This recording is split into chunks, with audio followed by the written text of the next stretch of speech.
Welcome to the treasure room.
Ten, 9, 8, 7, 6, 5, 4, 3, 2, 1, 0. Prepare for vault door opening.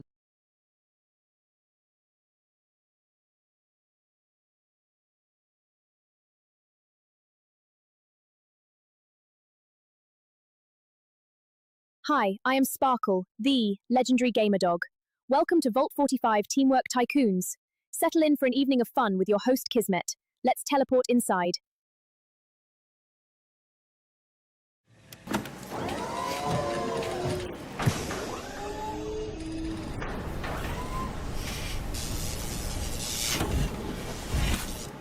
Hello and welcome everybody. You're like, Kismet, no way, you back already. Yes, I am back. We're not going to give up, everybody. We're going to get at it. We're going to play this game right here, Satisfactory. Oh man, I've been having a great playthrough, everybody. The greatest playthrough of Satisfactory I think I've ever done. Yeah, it's like an epic playthrough, everybody. I can't even think of the word for it. Put a 1 in the chat if you can see it here, man. Boom, right over there.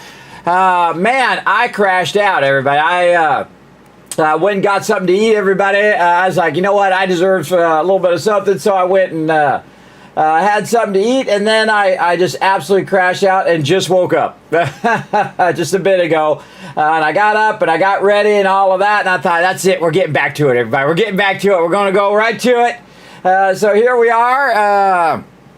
And you think, oh, Kismet, that was a long time. No, it wasn't that long. It wasn't that long ago. It was like 8 hours ago that I went to sleep. So, boom, 8 hours later, and I'm back.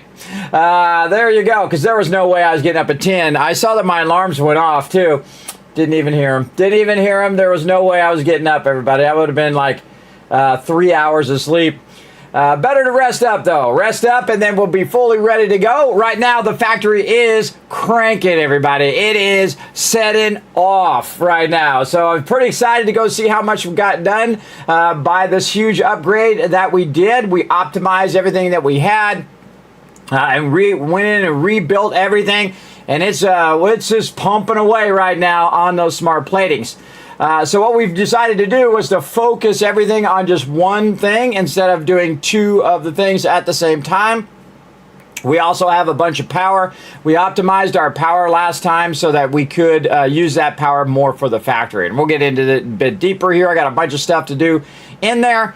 And now that we have kind of the secret formula of what we need to do, we could actually just do it again and again and again. As many times as we want to do it, we just have to pull in all of the lines to make it happen, which is something totally we can get done. That's right. Hey, G in the chat. There you are. What up, G? Hey, I appreciate you being here. Everything is backwards. 10 a.m. instead. Yes, I know, right? Well, that's because I just went to sleep like 8 hours ago. So it's really not that I slept for a really long time. It's just that, man, I was crashed out, man. That was a long stream. I did a 16, or I think that one was 15. I don't know, 15 hours and then 16 hours and then 14 hours and then 12 hours. A whole lot of really long streams in a row. Which is awesome. But we're not going to go too long today, he says, knowing that that's probably not going to happen. We're going to try to switch back to the nighttime because we went way long in that one. But again, everybody, when you're in the zone like that, the cool thing is to get to there, get to a point where you're just crushing it and it's just running, and then you crash out and you feel like you got something accomplished and you can let it run. And it's literally done thousands of those versus it was only doing like about 100 or 200 of them. And now it's doing thousands. And I can tell you by the end of the week, everybody, we're probably going to have that done. We're probably going to have it done. We'll see. Thanks for the ones as well. Thanks for letting me know everything's working. Here's a bunch of caps for everybody in the chat. And again, sorry I'm starting at a weird time, but you know what? It's my stream. I do whatever the hell I want. That's the way it goes. And if you missed this, guess what? We got VODs back there. You can watch all the VODs. You can watch all the back episodes over on YouTube, youtube.com/Kismet. And then make sure you put the BP at the end, Kismet BP. Hey, Peter, what's up? Thanks for the ones. Thanks for letting me know everything is working. I'll give you more caps just for being awesome. How about that? Thanks for coming in, hanging out, everybody. I say we just dive right in because we got lots to do and not a lot of time to do it. We're going to try to get a bit of Satisfactory in today, maybe a little bit of Power World, some Fallout 70, Fallout Shelter, Vault 56. We're going to go and check in on that as well. Probably no 7 Days to Die. I'm going to try to save that for later tonight. It's because we're going to do a restart on that, so we might need some rest before we get into all that epic action. I got some other stuff, learn to plays. Oh man, all sorts of stuff lined up. I'm a busy guy. Here we go.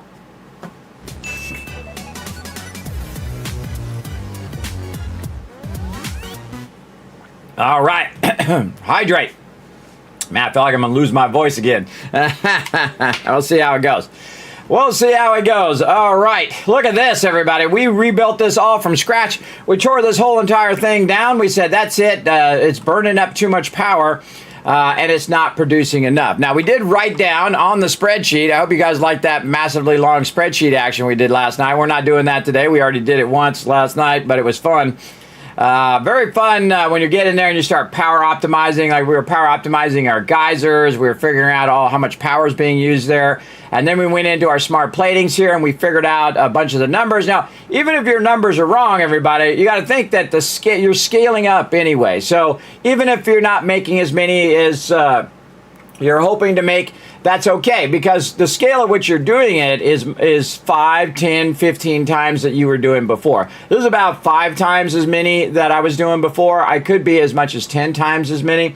And we did figure out the ultimate answer way down here at the end, which is it more efficient to use a summer sloop, or is it more efficient to build a whole nother line and just build 2 lines that are doing the same thing? Well, we learned that it's summer sloop. Summer sloop actually costs you less power than if you double it. If I double it, it's going to be 1,890 megawatts, and I'll zoom in for all you mobile peeps. I got you. I got you back right over here. Here we go.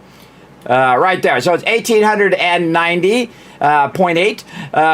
megawatts that it will take if I build 2 of the same factories instead of using the summer sloop. Or if I use the summer sloop at the very end to double up everything that I'm producing, it takes 1,700 or 1,170 power. So basically, we're saving a tremendous amount of power doing that. And that allows us to do more, right? So let's the other way.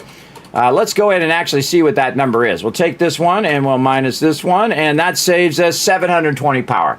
So basically, enough for almost a whole nother line to run another line again, and then put a summer sloop on that one, and then boom, you'll be doubling it up again. And guess what we're going to do today? We're going to do that very thing. That's right. We're going to go in there. We're going to make it happen. We're going to build all of that again, everybody. It's going to be awesome. We're going to build it right over there on that side. And then we're just going to run those bad boys right over here to the thing, and then we'll be really going. Now, we did write down how many we had done before we crashed out, man. I had something to eat, and then I was out. I was gone. I was out of there. So we did write it down somewhere right here, 28,047. And now we are at 31,127. So 31,127 right over there. We'll put a comma in there. And then we'll go ahead, again, more math here. And we'll get this, and then we'll zoom in on it so you can see it. 3,000, this is the number right here. Oh man. So just in the time we've been gone, about 8 hours has made 3,000. Now we can extrapolate how long it's going to take based on it. Again, I'm playing the ultimate challenge, everybody. This ain't your mama's playthrough right here. This is some serious hardcore stuff. 70K, so let's just round it up to 70K. So we need about 70,000 more. This represents about 8 hours. So we're going to take this right here. We're going to divide it by this. 22 times 8. 8 over here. This is 8. There we go.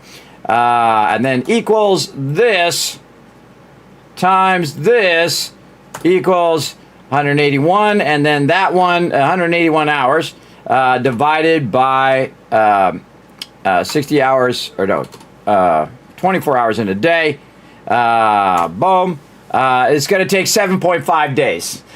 Even at the scale that we scaled it up to, everybody, just imagine how long it was going to take when it wasn't doing 3,000 of them every hour. Now, we got to actually figure this out. Hold on. 3,000 every 8 hours, and that's not 24 hours. So this, yeah, no, that's right. So 70,000 would be 22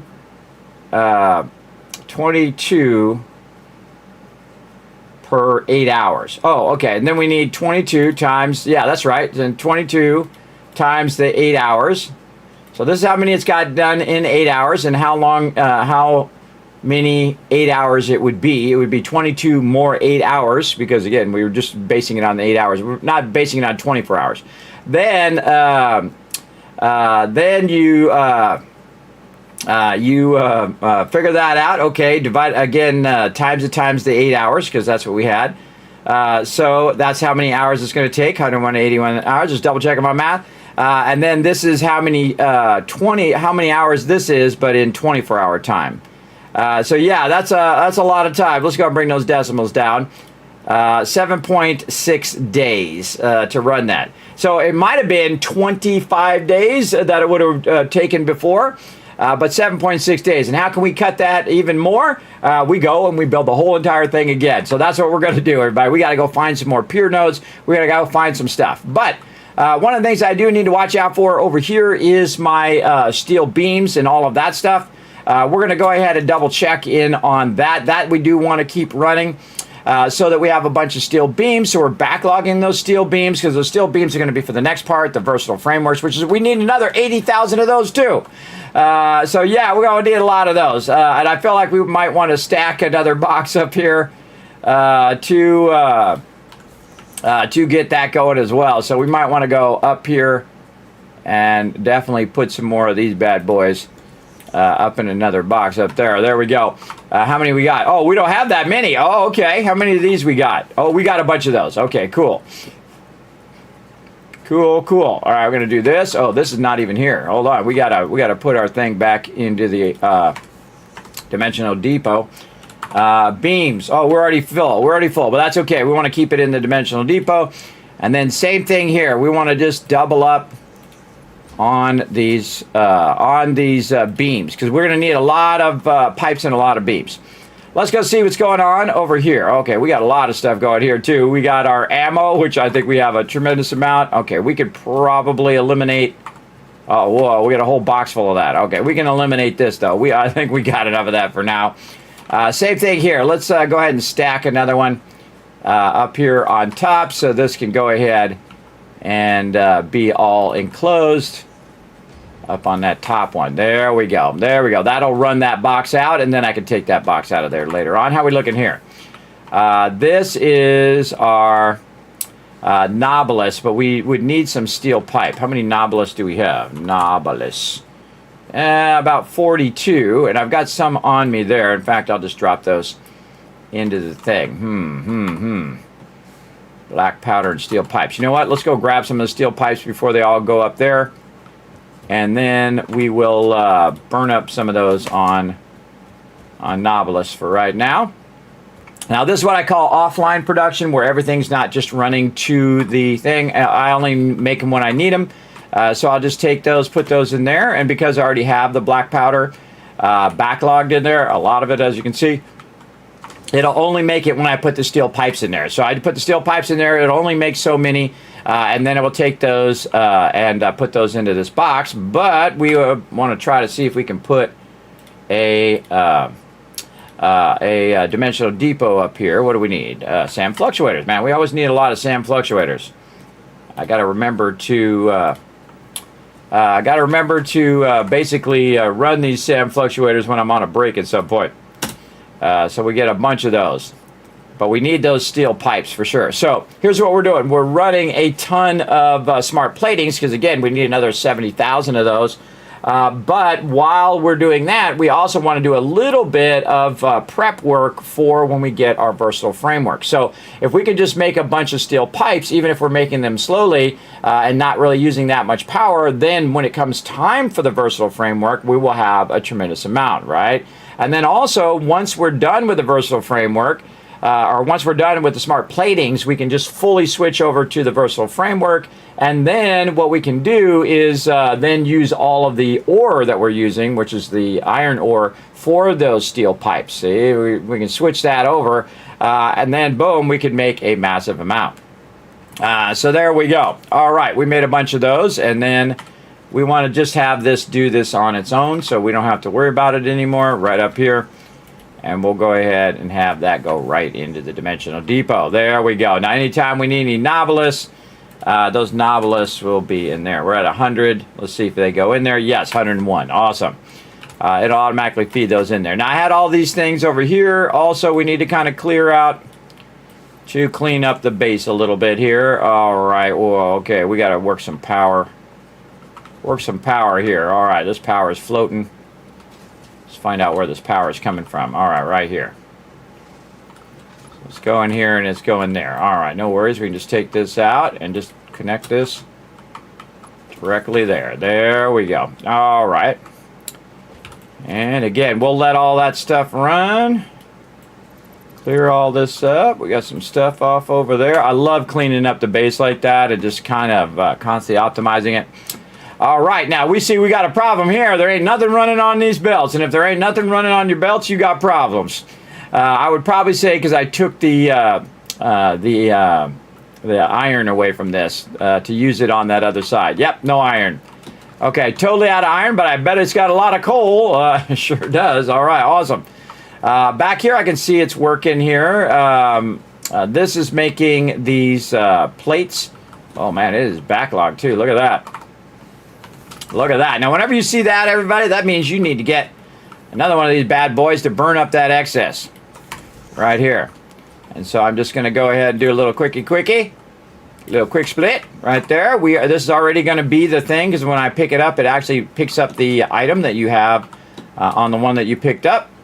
Then all we got to do, now again, this is not, we didn't figure out all the math. We didn't figure out all that stuff. We don't need to do that. It's okay. You don't have to do all that if you don't want to. That's the power of this game, everybody. You can play it any way that you want to play it. And I feel like that's its biggest strength. So we're going to run that there. That box is not straight from where we are working here. All right. We got to fix it. I was going to fix this, but best to just to fix the thing. All right, we'll just move this over a little bit. Line it up on this one, though. There we go. And that one will go into there. All right. But did you just turn around the opposite direction?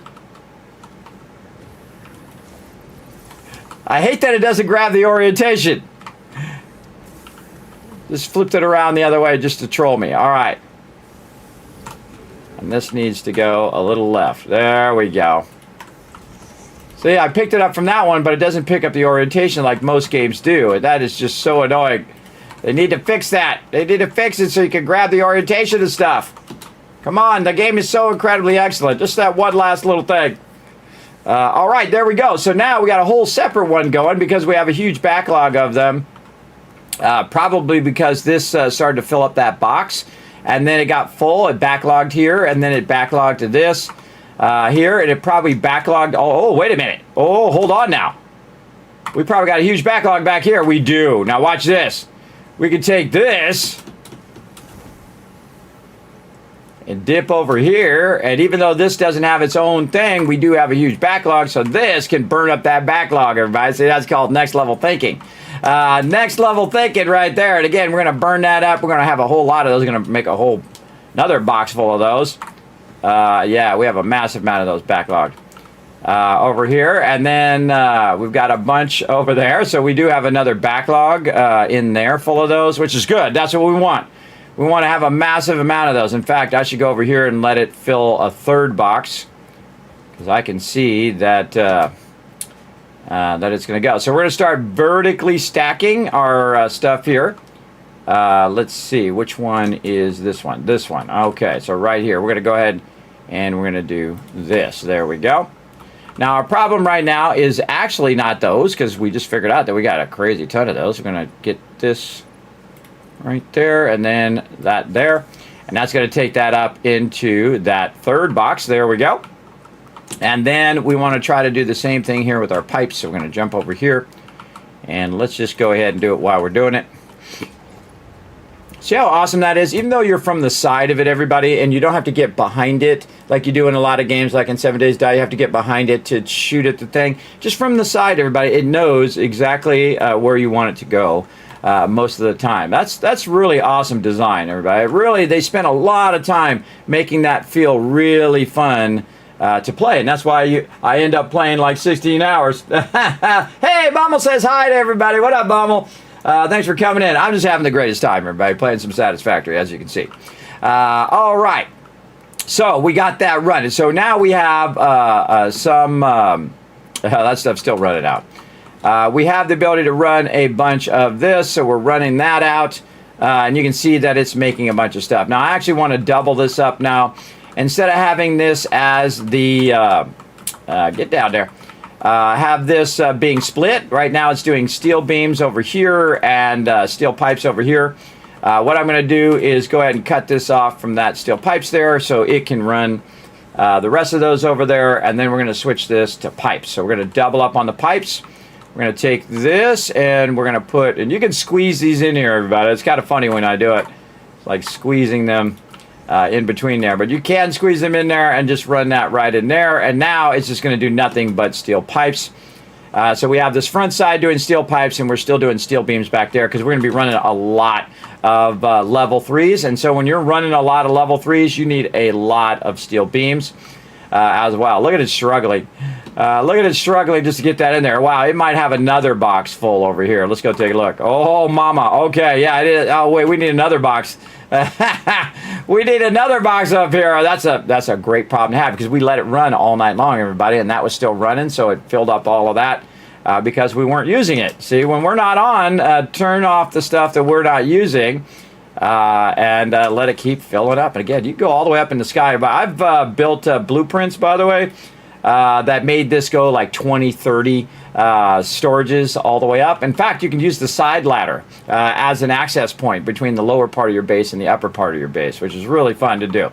Okay, yeah, we're going to need 4 boxes of that. Then it's going to be 5 boxes and then 6 boxes that's going to backlog.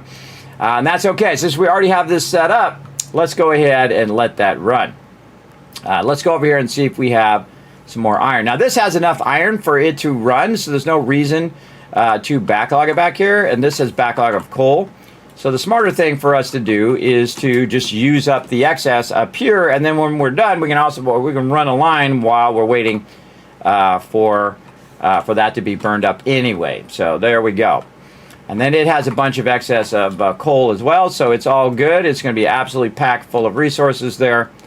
And it's probably going to have to fill this one first because we're doing overflow, which it did. And then this one here. Not full yet, but it'll fill itself up. But here's the thing, everybody. You want to supercharge it? Here's what you do.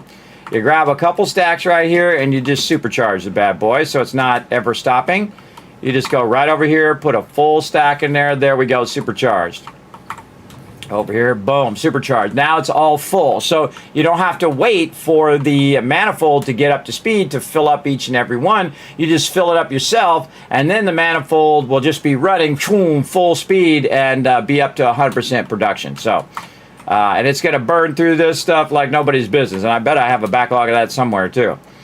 All right, we'll take a little tour of where we left off last time, everybody. You can see we had built a massive thing. And you see these green lights?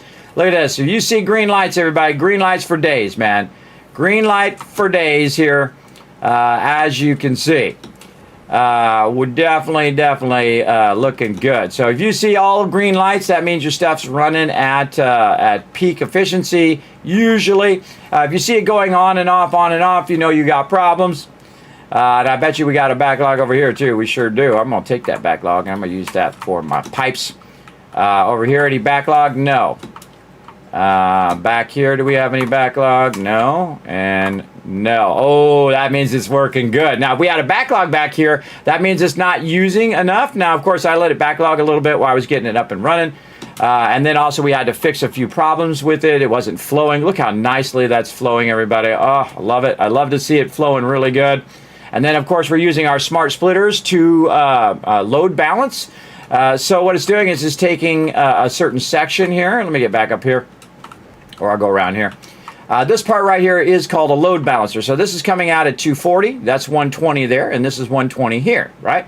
But we're cutting that 120 in half. So this is 60, and we're recombining it with this other 120. So that's 180. So that's 180. That is working on this side. Then this side is running an extra 60 on its own, and it's going to go ahead and pass that over to this side. Then it's going to go ahead and infuse it at the very end. Now, if it does have any extra left over, it's going to go ahead and run that back and run that excess and balance it with this other side with any excess that it has. So both sides are perfectly balanced, and we don't have to worry about, you know, splitting it this time and again and again and again. And I built massive wide splitters and got down to the decimal points and done all of that stuff. But smart splitters make it where you don't have to do that, everybody. You don't have to do those big, massive load balancers that you used to have to do. Don't have to do it. You can just make it awesome. Why is this weirdly crooked? Why is this weirdly crooked here? I don't know, and I'm going to fix it. There we go. Make that belt one solid belt. There we go. But there we are. We got that running, and we have it with these faster belts. Everybody, you're like, well, Kismet, you could use just the 120 or the 60 belts. I could, but why? If you have the ability to run this at its maximum speed, especially if you turn it off and you want to start it going again, or you lose power or whatever, you want that to start back up as fast as you possibly can. You don't want that waiting for any of that stuff to go. Look at this over here. Oh man, it's popping that off over there. Let's see, we got a backlog here. We should have a backlog. We do. All right, awesome. We've got that backlog. Now what we should do also over here, which I think we already do, we have this in overflow. Yeah, we have this in overflow, and then it's going to run down there in overflow. Then we have it running all the way this way. That's going this way. That's going this way. This is probably doing an overflow. It does. And then this overflows into this one. And that. So we could also, that's not an overflow there. This is all good here. This is all really well balanced. And then this is going back over here to infuse back into this side. See? So we actually have it in a big loop. So if any side needs any resources, it's good. Now what we might want to do is, because we do have some excess here, is first just grab the excess and run it over here. But I could divert it. Woo! Look at all those bad boys running. I could divert it over here to use it over here, but I don't want to disturb that, because that we want to run at 100% efficiency. Even if it does backlog a bit of stuff, that's okay. We want it just to run and run and run, because we have the option just to run over here and say, okay, where's our iron here? It's right over here. And we can take any excess that we find or any excess that we set up, and we can just manually put it in here. There's no big deal if you got to manually run stuff around. You do what you got to do. So boom, now I got 2 boxes of backlog I can just burn up. And what that does is it clears out all that extra stuff. And you feel like, okay, now I'm getting use out of this thing. And then it's going to backlog more over time, and you always have that little bit of safety net, right? If you're running it 100% efficient and you're starting it up without any backlog at all, I don't like doing that both on items and on fluids, especially fluids, everybody. Fluids are difficult because they do have a tendency to not work right. Not only because you didn't do it right, but because the game is a little freaky. It's a little freaky when it comes to fluids. So I suggest that you just rock and roll. Build a little backlog of stuff that you can utilize whenever you need it. In fact, build a backlog so you can just grab it and make some stuff if you want to make some stuff. You're like, I need some steel pipes. Just grab that stuff out of there and make your own steel pipes while you're waiting for your setup to do it for you. But we're going to go over here and we're going to backlog as much of this iron so this can make as many steel pipes as we possibly can, because we're going to need those steel pipes potentially in a bit. All right, there we go. We filled up the bottom one as well. Oh, wow, that was perfect. That was exactly the amount that could fit in both those boxes. Wow, you see that? That was cool. All right. I was about to make a third box, but I don't need to. All right, so there we go. So both sides are up and running. This is what I consider offline production because there is no direct iron going in there. Now, I could go and get some iron. There's some iron right down below there, and I could run that up here as well. I'm saving my pure nodes for my main factory, but I could use these excess nodes down here that are not even being used. You can see this one here is combining with this one and running up there, and we can see actually this one is stopped. This one is stopped and it's running way over there to be done for something. Who knows? Probably plates and rods and things of that nature. So we'll get down here. Where did I put those? Where that stairs? Over here. Now later on, everybody, we're going to get some hypertubes going on, but hypertubes cost power and especially it costs time. So I don't really use hypertubes because why? I could just use the ladder. I just use the ladder, and I love using the ladder in the early game anyway. So we know that there's a backlog of more stuff over here somewhere, and I bet you it's right over here. Yeah, it's right over here. Oh, we didn't make a box for that criteria, but I can see that. How we look at here? Oh, look at that. 120 going by there. 180 going over here. No backlog. Yeah, I did not create a backlog up here, and that's the way it goes. But let's do it. Come on, we could have had boxes and boxes of this backlog. I say we go this way. There we go. We're going to go that way with it.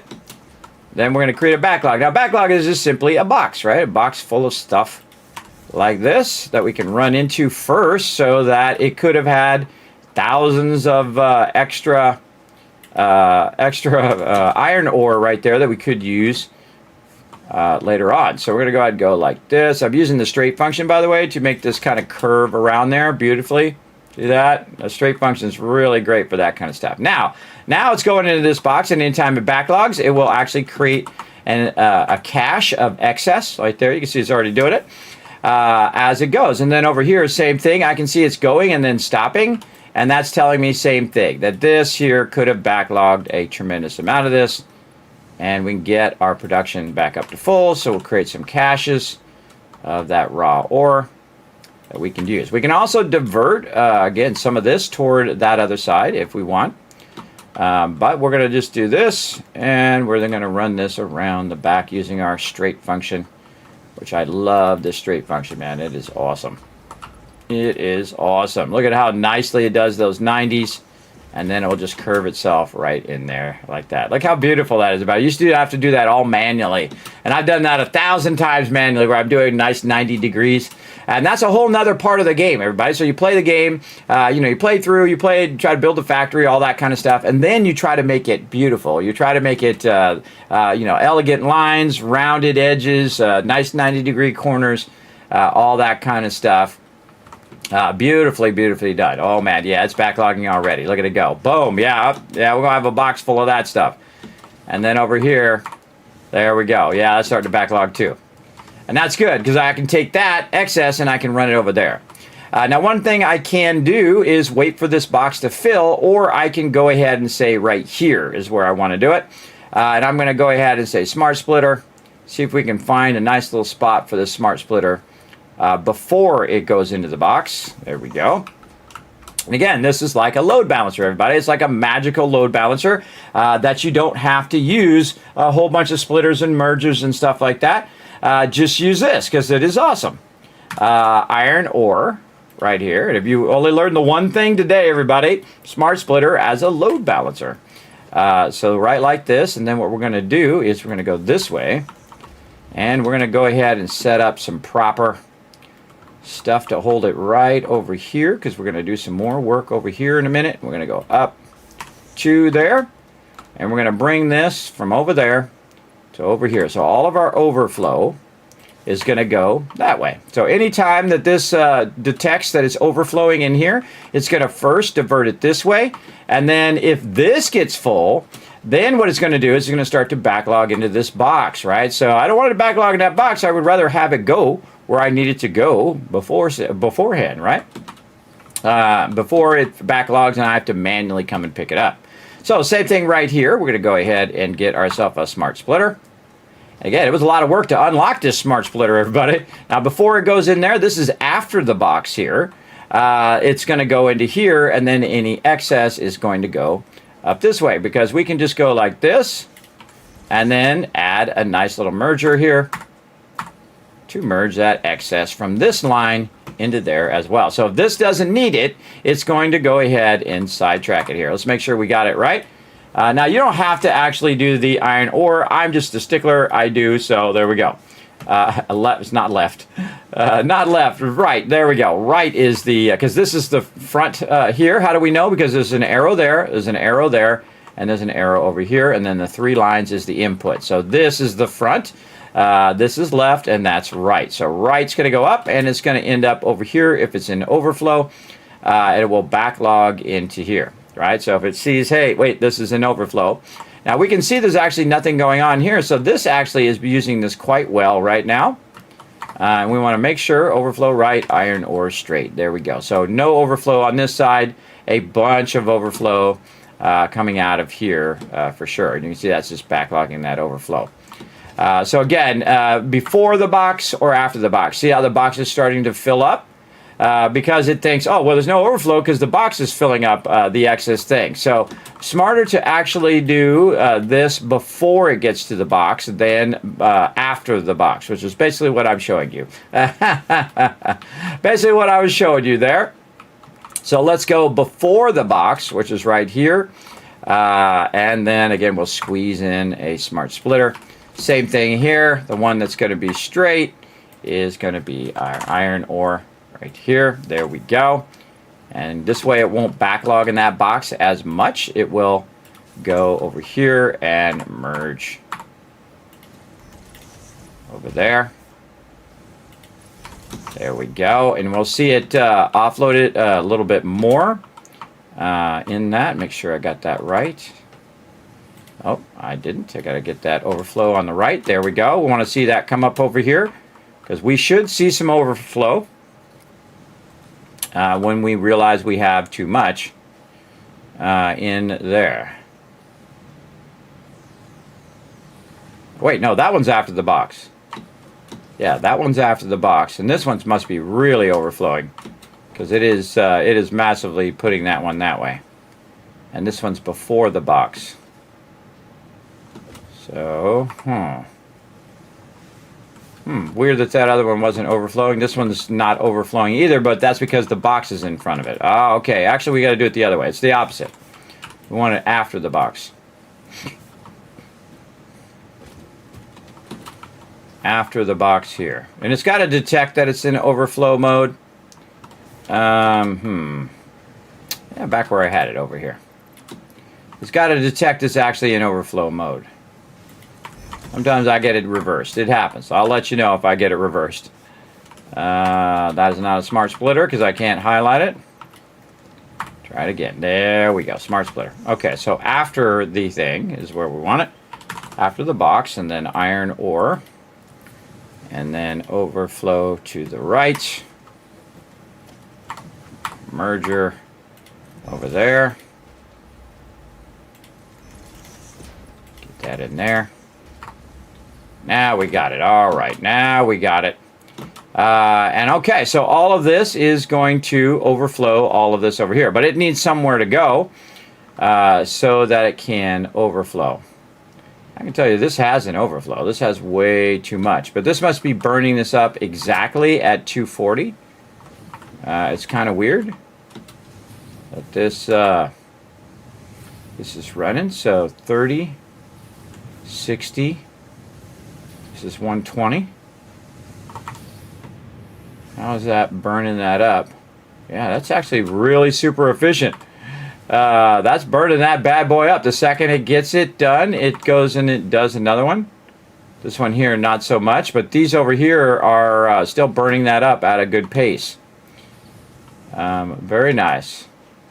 And then it's going to backlog a little bit in here, but we're going to grab that backlog and take that with us. Okay, now we got to get this way over there. Now we can take it and we can run it underneath. I'm not going to bother. I'm just going to go ahead and use the built-in stand.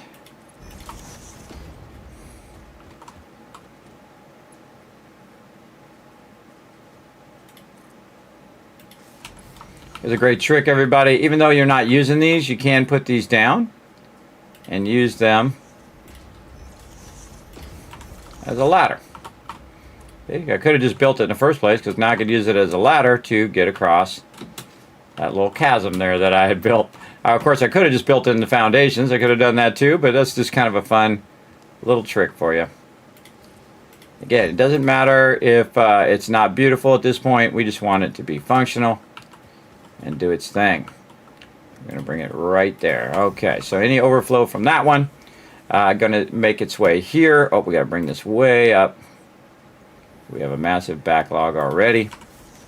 So any excess is going to come over here. And which way we got the... Oh, we got that the other way. Okay, we got to fix that direction. Let's get up here. Okay, let's take this back out. We could add another box, but there's no point in adding another box. Best thing to do is just to bring it up over here and then run it right into there. There we go. And the excess that we have, we're going to put it in there. It's going to burn up all of that, bring the excess from over there. And now we got our steel production back up and running without really adding any more nodes, adding any more power, anything else. Still using the same amount of power. It's just now load balancing between both sides of the factory now. Very, very cool using the smart splitters. And it's okay if it doesn't have an overlap or if it doesn't have overflow. That's okay. We want that to run over there, but eventually I can tell you that that's going to stop. 100% that's going to stop. And the reason why it's going to stop is because eventually it'll have too many of those things. And when that stops, all of that will then divert to this side. And then this will keep going as well. But this has like, 2 or 3 boxes, 2 boxes full of excess right now. So it's got time. It's got time. So a great way of balancing all your stuff across your various factories as well. And again, we're waiting for that to run in there. We got our double pipes going now. Let's check the efficiency of this now to see how many of our double pipes here we could get going. So our production is producing 40 per minute. That'd be 80. This is probably another 40, so that'd be 120. All right, so it's producing 120 of these per minute. How many do we have backlogged? Okay, we burned some backlog there. Over here, this needs 30 per minute, so that's 30. This is, wait a minute, why is that 30? 30, oh, I have it underclocked. Hey, stop that. 60 per minute, there we go. And then this one, 60 per minute. And we have it doubling too. Oh, okay. Wait, we're gonna double, let's double. Because we know that the doubling is awesome. We know that is the way to go. Hey, G, what's up? We know that is awesome. So we're going to take these massive amount of summer sloops that we found, and 19 is a lot of them, everybody. There's only so many of them actually in the world, about 100 and something of those. And so let's just double up on the steel pipes too. So instead of producing 20, it's going to produce 40. So this is 60 and 60. That's 120. That's exactly how much we're producing back here. Plus a little extra is what we really want to do. I'd overclock it, but the overclocking would be so incredibly expensive power-wise. We don't want to burn up too much power, but man, that's going to be pumping those out though. Pumping those out. But we do have a bit of excess right in here. Here's what we're going to do. We're going to take this one out so it's splitting it half and half. And we have a bit of excess here that it is probably going to try to burn up. Now, I think it's at the point now where it's at equilibrium, because this again is 60 and 60. We don't need that anymore, but we'll leave it in there for now just to hold that pole up. Yeah, this is fully at 60 now. This is at 60. That's producing 120. Let's see if it's actually cranking at full speed. Oh, it sure is. And these only need 80 per minute, and I got 270 belts in there. So the second it uses it up, boom, goes right back in there again. If it has the resources, it'll pump it back in. Nice. Okay, that's awesome. 40, 80, 120, yeah. 120 is what that is. That means we need a little bit to burn this up over here. But it's going to eventually run out of iron. I can tell you already. It's going to run out of iron over there, and then it'll burn up that excess, and then we'll run some more iron over there, whatever we need to do. Okay, that's looking good. I see a thing up here I need to take out. Right here. Oh, that's almost done. Sweet. That's almost done. Again, let it do some of the work. Okay. Yeah, wow, look, 31,271 since we got going here. 271, so just in the time we've been here, 271 minus 127, so it's 31? 31, yeah, it's already done, and just the time we've been here, it's this minus this one, 144 of them. Just in the time we've been playing for last, I don't know, hour or so.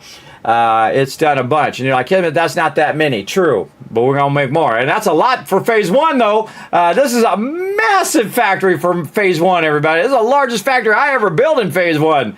It's crazy. It's an insane level thing. And it's all because of those geothermal generators that we did figure out that we can use if you go and collect all those resources off the crash ships, man. So fun. It's a fun way to play the same game you played, 40, 50 times in a different way. Discover all of these things that you didn't know before. That also, by the way, now if I'm playing in the regular mode, everybody, this would be easy mode. I go around, collect all those crash ships, I go and get the geothermal going, and then, man, I could easy mode through all of the tiers, because again, 8,000 power, everybody, I could literally easy mode through all the tiers. I go right to tier 7 and 8. I could just go shoom right through it all. Because look at that, 31,000 smart platings, everybody. Imagine how many other things I could have been making in the normal mode, especially when you only needed 1,000. And I've done 300 times, not 30, but 300 times the amount that you would normally need to just get past this phase already. That's what I've done so far. That's not counting the 100 times I will do in that already, because you got to count also the first one I did with the 500. So there's 100 times there, then 100 times here, and then it's 100 times times 2, because we're doing the two things we got left, plus actually it'd be 400 times because the last one also is 100 times too. So again, we did one thing at 100 times in the first part when in tier 1 and 2. Then in 3 and 4 we have to do this other half of phase 1 where this is again 100 times and 100 times and 100 times. So that's 400 times, everybody. I know, 400 times the resources you normally would need. So crazy amount, but we're getting it done. All right, come on. I'm going to just help you along here. I'm just going to grab this, put this over here as I take this box out, kind of waiting for it. I like how they thought through, by the way, the fact that they put a ladder on the side of the dimensional depot so that you could use that ladder with the storages. I appreciate that. I appreciate those kind of details, everybody. It does make it awesome. And they think through the details, which is awesome as well. All right, how we do it over here? Okay, burned up all those pipes. I got a few more pipes on me. I'll go ahead and throw a few in there. Maybe some more nobilis. Okay, so we got that running. So that can run in the background while we're doing other things. And we need to go over here and start to plan out our assault over here. First thing we're going to do is just copy everything that we got going here, including the ability to turn off smart platings. So we're going to call this smart plate or plate 1. Because guess what, everybody? We're going to make a smart plate 2. We're going to do it right now, right over here. So every 8 hours, it's going to do how many? 3,000 in phase 1. Awesome. All right, we're going to aim it this way too, so it's aiming toward the space elevator, which will run up and connect it that way. So we're going to run it this way, and we're going to put it right here. We're going to fill all this up with it over here. So we want to kind of aim a little bit out though, so we're not hitting our other production over there. We do have some quartz production and really production of everything that we could possibly get going over there. And I work from the in backwards. And the reason why is this way you don't run out of space. If you're running from the forges forward, and I'm sure a lot of you have done this, put a 1 in the chat if you've ever done this when you're building, not only in Satisfactory, but in other games where you're building from the very beginning. You're putting your smelters down, you're building, and all of a sudden you run out of room. Right? This will save you from running out of room. If you already know what you need to build, I already built it right here. I just built this again. So if I already know what I need to build, I can start the in and build backwards, and it would just fill in all of this space here and work much better than if I try to jam it in here at the end.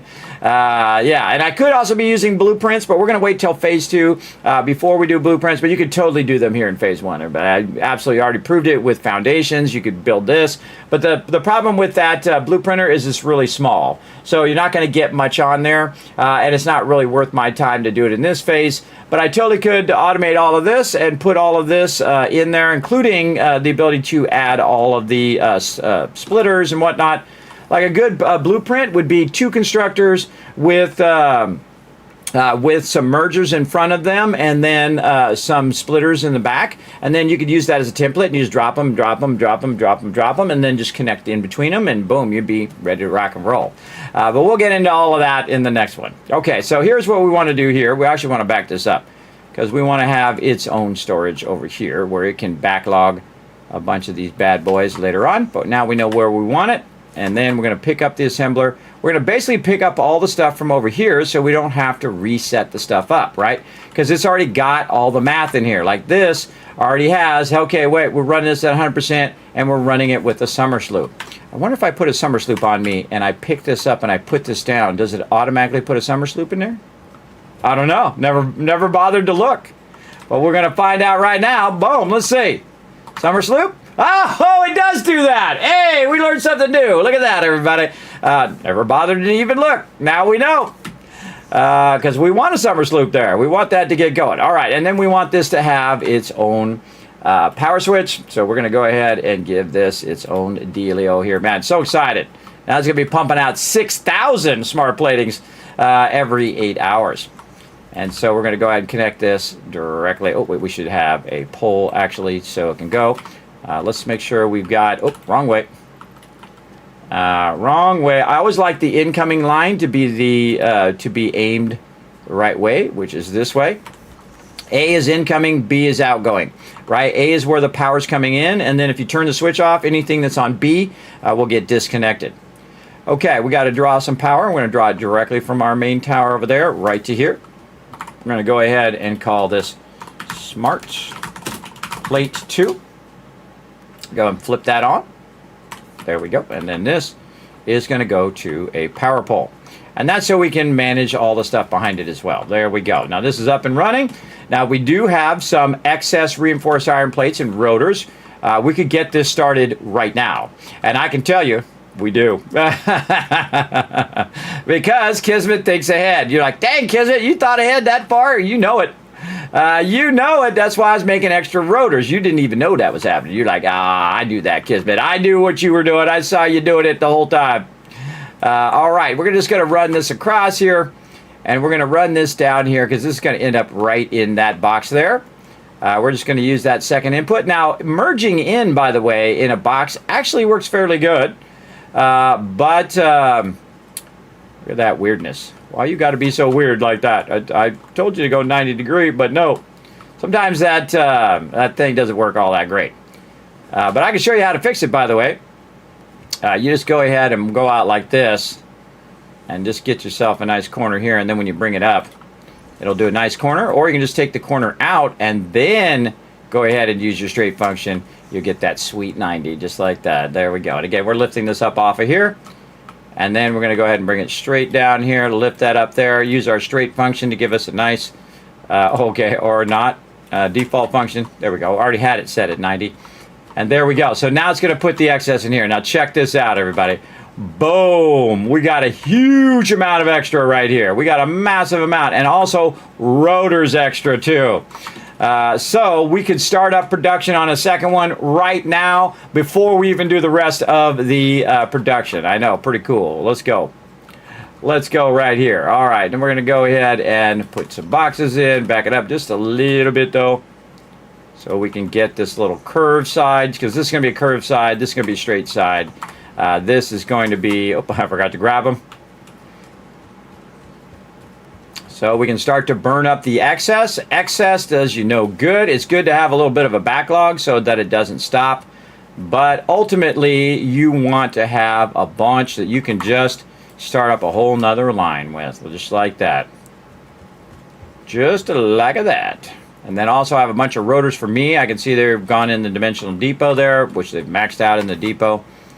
Right over there. And you're like, Kismet, I'm surprised there's not a whole big box full of that. Well, that's the way rotors are. Rotors take a really long time. So if you have a lot of rotors laying around like I do, watch this, everybody. That's going to fire straight up. It's going to fire straight up. It's already going to, it's going to, now the first one, when you have a summer sloop in there, it always does it at normal. And then after it does the normal, then it will do the doubling of the smart plating here. And off it goes. But it's going to take 300 megawatts, but it'll be worth every bit as well. See how smart that is, chat? Yeah, there's some ones in the chat. You guys know what I'm talking about.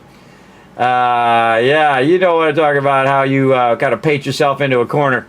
I do it all the time, but I've learned to do it this way. All right, smart plating is now up and running. We're now producing twice as much, so we're going to be producing 6,000 every 8 hours. Very awesome. All right, that's going to definitely speed that up big time. But we got to get the rest of the factory going here. Now, again, we have all the magical numbers right in here. I hope you don't mind. I'm going to zoom out because it's a little easier for me to see it zoomed out. If you missed this, you can watch the very long segment of me making this spreadsheet. Sorry it took so long yesterday, everybody, but we wanted to get it right. That's the important thing. We want to get it as right as we can. And don't worry if you make a mistake, everybody. That's part of the fun. If you make an error, you forget to connect a belt, you forget to do something, and you go back and you find it, you feel really satisfied. You're like, oh, that's why I call it satisfactory. You really feel satisfied. And, oh, yeah, whoa, I forgot this belt here. Boom. Okay. Oh, now it's up and running. Oh, now it's 100% efficient. Oh, awesome. Again, those moments are awesome. Even when you do make mistakes, correcting those mistakes is a fun thing. And I'm the best problem solver ever, everybody. I'm the problem solving king. So we're going to get it going. All right, so we're going to go ahead and back this up here. So we're going to need 2 assemblers, one for rotors and one for our reinforced iron plate. So our reinforced iron plate is going to be on the left side here, just like we did on the other one. Good to keep it consistent. And then our rotors are going to go that way. So what we're going to do is a split direction. I like doing split direction so you don't paint yourself into a corner, which is very easy to do, which I also did on that one. So we're going to go ahead and say this way.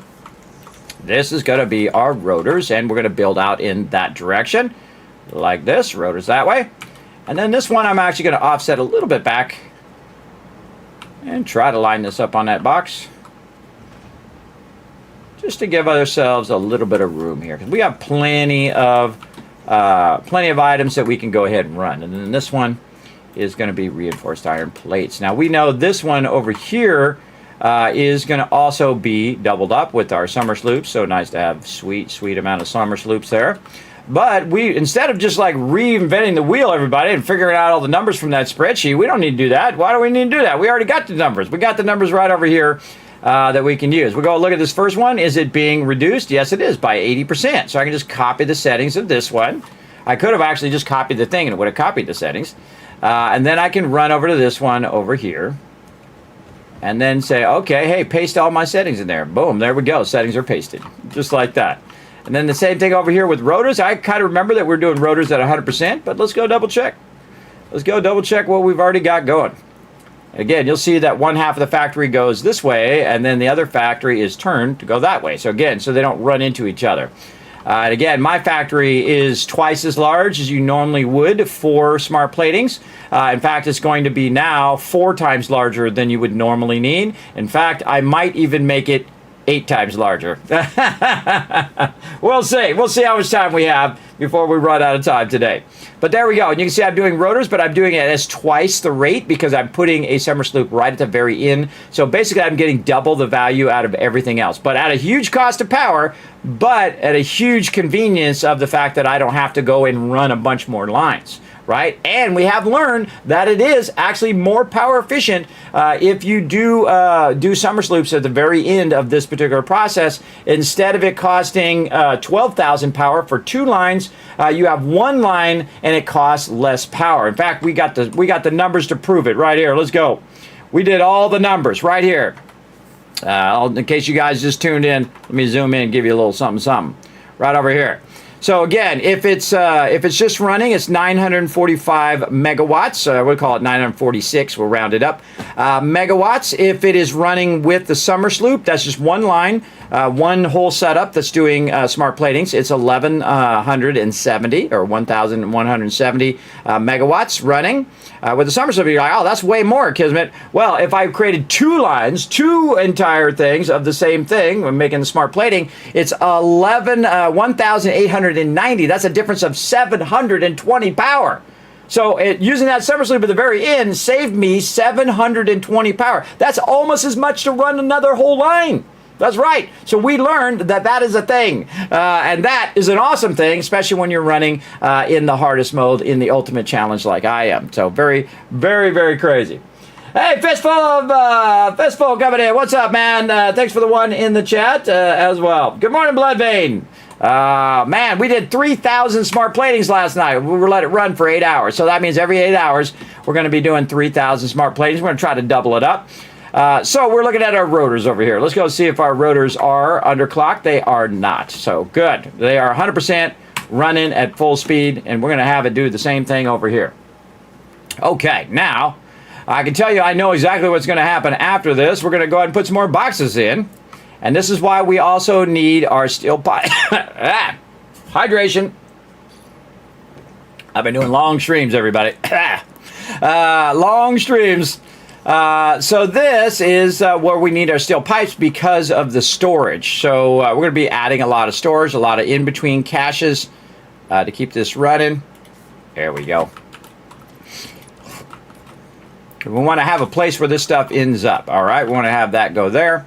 And this goes here. So this is going to be our iron plates and our screws, and we're going to be at an 80% reduction right there. Now, same thing over here. We're going to go ahead and say this is where this stuff's going to end up. Again, you got to be a little bit back because you're going to have one of these is curved.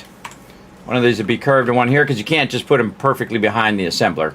It just doesn't happen. All right, you can't offset them though and put them kind of centered and they'll both be curved. Really, whatever you feel like doing. It doesn't really matter in the long end as long as it gets in this box. Okay, so we need iron rods. We need a bunch of screws. So over here, we're going to need a bunch of iron plates and a bunch of screws over there as well. But again, we're just going to work on our one line first. Now, we don't even have the raw ore yet. We'll have to go get the raw ore later, and that's okay. But we're just going to follow the process that we've already done, right? So we know this is working. Look at that. Holy moly, that probably has a backlog of that. Oh, mama. Look at this. Look at this. Oh, okay, okay. So guess what? Let's just go ahead and grab some.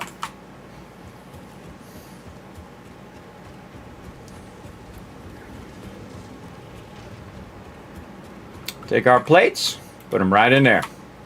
Again, so if you have any excess, you have any backlog that had built up while you were building your thing, take that, run it to another whole side. Same thing with our screws here. We'll grab all the screws here because this should be running at efficiency, and if it's not, we can work on that. But if it does have any excess while we were getting it running, while we were getting it started, we can burn that excess so we're not just saying, hey, man, I got a bunch of stuff laying around in there, and that's going to just start up, everybody. That's just going to start working the second we give it some power. Let's go. Let's give it some power right up here. We can get up on this thing. There we go. And we're going to run our line from our power line so that we can set it up here on top of the box. That's a little trick there for you, a little gaming secret for Satisfactory. Normally, you can't take your power lines and put them on the top of the box. You can just go ahead and use your power line, this one here, and drag it out, and then you can just set it wherever the hell you want it to go, really. By the way, you can also set it on certain things, and you also can set your belts on the top of the boxes. It's automatically got it now where it will go into whatever port is in that particular thing, but if you hold down control, you can override that. So when you're trying to run, say, a belt like this, and it's trying to go in there, and you're trying to put it on the top, hold down control. You're welcome. I just saved you so much time. If you want to make yourself some spaghetti, there you go. I like me some spaghetti. I use all techniques, everybody. There ain't no technique that I don't use. I use them all because all of them have a good, valid use. And again, I could make a big old fancy thing that makes that run over there, or I could just go, and there we go. I could just do that instead. My time is more valuable. All right, now we're going to go check out the rotor line. Is there a bunch of extra iron and screws in the rotor line? Let's go see. You can kind of see what we're about to do, right? Just kind of rinse and repeat all of the excess. Burn up that excess if you've got it. What do we got? Oh, yeah, a bunch of rods in there. How about over here? A bunch of screws? Oh, hey-oh. Hey-oh. Now, again, remember, some of that was just getting started, and so it'll make a bunch of extra in that startup. But there's no reason to let it just sit in that box at this point. We can just go ahead and fire this bad boy up over here and fire that bad boy up over there, and that is going to go do its thing. And ending up with too many is way better than ending up with not enough. And so I kind of left a little extra in there to do more a little bit along the process. So there we go. That's all awesome. And that's going to cook now and there. And again, we can burn up. And if we have too much over here, we can bring it over there. We have too much over there, we can move it over here. And again, that's just going to run that out. And that's already producing smart plating. We're producing double the amount now, 6,000 every 8 hours. Pretty crazy. And again, we only got to do 70,000 more. So in 8 hours, that will be almost 10,000. So 12,000 will be 16 hours. So every 16 hours is doing 12,000. We have to do that 7 more times. So basically 7 times 16. That's not bad. Not bad. But that's still a long time. That's still a lot of work. All right. So now we got to get all the stuff going behind here. So we got our reinforced iron plates going here. Yeah, very nice, very nice. And then we want to go ahead and make a bunch of these back here. And we can see we got a whole line of these, but how many of these do we really need? Doesn't matter. I'm just going to grab this right here. And we're going to start with this one behind here. And again, this one belongs into the plates here. So we're just going to back that up just a little bit, give us ourselves a little bit of room. And we do have our kind of master sheet over here that's going to tell us what we need to do. And again, we'll zoom out so I can do some stuff. All right, there's our reinforced plates and rotors. All right, we got that going. Now right here is actually some screws. We're going to go ahead and do the plates first. I always like doing the plates first because those are going to be right behind this box. So we need 3 constructors right there to do those. And we're going to need some ironing this for those constructors. So 1. Again, we're building in this direction, so we're building from the end backwards, so we don't get jammed up on this side, and we don't get jammed up on that side. We're building backwards on purpose.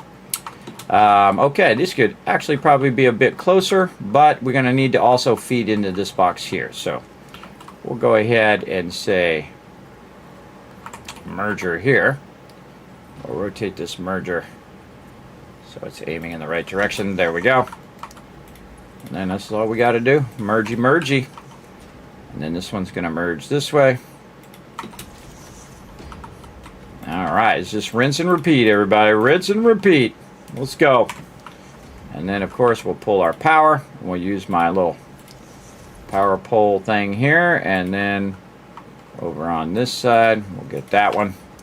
And then this will go up here. Put that right there in the front, and then I can connect it forward onto that one, and these should turn yellow. They're all good. Now, because I copied these from each other, it's already at 80%, which is what's called underclocking. So it's 100% efficient in the way that we want to run. And we figured it out backwards, meaning that, okay, this is what we need here. Okay, this is 100%. Oh, wait, this one's 80%. So everything behind it now just became 80%. And then sometimes you got to even adjust the ones even further back to other percentages. And we use the spreadsheet to figure out all those percentages. I'm not going to redo that again, but you get the idea. So we'll go back here, and now we need smelters. How many smelters we need? 1, 2, 3. Well, actually, I discovered something right at the very end, which would be way smarter to do. I'm just going to put a 1 there and a 2 here. In fact, I could probably do that on my constructors over here. No, those are separated. All right, we just do this, and we just pull this down like that. Okay, we need 6. And we'll grab these 2 here, and we'll put the... Actually, we just do this. 1, 2, 3, 4. We'll just put it there. There we go. Now we know how many we need. We need 6. We don't have to keep counting them every single time. All right, so we need 6 of those. Now, we got a problem.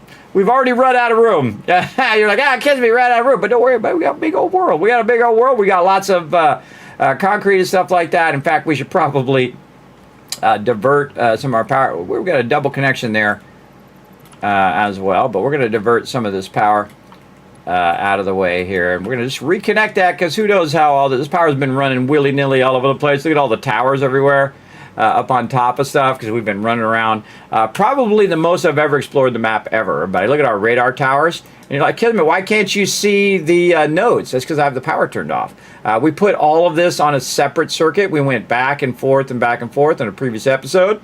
And we connected all of these together, so we just flip them off, because that's a lot of power. Not like that, flip them off, but turn them off. And then I don't need to know where the nodes are, because once I know where the nodes are, I can actually go in to my map markers here and just mark them. These are all the pure nodes that are nearby. And you're like, well, Kismet, how'd you do that? Well, that's because I turned on my radars. I figured out where they all are, because you can just roll over them. Then I marked them. Then I just turned those radars off. I don't need them on all the time. In fact, they kind of clutter up my map. So I can just go ahead and turn those off very nicely like that. And again, I can even turn the radar towers themselves off of my radar up here. See, they're up here. Now if we go in and we press this little button right here, boom. Now they're not up there. See? So it clears up that up there as well. So I don't have to see the radar towers in my actual radar. Very, very, very useful. All right, 6 smelters is what we're on. Let's go. But we definitely going to need some room here in a moment. We'll make some more. Okay, so we've got our mergers over here. These are all merging together, going that way. And then we need our splitters back here, because we're going to need to split stuff. Now, it's basically splitters, mergers. That's pretty much how it goes. So we want to figure out how we're going to run our resources in. Let's say on the left side here, we're going to run that in, and then we're going to have it go this way. So we want to rotate our splitter so that the input is on this side. The red side is the input, green is the output. And that's why I use red as an input and green as an output, all because of Satisfactory. On not only this game, but other games as well. This way, just kind of keep it consistent. You can see here, everybody, we got these clocked at 80%. Remember that we did copy these, so they're all good to go. There we go. And then we need, again, 6 of our smelters. I actually remembered how many. Pretty amazing. But I'll double check it again. And we're just going to go over here and pick these up, because why not? Why not? Get that going. Oh, we got to put the box in, too. But here's what we'll do. We'll go in here. We can see this is at 80% as well. So we'll go ahead and grab that. Again, I can look at the spreadsheet, but I don't need to anymore, because I already have a template right over there. Now, again, if you had this blueprinted, everybody, you can just go boom, boom, boom, boom, boom, boom, and you'd be done. Just like that. We'll get into that. Don't worry. I'll show you all my fancy blueprint stuff. Now, I'm just going to take this guy and I'm going to set him over there, so I don't have to run back over there and get him again, because I do need a box right here. Now, on this particular one, I'm going to go ahead and turn it sideways here, just to save a little bit of space, right, like that. And then we can go ahead and a nice little 90 there. And then this kind of fits a little bit better there. When we go to do our mergers, which are going to be on the other side, it's going to merge this way and come around in the back of the box. Now, we want to go ahead and give ourselves some more room. Now, we might have a little bit of fun with our Noblest here, because Fixit does not approve of nature being in the way of efficiency. So, suck this, trees. There you go. Boom. With love from Fixit. Fixit, by the way, is the fictional corporation of Satisfactory. They don't care about no stinking trees. This is planet-ending doom going on. Oh, man, I didn't even make it. They're way over there. Don't worry, we'll get closer here in a minute. I'm just trying to do a little Kobe action here. Catch it. Yeah, oh, there it is. All right, nice. All right, back to work. Now, what I'm going to do, everybody, is put these foundations down, because I have those as blueprints. I do have some blueprints, which are foundations right now. And then if I hit R, it's going to change it to auto connect, which is not what we need, but that's very awesome. We'll mess with that later. And then R again, boom, it snapped it to the blueprint. So it's now on a grid that I'd already created from the previous foundations I put down. So now you can see I can just snap to it, super easy, and expand my base really easy. That's because in the factory, I have it making a bunch of concrete and a bunch of plates, and it puts those in the dimensional depot, and I don't ever have to run back and get those again because I'm making a huge excess of those. And you can see I can very easily add to my factory just like that. Plenty of room. Plenty of room. And again, I just build it very horizontal to start, and then I'll get more advanced where we start building vertically later. But this is easier for you guys to understand when you're first playing the game to build very horizontal, which means you're building on a single level. But we could just be going vertically right now, especially if you're like me and you use modular vertical stacking, where you're using your storage and then your production and then storage and then production. It is awesome. We'll get into that. We'll get into that later. But right now we want to get this going over here. So we want that sitting over there, and we want to go ahead and figure out where we want these to start. Let's say about here. And what we want to do is start with a merger again. And we're going backwards, so we're going merger, splitter, merger, splitter. Normally you go splitter, merger, because you're going forward. But again, backwards is for the win.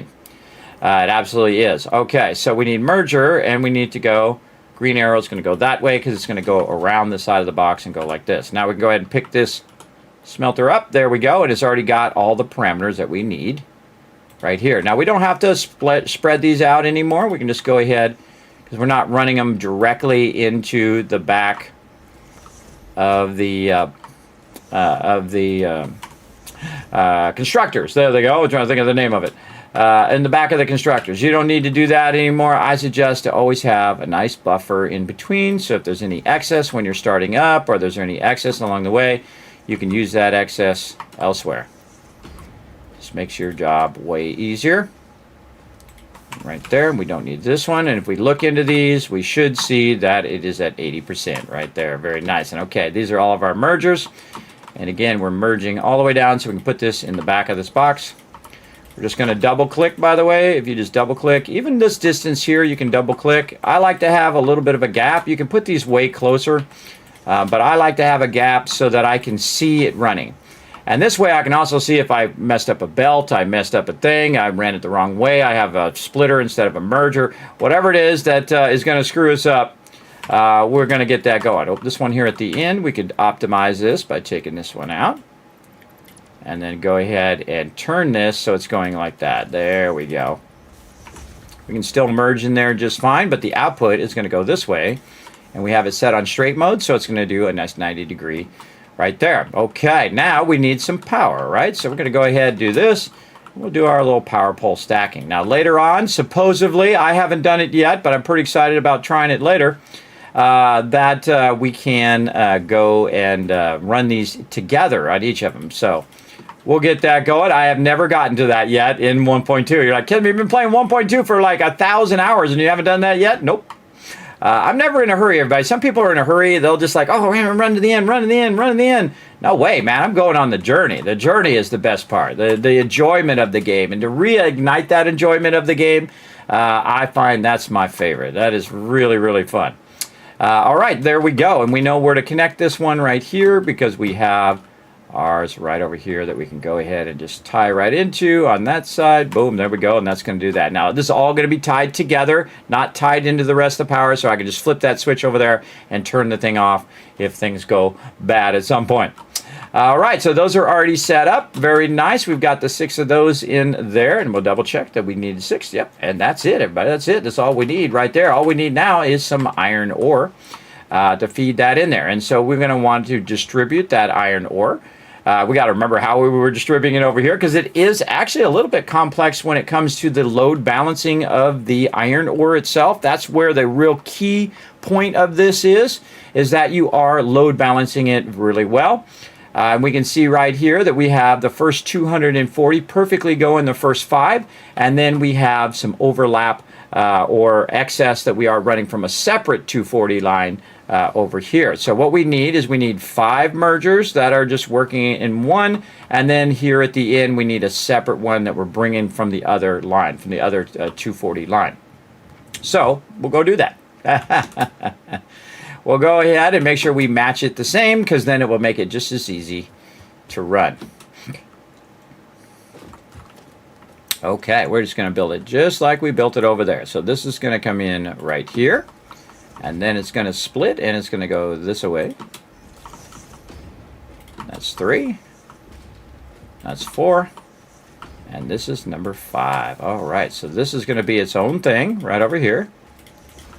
And that's just enough to max out all of these over here eventually. Again, this is called a manifold when they're all in a row. So this one's going to fill first, this one here, and then this one, and eventually they'll all fill up and they'll be running at 100% efficiency. So awesome. And we also know there's a box right over here. We'll get ourselves our box. And we got ourselves a box for this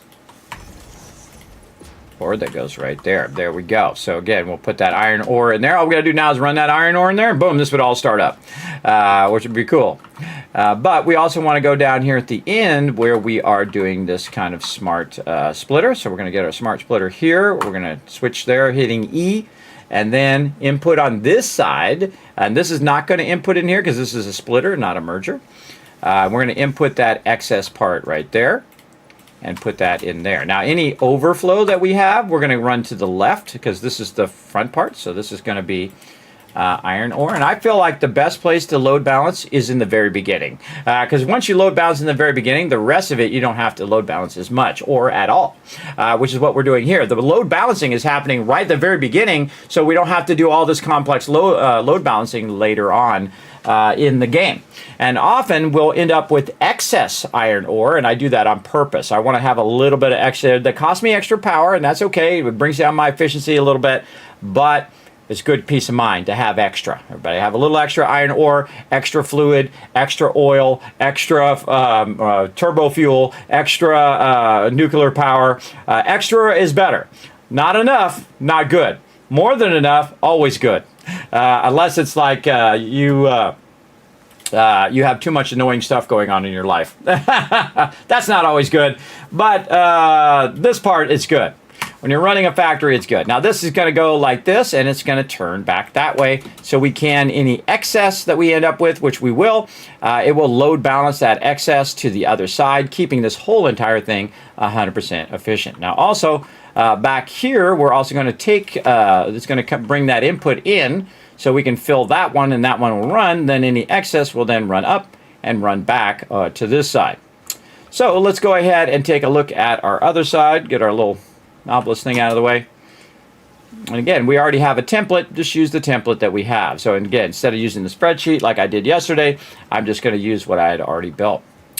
And you can see that we are doubling back here. So this is the input. This is coming in right here at 60, and then going in there, and then that excess, any extra excess is going over here. Again, this is our load balancer right here, along with our load balancer back here, which is doing a great job.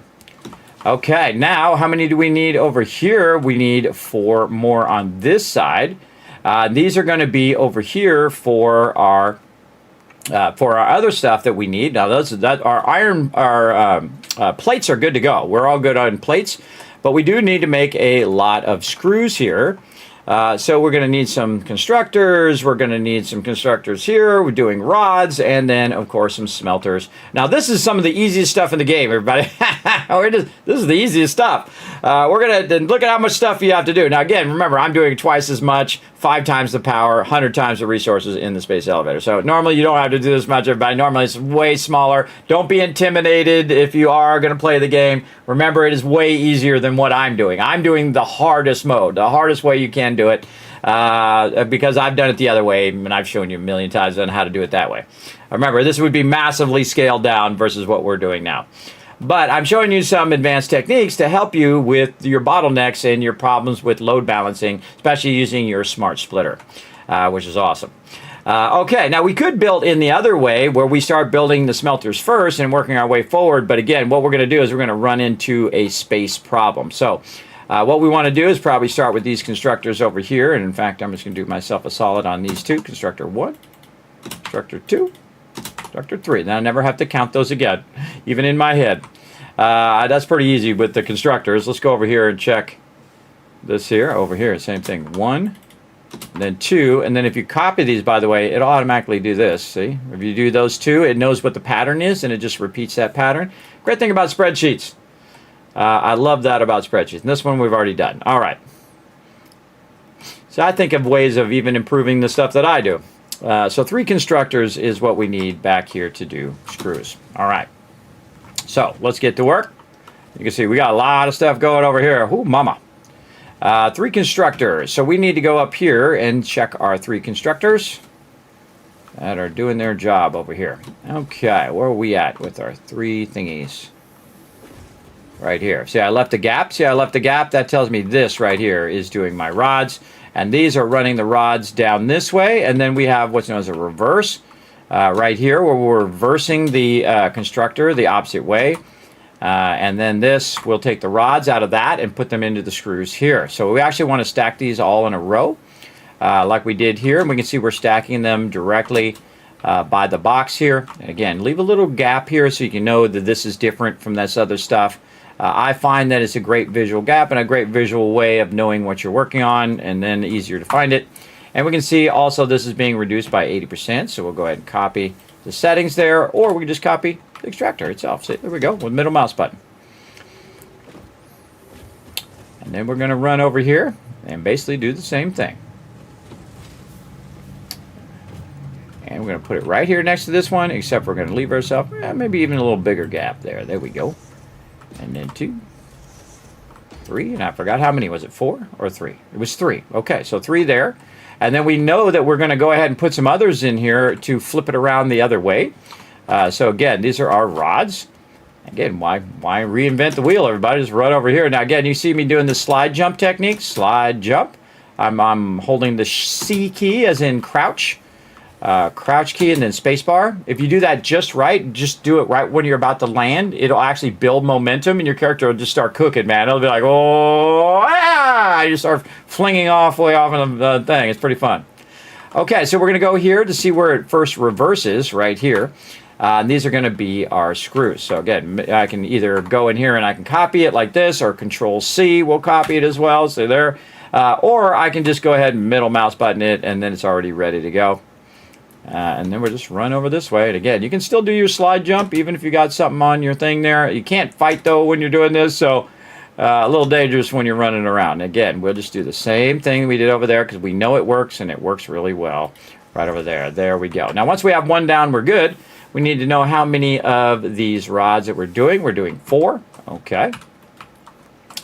And that's 2, 3, and 4. Now we're ready for all of our splitters and mergers. We know we're going to run this into this box. So we're going to merge all of these together first. Or merge, there we go. Merge these all together. Now the first thing you're thinking, hey Kismet, why are you running it that way when you should run it to the box? Because it's not made yet. We're not making rods, we're making screws. So we're taking the rods, making those first, and then making screws, and screws is what we need in that box, not rods. So that's why we're running this way first, so we can take all the screws and run them this way. Now see how I try to answer your questions before you ask them, everybody? Because it can be confusing, because again, I'm reversing the direction here, and you're like, I don't get it. Why are you reversing the direction? Because we want to take all of these rods, make screws, and then run screws in there. Now this is actually the first time in which, now we want to go splitter, by the way, instead of merger, because we merge all those together, and then we're going to split them all into these. So splitter time. Right over here, right over here.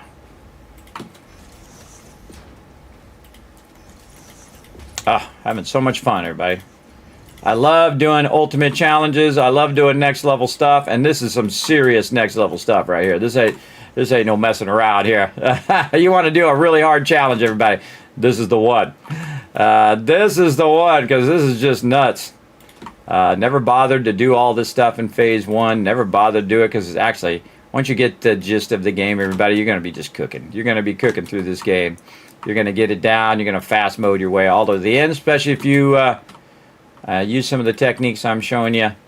You're going to easy mode this game. I don't just play games, everybody. I crush them. I learn all the mechanics, and I pass all those epic level mechanics on to you guys. There we go. Looking good. And we'll go ahead and tie our power from way up on high here. Right down into that corner. There we go. All that's got power. Look at it lighting up. Nice. So 1, 2, 3, 4. All right. Nice. There we go. Got that done. That went real fast. We got a little bit of problem behind here, though. We got that right behind there, but that's okay. This is all going to offset anyway. Offset there. Okay, so where are we at? Boom, we're ready to go. And again, this is why a spreadsheet is so awesome. Now, they do have websites, by the way, where you can plan all this out. Sometimes, by the way, because some people are left-brained and right-brained, I do this, and then what I'll do is actually open up and actually draw out a whole entire thing. Let me go find it on my Patreon over here for you guys. Patreon.com/Kismet. Let me go see if I can find those. Let's see if I can I search Patreon? That's a good question. I don't think I've ever tried to do it. I would think so. I would think I could search my own thing. That would be way too easy. That'd be way too easy. Let me go show you over here, buddy. Again, my patrons get a whole bunch of exclusive content over there. They also get to see the stuff first. So anything I draw out, any kind of specs or plans and things like that, even for $1, everybody, even for $1, I do go in and, oh, here we go right here. Right here, everybody, check it out. This is my Satisfactory blueprint colors, along with the blueprints for my mega train station that you can download right here. Look, there's the actual blueprints. You can take them, you can put them in your blueprints folder in Satisfactory, and you could use those mega modular blueprints so they snap together like Legos. You can build yourself massive train networks, including a whole bunch of other stuff. Look at this.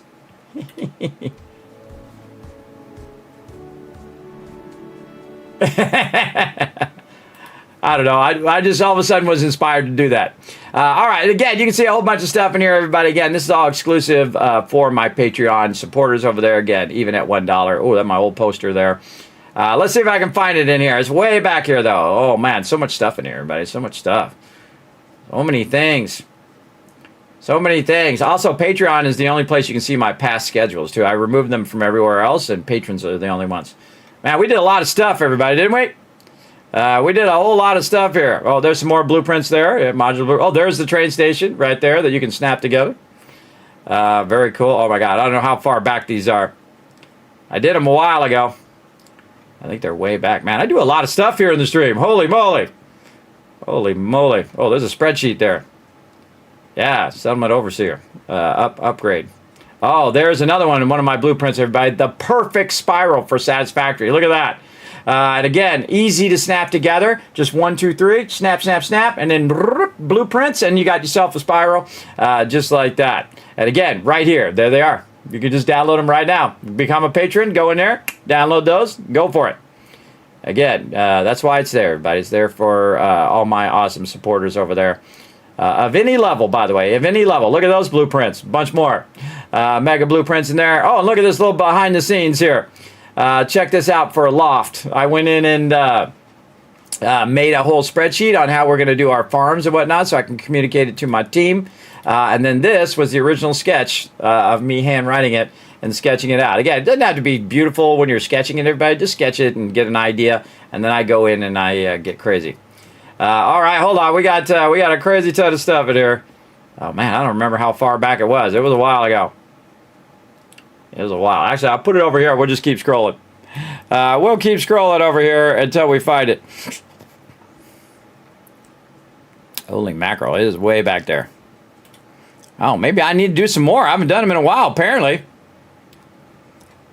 Time goes by so fast, everybody. It really does. Holy moly, man. There's a lot of stuff up there for my patrons. Wow. That is a lot of stuff. Ah, there it is. Bingo. This is the kind of stuff you can expect in my stream, everybody. Check it out. I made this from scratch. The Kismet Rule of 8. There it is. And this actually is the thing that we're making right now, encased industrial beams. It's cool that we found it right at the very thing we're looking for. Exactly how to build your factory. Exactly how to do your thing here. Pretty awesome. For those who are my Patreon supporters, here's what I'm going to do. I'm going to go ahead and grab a link to this and put it in the chat for you so you can go ahead and grab this if you hadn't seen it in the past. All right, how can I share this. Where's the share thing? What is it? This is reshare. How can I reshare? Oh, wait, no. Undo, reshare. How do I get a link to this? Can I click on it and open it up separate? Yeah, there it is. All right, right here. All right, all my Patreon supporters, I'm about to hook you up so you don't have to search that out. I'm going to go ahead and throw it right here. Kismet's Rule of 8. I also have a video on it, by the way. You can go ahead and search for it at youtube.com/Kismet. Kismet Rule of 8, or you just go on Google, Kismet Rule of 8. You can find a video on exactly how I did it. But there it is right there. There you go. So again, you're not going to find anybody else doing this, everybody. There ain't nobody else being a graphic designer and designing all of this from scratch for you. Now, just to kind of analyze a little bit, we can zoom in on it. Remember, this is really high res, everybody. Really high quality stuff. I don't do no cheapy, crappy stuff, everybody. I do some high quality stuff. In fact, we get even closer. Let's get a little closer. We want to. Oh, we can't do it on the browser, but I could download it and be even closer. But you can see over here, it's telling you exactly the miner. Now, oh man, wouldn't it be nice if I only needed 600 or 300 of each of those? I need double that. I need 600 of each, and then it doubles and doubles and doubles and keeps on doubling in the ultimate mode. But in the normal mode, this is all you need. It produces 25 encased industrial beams per minute, and this is your first big hurdle in the game, everybody, is to learn how to take and run this. Now, this looks really complex and fancy diagram or whatnot. Super easy, everybody. Super easy. Anybody can do this. This is just coal and raw iron coming in at 300 and 300. And if you have to, just split it in half, right? 150 and 150 if you're at your level 3 belts. You could definitely split those into 150, 150 and kind of infuse those in there. Then you can say 45 raw iron in this foundry, 45 raw iron in there.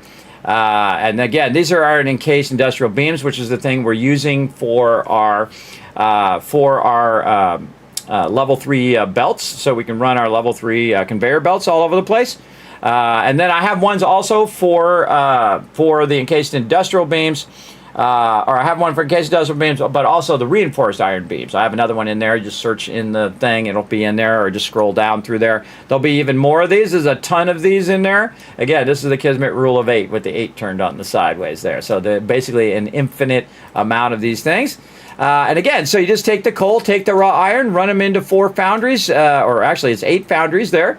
You can see up here 8 foundries for burning the excess coal and raw iron. So there's an extra one to burn any excess. And then over here, 300 steel ingots are going to go here into the constructors. Those are then going to go over here to your assemblers. And you're making your encased industrial beams. Also, we can go ahead and create a whole nother one here. So storage for your limestone. And this is like a little bonus one here for burning up your excess limestone and creating concrete. That's right, 16 constructors for burning up extra limestone. So again, these are all going 45 in. Again, it even has all the little mergers and the splitters and all that stuff in there as well. I had a lot of fun. I hand drew all of this from scratch, everybody. And I don't build really detailed things because if you build a really detailed illustration and it's really not necessary, I think that's a huge waste of time. I like to make it very simple, easy to understand. You can understand that's an assembler. You can see it has 2 inputs. You can understand that that's a constructor, and that's all you need. As long as you can visually convey something in the most simplest way, that is the best way. That's why, you know, Samsung touchscreen phones are so awesome, and iPhones and all that stuff, because it's a very complex thing presented in a very simple way that people can use it, because people don't care mostly about what the technology behind how it works. They just want it to work. They just want it to go, everybody. When you turn on your computer, you don't want to sit there for 8, 10, 20, 50, 100 hours or tens of thousands of hours like me over the last 40 years of fooling with computers. You don't want to sit there and screw with that stuff. You know what you want to do? You want to play some games. You want to go do your thing. You want to go get that work done so you can go and have some fun. You don't want to sit there and screw around with computers all day long. And you know how much Microsoft would owe everybody if they had to pay $1 for every blue screen they ever did? They would instantly go out of business. They would instantly go out of business. If they had to pay people for all the hours lost because their product sucks, they would instantly go out of business, even with $1 trillion. It would be trillions upon trillions upon trillions of dollars they would owe. when you make a shoddy product. The number one worst product in the world, everybody, is Microsoft Updater. It is the absolute worst thing. It has cost me hundreds of thousands of hours. I am telling you, over all the years, it updates and then something is screwed up. And then I have to go fix my audio and I have to go fix this and I got to go to this. And why is this not loading now? And why is this not doing this, right? Who's ever had a problem with Windows? I think everybody, right? Everybody, put a 1 in the chat. Also, same thing on the Mac, everybody, but not as much. But same thing. They'll put an update, it screws it up. If they put an update on your phone, my phone's screwed up now. It was better as it was, right? Again, if you've ever had to have that problem, everybody, an update has messed you up, put a 1 in the chat right now. Because that's what it does. But look at this. I go above and beyond in such a way you've never seen in any stream ever. Right there, everybody. Again, my patrons getting hooked up. And you guys can just take a screenshot of that, too. Take a quick screen grab of that by doing a clip real quick. And there you go. Or I could just do this. Hey, Siri. Or, no. Not Siri. Nope. Yeah, there's Siri. Twitch, clip that. There you go. I just clipped it for you because they got that new function where you can just have Twitch clip it. There you go. Look, hooking up my Patreon supporters. I appreciate every single one. It's the best way to support the stream, everybody. Over on patreon.com/Kismet. Even $1 does make a difference. Remember, I take every penny, put it right back in the stream in form of giveaways and other projects. Right now, our big project is the Vault Van Life. We're trying to get a real-life van. We're going to make it look like a vault inside. We're going to travel around from convention to convention. This is my one last wish in life, is to go out there and have some fun with all of you. Get back out in the world, because I've been very, very ill for a very long time. And I'm just getting strong enough now where I can go and do that. I had that idea 10 years ago, by the way, everybody, a long time ago. And now I think I'm finally getting strong enough I can make that happen. In fact, I'm doing longer and longer streams. We're doing all sorts of crazy stuff. Okay, let's get back in the mind frame of working on our stuff here. All right, so we got that whole side done. Now we're working on this, right? We need to get our mergers and splitters and all that fun stuff in here. So we've got our mergers here coming out of here, and then those are going into splitters to our screws here. Now we could do this a reverse way, but we already know this is working. So we want to go ahead and get this going here. Now this is not going to be a splitter. We need a merger. There we go. And we want it to go that way, because it's going to merge down the line here and bring those screws back and put those in that box. Just like this. All right, nice.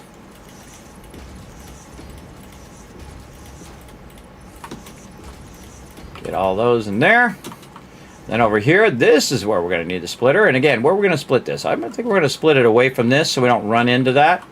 So we can very efficiently do this right over here. Very nice. Okay, and then split those into there, because we're going to have our raw iron ingots go right into there like that. This one actually needs to turn. We'll just turn it now. How about that? So the input's going to be that side. There we go. Again, just double click and it'll make that go so much faster. Oh, that one's not even lined up. There we go. Double click, double click. Oh, see, it doesn't work when you're a little too far. You just aim at this now, though. They made it so much easier to run belts, everybody. It used to be where you were trying to get this in here and it'd be really funky. But if you just aim at the top of it, it'll automatically try to snap into a connection, right? Obviously, you want to be aiming at this side, so it would go into there. But they've made it so much elegantly better than it was before, for sure. All right, those all got power. Those are all looking good. So we're going to input here. So we want to go ahead and put ourselves a nice little box right there. We're going to put that iron ingots in there. Just like that. Now over here, this is going to go ahead and make a bunch of screws. And then these screws are going to loop around like this. And again, we could have built it the opposite way. But I'm going to go ahead and build it back just a little bit here. And then again, using our nice straight function, we're going to run that bad boy right across here. Now, the great thing about this is that I can see that it's running. That it is running. And again, it's kind of like a double check, right?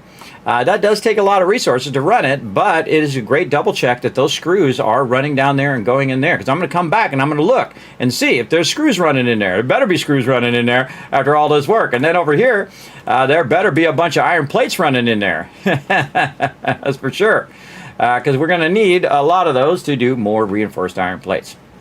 All right, now we got that done. Now we need all of our smelters for this side over here. Now this side and this side are kind of coupled together, right? Because we are going to load balance our stuff across there. So instead of putting it way off over there or wherever it is, it needs to be over here.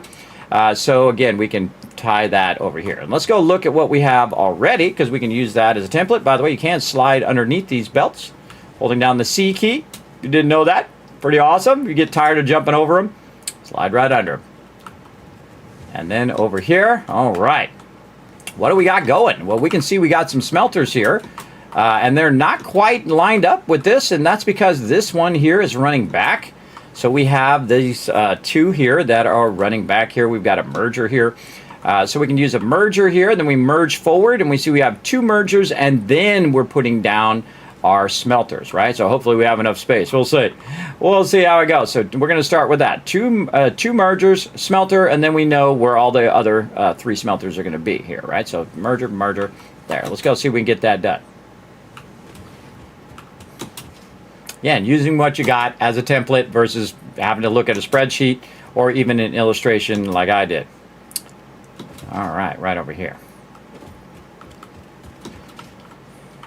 And we'll leave a little bit of an offset because we want to make sure that we are easy to tell where we're going. So we'll leave a little bit of an offset here. So merger.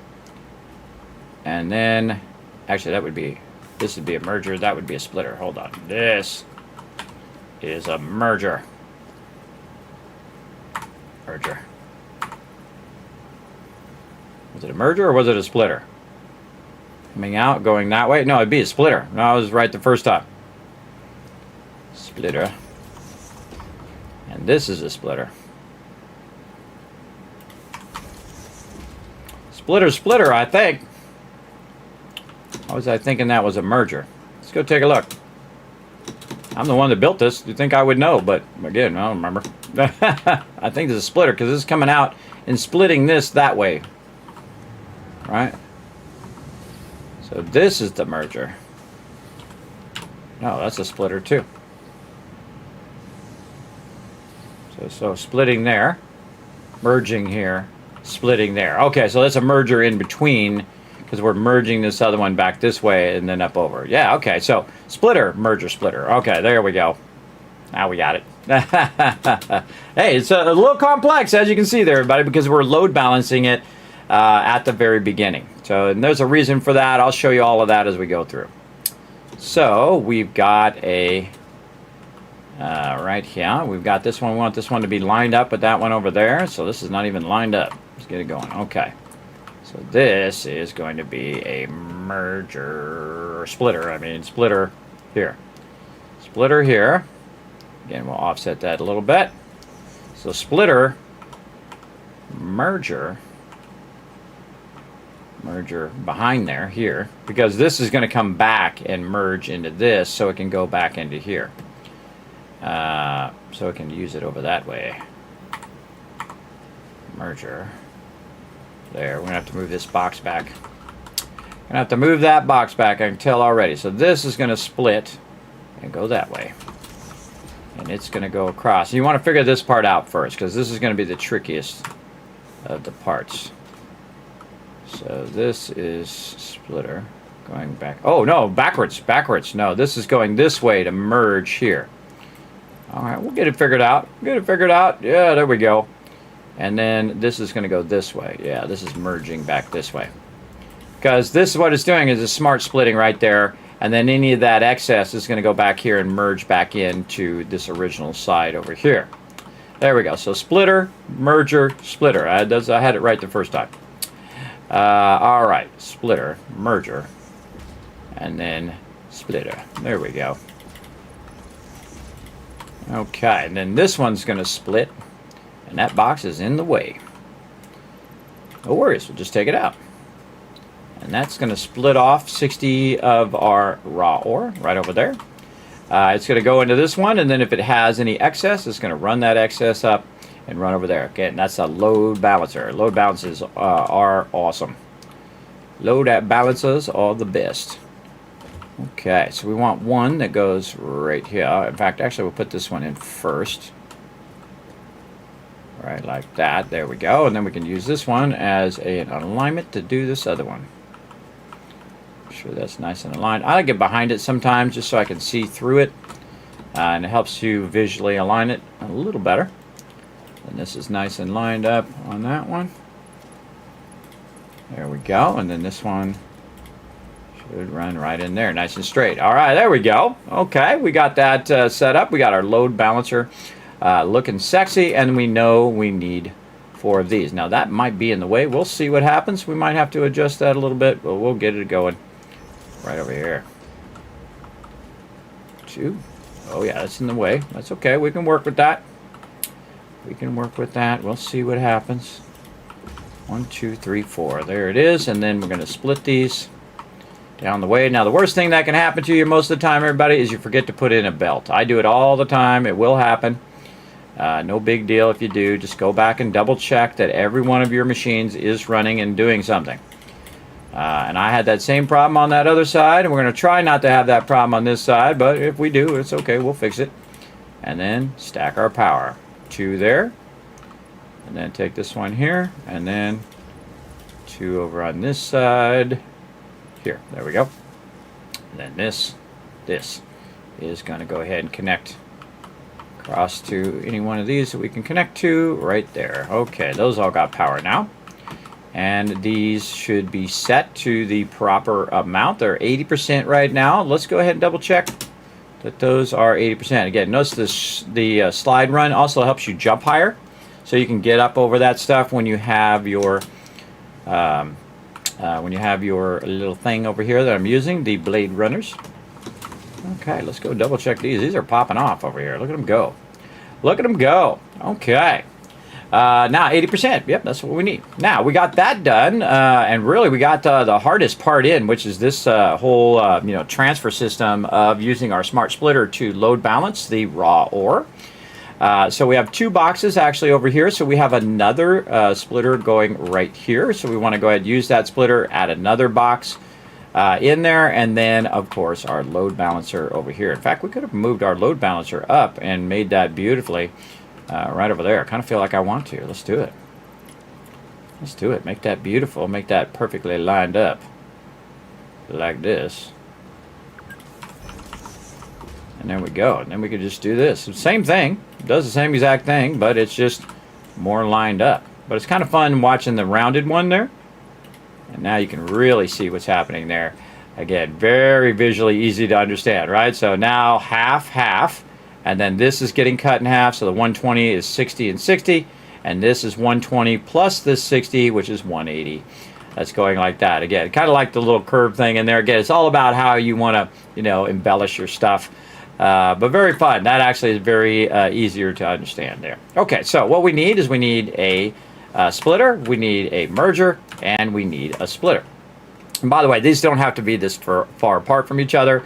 In fact, these could actually be closer where we could have both of these right on the back. I say we do a little bit of that. Splitter, merger, splitter. All right, let's go. Splitter, merger, splitter.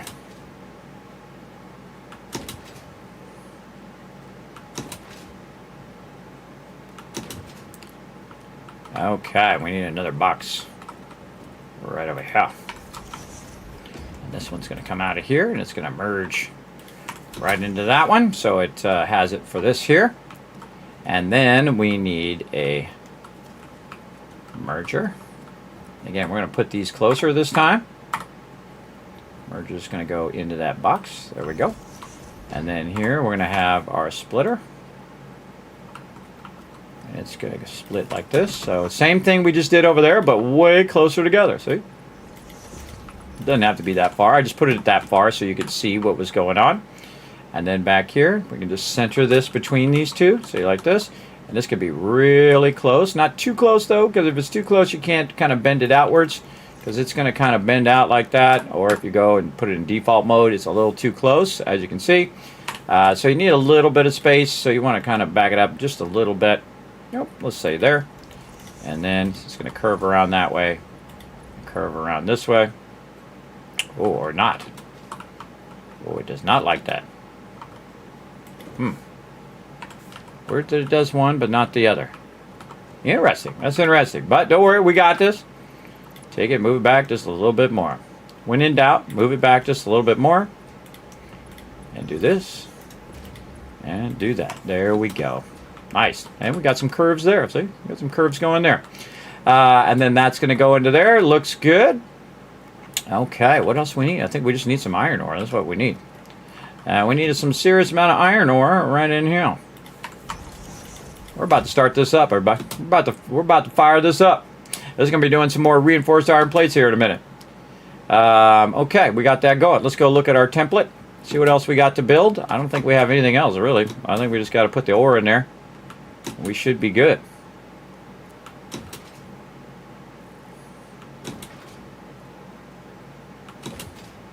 Yeah, we got 2 boxes. Looks like we have a box way back there. So really, we just have the box way back and not have to have it right next to these two, which should kind of separate that a bit. So we can have this as the raw ore, and then this is kind of a backlog here. Just in case any of those backlog, it'll backlog to there in case the power goes off and it makes a bunch of stuff, but then stops and so on.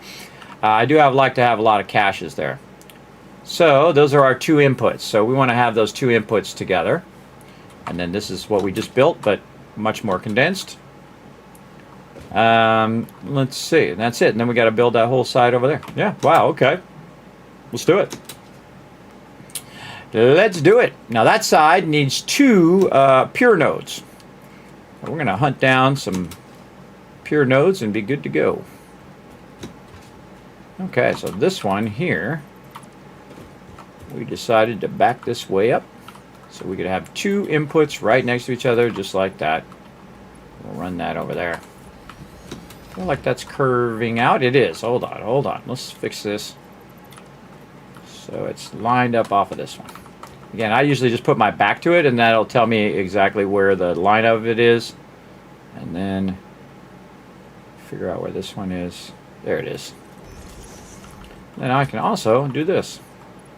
Oh no, I can't because it's in the way, but we'll do something like this. Come on, right button. There we go. We'll do something like this where we give it a little bit of height so we can go under it. Bring that down, and we'll bring it from the top side on this one. Yeah, give a little bit of its own kind of flair over here. There we go. Now we can just go under it. Won't be in our way. But all these other belts will be in the way, but we can always slide under those like that. Sliding is the best. Really fun, too. Just give you something to do while you're running from place to place, too. All right, so now we just need 2 240 things. So let's see what we got. I kind of feel like we used up all of our stuff, and we're using some of it for our other thing here. Limestone, sulfur, iron pure. So I think we're using that iron. Let's go ahead and turn our towers back on again temporarily so we can use those. I've got them marked in purple so they stand out among the rest of my stuff. So I can just go right over here and flip my towers back on. Boom.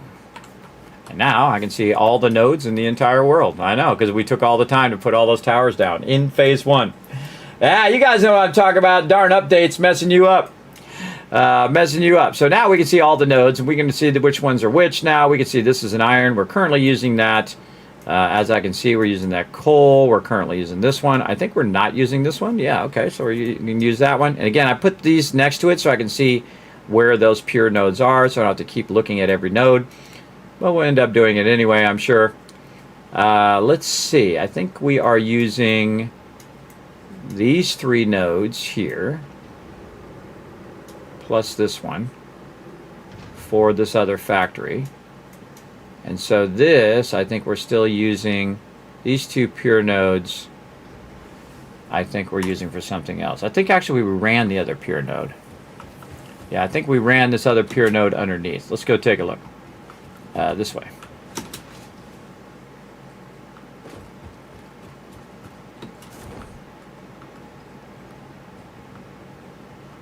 Right here. Using my parachute. Parachute is awesome. Most I've ever used it ever. It's awesome. Especially in the beginning of the game. Float around, have a good time.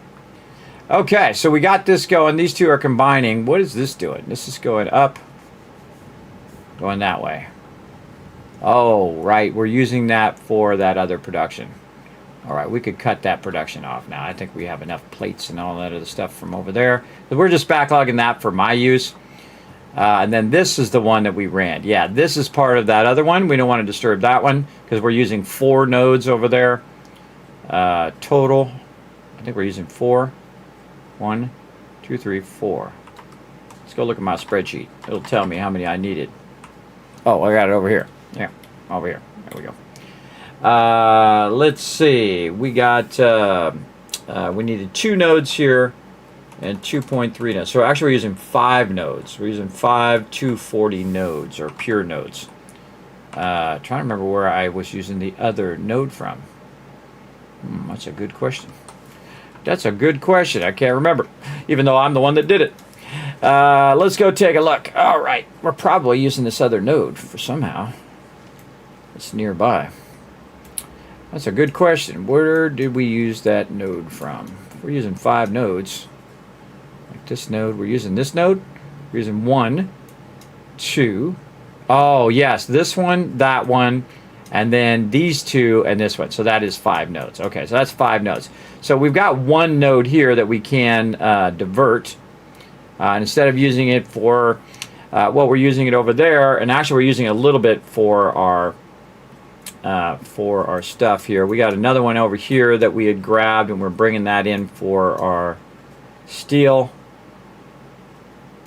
as well. But the one is going to have enough of those steel beams, so I won't really need it on the steel beams anymore, and we'll just switch it to pipes, and then we can remove that other steel production, which we're using the overflow of this other pure one, and then these 2 nodes that we combined, which is an normal and an impure.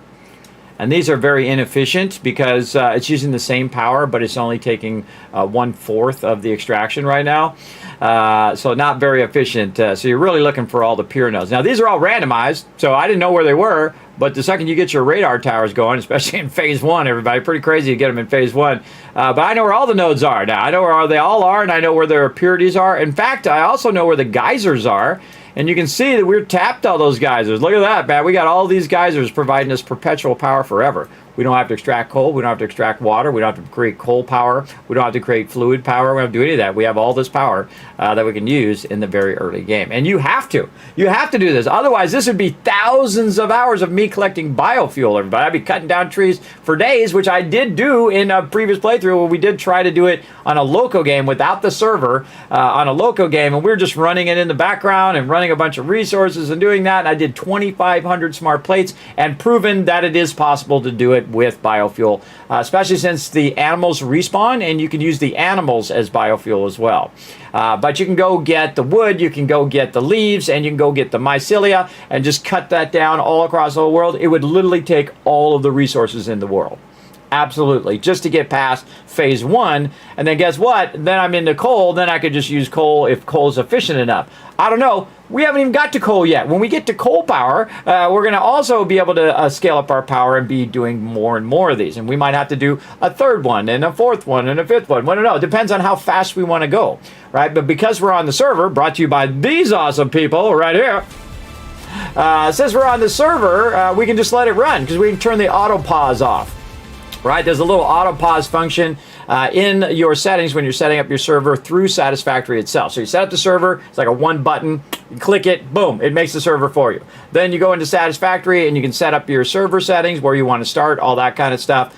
And then in there's an auto pause. So it will auto pause the game when you're not in the game. But if you don't want it to pause and you want to keep producing resources 24/7, you can just go ahead and turn that auto pause off. And that's why when I come back 8 hours later, it's done 3,000 of those smart platings. And making smart platings is not easy. You can see it's pretty massive. It's a massive undertaking just to do one thing, one assembler at 100% efficiency. One assembler at this level is pretty crazy. Because again, you remember it's doubling and doubling and doubling and doubling as it goes. And then 5 times, 5 times, 5 times, 5 times when it comes to the power that you're using as well. It's pretty crazy. Pretty crazy. All right, so we know what's going on over here. I feel like we'll go ahead and grab this one here in a minute, and we're going to decommission those over there eventually because we don't want to waste that power. Or we can just go get some more power via coal. We'll see. We'll see. But we do have another one over here, so that would be 2 pure nodes, which is all we need right now because we look at our spreadsheet. And you're like, Kismet, why'd you spend all that time doing this spreadsheet? That took forever. I know, but look how nice it is now, right? Now we have all the answers. We have the answers to the quiz, everybody. It's right here. What this represents, everybody, is how many smelters I need, how many constructors I need, how many assemblers, and at what level that I'm doing them, and my overclocking them, am I underclocking them, that kind of thing. All this is underclocked, so I actually am saving power, so I'm optimizing my power. This is why I can put multiple of these in, even though it's 5 times the power. I can actually put multiple of this whole entire process in, even in the hardest mode, because I'm super efficient at it. That's the fun part. Now, how many nodes we need? We need 2 nodes. In fact, for those who are on mobile, I'll zoom in. There we go. So we only need 2 nodes because I calculated how many nodes I would need. Pretty easy because it's 480 was what it needs. And again, it's like magical how those numbers worked out. How did that number all work out to be 480? Again, they're pretty good number smiths, everybody, over there at Coffee Stain. Big love to them for all their hard work of really making this game super fun. But again, if you want to get your own G-Portal server and be doing what I'm doing, go hit up G-Portal, man. It's cheap. You go over there, get yourself a cool server, even if you're just using it for yourself. Instead of using because if you think just the cost of your power in your computer running 24/7, just think of how much it would cost you just to do that every day, all day. And plus, it's the inconvenience of your computer's all tied up doing whatever it's doing, whether it's just sitting there, converting resources or whatever it is. You can just let the server do that and let it run. It's pretty awesome. Pretty awesome. And again, I will do local playthroughs for a while, and then I do server playthroughs, and I kind of bounce back and forth to get the feel of both the different types of play. Because the server gives you the ultimate power, which is the power of time. So you have an infinite time, really, because it can just run on the server and you can go take a nap or watch a movie or have yourself a snack or get yourself something to drink, whatever you feel like it. Maybe some ice cream. Yeah, there you go. Maybe you might need some of that because you had a rough day. And then you can just sit there, eat your ice cream while you're watching your factory, just pump out resources. That's something I really love to do off stream, everybody, is just to let it sit and watch all the stuff running on all the different belts. Not just be eating ice cream, maybe watching a video, working on stuff behind the scenes, and just watching my factory run. Very soothing, I think, for those who love to build, like me. All right, so we got to go down in this hole here. Hopefully that spider didn't respawn. So what we did is we put all these tags here. These are called map markers. So you can. I've never used these map markers once, everybody. Never once. But we're using everything in this playthrough. We're doing the ultimate, one of the best playthroughs I've ever done. Absolutely, or the best playthrough I've ever done, just to be clear. So what we did is we use these map markers to mark where the pure nodes are, and what it does allows us to highlight that marker. And what that does is allows us to see it up on the radar, but also we can see it in the physical world because we can see this light beam here. So we know we need to go over there, we need to tap that, and we need to bring it over here. In fact, I'm going to bring it right over here where this one is, and then both of these I will run to the far side of the factory using this underside of my factory called the sandwich level or the logistics level, right? So it's out of the way. It's not running up there where your factory is and you've got to jump over it all the time or it's overhead or whatever. Just run it underneath. I find that's why I typically build my factory up higher, so then you have 20 levels of logistics level you can run under your base, easy mode. Which you can see I have a bunch of stuff running underneath here. So much easier to do it under here. Actually reminds me after a while of like a circuit board. Very, very cool on how that very much resembles that. Okay, time for an adventure, everybody. Here we go. We've been adventuring more than we've been building factories in this playthrough, everybody. We literally went around the entire world like 5 times now. We went around the whole world, looked for everything that we can find. We found hundreds of crash ships. I didn't even know there was that many. I never even bothered to do that many. Probably do like 5 to 10 of them each playthrough. So pretty epic level stuff going on. Over here, using my parachute. Get it going. Why can I not hear my sound? My sound seems to be low. Maybe I just need to adjust my headphones. There we go. All right. Again, having the greatest playthrough of Satisfactory ever. Oh, there's somebody behind me who wants to die again. I see you over there. You can't catch me. I got the power of jumping. Okay, I'm going to go up here. We're going to look over here and see what we got. Did we clear those baddies? We did. Oh, we got a ladder. I forgot. I put myself a ladder here. How convenient. How convenient. All right. It's very convenient. Oh, hold on. Hello. Let me give you a little something special from me to you. Boom. Die, sucker. Now, these are Novelis, and Novelis are amazing. I'm going to blow up those guys. Now, there's probably a spider down there because they do respawn. So what I'm going to do is just throw it down there just in case. I don't even know what's down there, but I just feel like he's down there somewhere. Boom. Let's see. Now, we already killed him once, but they do respawn if you're away for too long. We're just going to climb down our ladder that we made earlier, because ladders are amazing. One of the very first things I unlock in the... yeah, look at him. Look at him down there. All right, now what we're going to do is get a little tricky here. He doesn't see us yet. We're just going to stack the deck here. A whole bunch of these baddies over here. We're going to hope that he comes this way just a little bit. Again, stack them, stack them. Stack the... Oh, my God, we're putting a lot of them down there.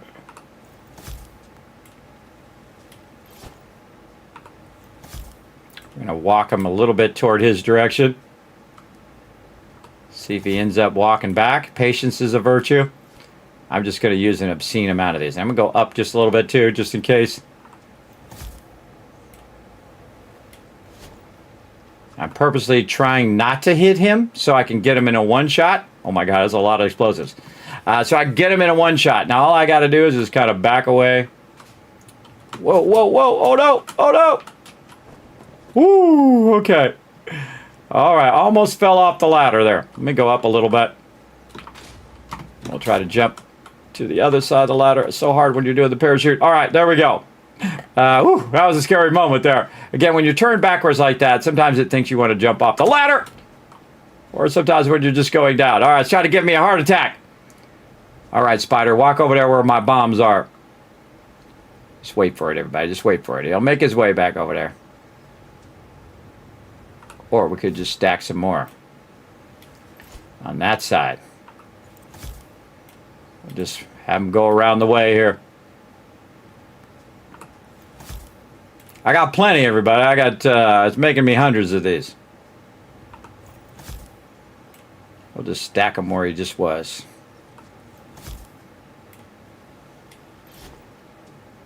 This is going to be quite the explosion here.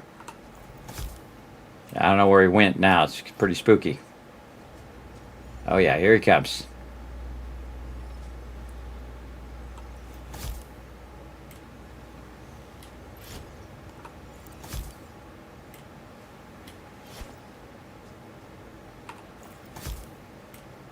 Oh, right there. One more, maybe. Hasta la vista, baby! I think we got him. We used like 30 novelists.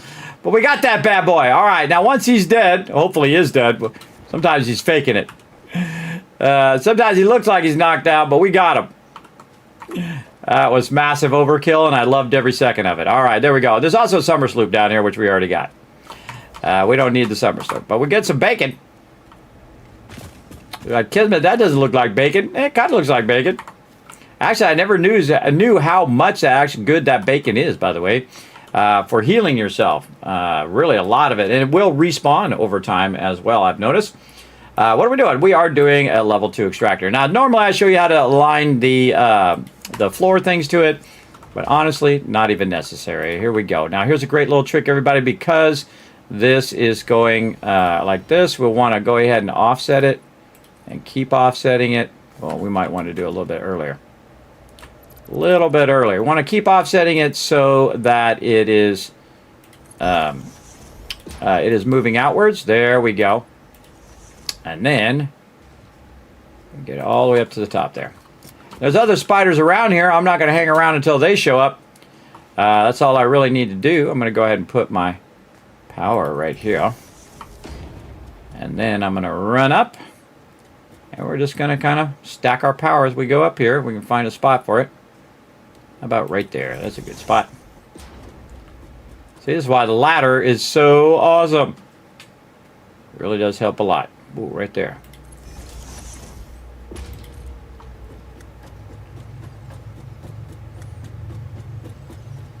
These power lines go a long way. How about over on this thing? Here. There we go. Just for funsies. And then we'll take this, and that's all we needed to do right to there. And then this guy. And we'll run way up here. And we'll bring that power, let's say, over there. Okay, that might be a little high. Might be a little higher than we needed. So let's go down there and look at where we're going. We're going that way. Maybe a little bit like this. And then we can go ahead and just divert this way. There we go. Looking good. Now, it just so happens that I do have some power over this way because you can see I'm running another line through here. And so we're also running our power line. So we just tap that right over there and bam. That's off and running, brother. And we can make it fancy. We can tie it all together. But right here we can see this one's just running willy-nilly along the thing here. We'll do a little willy-nilly action. We'll actually put these right next to each other so we can see what up with what up. And then we're going to put these down here like this, and we're going to jump on it like this. And eventually, because we've already started up our resources, it's going to go right over here. Now, we will try to get at least somewhat, for all you ADHD people like me, we'll clean it up just a little bit. We'll clean it up over here. Look at this. We've already got a stacker. Let's use our stacker. I mean, we got one. Why not use it? All right, put that thing away. Before we all die. That's a Monsters, Inc. reference, by the way. Put that thing back where it came from before we all die. Great movie. Love that movie. Mike Wazowski. All right, using what we already got. Actually, we need this to go that way. Let's back this up a little bit.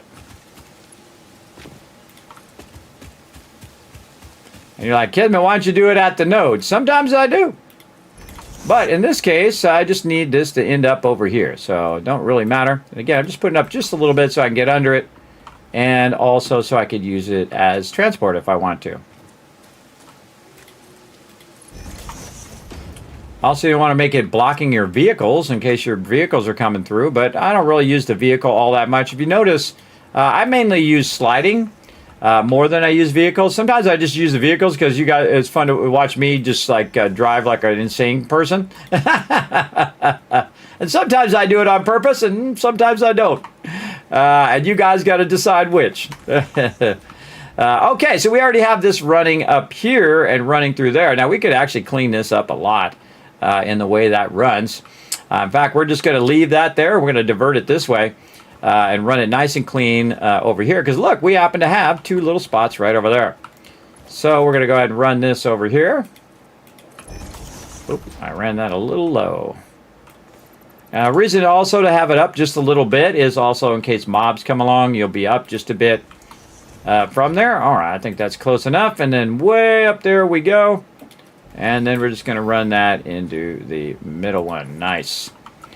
Then we'll go ahead and say, no. No more for you.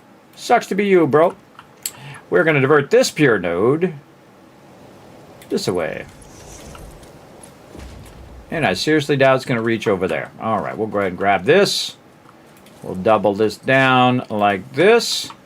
And we know this one's going to be the outside edge one, so we'll just be consistent. Right, the last second when I clicked. It does love to do that to me. But look how precise you can be, everybody. Be really precise from far away. Boom, there we go. Got to get my mouse to cooperate. Now this, the road's already laid here for us, everybody. We already did the work. Now we can just go ahead and enjoy the benefit of running these up here underneath in our logistics level.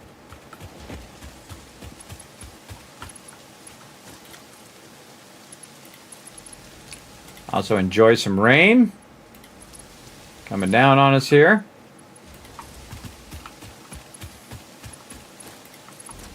Oops, I think that went the wrong way, but we'll fix it here in a second. See, sometimes it likes to just, because I have the things that attach to the ceiling, sometimes they're more annoying to have that unlocked. Sometimes I don't unlock them, just so it doesn't try to attach it to the ceiling.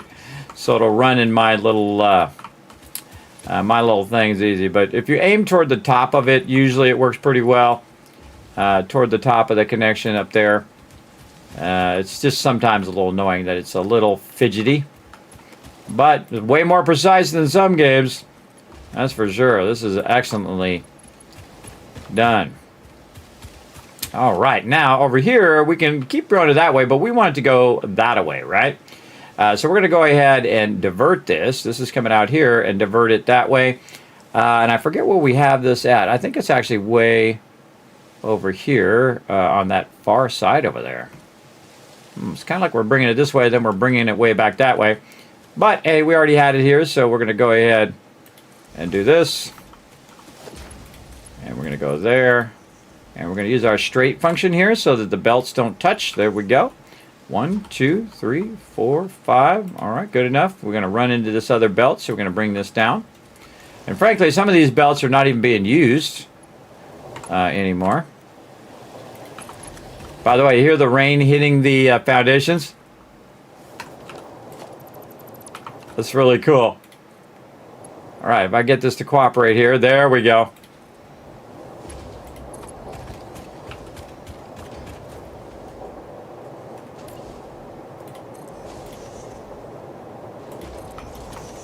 And we're just going to make this bridge right underneath here.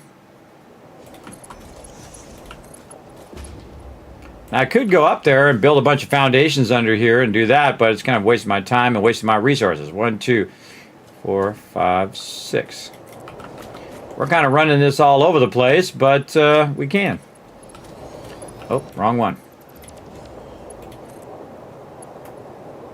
Good to do the outside one first, and then the inside one. It's going to make it a little easier.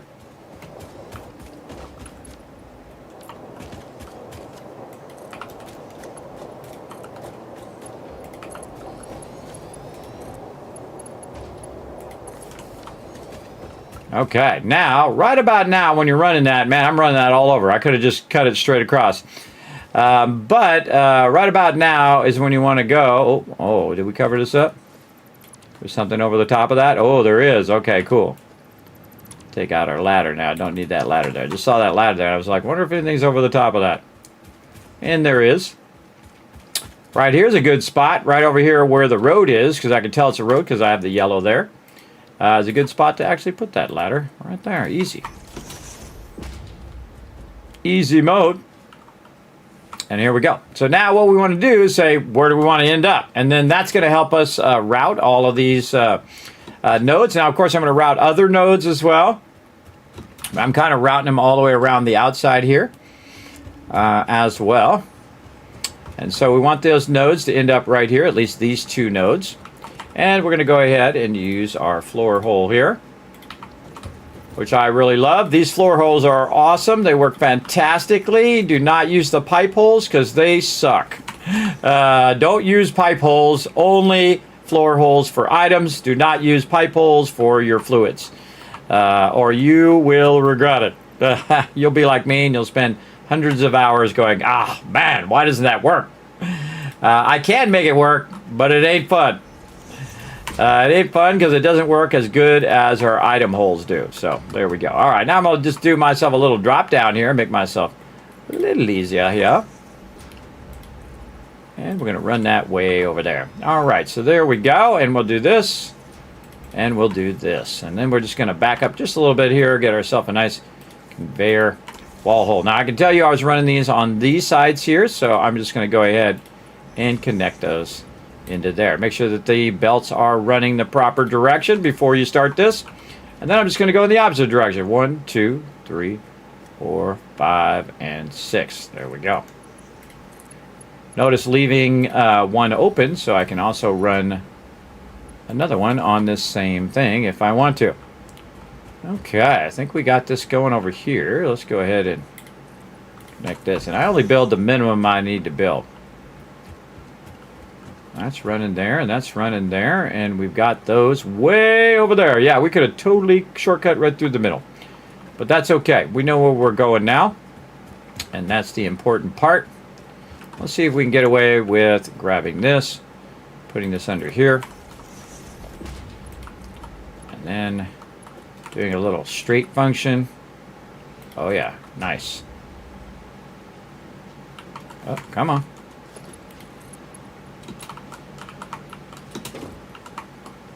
Gotta get on the edge. There we go.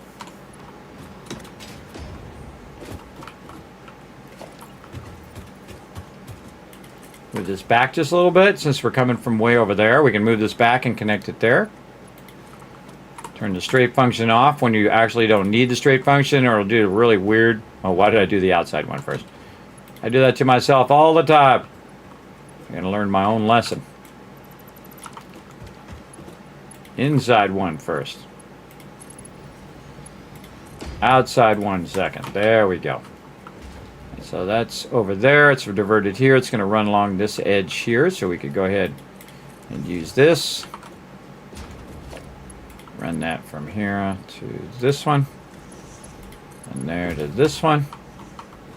All right.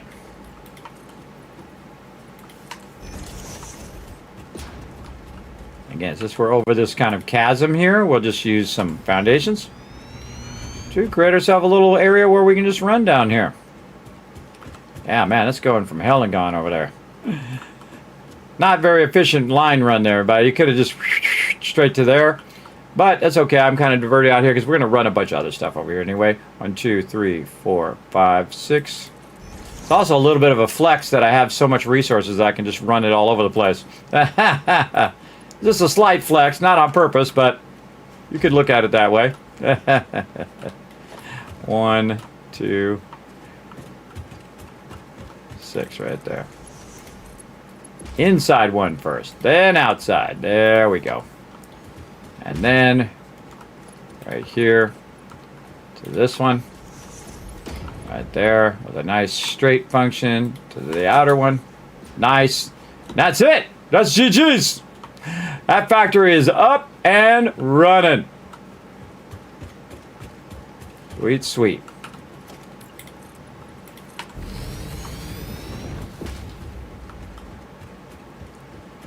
All right. Just to make this easy on ourselves, we're going to go over here and, you guessed it, put a ladder down.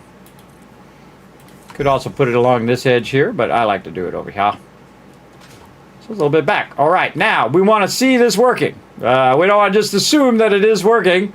Okay, well, it's all good. No, there it goes. Oh, look at that load balancer already doing its job. Oh, it's like a heart. Look at that. I love load balancers when they work. So there we go, everybody. Again, 120, 120. Cuts it in half, 60, 60. This is 120 plus 60, which would be 180. And then running in here, popping off. Popping off. Now, in the beginning, everybody, there's a bunch of excess, right? That's already in the extractor and in the line. So it's going to be a little bit like this when it first starts, where it's just really running the belts at 120 or 270 instead of 240. But eventually you start to see gaps there. See the gaps? That means it's working. I don't know what this kind of blurring is, everybody. Does anybody know how to turn that blurring off where it's blurring the things? I think it turned motion blur back on again. Is that what that is? You guys let me know. What is that? You can just tell me in the chat. What is that that's causing that blurring? Video. Motion blur. I have it turned off. I usually turn motion blur off because it kind of messes me up.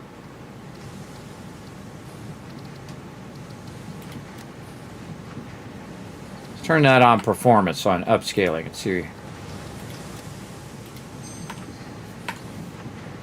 Oh, okay, it's a performance thing. Nope, it's still blurring. I don't like the blurring. I never had the blurring before. I don't like it. That my DLSS? I'm going to do quality, not performance. Still blurring. Why is that blurring? Satisfactory. I've noticed it this whole playthrough, but not sure why. Satisfactory resource blurry on the belts.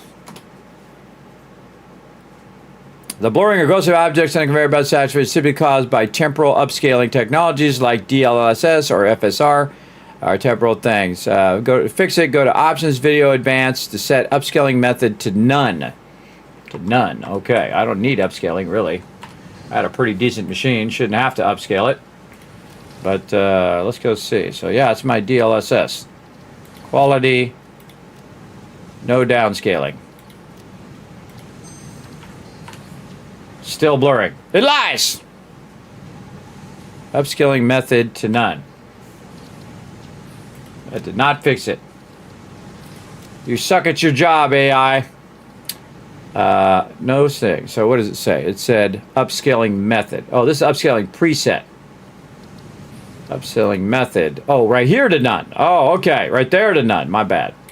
Confirm. Ha! Much better. Oh, yeah. Not blurring is bad. Much better. All right. Yeah, that's what we want to see. We want to see that sexy ore rocking down there without that weird blurring stuff. I never knew that was a thing. Because I never usually use it. No, it's not the client. It was definitely the DLSS. Because I have a really nice NVIDIA card.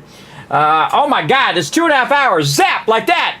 But this is pumping, everybody. Look at that. We see green lines all the way down there. Oh, we got a yellow line over there. Why we got a yellow line? We don't want to see no yellow line. Come on, come on, come on. Get up to speed.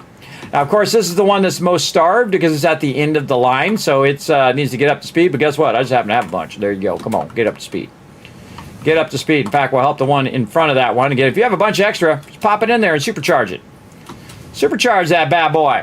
This way, again, you can see these two are overflow. These ones are not yet in overflow because, again, with the manifold, it fills that one, then it fills this one, then it fills that one, and fills that one, and then finally this last one has enough. But I just throw a bunch in there because there's usually a bunch laying around because you're taking belts in and out and you're working with stuff.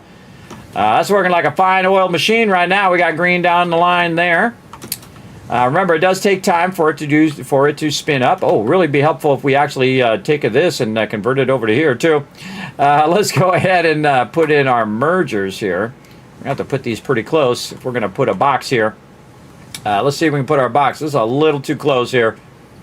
We'll put a box right there, a little sideways. Put that in there and see if we can just squeeze. Oh, perfection! Sweet. Merger this way.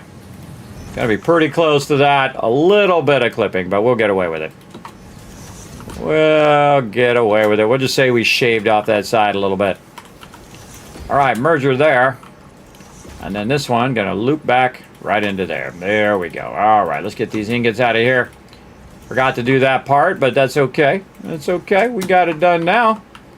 And we run this. No. Run this. What the heck? Oh, I put the input on that side, which actually was pretty smart. Pretty smart of me to think that far ahead, because now I can just do this.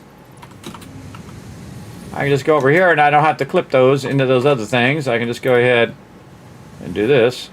Sometimes I'm smarter than even I think I am. But not often. But every now and again. Every now and again, I thought ahead on that one. Very nice. I forgot I had done that too. But that's the problem, though. I'm real smart, but then I forget I'm smart. There we go. Because, again, I put it on this side so I could link it here. Now, I could have just went straight, everybody, but I do like to have a backlog while it's starting up. Because you can see, man, it's just trying to get as many in there as it can.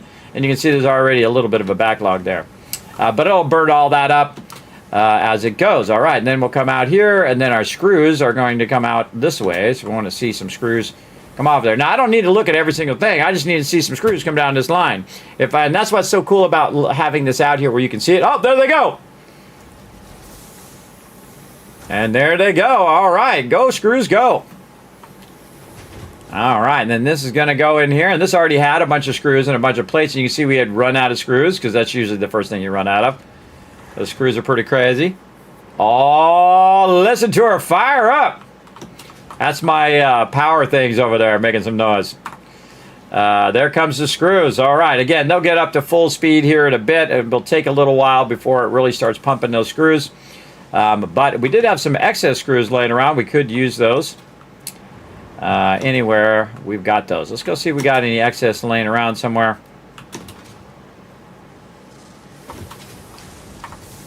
None there, which is good. You don't want to really see any excess. If you see excess, then it's not working at 100% efficiency. But it's okay to have a little bit of excess. You have a little bit here and there. I think we burned it all up. Oh, good. Nice. And over here, we've got this one. Running this and into there. So that's where that excess would be, but there is none. It's just beautifully working. You can see it's still maxed out over here, so that means it is working at max efficiency. which is awesome, creating reinforced iron plates, and we probably have a bunch extra.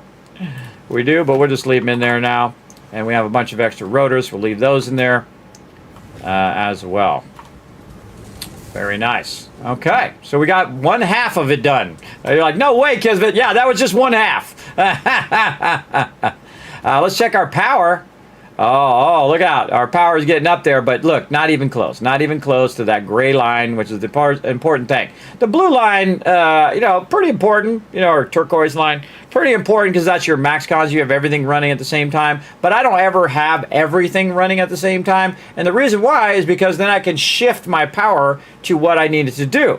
Like in this case, I'm using some of that power, actually a good amount of that power, for my nodes here, right? But once I've already marked the nodes, I can just walk over here. Watch how much my power goes down, everybody. These radar towers in this mode are insane. They use a lot of power, 5 times the normal power. So if I go over here and I flip this off, watch this drop. Boom. That's just the radar towers. That's not any production or anything. That's just radar towers. It just dropped by, let's say, it was using around 6K. And now it's using around 3,500, so about 2,500 power. It just got back that I could use for production. Look at this, everybody. Look how low that is, too. Look how perfectly efficient that is. Fantastic efficient. We even added a whole nother side here. And again, we could do this whole nother thing again, too. But we're going to let it rock and roll. We're going to see that we got our plates coming out. Oop, I think I saw one. We got our screws now getting. Look how many more are coming out at once. There we go. Then over here, there's our plates. Okay, that's what we want to see. Now we want to go all the way to the end and see that our plates are coming through, our reinforced iron plates. We got a lot extra right now. Rotors. Whoa, it's still trying to burn up those rotors and plates that we gave it earlier. Yeah, it's not even done with those yet. Man, it's been cranking those all this time, though. Look, 32,102. How many has it done since the last time we checked? Let's go see. We're checking in on our production speed here. Let's add another 5 rows here. There we go. So since the last time we did it, what was the number? It was 271. So it was 31,271. Yes, 31,271. So I just did the last number, but this was actually 31,271, like that. There we go. And it was then minus that. But if we were just minusing to see how many it had done 144. So 31,271, and the current number is 32,108. 32,108. And we just copy this calculation down here, and it will say, oh, we did it in the reverse order. Hold on. Let's fix that so we don't have a negative number. There we go. So it did 837 just in the time in which we were building that other side. Pretty awesome, everybody. Again, that other side also 2 constructors going, or 2 assemblers going with it, because we took the excess from the other one, and I'd backlogged a bunch of excess, so I could use it in the other one straight away when I started building the other side. And that is why it did basically double the amount it would normally done. Normally we'd done about 400 or so, but it's now doing 800, so it's doing double. Very awesome. Awesome. And that's actually double. So normally it does 2 per minute. And we'd be doing 2 per minute on each of them, so that'd be a total of 4. But because I'm using my summer sloop, it's actually doing 4 per minute on each of them, so it's doing 8 per minute now. Pretty awesome. Awesome sauce. All right, now we got that working. Now we just need to do our rotors. But before we do that, let's not be crazy like I did yesterday, where I went for like 7 hours without taking a break.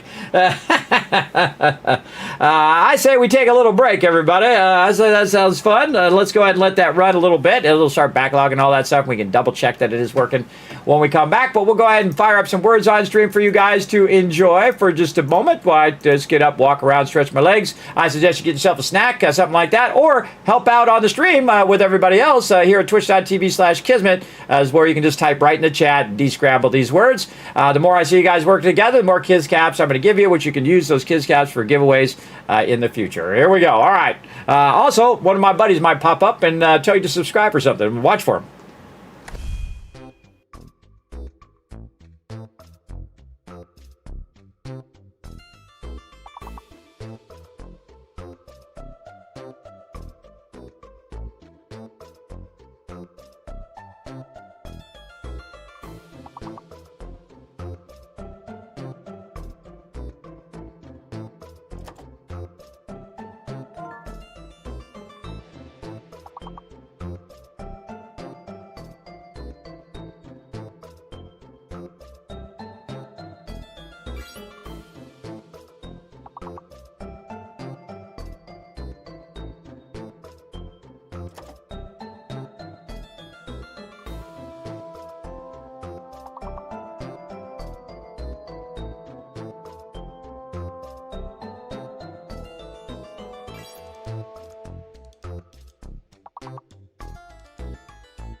Hi, this is Norbert, here to remind everyone on YouTube to hit the subscribe button, like button, and leave a comment below. All good vault dwellers and dragons leave comments. You can also become a member on YouTube. If you're on Twitch, drop a follow and consider using your Twitch Prime. Thanks, Kismet will be back from AFK soon.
I saw that. That counts. I saw you guys do it. That's a perfect run. There you go. Perfect timing, too, because guess what? You're going to get 5,000 cash right there. 1,000, 2,000, 3,000, 4,000, 5,000 cash for being epic level, getting a perfect score. Fantastic job, everybody. Perfect timing for me to come back, too. I saw you guys finish that off. I was like, oh, perfect score. There you go, everybody. Again, remember, everybody in the chat got it. So there you go, everybody. Thanks for hanging out in the stream. Appreciate it. Let's press a lot of buttons, flip a lot of switches, get this stream back up and running. There we go. Off we go over here. We got this over here. Let's pause that. There we go. We got our spreadsheet here. We are cranking out some serious amount of stuff over here. Now, again, everybody, we're just trying to get this second round of this to go. We're trying to do as many of our smart platings as we can, and we're building at such an epic level. But we're going to build that whole entire thing over there again, which is what we're building back here. And we got half of it already built, and it's already running and functioning. It's already making a bunch of smart plating. And I typically get this side working first because it is the easier of the two sides to get the reinforced iron plates. It's good to learn how to do that very early on, how you just do your basics here. Now, this is just phase one, everybody. This is just the beginning of the game. So crazy that we've spent, I don't know how many hours. The server's been running. Let's see. Let me see if I can go to server manager. Yes, that's where it is. All right, just because it shows my IP or something. Right there. So server manager, the actual server itself has been running for 464 hours. But me, I've probably played like 100 hours, right? So really it was only 100 hours of my time, even in the hardest mode. And again, we're just doubling up on these smart platings now because we got to. Otherwise, it'll be 10, 20, 30 days from now before it's even done doing that. So we're just going to go heavy into smart platings. We're going to use all of our power toward that. Get those smart platings done, and then we're going to flip over to Versatile Framework, which will retool the whole factory just for Versatile Framework, and then we'll let that run for 6-7 days. I know, crazy, right? Crazy amount of fun we're having up in here. But we got to do the first things first. So we got to get over here and we got to get our rotors going. Now, luckily, we already have a template we built yesterday right over here. So we'll just use this template to our advantage. So right over here, we've got our rotors popping off right over here. Then we'll go back here and we'll see what's right behind the rotors. We've got our screws on one side. We've got our screws on that side and our rods on this side. Looks like it's doing pretty well. And so we need to get our screws and rods set up. Let's see, what do we feel like setting up first? Probably screws, because screws are the thing that takes the longest. So we can see that we have a bunch of constructors here. Now, all of this here came from this here, which is a bunch of spreadsheet stuff that I had done right over here. And you can see that we have our smelters and whatnot over here. In fact, we can just start naming these as smelter 1, 2, and 3. There we go. And then over here, we're going to do the same thing. 1, 2, and 3 constructors. 1, 2, 3, and 4 over here. And then we can just tell this to repeat that. So now we know we need 7 constructors there. And then over here, same kind of thing. So we know we need 5 there, 3 there. All right, looking good. And then this rotor's the thing we already have done. So we already have the rotors there. And so we need 5 constructors for our screws. So let's go ahead and get that going. Again, we've got those going there. Oh, very nice. Okay, back this way. Slide jump. Let's get our sound on.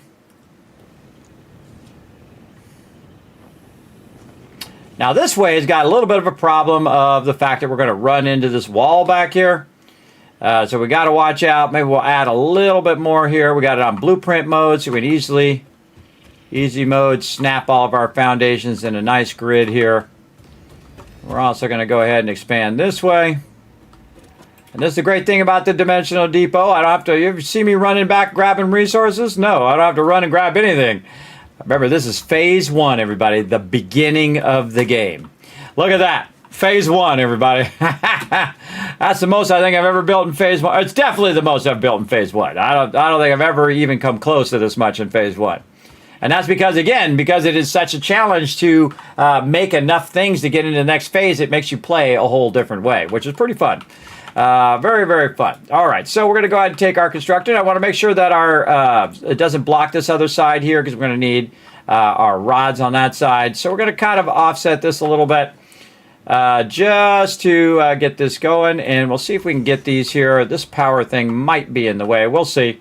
And again, we'll go back over here. How many constructors do we need? We need 5. And again, working our way backwards from the end point, backwards, just make it easier to keep your factory from getting squeezed into a spot where, oh, wow, that is perfect, right up against the road. Look at that. Sometimes it just works out. Now, this is definitely, potentially going to be in the way. We'll see. How many things do I need behind this? I need 7 constructors behind that, which I can offset that way. And 7 smelters. So 7 and 7. Okay, 7 and 7 there. Okay, very nice. Now, these constructors could potentially have some stuff that we might need to grab from over here. All of the settings and all of that stuff that we already set last time. There's no reason to reinvent the wheel, everybody. If you've already got it set up and it's just sitting over here, you can just go over here and backtrack your way from where you started right here. And it's already got set. It's actually at 100% efficiency there. Very nice. And again, we'll double check our spreadsheet and see if our spreadsheet says that it's at 100%. It sure does right there. See, it's got 100% production. If you can't see it, it says 100% is the clock speed of what we want to run that at. So we're good. So actually, we don't have to do anything other than to change it to screws, which you don't necessarily have to do it, but I'll just copy it anyway. Copy it anyway because we're already over here. Save me a step.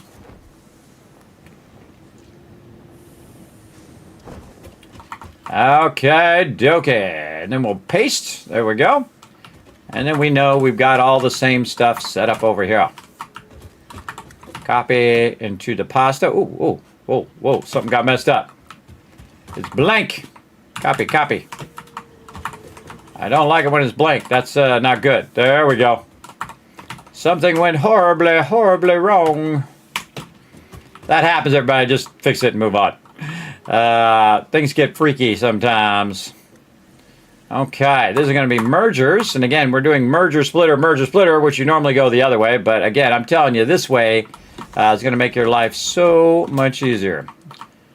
All right, so these are going to be our screws. And we're just going to run them along like this. I'm not that much of in a hurry for it. You know, it's not like I'm, oh God, I'm out of screws right now. I need more screws. Now, I'm good for me. As you can see, I can build a lot of stuff. But eventually, we're going to need all of this. Okay, and then same thing here. Nice and easy mode. Just double those up. See, we're doing a lot of the same repetitive stuff because when you do repetitive stuff, you're actually more efficient. It's kind of like if you're working on an assembly line and you're just doing that one thing, you'll become incredibly good at that one thing that you're doing. That's why they have assembly lines like that, because that's why that works. That's why that works so well, is because the person who's working it becomes better and better at it. Hopefully.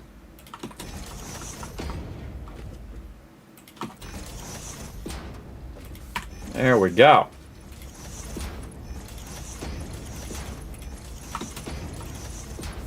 Oh, this one's offset. Fix that one. There we go. And there we go. All right, those are all good, and they're all powered right now together, but they're not actually powered because they're red. And that tells me that they need to be connected somewhere over here at the end of this one. There we go. All right, now they're yellow. That means they've got power, but they've got no resources. So we're going to work on that. And we got this thing in the way. I could move it, but I'll just move my stuff. You can see we've got a bit of room here. We do need to leave enough room to get this one going, but we'll probably just put that right there anyway.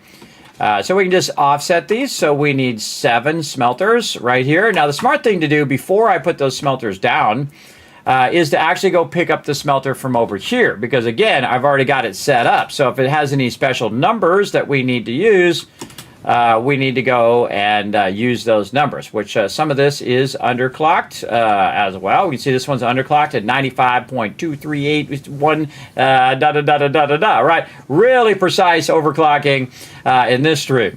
So we're going to copy those settings, or even better, we just middle mouse button this smelter and run this smelter back over this way. And just double check those are the smelters that are these ones. Yes, those are the smelters that go to that. Here. Oh, wait, no, we don't need the smelters first. We need the iron rods first. So same thing here in the iron rods. 95, blah, blah, blah, blah, blah, blah. We need the iron rods first. Yes, yes, yes. Let's do that. Let's do that because you got to make rods and then they become screws. So we got to do that first. Almost did the wrong thing, but sometimes you get ahead of yourself. Luckily, we caught it there. And again, we're going to offset this like this. In fact, we could turn these sideways like this. There we go. We turn these sideways. I'm just actually put this down over there so I don't have to run all the way back over there and get it again. Because what we want to do is eventually merge this right here. And if I move this out a little bit and I turn it to a merger, and then it's going to go this way, I could use that to line up the constructor like this. See, look, I'm showing you some cool stuff right now, everybody. So I can line up the constructor on this. And then these will all make rods going that way, and then this will output into there, which actually we can clean that up a little bit. Let's go ahead and rotate this now that we know what direction we want it to go. We'll take our splitter here, and we'll bring it in from this side instead. And then double-click to get this one over here. There we go, and then merge this way. And now we're looking good, and we can utilize all this space along the edge. How many constructors did I have? I've already forgotten. 5 constructors. No, these are screws. So I think it was 7. 7 constructors. Yes. Okay. So there's 1. We want them all to face the same way, and we're kind of snapping them together in the same thing, holding down Control. 3. And this is how I think, everybody. 3, and then 3, and then 1. That's how you get 7. Out of how I think. Easier to count, I think, that way. So I go 1, 2, 3, 1, 2, 3, and then 1 more. Some people just count to 7. Me, I try to do that. I feel it's just a bit easier for me. Again, everybody is different in what helps them remember or help them count. I do like to count smaller numbers because then smaller numbers are easy to figure out, and you just need multiple of smaller numbers. That's going to merge into there. These are mergers. Yes, they are. Just double checking. This is merging here, then it's going that way. This one here, this one there, that one there. You get the idea. All these rods are going to run along here. Oh. Oh. This one's backwards. Huh. They're all backwards. Knew there was something afoot. Alright, fine. Ooh, watch out off there in the distance. Huh. First one was right, but it didn't pick up the orientation. That throws me off every time, everybody. Because I'm expecting it to pick up the orientation, and I didn't double check. That was my bad. I didn't double check. They're bad. They don't have it where it picks up the orientation. Again, that would just save me so much time if it would just pick up the orientation, the one I already had. There we go. See, I have to rotate it because it didn't pick it up. But sometimes that happens. Sometimes that happens. Just go and fix it if you make a mistake. No big deal. Ah, we got it going. I could tell they were backwards, by the way, by the symbol. See, this little arrow thing that's the out, and then the lines are the input. That's how I knew it was the wrong way. Sometimes you catch it right away, and sometimes you catch it when you get all the way to the end. All right, there we go. All of those merging together. We're going to go ahead and power all these up. Again, I just use the level one, everybody. It's super cheap. You're making 10,000 tons of these because you probably have a bunch of plates and rods just laying around all over the place at this point. I use the cheapest option because it takes me less time. See, that's why I use the cheapest option. That's why I use the most efficient option, because it takes me less time. Time is my most valuable asset. Over here, we want to get all the way to the end here and see if we can cross connect either there or way down there. There we go. Now those all should be yellow. They are. All right, we got that all good. Now we got our mergers. Now we need our splitters right back here, and this is going to line up beautifully back here. I love it. I love it. Okay, and this is going to come in from this direction, so we're going to actually feed this from behind. Different than the one over there, but we are kind of adapting to our space here. Like this. And like this. There we go.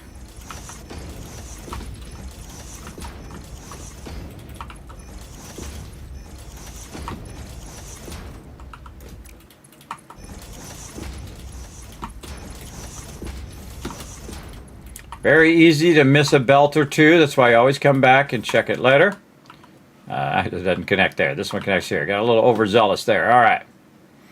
All those look good. Gonna go ahead and just hop over these. Maybe use my parachute a little bit. There we go. Okay, all good. All powered up. Again, these are our splitters here. So this is going to input from right here. We got a little bit of space here for the other stuff that we need. We don't need this one. Now is when we need our smelters. So let's go get our smelters. Again, I could just retype it in there or copy it from the other one. Not gonna bother. Might as well get the actual thing that we know is working. And is working well. Good little double check. All right, right here we can copy the settings, or we can just middle mouse button, copy the thing. And we know we're going to need 7 of these as well.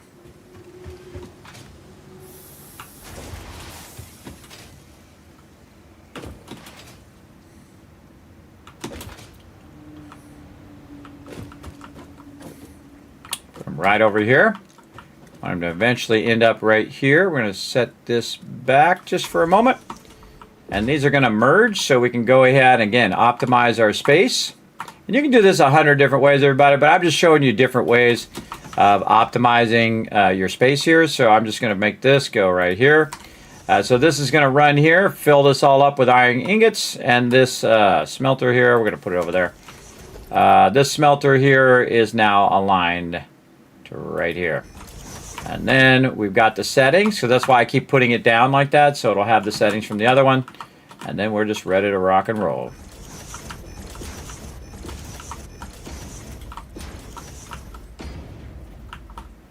Yes, I counted it the same exact way. 1, 2, 3, 1, 2, 3, and 1. That's the way I like to count. Works good for me. And we're going to line up these splitters and send them this way. That's a merger. These are mergers. Yeah, these are merging. Hold on, wrong way. This one flipped around the other way. This one is outputting this way. This one needs to go toward us. There we go. And if I stop and then go back to it, it loves to turn the thing the wrong way. I kind of feel like it's sometimes doing it on purpose, but I don't know if Coffee Stain is trolling us. If they would just let us pick up the orientation of stuff, that would be amazing.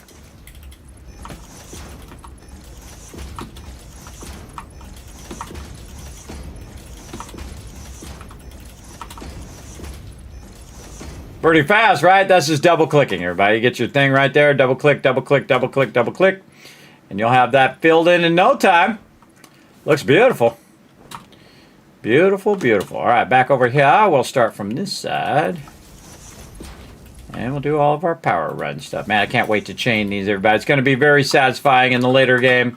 You can go in and actually chain all of your stuff from one to the next to the next. But I have not unlocked it yet. I did see it in my last playthrough that was in there, but we're going to wait until it is time in this one until we try it. And then this down to there, and they should all be yellow, and they're good. Okay, we got all those done. Now, look at this. Almost perfect spacing here, too. So, splitter.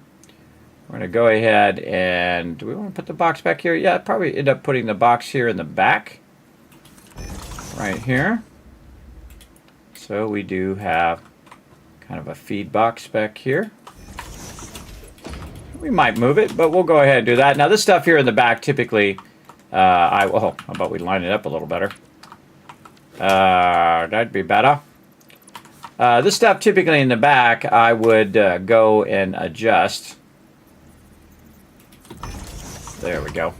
Adjust later when I actually have the run lines, when I have all of the iron ore going over here. So if I need to turn this one way or another, I'll deal with that later. But I'm just going to put it there so I have a general sense of where I'm running that to. When I go to do the iron ore later. Now, you notice I'm not getting the iron ore first. I'm just doing the factory first and then doing the iron ore at the end. And that's because it's just easier to do it that way in the long run. So I'm working from this forward. Now, sometimes I do work the ore first so it can backlog, but that's usually at the very beginning of the game and not when I start having my factory get kind of scaled up here. When the factory is scaling up, the best thing to do is get everything in place and then make sure that it works and then go from there. And that's it, everybody. That's all connected. That's ready to rock. These are all already synced up. Good to go. Okay, now we need the other side of this equation here. So we just did a bunch of stuff over here. So we did this part, the smelter part yet? No, we did the screws first. Yes, we did the screws first. All right, so we did the bottom part, which is the screws, and then the top part of the spreadsheet is the rods. And the rods are a lot easier because you're going to need a lot less of the rods. So you're going to need 3 constructors for rods. So let's go over here and grab the rods. Now, these are not the same rods that are making the screws. These are actually separate rods away from the screws. Because you got to make those separately from each other. So we can see this is running over here, and this is producing the iron ingots. Those iron ingots are then... oh, I just noticed I don't have a cache for those iron ingots. Huh, I don't. But you can see that it's producing the rods here, but these rods go through all of this. They merge back together, then they split over this way, and then they become the screws. So these are the other ones. Now over here, we can see that we have 3 more of the things here, and you can see they're just doing rods, and those rods are then being run right into the box, which is exactly what we're going to do with this other one. And then, by the way, we'll be almost done. We got 2 more bits to go. The rod part's the easy part. I always try to do the hard part first, except for in this case where I did the iron plates first, which actually probably are harder because you have a lot more machines and a lot more kind of load balancing and things like that. But this side over here is more difficult because it has a lot of underclocking. So that's why I did that last time, and that's why I'm doing it this time. You got to do a lot more watching of your underclocking right here. Even if it's 95%, it's squeezing that extra bit of power, which adds up to a lot of power, by the way, across the whole entire process. You might say, oh, well, it's only 5 megawatts, but if it's 5 megawatts times 100, it's 500 megawatts. It adds up fast, everybody. It really does. All right, okay, we'll grab our rods here. And we're going to go run our rods over here. Again, this part's the easiest of all of this. The rods are. Only a couple step process. All right, and we can go ahead and look at where this is going to go. In fact, I can put this way over here. I can put this way over here. Where we're just going to have our rods come out right here. And we might have enough room to run it there. I'll give it a shot. We might do some reverse running here. We're going to go like this. I like to jump up on the thing because it's easier to put the splitter or merger down. In this case, it's going to be a merger. Like that. Perfect. Okay. Then we need 3 of those. Oh, and then double check the spreadsheet. How many do we need? Oh, actually we need 3. Yeah, 3 right there. We got it right. And then we're going to go this way. And we're going to need 3 smelters too. And what we're going to do is do what I call the reverse. Where you reverse your stuff. You input on one side and output on the other side. So if we take the smelter, we'll take the smelter and we'll flip it this way. So that we'll feed the raw ore in here. It'll make it, and then it will just run right in the back of that, and you can have it all in line. And so you can just reverse, reverse, reverse. It actually works really well. Great, fantastic technique for you to try. So we're going to go ahead and merge these across. This away. There we go. And then this way. Merge, merge, merge, merge. Power. Power over here and into there. All right, looks good. We got all of our rods, and rods. All right, awesome. Now we just need some smelters. And again, I don't really need to run over here, everybody. I'm just showing you the technique of the fact that you just take what you make, and that's already working well. Stick with it. If it's working well, stick with it. Just in case you accidentally type in the wrong number or you forget to copy paste or whatever it is you forget. You've already got it, set it, and forget it kind of deal. Okay, so right here is our iron rods. We're going to pop up here. We're going to check and see what we got back here. Looks like we're outputting, merging, splitting right here. GG's among these 3. Yeah, so this is totally separate from this other production over here. That's producing screws. I actually have this a little close. I should have probably offset that a little bit out. But I think I was getting close to the edge there. I wanted to leave a little bit of space. But normally I would offset that away so you would know those are 2 separate parts of the factory and not part of one. Though a lot of people play where they try to maximize the space and get every single bit of space. I don't like doing that. I like to leave the human factor in there of you running around in the factory as the humans. It's not like you're out of space, everybody. Look how much space you got. Plus you also got all the vertical space. As well. You don't really need to jam it together like that. It's just more convenient when it's compacted like this. But the whole rest of it, you don't need it where you can't even crawl in there. I don't think. I wouldn't even do that in real life, everybody, because that it would make it difficult to work on the machines. It would make it difficult for maintenance and stuff like that.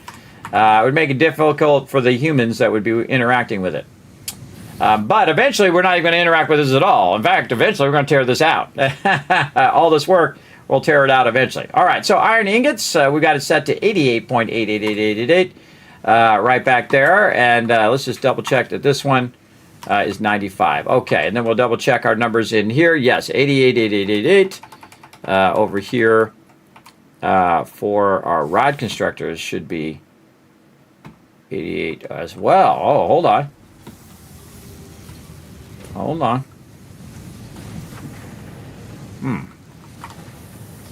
That's 95. Hold on now. You might have some numbers got mixed up. This is 100.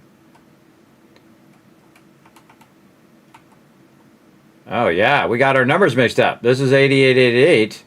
This is 888888. Oh, we found a problem. See, this is a great thing about building another one. You might find an issue. This one's correct. These are correct. These are not correct. So what we need to do is we need to put our 88% in here. So we're actually running these too fast, which is taking a little bit of extra power, 18.8. And it should be taking 17.1. Okay, no problem. Well, guess what? We just happen to have the number right here. We can copy, and we're going to put it right here to balance those out. Ah, there we go. Very nice. And then we can go in here, and we can copy that, and make sure that we paste that into these. Make sure that it did actually go in there. And then this one here. Again, I love finding my own mistakes, everybody. Again, problem solving is what I do best. And again, if you make mistakes, no big deal. Just fix it and roll on. Yeah, now it's pumping out. Now it's pumping out of there. Actually, that's more than enough right now. More than enough of what it needs. That's interesting that I merged this way, and then this is the central merge. Interesting, again, trying to keep it away from the edge here so we can run those lines along the edge is why we did that. Man, look at that. It's got a backlog in there, too. Again, another interesting thing that I didn't make a box to backlog that into the box.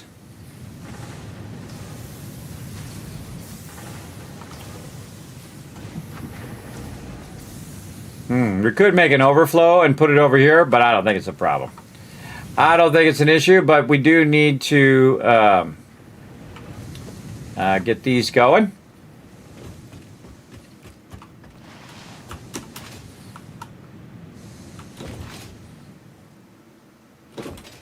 We'll need to come over here also and fix those other ones. Right here.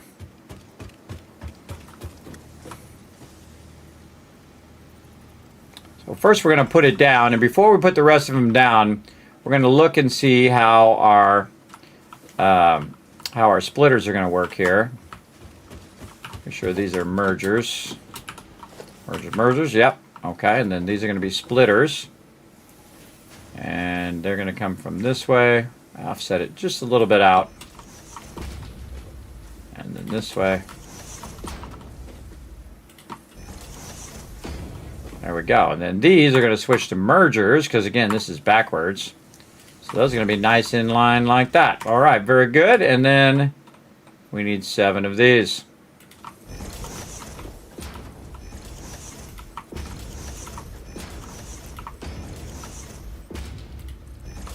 Nice to have a lot of resources. Just build whatever you want.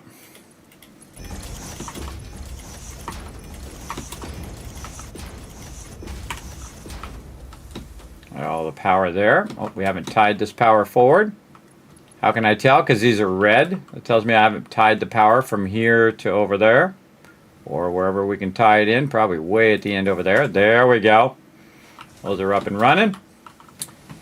It doesn't matter what side I do it on as long as it gets power. It's all good. Okay, this is a merger. And it should be going this way. See, I didn't pick up the orientation. Very irritating. Pick up that orientation, people. Get that fixed. Or give me an option where I can click that on. I mean, if everybody doesn't like it, that's fine. I'll just take a separate option. I can just click it on. so it'll pick up the orientation if I wanted to. I'm sure some people don't want it to pick up the orientation because there's always that guy. Me, pick up the orientation. All right, those are already powered back there, so we'll just power these up here just for fun.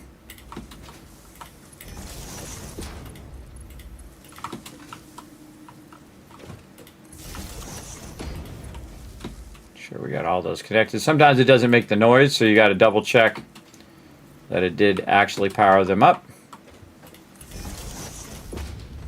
Okay. And then we want to cross connect from here to there. There we go.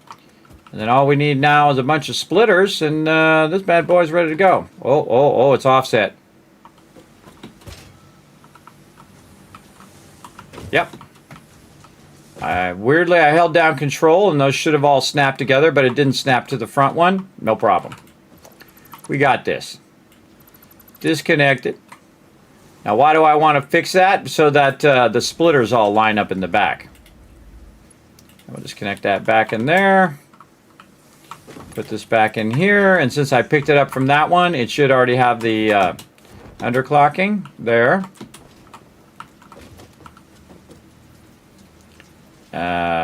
And this is going to go, how's this going to go? That's going to go there. This is the output. So this is going to go in here and then out on the other side. All right, just need to think that through just to make sure. And then all we need now is a bunch of splitters, and then this is just going to go this way. Just finish off the end there so we don't have to think about it again in a minute.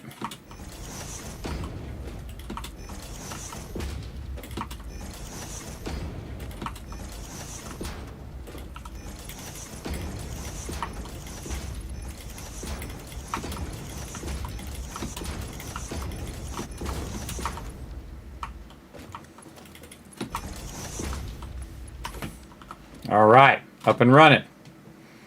Now we just need to put a whole lot of stuff in there. Now let's go ahead and take a look at the input of our rotor side. A bit of back and forth running, but it works out pretty well. And again, we could make these in tandem if we want, right next to each other. We got plenty of room, but I don't like to. Give it its own separate space. Okay, we're just running this in here. I think we're infusing this a bit at the end. Yes. Okay, we got a smart splitter at the end here. Okay, how many is it? 1, 2, 3. We already figured this out. So 4 down the line. We're going to smart split it with an overflow. And then 1, 2, 3. And then we're taking this excess and we're running it back to be used over that way. Awesome. Okay. So again, let's count it again. 1, 2, 3. And the fourth one is smart splitter. And then 3. Yeah, get up there. And then smart splitter at the end for overflow. So this is overflow, left, right. That's going straight down the line. So let's do that first. The smart splitter for the overflow.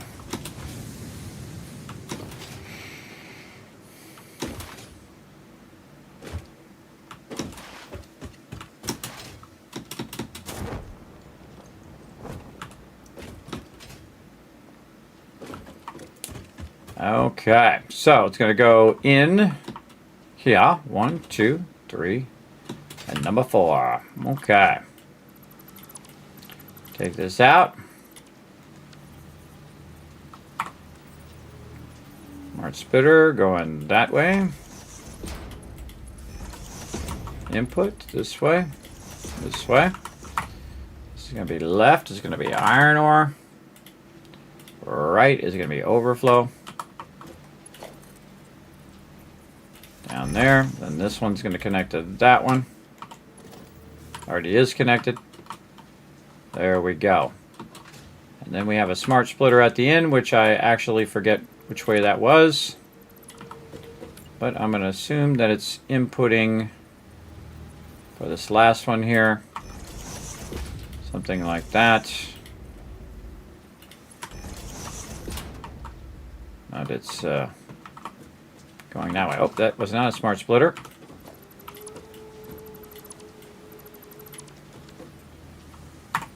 There we go. Actually, we'll put it there and we'll go look at the other one and then we'll come back.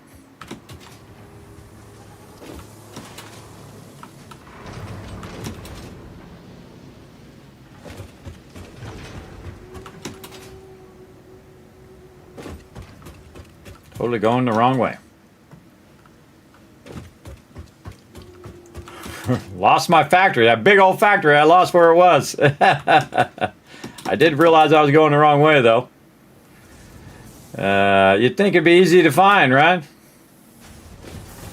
Does happen. Okay. So, where are we working here? Here.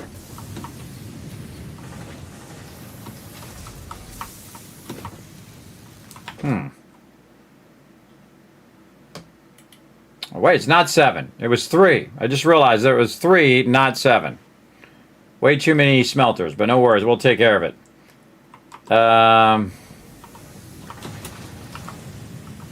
Yeah, I got those confused. Those ones and these ones. Oh, boy. Okay, I think this is just a straight merge. Splitter. All right, yeah. See, I was making that too complex there. I do see that there is a merger here and a smart splitter there to do that. But actually, we didn't need to do that, and we have too many of those. And that's why you double check. And also, I could have double checked on the spreadsheet. But it is what it is. Way too many. I already did this. Don't need to. 1, 2, 3. All right, right here. Now, here's a great little trick. Everybody hit G when you're taking stuff out. It'll only get the smelters. And you hit G again, it'll only get the splitters. And then you aim at this and you hit G. Oh, unless you accidentally hit F and G at the same time, which I do all the time. And then this, and then G. Gotta look at it to make sure I don't hit both of them. G. And then we get all the belts without getting the foundations. You know what would be way easier? Everything but. If they had a function that was everything but the foundations, you wouldn't need that problem, right? You could just say, I want to take out everything but the foundations, which is 99% of the time what you're doing when you're doing your thing over here. But we will do what we got to do to make it happen. Right over here.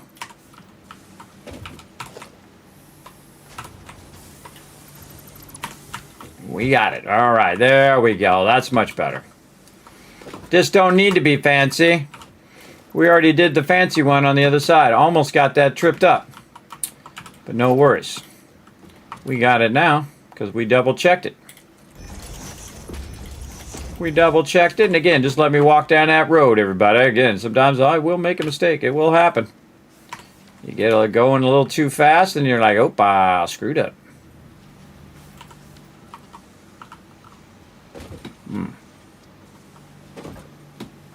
Oh, those are up forward. Okay, cool. So all we need is we need a box that goes right into here. That's what we need.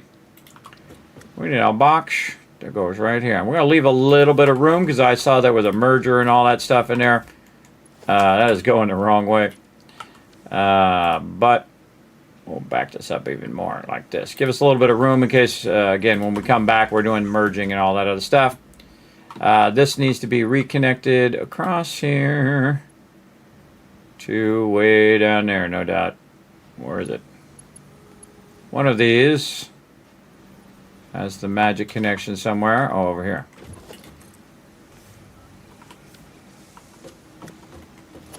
There it is. Magic connection across there. All right, nice. Okay, we got that going. That's pretty much it. And now we need to fix our thing here because we had made that mistake earlier. We need this number right here. We figured out on the spreadsheet is the optimal thing, and then we'll copy it here and then paste it here. And again, even if it's wrong, it'll still work pretty well. When it does run. Okay, that's just cranking over there, man. That's just pumping those bad boys out. Now this needs some iron ore. In fact, it needs 3 nodes to make it happen. We've already diverted all of our other nodes that are nearby. So we might have to track down some more nodes. All right, let's go turn our radar back on again. Might need to build some more power amplifiers too. And definitely more batteries. Big guy coming up overhead. Towers on. Okay. What we got? Got that one working. Got that one doing its job. We got those. We got these. What we got over here? Here's one. Okay. Okay. Sadly, that one's not. And again, we could combine them, but we're just trying to use pure nodes at this point. And we're using a little bit of a normal and impure node there to keep our other stuff running. That's going to really be hurting for resources eventually, but we don't care because we don't need that stuff right now. This one we have done. And again, I marked where the pure ones were.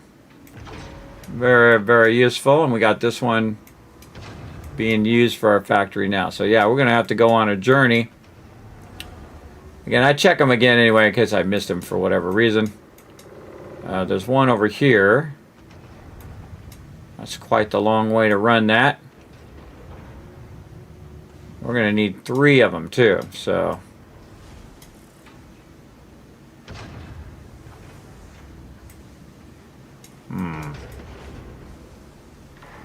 Yeah, run that through all the way over. Already got that one. Yeah, we're going to have to go on a hike here, way over here. This is 2. We need 1 more. Mama, these are way over here. Run that baby all through all of that. That's going to be fun. That's a pretty scary zone right there in that corner. What do we got up north? Sometimes north is better. Some of these we did not mark. This part is a really high level part of the game. We could run one from way off to the side here. Those are normal nodes. Again, I'm just using pure nodes, even if I have to run them really far, because that's power efficient. I can always make more resources, but power takes longer to make. In phase 1 anyway. Later on, be nothing. Be no big deal. Yeah, pure node there. Tempted to try out my coal power, but if I do coal power, then I have to go collect a bunch of coal and collect a bunch of iron for the coal power. So I'd rather use the iron for my production. So we've already decided we're going to get which one? This one over here. So we decided we're going to do this one. So is there anything I can just run down to that one? That's copper right here. That would be a fun one to go get. And then man, we would have to run that a real long way. This way and then up the side here. And then along here over to there. We could do it though. Could be done. Yeah, we'd have to run it this way down. This is a big ways down. Or we could try to run it through here, but there are 10,000 tons of really bad mobs there. But we can go this way and then run it down and then run it through here, which is a lot less. And this just comes down. This is like an angled area. It comes down here where I usually get my coal, but only 1 coal node, but it is a pure node. Run along here. There's an edge lip here. We could run it along and then just run it to the factory. Kind of feel like that might be the move, but we also got one over here. Would it be smarter to go sideways or go straight to the factory? I kind of feel like straight to the factory. Just yeah, run that one separate. All right, well, we got 2 so far. We didn't mark this one though. Let's mark it. That one's going to be a crazy one. I don't think I've ever bothered to get that one. Pure nodes. And then this is going to be this. We're going to turn it to yellow. Again, we're just making a marker. So it's easy for us to find that when we're running along. We need one more node. Well, we're over here now. Might as well see what we got. Impure, normal, impure. Whoa, these are some sucky nodes over here. Sucky, sucky. Oh, there's a pure node. Okay, so we could run that one across to this other one and combine those together and then run those together. Or we could run it this way along this desert area, which is way easier to run, and then match up with this one and then run it that way. Yeah, we're definitely doing the desert route here. All right. This is going to be some serious line running here, but we do have enough now. All right, we got what we need. Let's see. Iron pure. Again, I'm creating a subcategory, so over here on the left, it'll be in a subcategory. Very useful. So you can group them together. By the way, the first time in thousands upon thousands and thousands of hours that I've ever bothered to use that feature. And that's because what we're going to do is we're going to go and turn off the power. But first, we're going to go ahead and mark where we want to go. Where did that node go? Right there. Okay, so where to do first? Probably the furthest one away is the one we want to do. So we're going to go ahead and highlight that one. And we'll go ahead and turn off our towers unless we don't need to. We're fine. We can just leave the towers on for now. We're good. And by the way, it's going to create a whole bunch of resources over here. Reinforced iron plates. But I don't really need them. And it already has a bunch of rotors over here somewhere. Where am I going? This way. This way. Oh man, just get lost in my own factory. Again, we already started it doubling up already because we did have a backlog. Let's go take a look at these rotors over here. How many does it still have? Oh, ho, ho, mama! It's got a crazy ton of rotors there. Let's go. Yeah, it's cranking them out as fast as it can. It can only do 4 per minute, but again, it's double up because we have our amplifier on. In phase 1, everybody. Yeah, this is the greatest playthrough of Satisfactory I've ever done. It is the hardest one. And we're making it look easy, everybody. That's what I love. Making the hardest stuff that you could possibly, the hardest way you could possibly play the game, look easy. Again, those geothermal generators are the best, man. And I never used them once, not ever in thousands of hours. I know when they first came out, I put them down. I go, oh, okay, that's nice, cool. And then I never used them again. But now, they paying off, brother. They paying off big time. Very cool. Kind of feel like I want to do a new playthrough in the normal mode now and just see if I go get those geothermals just straight away and then get the geothermal before I even do any biofuel. And I'd only need one because you only need like 200 power. And then you could go ahead. It's perpetual power too. It'll just run and run and run. And then you could just run all your plates and run all your screws and run all your rods to get started. And then you could build all the stuff you need to do. And then it would just compound and compound because then you could go get more resources and then you can go get more generators and so on and so forth. So it changes the entire way I play the beginning of the game. And that's awesome. I do love to discover new stuff and new ways, new techniques. Okay, but we do need some iron ore over here, so we got a journey to go on, everybody. Settle in for an epic journey. Now, here's the cool thing. See this purple right here? This purple here goes to all these other things. In fact, actually, I might go and turn this off for a second, just so I don't see all that, but it's still on if I need it. But you can see that I have a bunch of these towers here, right? And I'm trying to go right here to this pure node, but you can see I have tower 3 there. So if I just follow these little purple towers that I colored in, I will eventually make my way out here toward tower 3. So we can go to the left this way, or we can go up that way. Personally, I'm just going to go right here to tower 2, and it will take me to tower 3.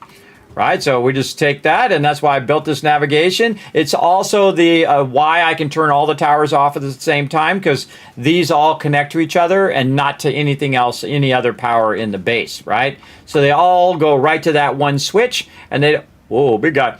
And it doesn't go to any of my orange towers, which is my primary power. that I'm going. That just makes it easier. Now we're just going to go for a slippy slide. We're slide, slippy slide. Easy moding it. Right out there to the iron ore. Let's go. Make sure to hold down shift so you go faster.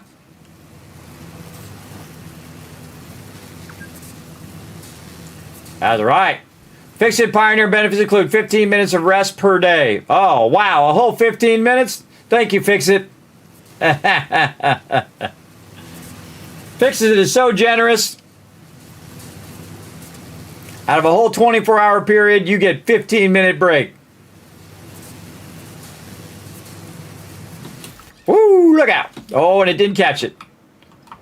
Got my parachute to protect me, because if I didn't have my parachute right now, I'd be falling like a rock. Again, parachute, probably the most useful it's ever been. I have to get this one. That side's a little fast on that turn, so when it does a really sharp turn or when it's coming up like that, it'll just flip you off the side. So be ready with your parachute if you are still in this stage. Now later on, everybody, that won't be an issue, but right now it is. And you can see we got all these cross wires running all over the place. We got towers all over the place because we were out exploring, looking for crashed ships. Now also while you're going, everybody, you can look around, see if you can see anything. I want to go a bit faster here though, so I'm going to hold down the shift. If I see something, I'll probably just mark it and not grab it. Whenever you're working on something, good to stay focused and just mark it for later and say, oh, there's a thing over there, and there's you know, some Mercer sphere there, or a summer sloop there.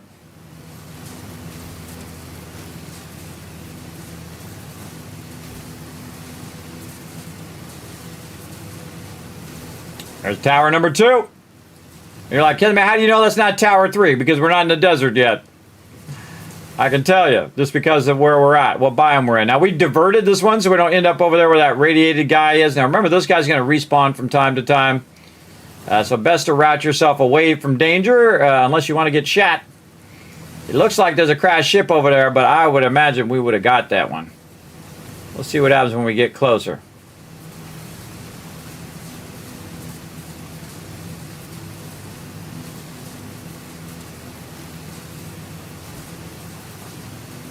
Yeah, see, it disappeared.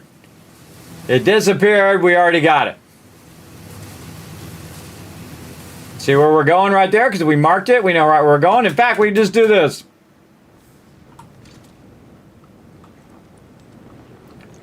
Just parachute our way right over there.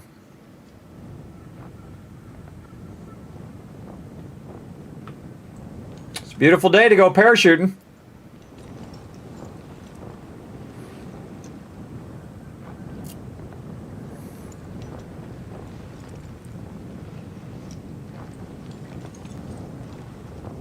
Good parachute.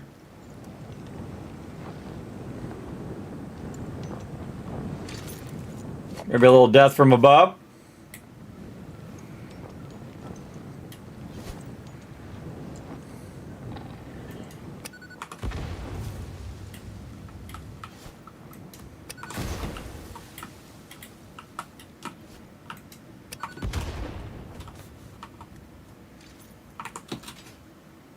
No ammo. Rebar. Right here. We have boxes and boxes of this rebar. What up, home slice? Let's go. Oh, good anticipation, bro. I'm very impressed. Whoa, look at it go. Flippity flippities. Why you gotta be so dramatic, bro? I love it when it says that, everybody. Pure node. Awesome. And how convenient. Look, we got a power thing right here. I didn't even put it there on purpose. But if it wants to just help us out, we're all about it. Boom. Right over here.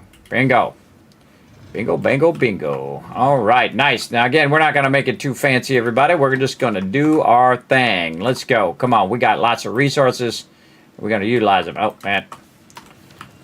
Gonna blow up some trees here to make some room. Let me reload that first. I can get right through there. Get that thing out of the way. We're going to go ahead and line this bad boy up to go right through there. Go up just a little bit. All right, now this is already working. Oh, somebody's after me. Somebody wants to be in my business. Let's double check that it is coming out at 240. Sure is. We out of here.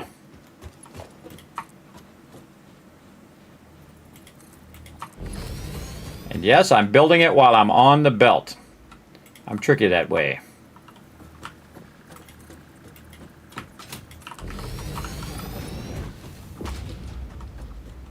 Now, the trick is, oh, look out for those guys.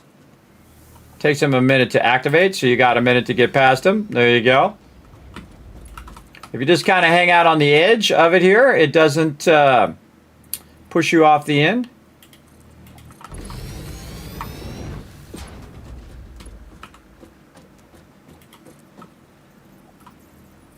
Okay. Oh, we should set our other destination. We are going to this one. That away. We do want to kind of swing that way because this has got some big openings there. Maybe we just navigate through there. We'll just navigate. So we're just running a conveyor belt through the middle of the desert.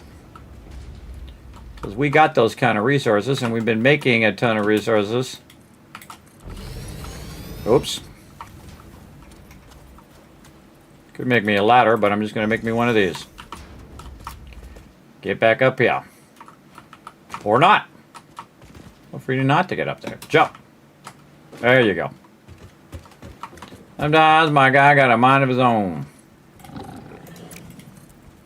You can try, but it ain't going to work out for you.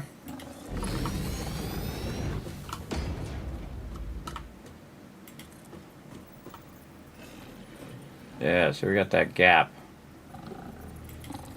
Got that gap there, but probably run it down. Again, get all the way to the end, and then I just kind of hang out on the side. Run it down a bit.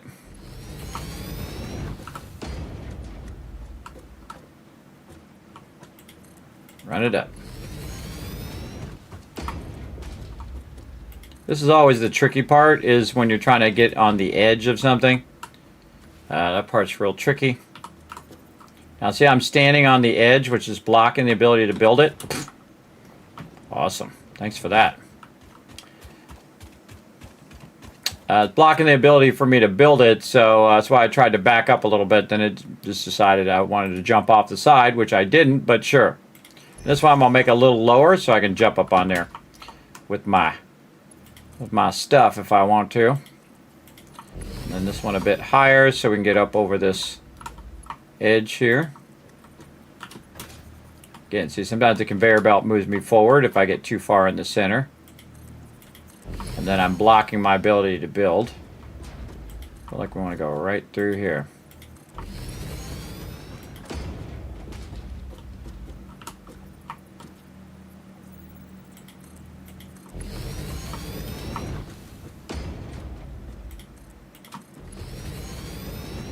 Up and down and up and down. Going this way. There we go.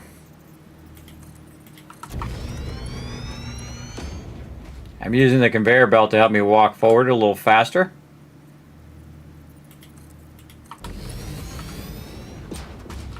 We're running a lot of conveyor belt here. Of course, if we had a train, we could also set up a vehicle with vehicle paths way out here. Not going to do it. I'm not a big fan of the vehicles, though they did add a way better vehicle pathing. To set that all up and to do all of that, we're going to do that in a later phase, but I totally could do that right now if I wanted to. I could totally get that going. And there's a guy shooting at me over here. So we'll just run up ahead a little bit, do a little lower, so again we can jump up on there when we need to. Just running this along the beach. This one we're going to run a little bit lower,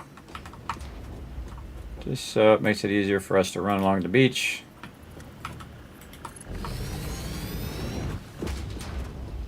Okay, now this beach is pretty empty, so I can just don't have to stand on it.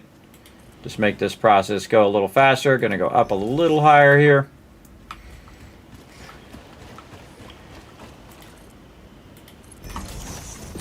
Just in case I want to bring a vehicle or something out here, we'll go a little bit higher in this area. Most likely I'm not going to be running really close to the water, so I don't have to really worry about that. So that's why I'm running this by the water. I'm normally not going to drive right next to the edge of the water. I'm going to drive in here somewhere in a flat area. So kind of thinking that through while we're doing it.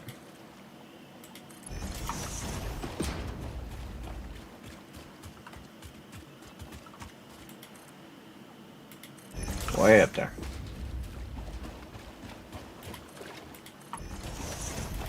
And this is the fastest way to do this. You can actually be using your stackers as well in case you want to run resources later.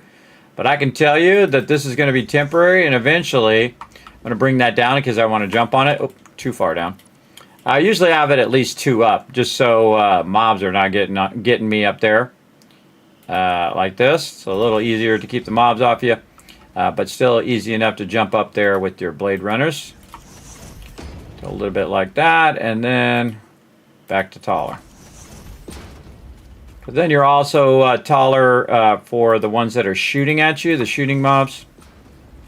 Oh, that one's way up on the top there. Speaking of shooting mobs.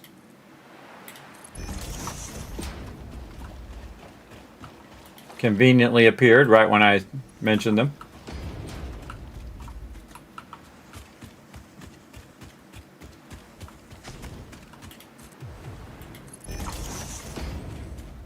Oh, gotta divert. Too low. Too low on that one. Got a big guy over here again. I'm just doing myself a solid for later when I need to divert past all of these guys. It's not like I don't have the resources. I've got plenty.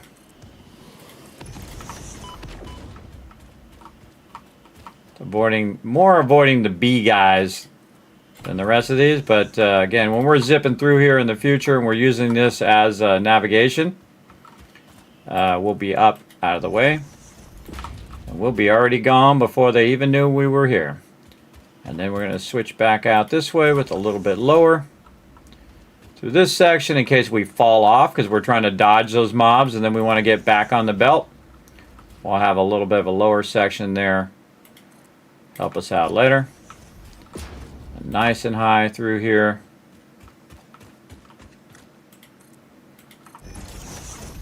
We're getting close to this one over here. Getting close to my favorite spot in the whole game, by the way. My favorite starting spot is right here, which I call the bunny. And you're like, the bunny? The heck, why you call it the bunny? I'll show you here in a second. First thing we got to do is avoid all of these baddies. And then we're going to run this way up. And then we're going to run up here.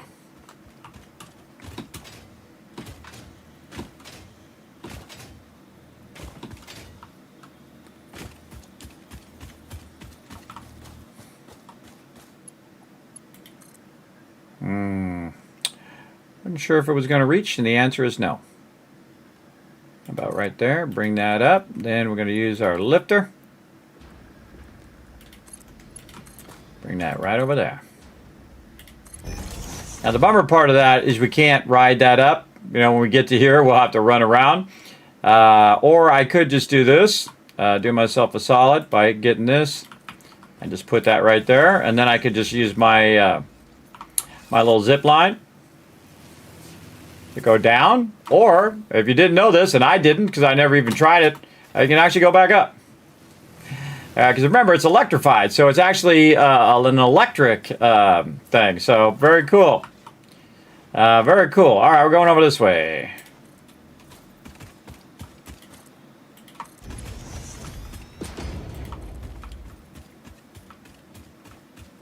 Conveniently, we have some power right here, too. Didn't even know it was there. Let's go. Ah, my pole stopped him from hitting me. Nice. You thought. I was ready for you that time. Rebar gun actually quite effective. Watch this line of sight. Missed.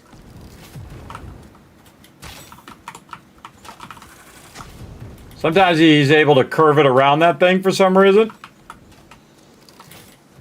Man, I'm doing a lot of missing here. Didn't miss you that time. I just went right at him. Doing a lot of missing over there. Okay, we're going over here, but that's not where that note is. That note is actually right here. There we go. Let's go ahead and tap this note. And now we got 2 pure notes. And if this is all electrified over here, which we can tell if this is tied to our main factory just simply by going right here and look at the pole, it sure is. All we got to do, grab this bad boy, boom, start that bad boy up. And now 240 coming out. All right, now we want to double up on our line runs. So we want to clean these line runs up real nice. In fact, we'll bring this one up just a bit. And now we're going to do stacker poles.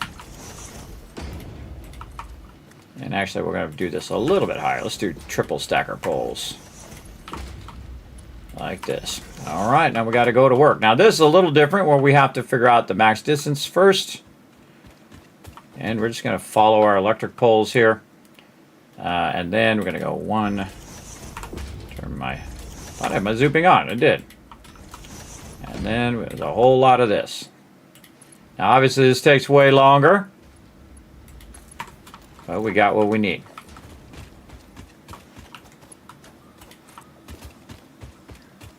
I do that first to see what the max distance is, and it's just less of these conveyor poles I have to do, less line runs I have to do. We're trying to max the distance. Costs us less time, hopefully.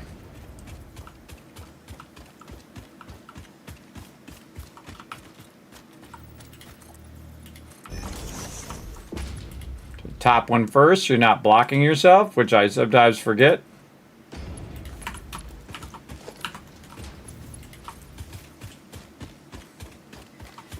Double check this is the right way. Sure is. Weapon not loaded. Now you only need to hit him twice. Oh, good anticipation. I think I missed him. This guy's good. Not good enough. Not good enough. Alright, I already killed that guy before, but we'll just take him out since we're going right through here. Now, I never bothered to do this in a previous playthrough either, but I just run the pure nodes randomly on the ground like this from this far away, because this is all the way on the other side of the map. So this is a really long way to be running. Oh, Spidey. One shot will do the job. Or you got one, you got more.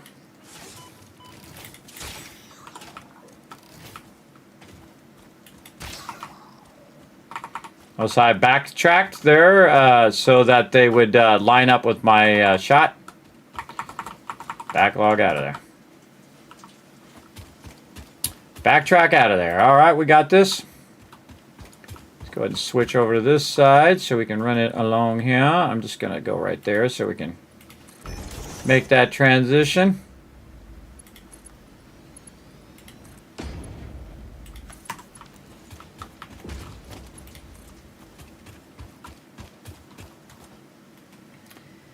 It's a lot of work, but it's going to pay off here in a second.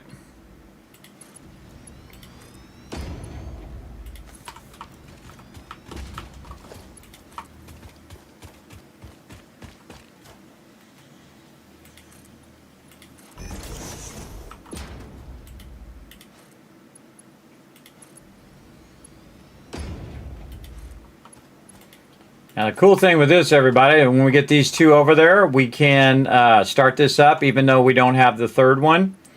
And it can get a little bit of stuff going. Look at this right here. All right, we're going to go up on the high side here because there's a mob down there. And that, again, I can kill that mob. He'll just respawn.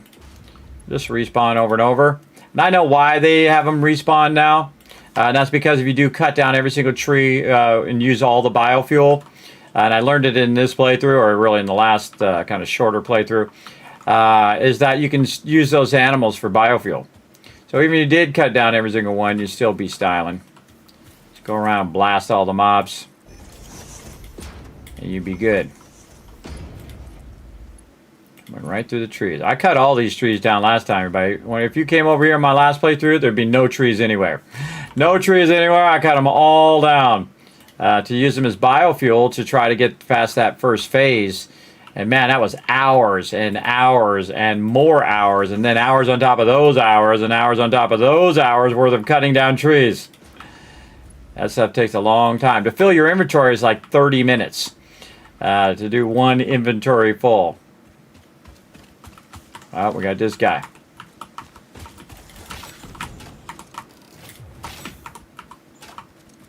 Shooting too early. There we go. Walk right into that one. Again, see, I'm kind of following the road here as well.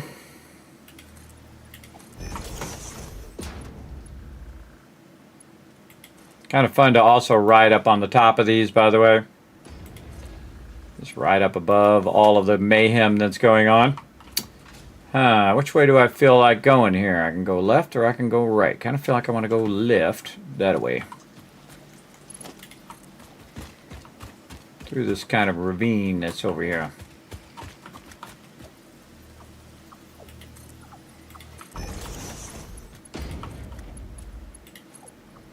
Like, geez, Kismet, how'd you get all these resources? Oh, we're actually starting to affect our resources finally.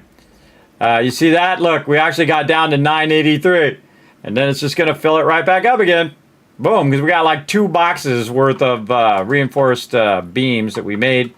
Earlier, we were hurting for reinforced beams, but we've been making a ton for this very purpose right here. Normally, you don't got this much resources, but you definitely need to backlog a ton of resources because I'm burning thousands of these right now just to make it where it's more power efficient. I could also go and just combine a bunch of nodes, but that's less power efficient. And since my stuff takes 5 times the power, better for me to make a bunch of these, backlog them, and do this. Much more power efficient.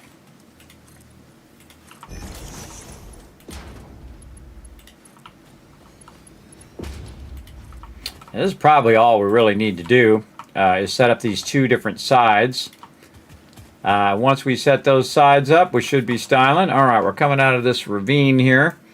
And then we want to hang a right around here. Go over here and take a little look first. Yeah, right through there. Okay, we're going to probably need to clear a little leaves here just so we can see that transition a little better. Just hitting E, there we go. And we probably want to go up right through here. Notice I'm rotating it a little bit to kind of turn it in the direction I want it to go.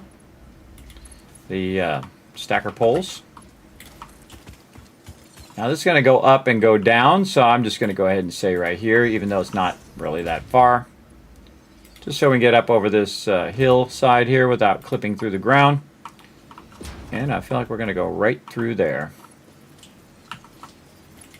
This part right here is not too bad. These are all low-level mobs in here. Not too bad to just run that stuff right through here. Oh, no, just a little too far there. Oh, look out. Power line. Almost hit that power line. We'll just take them out one at a time, just to be sure. See, I'm in the zone. What's up, Black Sirius? You can hold shift to go faster while you're on the cable as well. Yeah, I said that earlier. As well. Watch that Backseat Gaming. Here, Saltpot will tell you all about Backseat Gaming. Reminding you, no backseat gaming. This is any suggestion to Kismet on a course of action, such as click this or do this, or even the sneaky, I'm just saying. Thanks for understanding. There you go, now you know. Again, we give you the first one for free.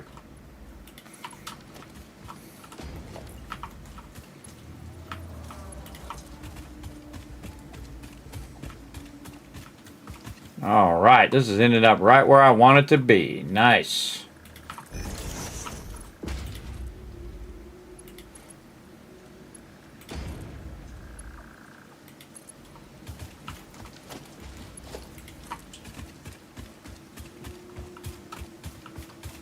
Yeah. All right. Good stuff.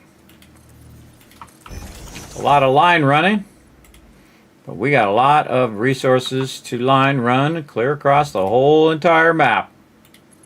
I ran that all the way from up here, everybody. All the way from up here at the top. Down the side of this, just like this, all the way down to here. So from the desert all the way to the forest. I don't think I've ever bothered to do that before. Doing a lot of firsts in this playthrough, everybody, even though I played for thousands of hours. I mean, I never needed to. See, that's the thing. I never had to. I never worried about it. I mean, I might run a train way out there and grab some stuff, but never bothered to run this many line runs. The problem with running line runs is eventually you're going to want to take them out, one, and number two, you're going to want to upgrade them, and you got to go and run across this whole entire line and upgrade it, which I'm definitely not going to do. I'm definitely going to go ahead and get me some train action going on before I do that. Now we can kind of line these up where we have our other ones here. So again, these are lining up beautifully right over here, and I can tell you that we diverted these right there. And we'll get this one,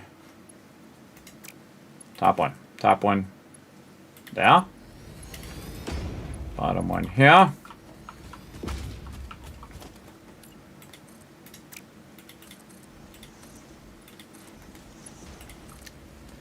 So we're going to do top one or bottom? I think we'll do bottom one. Bottom one there. And then down here to get up from underneath those. And then we also have one crossing, so we'll go down and then we'll go back up to match that one. And then we will build another one to the side. We'll take the top one and put it over here, so the two belts don't hit each other. Alright, then it's just a matter of matching up to whatever we already got. So let's run this out here. Nope. Turn my zooping off.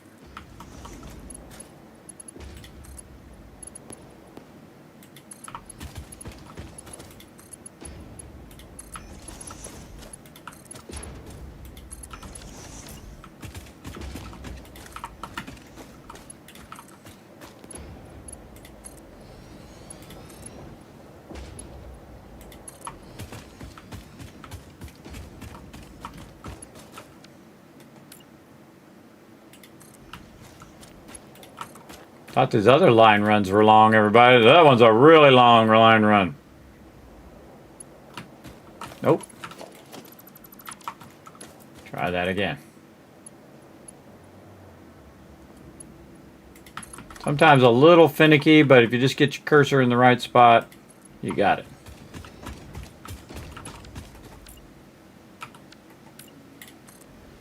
I can do that one from way... Oh my god, I can do that one from way over here. Nice.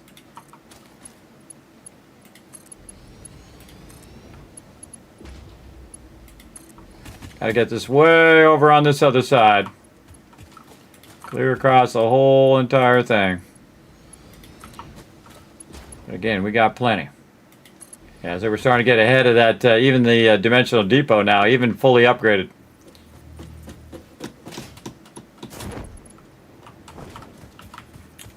There's sulfur going right there.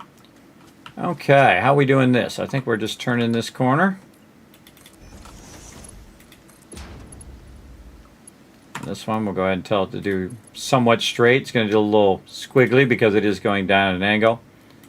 Oh, wow. Look at how that one just tucks underneath that other one. Or is it actually hitting it? Oh, it hits it. I was hoping. What can we do here? Let's do this.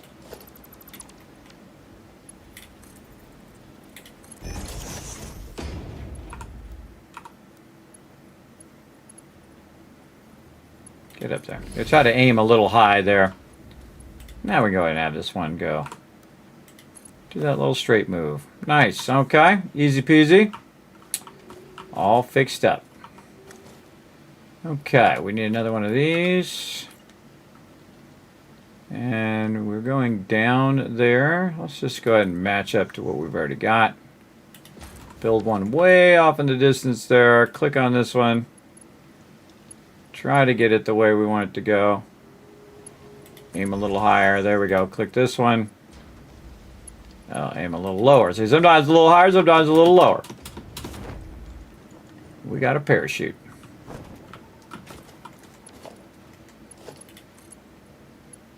We know where this is going, so we can just keep going here. Normally I would go to the end and figure out where I'm going with it. But I can tell you I'm going right there. What we need right here, we need a nice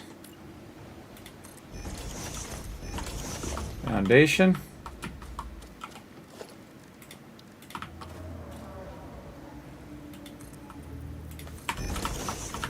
With a ladder. Alright, looking good. Looking good. Okay, so we want to keep this rocking and rolling this way. Man, we're running the longest line runs ever. So glad we made a bunch of these things.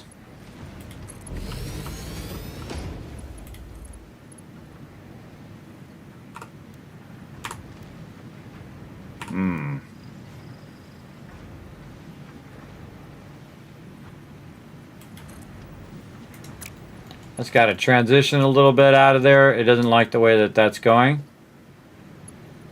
So I'm going to bring this out a little bit. Come on. There we go. Then a little bit up. And then there we go. Just to kind of curve that out of there a little bit so it's elbowing properly.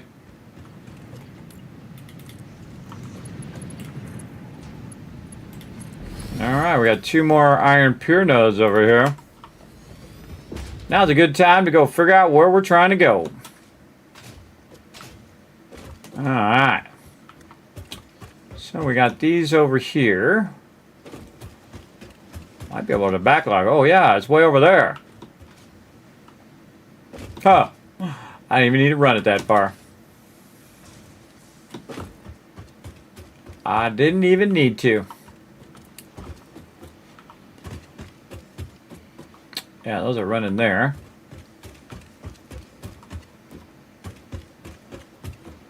And we got this one here. So we got this one and we got that one. All right, let's see where this ends up. Logistics here. Should have done this first. I always forget to do these first.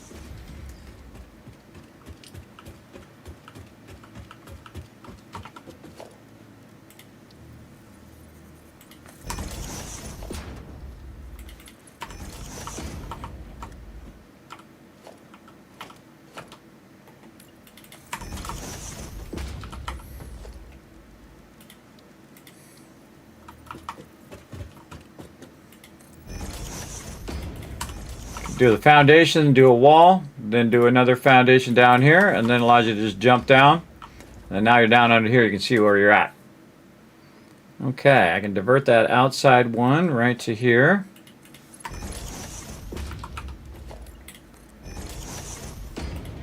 Now I'll build a whole network of these under here eventually.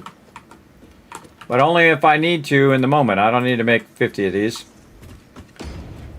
I don't need to fill all this in with foundations yet. Alright, so this one here, we can actually cut it off right there. And then we probably want to bring it down. Or we could bring any other ones that were coming down, but we'll just go ahead and just elbow it straight in there. Again, this will be in the way if I'm running more there. But there we go, that's working. It's going right in there. Alright, our other one is over here, which is a bit more tricky. I think we can get this going. We're going to bring it down below that belt just to help us out. And then, since we have this one no longer running, and this one here, we could just get ourselves lined up, turn around this way, go ahead and tell it to split, and then run it down, put it right in there. Just like that. Nice. Okay, and we know that these lines here can actually be removed.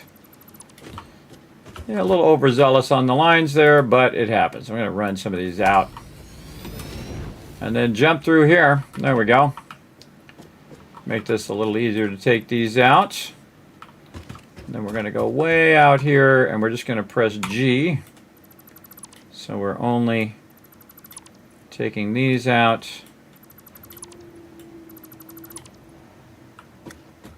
Hopefully I'm getting the correct ones.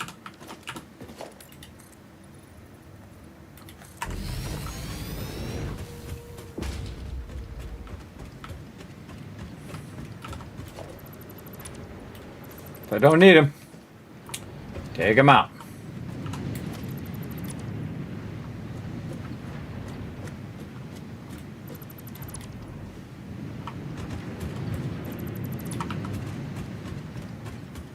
Yeah, overzealous on those line runs. I didn't need to make them go all the way over here, but I'll leave all this stuff up here in case I want to run some other stuff later. And we got it done. And we can navigate up here now. See, we can navigate there. And then this one here, working perfectly. Those bad boys are going to start up. We do need one more node. So we'll go back over here. And since we made this transition here, why not use it for a nice little ladder segment here. I like to go a little bit higher than the top because this way when you come up, you'll just plop down like that. Okay, so we've got this. It's going to be helpful if we actually connect it into the thing so it can run it in there. All right, awesome. That'll get that going. Over here, we're going to, oh, that's already running, I can tell you. It's got green up there. Green along this. It's going to go ahead and take this and make our rods, and then our rods are going to end up going right in here. There we go. Again, double check all those connections. And now those rods are up and running. How's it going on my screws over here? Oh, they'll be popping up here in a moment. That's it. We only need to make rods and screws, everybody. That's all we really need to make. But that's not going to be enough to run this at full speed. So we'll go track down that other one here in a moment. That's going to be a crazy adventure getting up there and running along as well. But we want to see that this is starting up. And again, it will take it time because these are all manifolds, so it takes time for it to build the things and fill the first one, the second one, and the third one, and all that. Get this darn thing out of my face. But we do want to kind of wait for it to do its thing here a little bit. Some rods there. Okay, let's double check that we didn't miss any of this. I don't see any resources coming down yet, which means there may be a break here. Man, why are you jumping so weird, guy? There we go. Jumping weird. All right. These are coming out. And these are still finishing up. Make sure you see one of those coming out of each of these. I saw one there already. This one here at the end is probably the one that just does not have any resources yet. Yeah. Problem with manifolding is you got to wait for it to get all the way down the line. I got a bunch of resources on me. I can just pump right into there. Again, this one is now full. And so the next one here is going to get full. And I can speed it along by just taking this out. Watch this. Put that in there. Now that one's on overflow. Put this in here. Overflow. That's why sometimes I like to run some of the resources first so you don't have to wait for the manifolds. This is probably one of my greatest tricks right here to get your manifolds just starting super fast. And then it's just going to run and run and run and not stop. There we go. Now it's actually going to start backlogging resources. So there it is. We got all of them going. Now if I had a bunch of iron ingots, I could just go to the next one and do that. I have a little bit of them. A little bit of them. Again, they don't do me no good sitting in my pocket. I need to get them in here and get them going. So we can go to the first one here and say, you know what, let's just overflow that one. Nice. And then the second one here, close to overflow. So again, it'll just get that up going faster than it normally would. And again, we don't have enough iron ore to keep that rocking. But it is starting up and it is going. Okay, now we need to go all the way to the end of the process. We can see here and here and see if our rotors are starting up. They sure are. Nice. Rotors are cooking. Now we're going to have too many rotors. I love having too many rotors. Now here's what we're going to do again. We're going to go ahead and go right up here and say, you know what? Give me a little extra bit of rotors up here if you don't mind. When you get in that overflow, give me 2 boxes of rotors in the overflow. Notice I'm not putting it in Dimensional Depot. I already have it on the other side. No reason to be redundant. But it's going to take it and run it up there. But you know what's better than doing that? Hold on. We're going to do something better. We're going to say, you know what? Right here, Smart Splitter, I want you to balance this out. If you've got too much of this, run it up here. If you ain't got enough, okay, normal mode. There we go. And so we'll tell the Smart Splitter how to work here. And again, notice I just put it right on the belt. It's a little funky in that spot, but it is what it is. These are rotors. here, and then on the right is going to be overflow. So when this gets too many rotors in here, it's going to say, you know what, I'm just going to backlog those bad boys in that box over there, as opposed to doing it this way, where sometimes it'll take half and run it up there and half and run it down there, which you don't want to do. You always want to prioritize your machine first and then take your excess and make an excess box. And so it'll make an excess box there. And then back here, you can see I have some rotors still in there. In fact, I might grab some of these rotors out of here as just a kind of a backlog and run them back to my other side here. Just to have a little extra backlog, though it probably already has a backlog over here, but let's just go see. Oh, look at that. We got a bunch going up there, too. Oh, yeah, it already has a backlog, but we'll give a little bit more. Again, that allows us to have the rotors as well, backlogging there, which is nice. And again, I add a little bit of an extra backlog, especially on rotors. Rotors take a really long time, so I'm actually doubling the rotors to 8 per minute versus just being 4 per minute. It comes at the cost of a lot of power, but it also makes it where I don't have to do this whole entire thing again just to make more rotors. I can just double it up. And we have found that summer sloops are the most power efficient way of adding it if you add it all the way at the end. If you add the beginning, then it's not very efficient. But at the end, it absolutely is, because it actually takes almost half of the power it would take if you did all of this again. So there we go, everybody. Now we're at 33,038. Let's see how we're looking over here in our little numbers we've been checking here. 33, what was it? 3340. 33,040. Now what we're going to do is just take this number minus this number, like that, 932. So by the last time we checked it, which I don't know how long ago that was, a couple hours, it's done 932. So it's about 1,000 per hour, which means in 10 hours, roughly, it's going to have 10,000 done. And we need to have it do that 7 more times. So that's about 70 hours. So in about 3 days, that's going to have that done. Very cool. And we go build a whole nother one, everybody, but we're just going to build 2 and let it run in the background because really don't need to be micromanaging it that much. So there we go. We have 2 of those up and running. We need 1 more ore node, and this is done. This is done for phase 1. We're going to let that rock and roll. Now, we're going to run over here. We got 1 more iron pure node to get. We've got to get it tapped. Where is it? Way the heck over here. All right, we're going to highlight that bad boy. What do we got nearby there? What do we got nearby? We got tower number 2, I think. Yeah, we go with tower number 2 and float our way over there, fight off of 50,000 mobs that are going to try to eat our face, and then run that line. Let's go do it. And now you know why I got my iron started first, everybody. Why I got the steel going, so that I'd have enough steel backlogged, and we have like 3 boxes backlogged up worth of that, and also why I'm still was running that pure node over there, which now I have actually diverted, by the way, to be used in this. But now you know why I was doing that, and we'll go back and we'll retool all of that for steel pipes. But here we go. Getting my zoomies on. Now again, if you are going too fast, if you're holding down the shift key, it will fling you off the side. So you can't slow down when you come to a transition if you want. I'm going to try it up here at the top where it flung me off before. Now here you don't have to worry about it. But it's right here where it just cuts the other way. That's when you're going to be in trouble. And we're going that way. Or actually, it's not this one. It's the one up from this one. That one.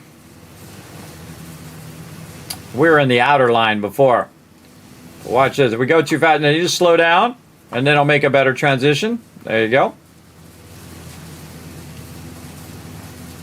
And we're going to tower 2. Also, same thing when you're on the parachute, by the way.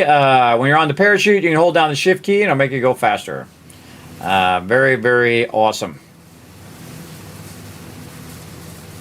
I'm usually holding down the shift key unless I forget. Sometimes I forget and I'm just going at the normal speed because I'm thinking of all the things I need to get done. It happens.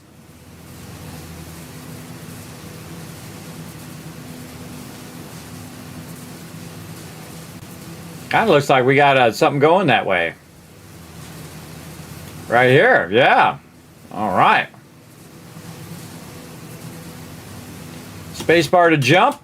Parachute a little bit. Find the ladder right there. It's so awkward. You got to back up and then go toward it. If I try to hit it, it'll just bounce me off of there. Jump, transition to this way. I didn't know I had this over here, but I'm glad I did. Again, I'm probably going past a ton of stuff here too. Don't matter now. I got what I need for now. There we go. Running the side of there just so we can transition. Ooh, radiation over here. Out that way. Do we have another thing here? No. Here's a little trick, everybody. If you don't have another line and you don't want to fool around, that's a little far. Taking some radiation damage. You can try to just make a small one like this to make a transition of your power, and then put another one of these big bad boys down, and then just reconnect this and get an extra line out of it. See? Just like that. Easy.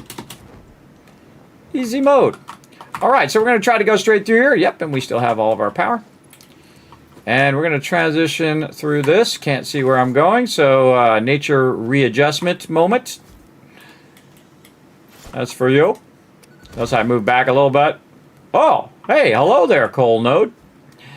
All right, and again, I do this all the time, and it is incredibly satisfying, by the way. Just to blow up the stuff that's blocking you. Oh, I didn't even get the tree. All right, further out. Again, look how nice that is to just kind of clear the stuff out. And you're like, Kismet, you could use that for biofuel. I could, but I already did it enough for any... I did more than any one person should ever have to do. Not only in all of the playthroughs I've played through, but also in the fact that I did try the hardest mode with biofuel, which is just crazy. Crazy thing to do. And I proved that it was possible. Absolutely. Nobody over here guarding this guy. We might as well grab him. There's somebody around somewhere. They're going to try to get up in our business. Now, we're trying to get this iron pure node, which I believe is up above. I hope it's not in that cave down there, or we're in trouble. But I believe it is up there. All right, we're going to just stand here to help us try to line this bad boy up. Find that magic spot. There it is. I'm going to get this whole parachute onto the ladder thing down, everybody. I'm going to get it down.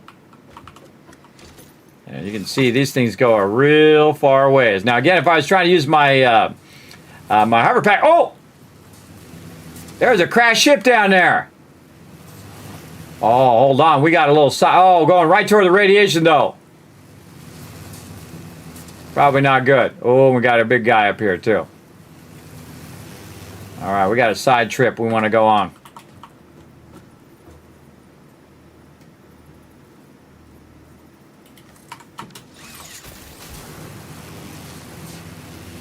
Now, I could mark it, but I say we just go gut it.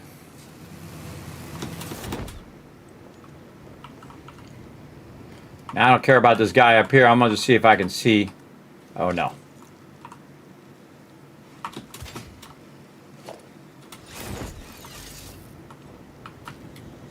Stupid bugs coming at me.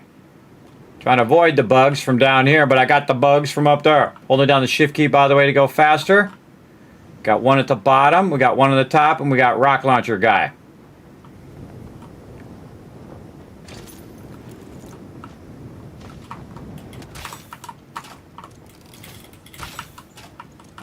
Trying to get him before those bees came out. I never hit these bees, but I always try anyway. I got two.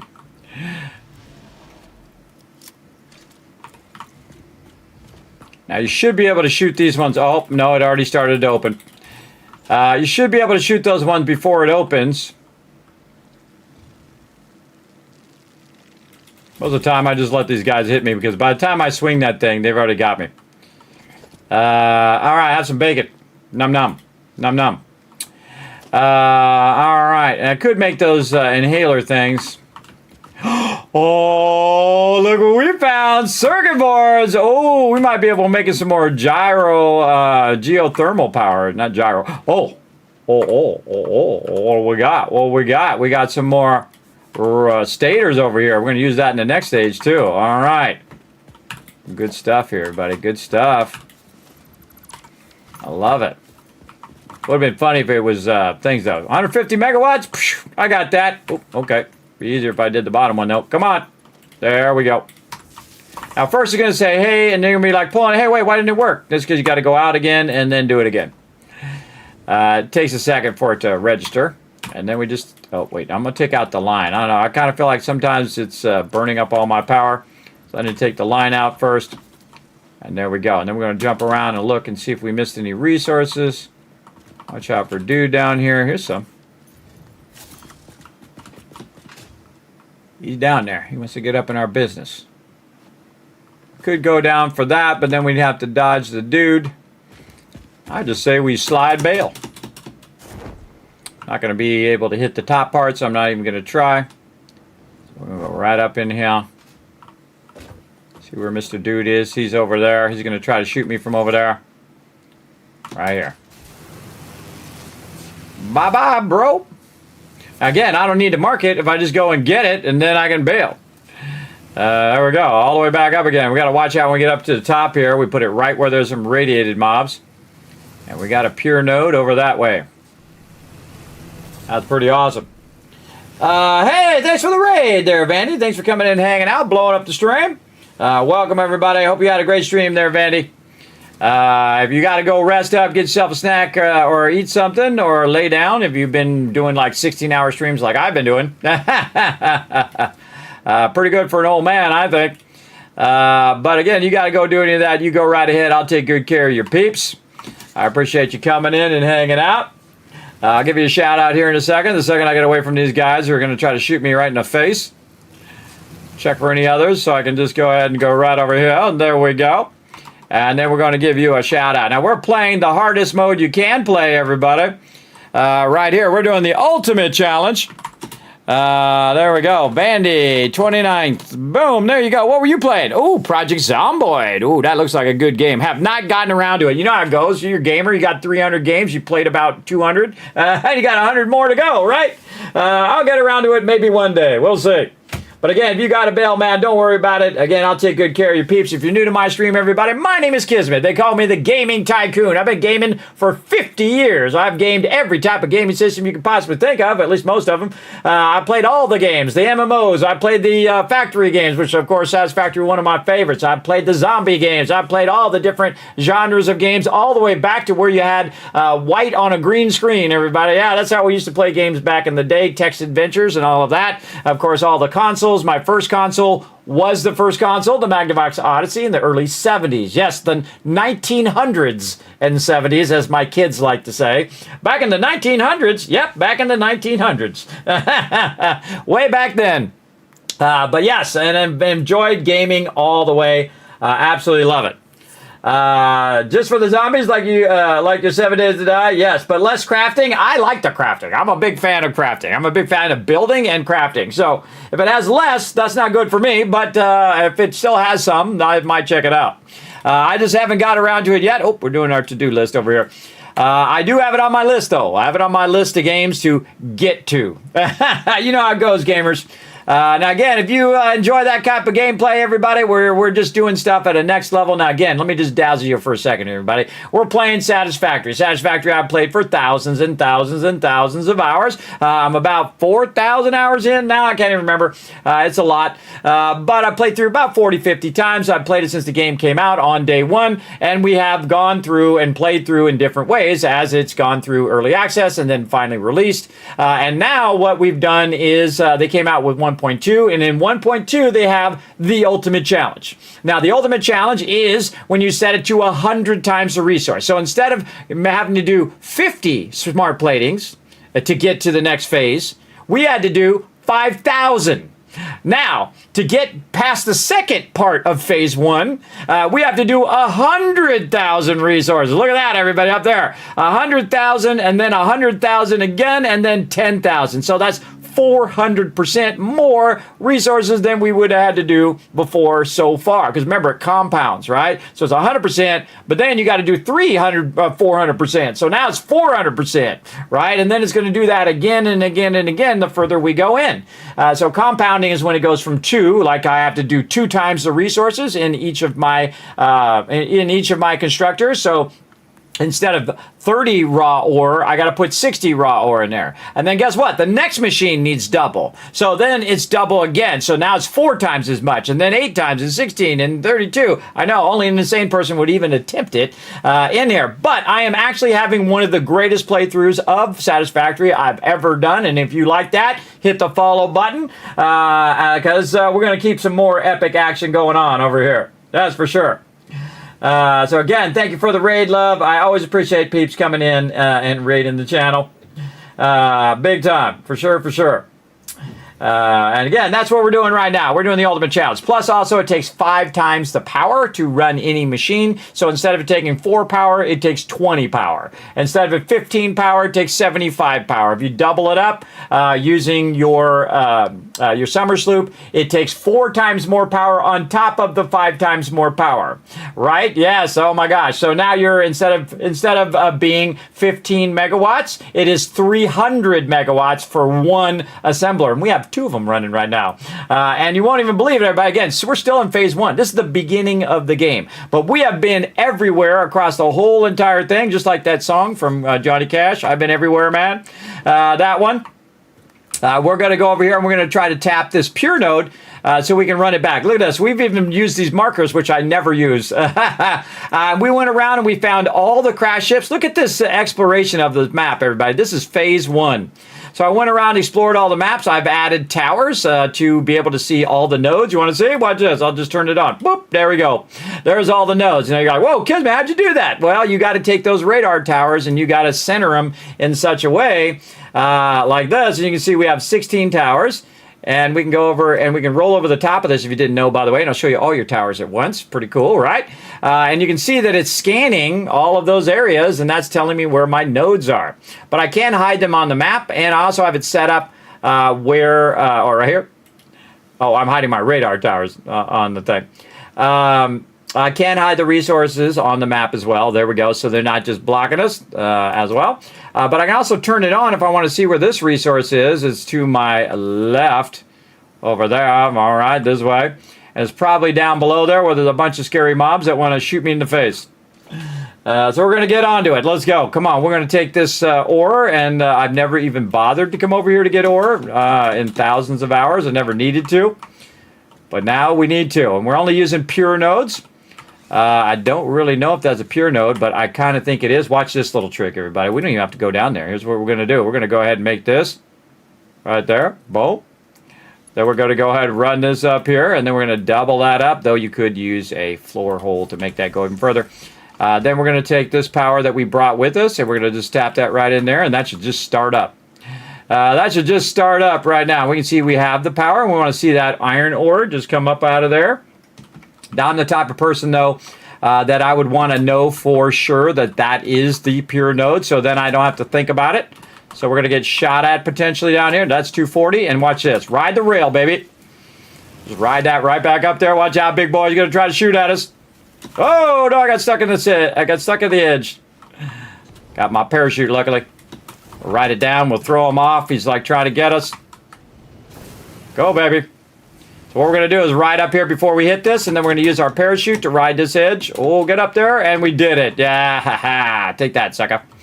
Now, if I was going to do that again, I'd probably run one of these right over here to make that a little bit easier. Maybe turn the ladder toward the extractor, and that would make that way easier to get up out of there, for sure. All right, now remember, he's still aggro on us down there, so we want to run to the far side of our platform. So he's not shooting us in the back while we're trying to run this. Oh, hey, here's a bit of fun right here. If you like explosions, you're in the right stream. There we go. Oh, we should just stack these. Back, no, oh, here's for no, it's easier. Just run up and do this. You don't have to aim. Oh, that's a Mercer sphere or a summer sloop. Just because we can tell. I always feel like you never have enough explosives. Sometimes you might want to just add a little extra, a little something. Don't want to be standing there when that goes off, though. Then we right click, watch it go boom.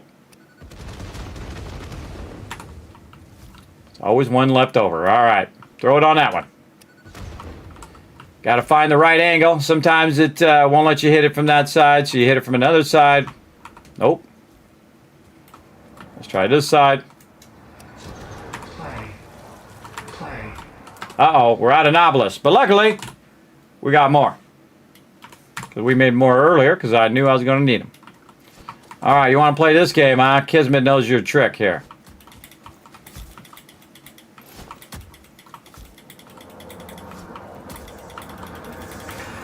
Brings me joy every single time. Oh, threw that one on the ground. And then we'll do this. I'm trying to. It won't blow up. Alright, here we go. That was awesome. Alright. All that for one Mercer sphere. Nice. Alright, take a look at where we're running this. We're going to try to run that down there. Oh, we got a ledge right there. That's going to be super helpful. We can run that right off that ledge, or we can just run it straight down. Oh, man, we are real close to this ledge here. But luckily we got that to get back up again if we need to. We're going to have that guy shooting at us there. Now, again, we could run it up along here, but there are a lot of high-level mobs. The best thing to do is get it down here where it's less high-level. We could run it there and then run it off that way. Kind of feel like, yeah, we'll do a little L-shaped run there. All right, we got this. Let's go. Just a little bit up so I can jump on it if I need to get out of here.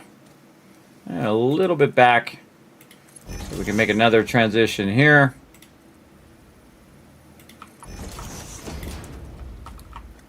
See how far we can run this.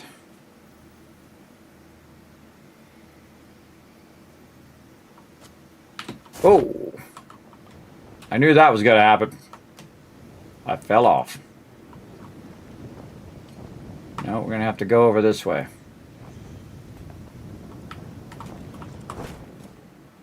We're going to have to go to here. Don't think I can get back up again. You can kind of ride the edge when you have your parachute, but it doesn't always work because some of these edges are tricky. But in this case, it worked. I call it ride the edge. Okay, we're going to have to move it over here. So it's closer to the edge over there. So watch out you don't get something way in the background there.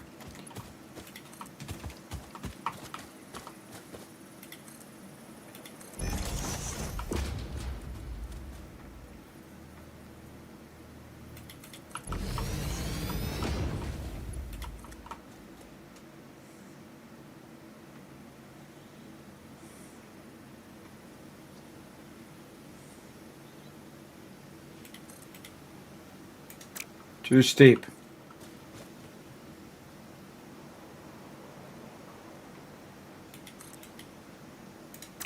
Still too steep. Kind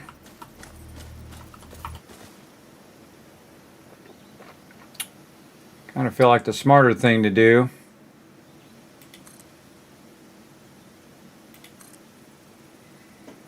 build a little segment there.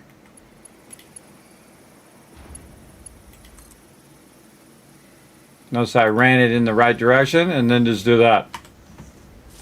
We can just jump down. We got a parachute.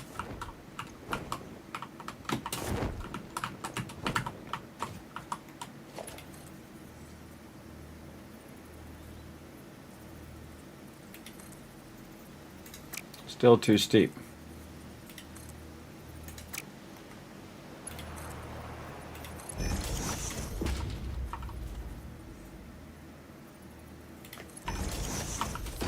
We don't care how it gets there as long as it does get there. Make sure this is iron ore. Oh yeah.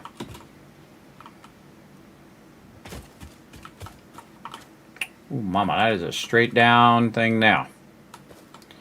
Might be able to, whoop, almost fell off. Again, got the parachute just in case. What's over this way? I don't know, let's blow some stuff up and find out. Funny, we might run across some Mercer sphere and stuff too. That was a little dangerous to stand on the edge because you just slide off. If you ever bothered to even come over to this side.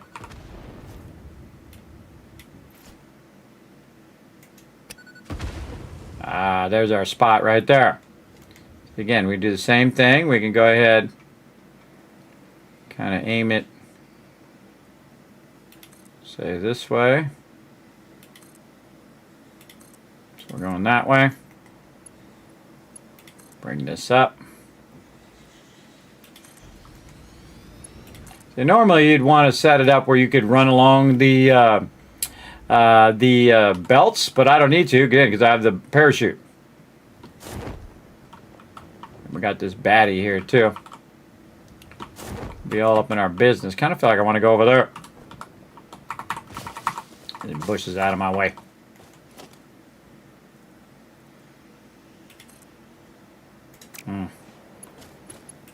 Definitely not reaching way over there. Not close enough to the edge where we can just run that down? No.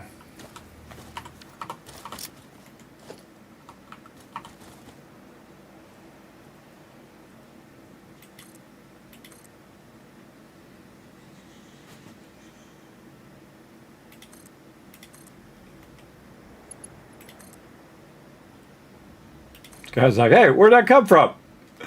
Made it though so he could walk right under it though. Good enough.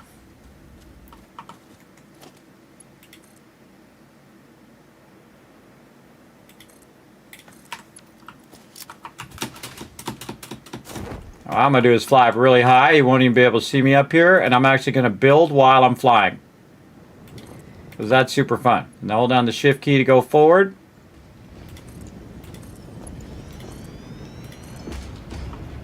Too far. Oh, summer sloop right there. Wonder if we can do a little ninja grab. Ninja grab! Oh, this is going to be tricky. There's too many of them.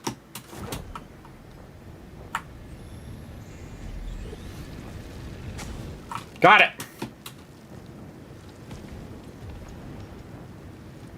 And then fly far away. Ooh, radiation there. And they won't catch me. That guy will chase me, though. We should mark that. We should mark it radiation marker. That should take forever so I get shot. There we go. Had to do it multiple times. All right. Later, punk. I can kill that guy, but it's a waste of my time. We got to get this iron where it needs to go.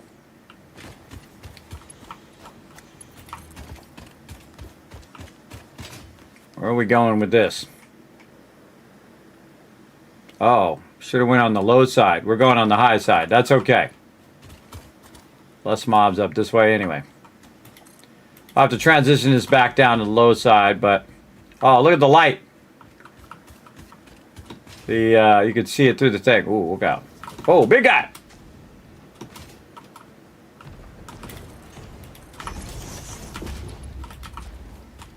You're just all up in my business. I just keep moving. Get up there. Get on the edge. There we go. Oh, you got me. Transition back this way. And up high.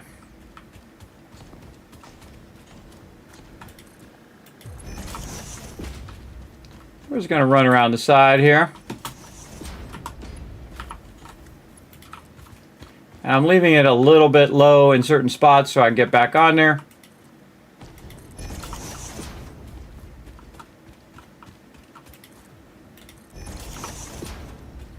I'm running it down the side so I'm not blocking my vehicles.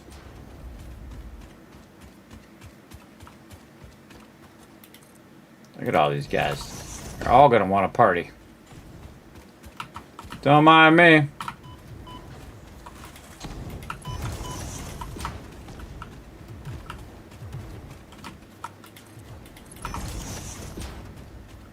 What's up, Fred? Thanks for checking the way ahead. You could have warned me about the mobs, though. Could have warned me about the mobs, bro. See how he always just happens to be in the way every single time? Come on, Fred. We got all day, bro. Running some serious line runs there. Running it nice and low through here, so again, I could just get on the belt if I'm in here and just ride the belt if I want. Don't mind me, guys. Just coming by. Run some belts through here. Hope you don't mind. Don't run in a straight line, everybody. Don't run in a straight line or he'll get you. I'm kind of moving a little bit left and right as I'm running.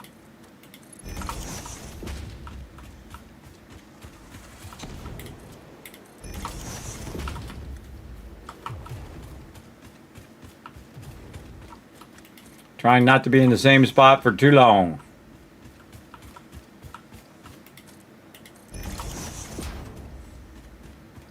Now over here, a bunch of mobs are going to respawn, so I'm going to go a little bit higher. I could have went higher back there just to keep dude from getting in my face. I'm going to jump back this way. I'm going to get on the belt. And I'm going to see if the iron ore catches up to me. Now's a good time to double check that this is working. Before I get up on top of there, I'm going to run back. Should have been keeping up with me pretty well, so it should be coming up here. I went pretty fast through that spot. Oh yeah, still working. I didn't lose any segments. Because what can happen is you could miss a segment or your lifter's not working or something like that. But if we see it on the belt, we did a good job.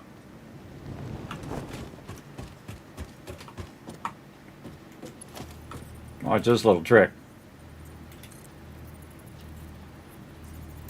Oh, really?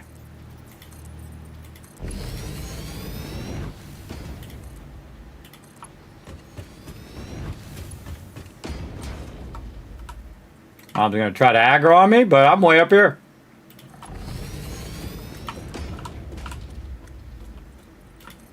Now, the trick part is not getting to the end part of it, because it'll try to push you off the end. It'll be real awkward. Just take your time. Let's get on the edge here. And I usually run along that edge just so it's not pushing me forward when I don't want it to. Get down here so I can transition this under the tree. Just because I feel like it. And up just a little bit so we can jump on here and run on there if we want, but we don't need to. We don't need to because we're going to run this right down here.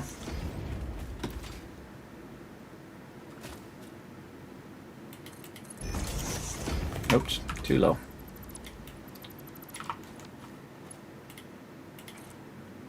A little too low. I like to at least be one up so I can run under it. Okay, now we want to tie this into all of our other stuff here. Going to turn it just a little bit. Going to run it down there, bring it up, and jump on it.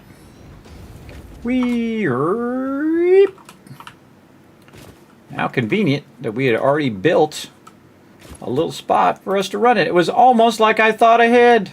I know, crazy. Crazy, like I thought ahead that, hey, I'm going to run that other line over here later. And that's because I did. I did think ahead.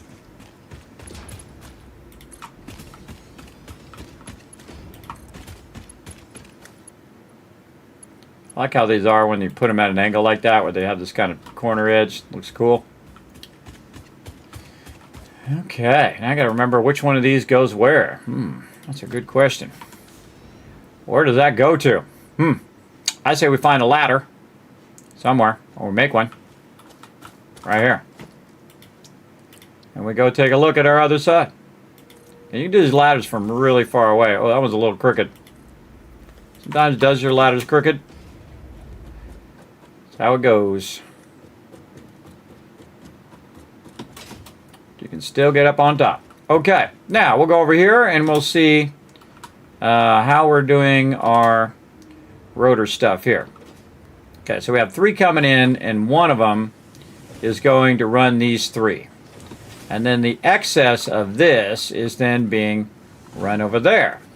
And so that's going over there and merging with our second line.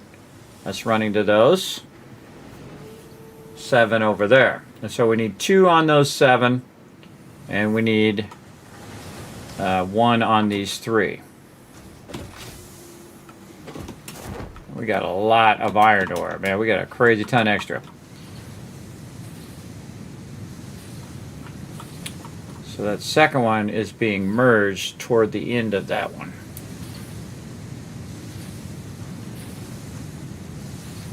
And then we have this backtracking over here to remerge in with this to help out with that over there.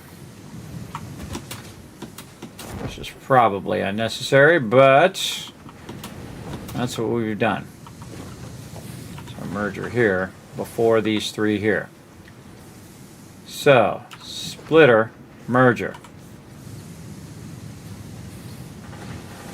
for the 3 that are at 88. Out of the box. This is a smart splitter? Smart splitter. So smart splitter and then merger at the end. Alright, let's go do that first. I can't remember it all, everybody. I did it in the moment. Sometimes I have to rethink it through. Okay. Smart splitter here.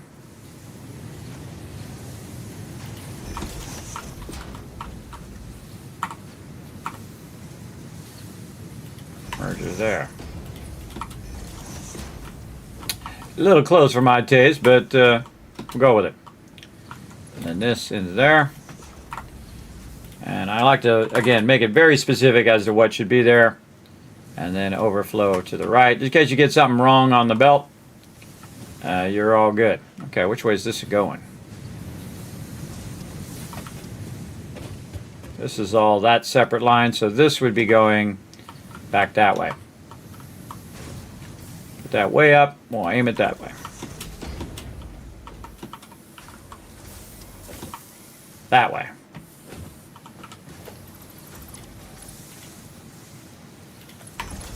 So we can see where that is. Okay. And so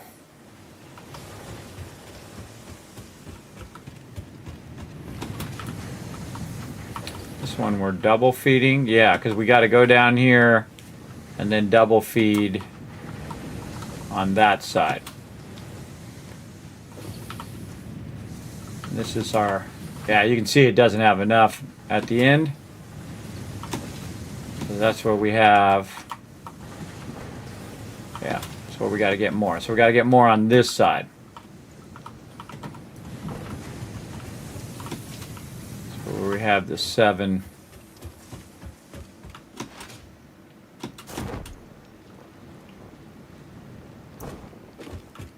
No reason to reinvent the wheel. We already got it working. Okay. So in here, splits here, remerges with these other 2 lines. The 2 lines are going over here to these 7, so we can get those going. But we want to make sure that both lines don't go into the same one, or it'll be too much for it to handle. So it's 1, 2, 3, 4 that's being fed with one of them, and then the other one is coming in at number 5 right there. So 1, 2, 3, 4, and then 5 is the smart splitter.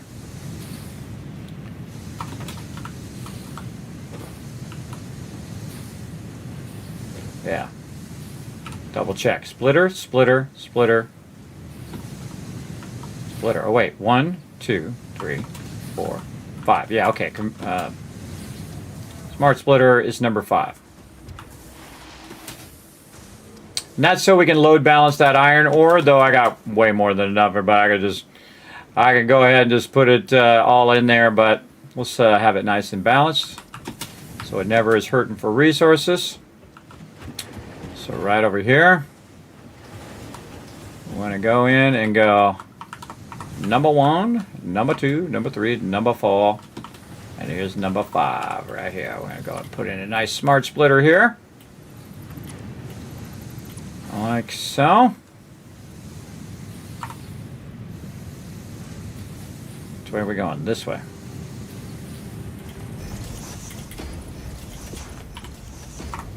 And we're going to say right is our iron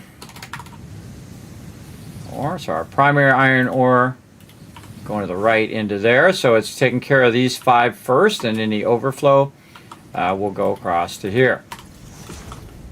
And this is where we're going to infuse the other one. So we're going to do a smart splitter here.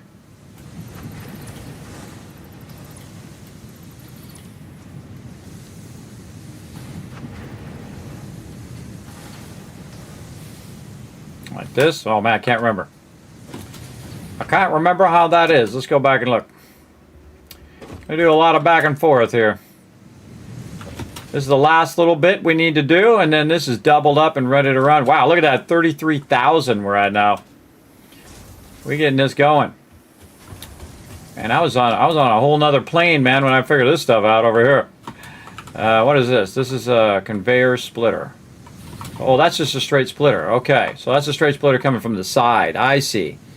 So this smart splitter is going around this way. It's not actually connected. So those 5 are from the first 240, and then the other 240 coming over here. This is a conveyor merger, so coming off of there with a merger, sideways splitter, which is splitting the last 3, and then the last one is a smart splitter, which is probably going left and then straight. Okay, with overflow. All right, so splitter from the side and the smart splitter at the front. Man, I was on a whole nother plane of existence when I was doing that, everybody. That's some pretty smart splitting. Sometimes you're just in the zone, everybody. You're in the zone. Okay, back over here. And this is reversed of the other one, so a little trickier. So again, this is here, 1, 2, 3, 4, 5, smart splitter here, which actually overflows to the left and not the center, to the overflow to the left, and then this one splitter comes in from behind like that, goes into here. Wait a minute, 3, 4, thought there was 3. 1, 2, 3, 4, 5, 6, 7. Is there only 2 at the end, or was there 3 at the end? Good question. Good question, which we'll figure out here in a moment. But we know where this ore needs to go. It needs to go right here. That's what we're figuring out. Figure that out first, and then we'll figure out how the heck I did those logistics, man. I'm on another level last night when I was doing that. Right here. And how convenient, we got it right here. But we're going to need to bring it down just a little bit.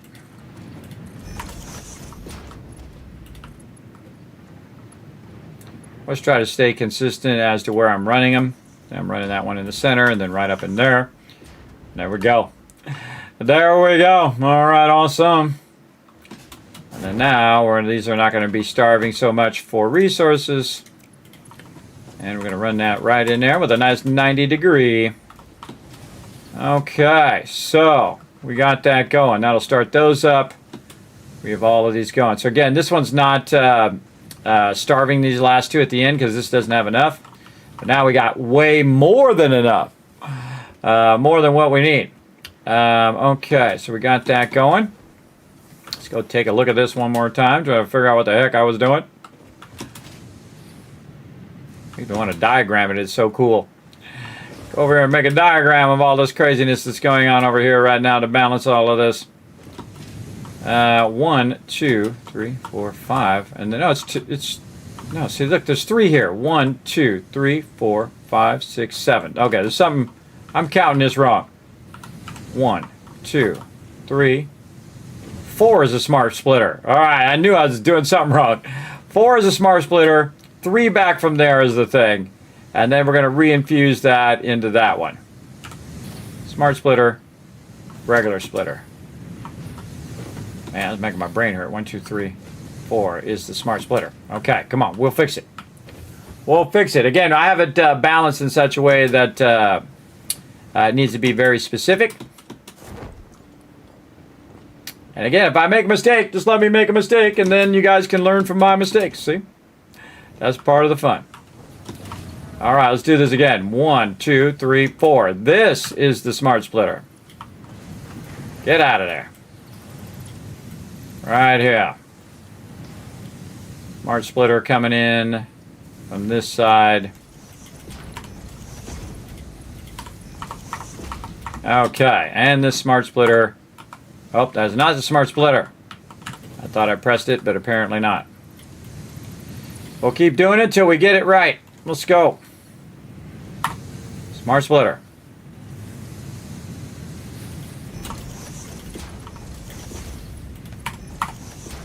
Right is iron ore.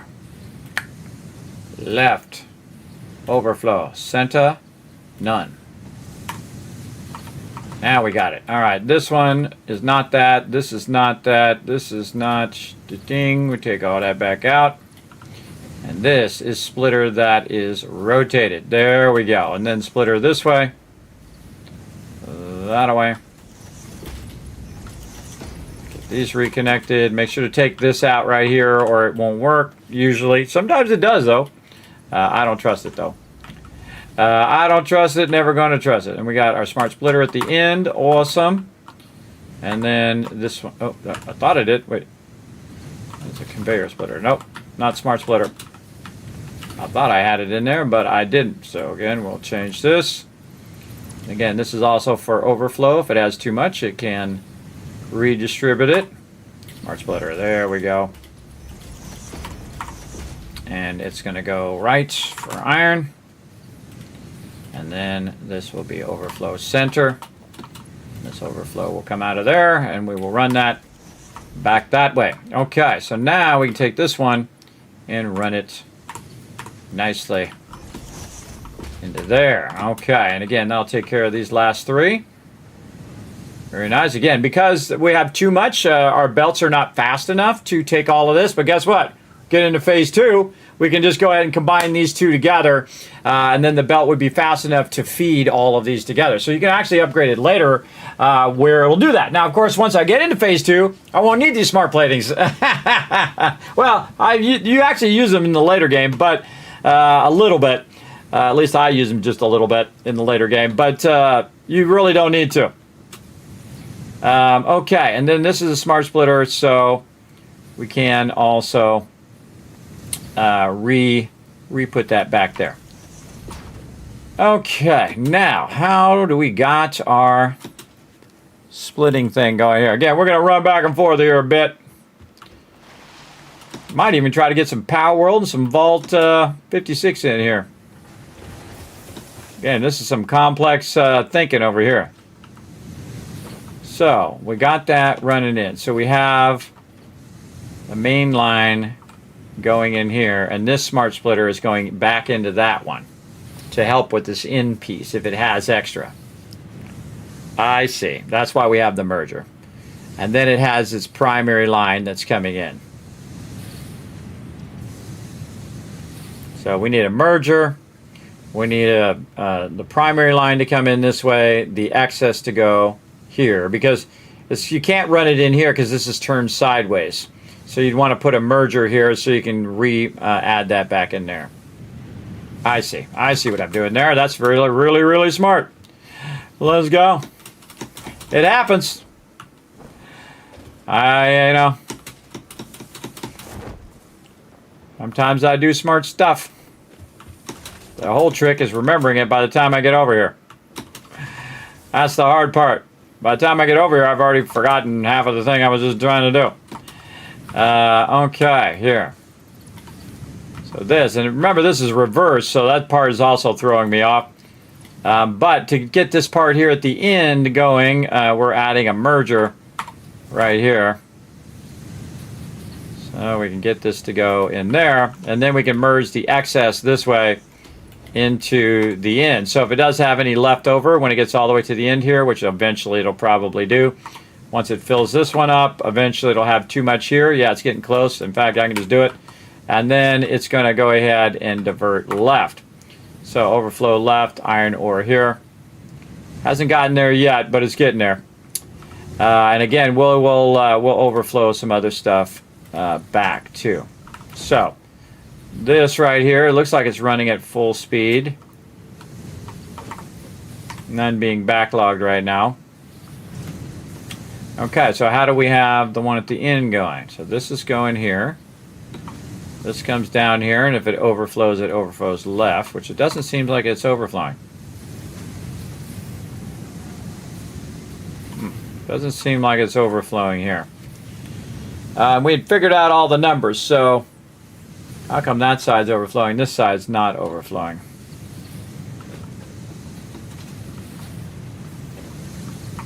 How much is this belt-wise? So this is 57 times 4. Oh, there it went. See it overflowed? I saw it. Yeah, okay, it is working. Okay, awesome.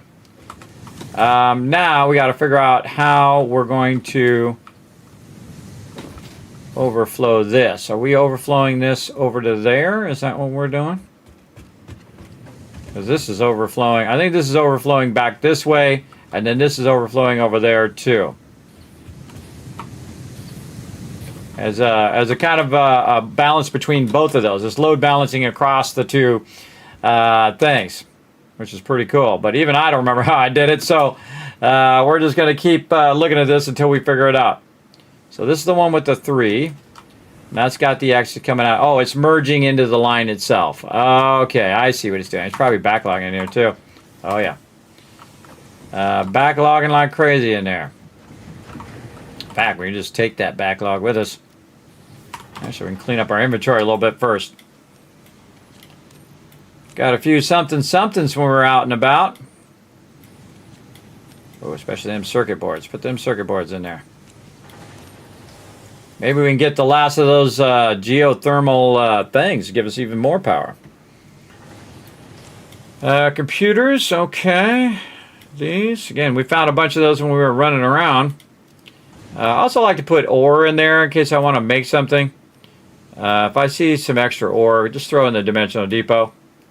You won't regret putting it in there, but you'll regret not putting it in there. That's for sure, because when you go to make something, you'll be like, oh man, I should put that ore in there. Certainly, I don't think I need any more plates. Put a bunch of those in there. There we go. Oh, and some, let's organize this better. There we go. So it does the smallest one to the biggest one. And how are we doing on time? Oh my God, the time goes by so fast. Okay, that one's full. Leaves? Oh yeah, we get more leaves in there. Rubber? Rubber, yeah, okay. Okay. Put these first. Put this way at the end. Swap those around a little bit. Any modular frames? Yes. All right, look at how easily we cleared out our inventory then. Boom, there we go. We're going to take all that excess.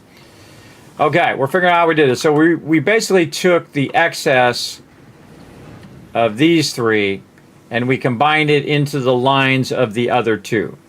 Then we brought that back into this external merger that runs to these 3. I see. So this merger that goes to this 3 is this coming back. And this one we just merged into that main line. All right, let's do that first. So the export of the ones with just 3 has a smart splitter, and that smart splitter goes into the other line. Let's see if we can get that part going.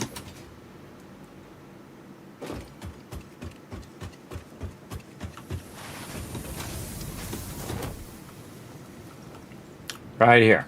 Okay. So the excess of this one, that's just 3 here, doubles back this way.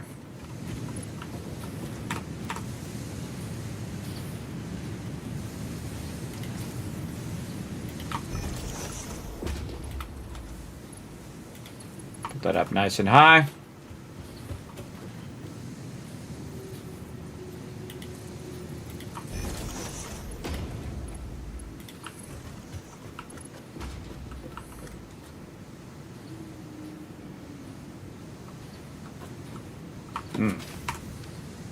curved.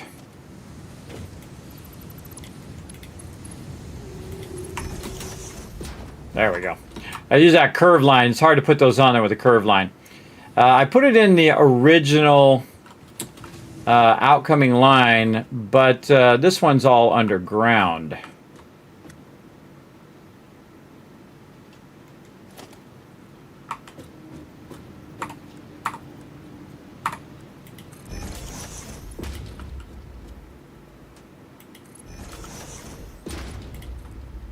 We'll just do it like we did it before. We'll tap into that other line right here. We're going to run it apparently right into our thing here. Just kind of lean out the side a little bit here. We can try to get this going. Come on. Nope. I tried. It's a little too far back. All right. Then this up that way. So we want to do it in the original, so it'll backlog in this box too. Not that this already isn't backlogging, but there you go. But we'll go ahead and bring this around and then have it merge back into the main feed line in there. And honestly, I can't remember if it was this feed line or that feed line. But I think this is probably backlogging in here. No, not backlogging. All right, but this is going to then balance this. Why? How do we balance that one though? Not that we need to. Not that we need to. Yeah, it's 100%. And this is not backlogging yet. I think that's in perfect sync right there. Beautiful. That's a thing of beauty there, everybody. Yeah, this is actually producing too much for this here, and then that's going here, which is merging in here, and then the excess from over here is merging here. That's perfect. So all the excess is ending up here at the end here. And then we could take this excess and refeed it back in the system, but I don't think this needs it. I think this is fine. This side over here, fine. Really, this needs to go back the other side. And really, we don't need to do that either, because this looks just fine, but we could run it back the other side. How's this looking? Nice. So we want to take this. Get it through there. Yeah, double that back. Okay. Now we have this smart splitter there and this merger here. And now we basically just cross-connected those, everybody. So now it's going to balance between both sections instead of just one section. That was cool. And so that'll just recycle all of that loot and use up all of it that it can. Man, that was some smart thinking on that smart splitting. Holy mackerel. All right. That just load balances both sides. Now, that's it. We did it. GG's, chat. We did it. We did it. Oh, my God. Look at that. Sweet. That's looking good. Over here, we haven't backlogged any rotors yet because they're going up here to the top, but I bet you there's a bunch up here. Oh, boy. A lot of rotors. A lot of rotors. All right, I think we can turn our power off here and see how much we're actually using for our factory. All right, now right here, everybody, these are the towers that basically all my radar towers. You can see I can see all the nodes. Second I turn this off, watch my power drop. Boom. So right there, using about 7,000 power. Now using a very efficient 4,000 power. So yeah, that number is about right. About 2,000 power per side. Plus our other factories that are running, or sorry, about 1,000 power per side with our other stuff that is running. So awesome. Awesome, awesome. Yeah, look at this down here. Boom. Cut that off. Cut them towers off. Now we go look at the map. You can see all my towers are now off because we can't see the resource nodes anymore. No reason to have it on if you're not using it, just like your hypertubes, everybody. Each one of those connectors that is a hypertube entrance is sucking up your power. So you want to have the ability to just like turn those off. I bet you if you put those all in a separate circuit and you went and turned them off, you'd see the power go like that. Just like you saw on mine. So it's not using up all that extra power. Now, there's nothing I need to do now, everybody. We're 3,500 now. Let's go see how many we just did in the time that we checked it. Really?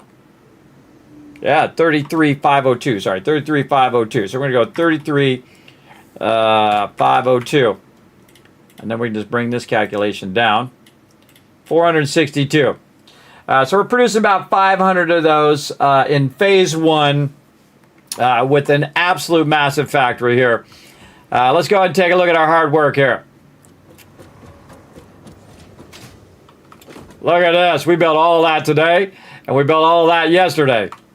We figured that all out yesterday, and built that yesterday, and did that. And we even did a little bit of wandering around a bit. Refixed all of our towers yesterday as well. Man, we got a lot of stuff done. And we ran some line runs, which I never even bothered to run that far. Stop highlighting marker. There we go. So I'll have to see that going, but that's it. That's all we got to do, everybody.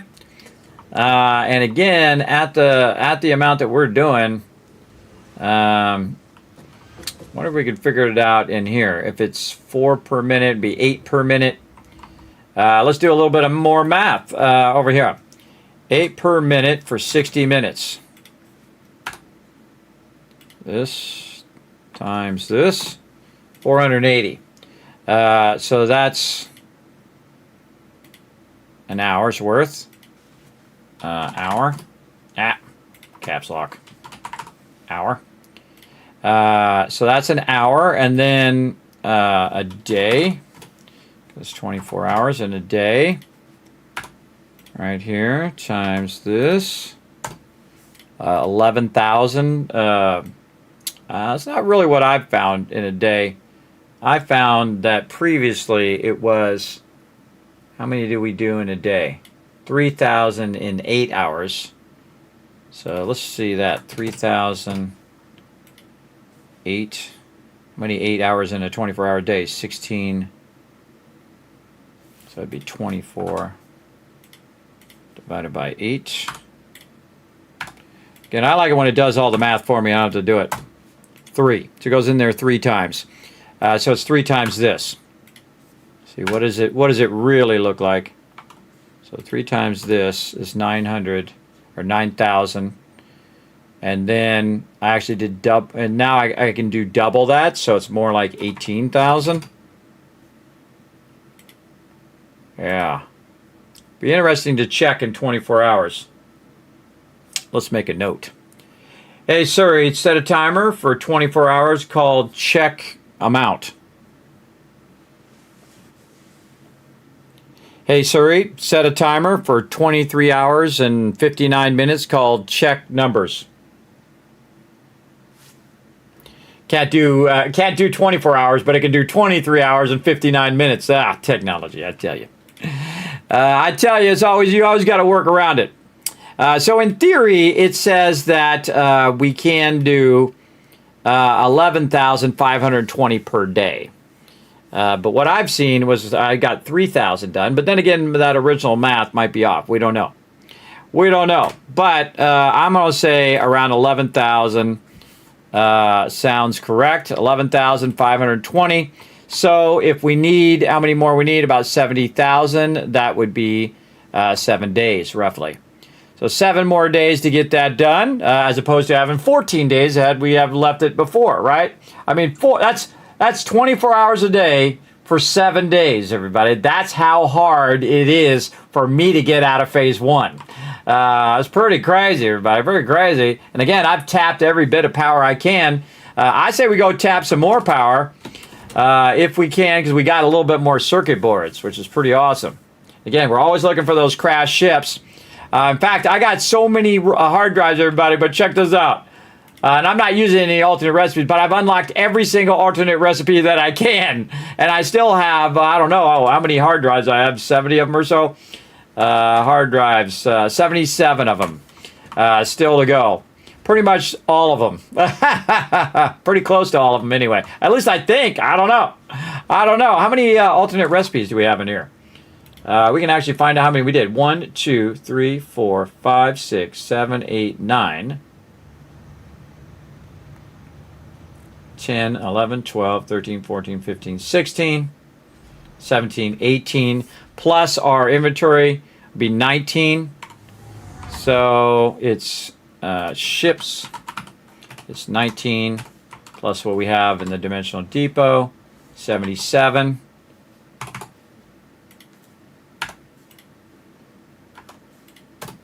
$96. I bet you there's 100 crash ships because they love their even numbers. There's 4 more crash ships out there somewhere. Or there's 50 more. I don't know. I never bothered to get all the crash ships. I guess we could look it up, but I'm not going to. I'm not going to look it up. Don't tell me. Don't tell me. Part of the fun is figuring it out. Now, if you haven't already done so, everybody, make sure you go out and retweet. It does help the stream tremendously. Follow that link. Go up there, hit that like button, hit that retweet button. We get 5 retweets. We're going to give you guys 1,000 Kiss Caps for future giveaways. And, of course, you're going to help out the entire chat because you're all going to get it, plus everybody else in the chat as well. So there we go. 96 of them we've done so far. That's pretty hardcore. All right, I got this iron over here to infuse this iron over here this way. Because we've cut this iron off over here. So this iron is cut off, and we can see it stopped right there, but we have a bunch of extra. We could run that overflow over here too, man. But here's what we're going to do. We're just going to take this and put this right here, and boom. There it goes. It's going to make me some more of those bad boys. Now back here, this one's still running. And again, this is our reinforced iron plates, which is running, which is looking okay right now. Looks a little slow because we probably don't have enough stuff because we siphoned it all off of there to run the rest of that. Still seems to be pretty solid, though. Pretty solid amount of stuff. Oh, man, look at that. Look at that balance. Beautiful. We're running this bad boy from way over there. Running it right over here. It's got its own dedicated line back here. Let's go see how low we are on our beams here. How many beams do we use?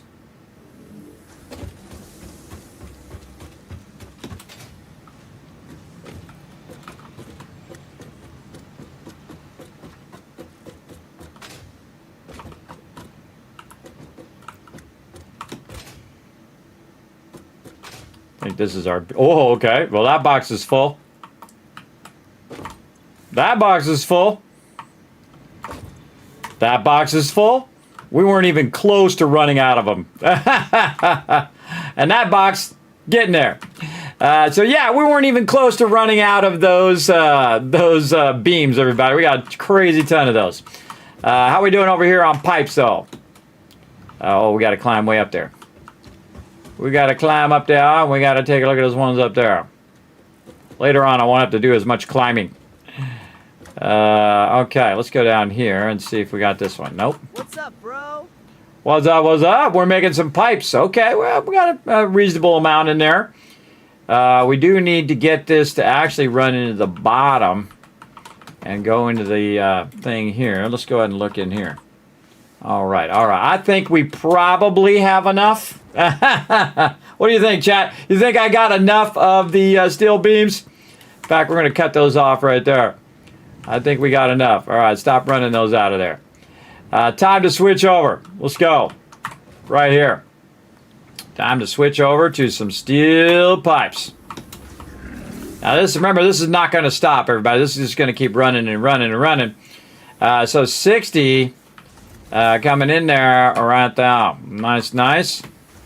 And so we've got 60 and 60, which is 120. All right, which is what we should be getting from back here. Yeah, 40 and 40, which is 120, which is going to split that up and now go full-on steel pipes. And now we're really cranking up. We're doubling up. That one in the front and this one here doing steel pipes. I want to make sure to take out my reinforced things there.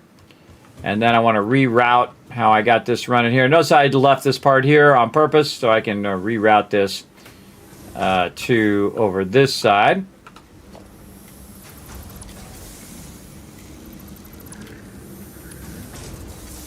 So we want to input that. And again, it's like a merger, everybody. The merger part works way better than the front splitter part if you're trying to use that as a splitter. Watch this. You can just go up here and pick it up. There we go. Get those off that thing. Again, we want that to go to where our steel pipes are going now, so it'll end up in the steel pipes box. And we want to watch and make sure that these are steel pipes. They're coming out of here. There they go. That's just in case I run some steel pipes somewhere and one steel beam gets in there and it stops my whole production. I have had that problem before. They got a cool priority switch now, though, that or a smart splitter you could use that would make sure that you didn't go the wrong way. But now we're going to have a bunch of pipes, too, which we need in the next phase. In fact, we need so many that we could probably stack this to the moon and still not have enough. But again, this is going to take 10 days. We better get busy. All right, where do we leave off here? Got it going in there.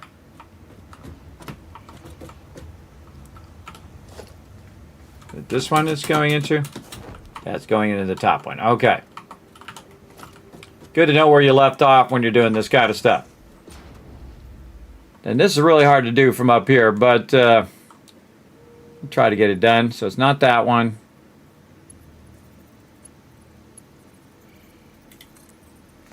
Yeah, it's trying to do it from the top there. Get over here.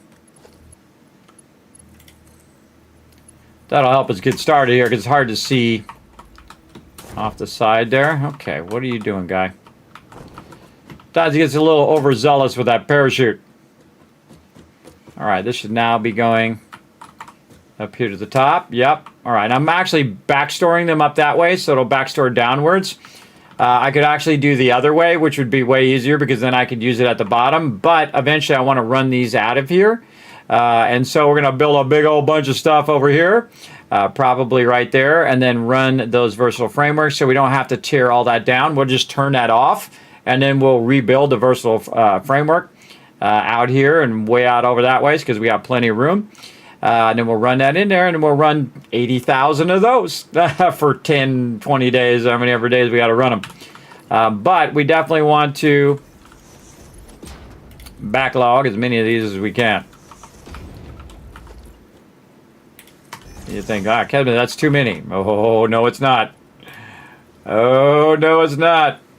And again, we got a little bit of this side stuff going because the toughest thing in the versatile framework when you aren't making those, and again, we can actually just pull them up right over here. We'll get to those vehicle paths. Is the steel beams, and then is also the modular frames. But I'm going to also scale those up later on. But right now, it's actually backlogging a bunch of those too, so we should go check in on those right down here. What are we doing? Yeah, right here. And it's been backlogging a bunch of those because I think ahead, everybody. God, kid, you're taking a whole nother level. I know, right? Because I know eventually I'm going to need those. So I have those running back here in the back. And that's that little bit of extra resources that we had. They're not running at full capacity, but they are running a bit. And I feel like since this is going to run for so long, I think we're probably good. Notice, by the way, I do these little things here just to do a little conveyor belt just to see what's in there so I know what box it is. And then we're going to go up here this way. And we're going to grab it from down here and run it to backlog also up there. But it's also going to go into the dimensional depot, so we don't have to worry about it. I say we do a couple more boxes and we just let it run and do its thing. So when we're ready for those versatile frameworks, we're going to be absolutely styling. Let's see how much nicer this is from the side, by the way. Much nicer if you've got a clear view to stack those. Also, by the way, I can make a blueprint to do this, which I will do later on for sure. 100% chance that's going to happen. But there we go. Now we're going to have 4 boxes of modular frames as well. Now you're like, Kismet, what do you got to do next? Well, let me just show you something right down here, everybody. Let me just show you a little something. Not only do we have all of our phases done, all of our tiers, not our phases, but all of our tiers done. Now remember, this is just phase 1. Then we're going to do phase 2, and then phase 3, and then eventually phase 4. So we're just at the very beginning of the game. We have unlocked coal power. We are using 0 coal power right now. It's the only playthrough I've ever played where I didn't immediately go and get coal power going. In fact, I don't need the coal power. I don't need it right now. Even though this is the hardest mode, 100 times the resources, I don't even need it. All I need to do is just let it run. Again, the more efficient thing is for me to let it run, and it doesn't take my time to build up all my coal power, though building coal power is fun. We also got some basic steel going. Now we have a lot of steel beams, so we can make till we are heart's content. Normally, you also use those steel beams for your advanced wiring or automated wiring or whatever the heck that thing is called. Automated wiring, yes, automated wiring to make stators, right? Your stators, use your steel pipes to make your stators. Right over here, you see we also have alternate recipes, by the way, that we could use stators and just use cable if we wanted to. Actually, cable is a little easier to use than wire because you can make a ton of cable from wire as well. Whoa, sneaking up on me. So again, we could use those alternate recipes. Look at all these alternate recipes we could be using. It's funny, we could use that in there, but we do have encased industrial beams, versatile frameworks we can do as well from those steel beams. But again, eventually we will use our versatile framework, which we need also a bunch of steel beams. And we needed the pipes for the automated wiring. But we need pipes to make all of the stuff that we need along the way. So we definitely want to have a backlog of steel beams, which we have, and probably more than enough at this point. But eventually we want to get that going, and especially our modular frames. Now, what we can do, since we do have a lot of excess power, how's our Awesome Sync doing in here? We got 65 coupons. That's why you set it and forget it on that quick wire, everybody. Oh my God, there's a lot of coupons for phase 1. So we'll go ahead and let that rock and roll, though. And we have some stuff running over here that we disconnected, like AI limiters. We got a whole box full of those. We're fine. We could set up a sorter and all that stuff. And I can tell you, I'm going to tear all this down and rebuild it all again. I know I am. And that's pretty much all we need to do right now. Just backlog a bunch of those things. We can go over here and see how they're doing. This is completely stopped. Oh, because I stopped sending the limestone. I stopped sending the limestone, but we probably got a whole box of it. Oh, yeah. Don't even need it right now. Don't even need to make that. So over here, we're probably having a problem with reinforced iron plates. Yes. But I just happen to know a process that happens to be doing some reinforced iron plates that might have a few extra. It's not going to be easy to get that out of there. I hate overlapping belts. Let's go up. Now here's a cool function of your straight function. See how you go here and then you say straight. It will run it, but it's running it the wrong way. So what we'll do is we'll go ahead and go this way. We'll bring that up and then it will do the rest of it for us. And run these into this box. And you're like, well, Kismet, why are you making that box there? That's just an extra part of the process now. Oh, some of you know what I'm about to do. Some of you know what's up. We're producing thousands and thousands of resources over here, and I can tell you we got a lot of extra bad boys right over here. Come on, slide jump. We got a lot, because remember, it was doing all of this first. So I'll take this out. I might leave a couple in there, just as a little bit of the backlog. And now I'm making more reinforced iron plates than I ever bothered to make. And then over here, we got a little bit there. Okay, we'll just leave about 3 in there for overlap. And that's a good amount. That's what you want to see. You don't want to see too much, but a little bit to make that happen. Now, again, if you do have extra and you need something else other than that thing, you run over here and you manually infuse it in there. Boom. It's going to take all of that and make a crazy ton of these. Oh, I got that doubling up as well. How are we doing on rods back here? In fact, I got so much power I should be doing this. Oh, I am doing that. Okay, I am doubling that up. What problem we got here? Looks like plates is what's slowing down those reinforced iron plates there. Again, since we have excess power, everybody, we just go along and just willy-nilly use our Summers loops up in here to double this up. It's producing 20 right now. How about we produce 40 instead? There we go. How much does this need over here? This needs 60. Got any other plates running here? Nope, just the one plates. Oh, we got this all load balanced. I definitely came over here and load balanced these out. Yeah, I forgot I did that. I load balanced it so that it would have more resources being diverted over here to the plates. There we go. That's going to help those plates. Going to help it make more reinforced iron plates better, because we did cut off a lot of the resources when we diverted the pure node over here, and I can see it's not even diverting anymore because it's using that up. This side over here, we must have got disconnected. I don't see any running over here at all. So what we can do is, do we have a merger over here somewhere? No, yeah, we're getting none over here.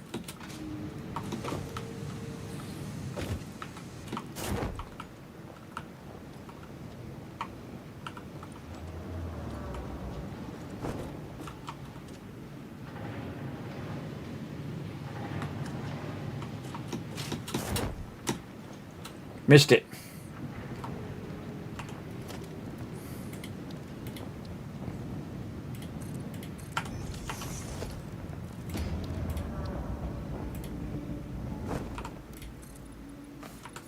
What are you doing?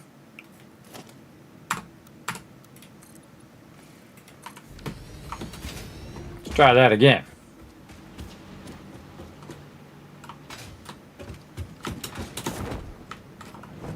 Better. Okay.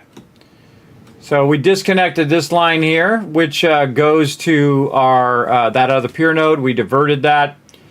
So this doesn't have anything, but we could just go and say, you know what, take half of this bad boy, even if it's running at a slower speed, it's still running, and divert it into both of those now. So now it's going to do half and half.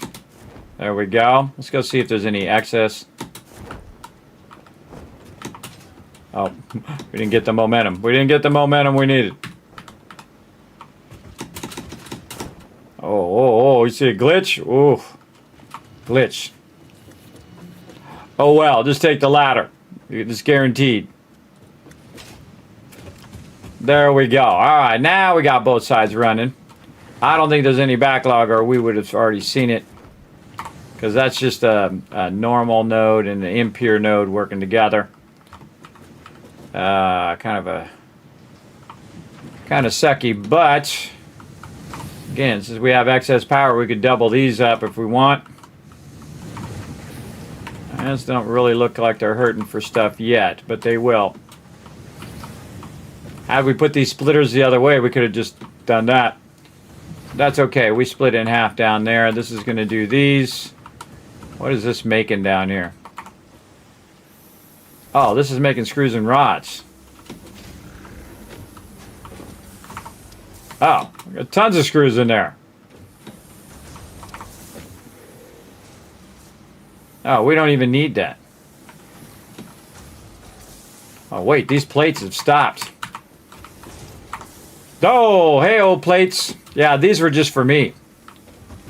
Where are them plates going? Right here. Oh, back here. This one. See, that's why I leave a cache, everybody. Boom. So I just diverted those over there to over here. I don't even think I need to run this whole side. I think we have plenty of all of that. But this is doubling out those plates. Here's what we'll do. We'll take this out. We're going to divert this way. I had these diverted over here to use up the excess. So we're going to take this out like that. I don't need any more in the box to just kind of help this make plates faster. And so we got to find the box with plates in it. This one. And we got to marry these two up. That one into this one. This is plates. This is plates. Now coming down the belt is plates. Yeah, there we go. So now we just increased the production of those plates and then diverted them into the plate production, the reinforced iron plate production. So now it's getting a ton more. So this needs 60. This is doubling up back here to 40 here. So this is 40 per minute. And then over here, this is currently at 20. So there's 60 there. Oh, I could probably... because this probably has a bunch of extra iron ingots sitting back here. Oh, yeah. So does this one. Wow, they both have a backlog. So yeah, I don't even need to overclock that. Might as well be more efficient. Whoa, okay. Might as well be super efficient. All right, so now it's going to make 60, which is exactly how much it needs, and it already has a massive backlog that we did. So this is going to go into here. And we already have this doubling, so it's doing 4 per minute. All right. Now we're cooking. Now we need to think about our iron rods. Probably want to divert the rods over here now as well. Where's our rods coming from? Right here. Yeah, and I was diverting those for my use, but I don't need them now. Ooh, okay. That's getting to be a bit spaghetti up there, bro. Let's see if we can get away with just turning this out of there. Yeah, we'll do a double splitter back down like this. A little close to that, but we'll do what we got to do. Then we'll find these rods. Are not doing anything right now because they're probably full in this box over here. Oh yeah, we got a lot of those in there. But we might want to leave a backlog because we do use a lot of rods. No reason to be starving for rods again. This is already going up. A little bit of clipping there. Oh, plates there. And then rods. Oh, I already have the rods over here. Look at me go. I'm using the rods for the screws. But the rods over here are getting slowed down because there's not enough rods over there. I see.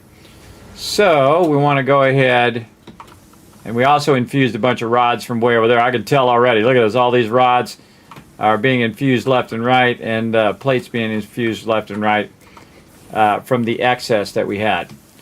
Okay, but we want to use these rods for these here. So we'll just make this simple. We'll just make a merger there, like this. We'll take some of these rods and divert them up to there. Because we already have the output there. And then now we're going to use up all the excess on the other part because what this is doing, making tons of screws. But it doesn't have enough rods up there in the front. So it's not making the thing fast enough. So these screws are just backlogging over here. And all these rods are just backlogging.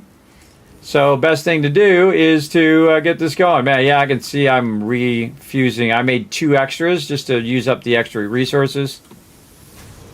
Yeah, absolutely. And then infused them in here. But I needed to get the rods in there. And then this will be running at maximum speed, making modular frames. All right, optimizing the factory. You see we got a whole bunch of other stuff running over here. Oh, we finally backlogged all of these. Look at that. Nice. We've been letting those run really, really slowly. And because it's been running for so long, we've got a box full there and we got a box full here. Again, time is the ultimate power, everybody. Using the power of time is how you win. Both in life and in game, everybody. You want to win in life? Here's what you do. You put $1,000 away. Then what you do is you let it double every 7 years. And before you know it, when you're my age, hopefully when you're young you do it. When you're my age, guess what? That doubles into $2,000. Then it doubles into 4, and then 8, then 16, then 32, then 64, then 128, then 256, then 512, then 1,024. That's $1 million if you live long enough. From $1,000 to $1 million if you live for that many years. That's about 70 years. 70 years of running or something like that. You can figure out the math. Actually, we figure out the math right here. Let's go ahead and take $1,000 and we'll have it double every time. And then we'll put number of years here. So this is year 7 here. Let's go for it. Let's figure it out how many years. That'd be a lot of years to start with 1,000, but maybe 10,000, probably a better idea. right here. So this is going to double to 2,000. Then we're going to go ahead and do this, and then that's going to double to 4,000. But we want this to also double, so we're going to take this and put that, take this, put it up there. Okay, now 14 years. Deep. There we go. Oh, wait, no, we don't want to do that. It's every 7 years. So this is how we want to do this, like this. Yeah, we just make this 14. And then it will understand the pattern, and then just keep that pattern going. There we go. Let's see, 42 years. Oh, yeah, it's going to take a while. 1 million right there. You'd have to, on $1,000. Oops, right here. Whoa! Holy mackerel! I guessed that, everybody. Whoa! I can't believe that just happened. That's a Kismet moment right there, if you've ever seen it, everybody. 70 years. 70 years with $1,000. If it doubled every 7 years, which it does, you would make $1 million in 70 years. I just proved it possible. Wow, that gave me goosebumps, everybody. That gave me double goosebumps. Damn, I'm good at what I do. And I would have done that, everybody. I would have done that. I still got about another 30 years to go. But sadly, I got very, very sick, and I had to pull my retirement out to give it to those dumb doctors to tell me I'm going to die, which sucks. But I didn't die. Screw them. I refuse to die. Until it's my time, until I play Fallout 5. That's what I gotta do. I gotta get this Vault Fan. I gotta get the Fallout 5. But there you go. It's proven right there, everybody. Every 7 years, your money should double. So, again, if you started in your 20s, it would be 765, so it'd be 50 years later. So in your 20s, if you put $1,000 away and it kept doubling every 7 years, you put it away in a Roth IRA or whatever it is. Especially if you're contributing to it every single time. That's why IRA funds are so incredibly powerful. So by the time you're ready to retire, buddy, you got $1 million in the bank. You could have even more, because if you were infusing this also, let's add 5 more. Say you're putting another 1,000 in there every 7 years. Watch this awesomeness, everybody. So what we're going to do is we're going to take this one here, and we're going to add 1,000 every single time, right? Every 4 years we're going to add, every 7 years we'll just add an extra $1,000, right? Plus 1,000, right? So now it's 5,000 you did. See how it just affected all of that? But every 7 years, if you added 1,000, you'd have $1.5 million. You just gained an extra $500,000 by adding 1,000 every 7 years. I know, every 7 years, everybody. Not every year. That's every 7 years you would get it. Now, again, if you're young, this is what you do, because that is the ultimate power, the power of time. Now, I'm older. I'm in my 50s now, and luckily I had that money, though. Otherwise, I would have died. Luckily, I had that money to use that money because I was doing this. I was compounding in my Roth IRA. I actually had a traditional IRA, and I moved it to a Roth IRA. But I had let it double and double and double over all the years. And then I spent tens of thousands of dollars, everybody. Because you don't think I'm 50, right? So I'm 50. I'm about right here. And so I was getting there. I was getting up there. Not that much, though. I didn't start early enough. I didn't start in my early 20s. I started more in my mid-20s. Started putting that money away. And I put it away at 15%, everybody. I put away 15% of my income away. And, man, it started just popping off. It started popping off, and then I had just enough to pay down all these doctors so I wouldn't be in massive debt, which is great, not being in debt from doctors, but then, of course, you're in debt from credit cards and trying to, your kids got to go and they got to have books and they got to have whatever and they got to fix the car and you got to get an oil change and you got to get new tires and you got to get a thing. You know how it is, everybody. Come on, put a 1 in the chat if you know how it is. I'm sure you all do. You know how it is, everybody. Just when you think you're just starting to get ahead, boom, something else. And you got a health problem. You got to go to the doctor. You got to go to the thing, and then the other thing. Life is like that. It's not just you, everybody. It's not just you. It's everybody. Everybody doing that. That same thing. They're doing the life grind. Trying to get ahead. You know what I mean? Trying to get ahead or trying to even stay even at some time. Trying not to go backsliding. And I work at that every day, everybody. I really work at it for the benefit of my kids as well. And this is just a side project that I do, everybody. Really, my main project is my kids and getting them off to college.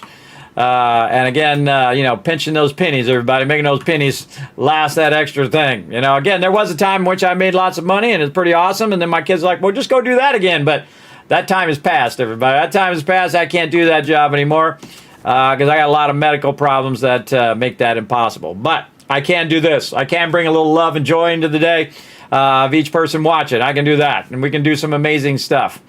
And then, of course, inspire you to go do even more amazing stuff than the amazing stuff that I just did. Right there.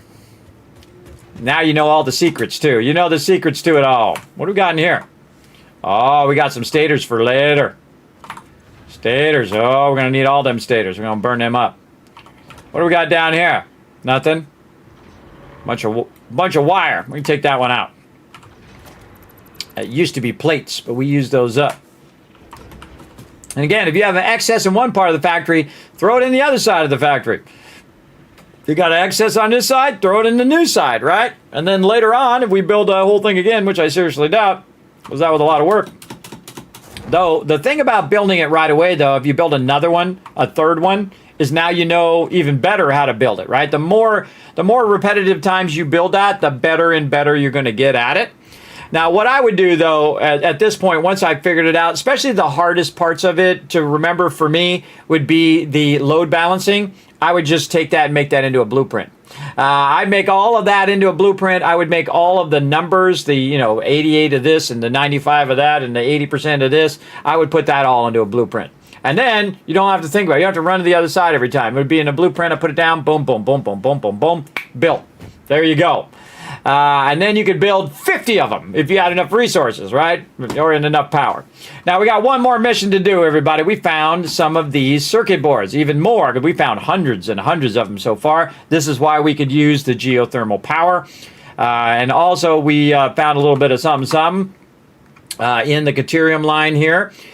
We found enough of those circuit boards to make the things here, the high-speed connectors. We got a bunch of quick wire. We found a bunch of motors because we couldn't even make the motors in the first part of phase one.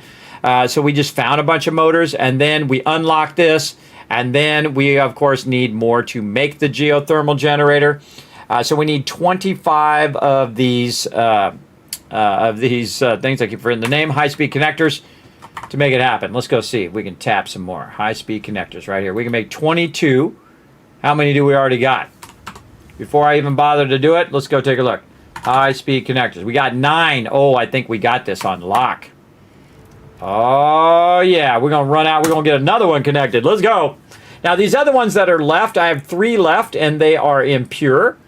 And this tells you, everybody, that apparently there's enough circuit boards in the whole world, in all the crashed ships, almost 100 of them that we found, to get almost every single geothermal generator at the beginning of the game. Which is crazy because I don't even need to do anything. I just run around and grab it all and then convert it, right? That's it. And then once you have that power, you're styling. And again, I have enough power to do with that all over again. But we don't have enough time. And really unnecessary. We'll just let it run and have some fun playing some other stuff, and we'll just check in on it from time to time, and then we'll switch over to our versatile framework, and we'll just keep backlogging our versatile framework also in the meantime. And what we could do is we could build up, if we had enough power, a backlogging of our versatile framework, or even build a whole nother thing for our versatile framework and have that running in tandem as well. This way, when the other one finishes, the versatile framework will be close to finishing as well. I actually find that if you're doing the same amount of production of both, that the versatile framework actually finishes first. The one that actually finishes even more first is the automated wiring, because you can see I've already got it done, 10,000. Normally, you only got to do 1,000. We did 10,000. Crazy. In fact, I already have that done. Don't need to worry about it. I took it all out. Don't even need to make any more. And I have a whole box of those left over. That I let it run extra to do that. Now, we got 33 of these. Let's make one more. Boom, there we go, 34. But, hey, I think I make more. Hold on, we need some quick wire. Now, see, this is what's nice about being at my base. Is, see, there wasn't enough quick wire in the dimensional depot to make them. But I don't think quick wire is going to be a problem now. How many more can we make? 21 more? What? Oh, we're going to get two geysers going. Okay, do I hear 3? Do I hear 3? I don't know if we're going to get all 3. See, that's 50. Now, we're going to have 5 left over. But maybe we're going to run out of wire. Maybe it's all about the wire here. That would be wild if we looked at that number and it was exactly 25. But it'd actually have to be 50 because it needs 2 of them. But that is pretty wild that we could get that many. We could literally get all the bulk of the geothermal power going. That's pretty crazy. All right, how many do we got left over? 0. Okay, we made exactly, we can do 55. So we have 5 extra. If we find some more circuit boards, we'd have to find 40 more circuit boards. And I bet you they're around somewhere. I bet you there's one more crash ship area that has 40 more circuit boards. Again, because we can't make them in phase 1 yet. That we could probably tap that last one. But we don't really need to. But that doesn't mean we're not going to go do it anyway. We're going to go do it right now. Let's go. Come on now. There we go. Make sure we got all of our resources. We need some motors. I don't have any motors back here in the corner. Let's go take a look. Nope. But we got a lot of goodies over there that we can't even make yet. A lot of little bad boys. All right, let's get our summer sloops in here. We don't need to be carrying those around. What about our things there? There we go. I probably need to drop off this meat that I have in my hand because I'm running around with it on me for no reason.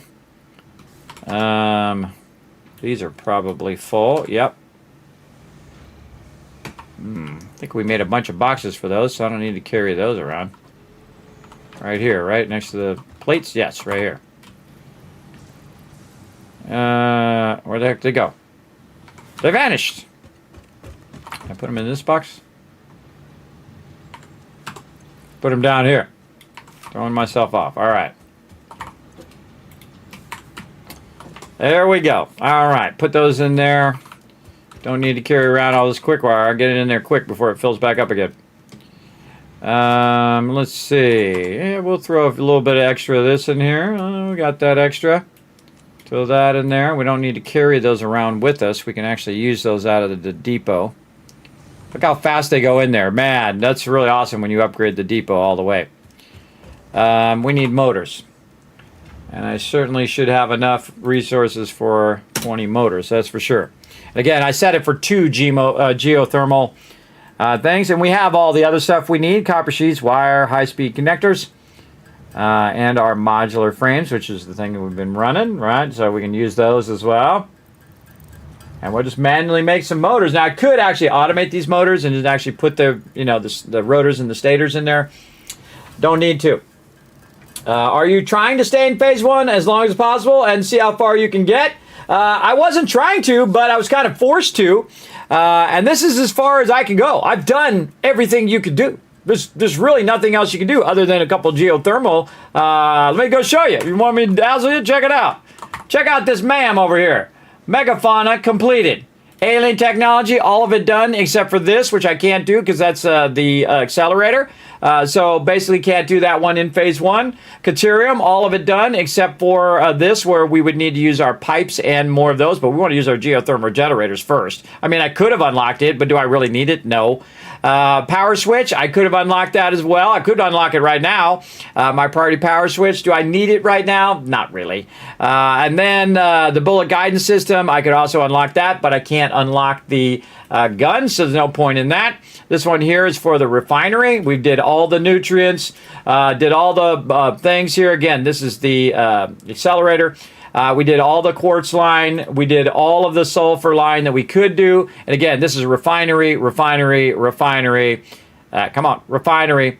And then this here, kind of a refinery. We could unlock the turbo fuel bank. I just no good. I ain't producing no turbo fuel right now. Because again, I don't have the ability to do my stuff for that. Then down here, I think I do actually have some of this radiated stuff that I could potentially find or use, but we're going to save that for later. Same thing here. And then these slots down here, again, you got to have the refinery to make the smokeless powder right there. And again, the funny thing is, you look up the smokeless powder and you look at it. Normally, it tells you where you're going to make this stuff in here. Like it's going to take this, but look at this. We need heavy oil residue to make the smokeless powder. Weirdly does not say the refinery in there, and I think you have to unlock the refinery before it to say it in there, and normally you don't unlock this so early, but you can see we need the heavy oil residue from the refinery, so that just tells you we can't make it. And that's it. I've unlocked every single thing that you can unlock in phase 1. It's nuts. It's absolutely nuts. And again, just to have perpetual power in tier 1 and 2 is a pretty huge achievement. I think, I have that turned off. Have that turned off. I got to go find me one of these ones. Where's my one? Oh, yeah, my accelerators. It's pretty big achievement, everybody. Again, you got to think on the high side here. This is 10,000 power. This is like 148 coal. One time I went in, I made 148 coal plants. I remember very specifically, and it made 12,000 power. But it took about 2,000 power just to run it all.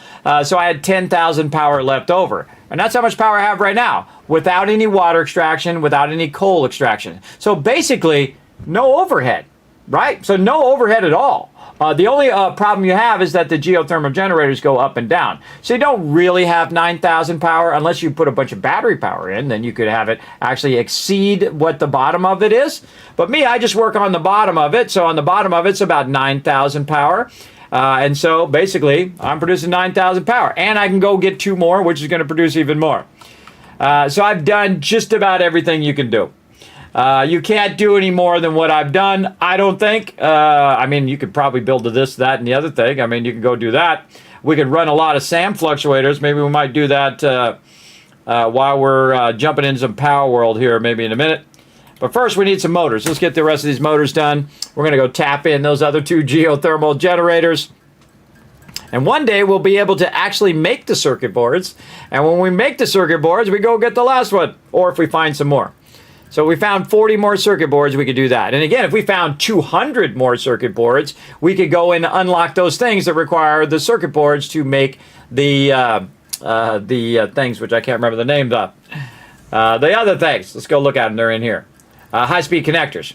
So again, if I find more, I can make the high-speed connectors and I can unlock all that stuff if I wanted to. I could have already unlocked it and just not got as many geothermal generators.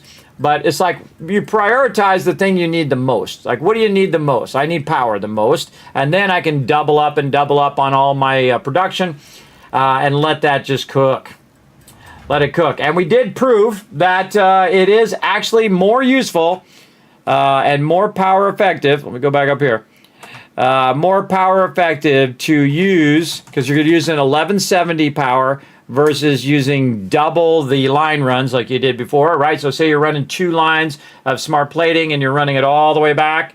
The 2 lines are going to cost you 1,890 megawatts of power. But if you run 1 line and then you just double it up with your summer sloop at the end, bam, now it costs you 1,170, but you just saved 720 megawatts of power. That's a lot of power at the beginning of the game. That's a massive amount of power. As a matter of fact, it's almost as much to run another line. So it saved me as much power to run another line, and then boom, I just put one onto there. That's what I did. And then now I'm, instead of running 2 lines for 1890, or let's just call it 2,000 power.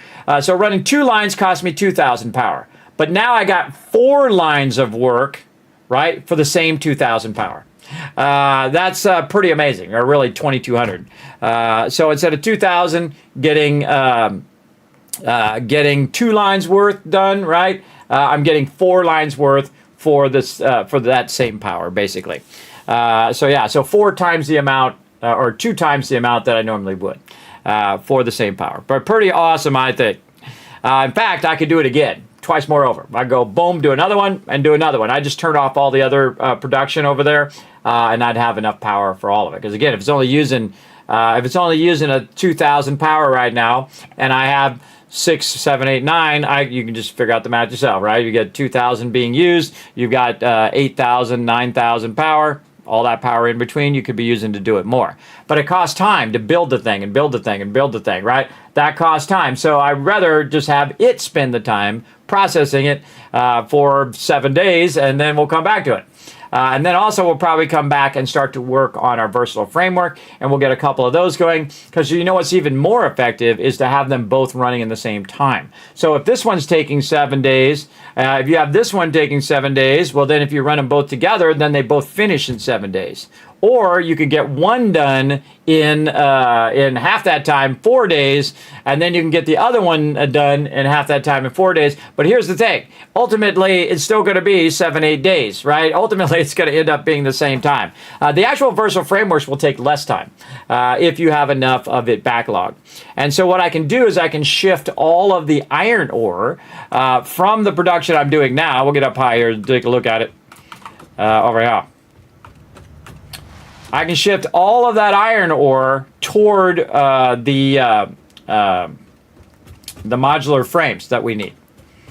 Let's get up here and do it. And we already have the iron ore run over here. And we also have smelters too if we want to just do it straight from the smelters. But all of that can be diverted into just doing, and again, that's how many nodes here? I forgot how many nodes I used. Let's go see. It's a bunch. Back here. It's 2 nodes there, and it's 3 nodes there. So 5 nodes, 10 nodes. So 10 pure iron nodes are being pumped right here. So I can divert 10 pure iron nodes to making modular frames, or a combination of modular frames and the steel that I need to run that out. And plus, I also have a huge backlog of all of that, which I made on purpose, so I can then just run that into that thing. And then I could just keep expanding and expanding that as well. So that's probably what we'll do tomorrow. But right now, we got one more mission, everybody. Come on, we're going to get it done. This is how you end up with a 16-hour stream, by the way. One more. Whether you're playing, PUBG, and you're like, oh, one more round, or you're playing Valorant, or if you're playing some Valheim, you're like, oh, I just want to finish this building, or you're playing 7 Days to Die, oh, I just want to go one more Horde night, or if you're playing some Fallout, you're like, oh, I just want to get this storyline done. Oh, wait, I spent about 8 hours doing all these side stories instead of actually doing my main story. Yeah, it happens. All right, we're going to hold the shift key to go faster, and we are going to cruise across here using our power lines. The most zip lining I think I've ever done. I think you can combine all the zip lining I've ever done in the game, and it would be less the amount of zip lining I've done in just this one playthrough. And the same thing with going around and collecting all the resources and using the geothermal generators, etc., etc., etc. Everything is way more than I've ever bothered to do. Because I didn't need to, but now we got to get it going. That'd be awesome finding more circuit boards. All right, I was going to slow down a little bit in this transition so it doesn't dip me off the side like I kept doing.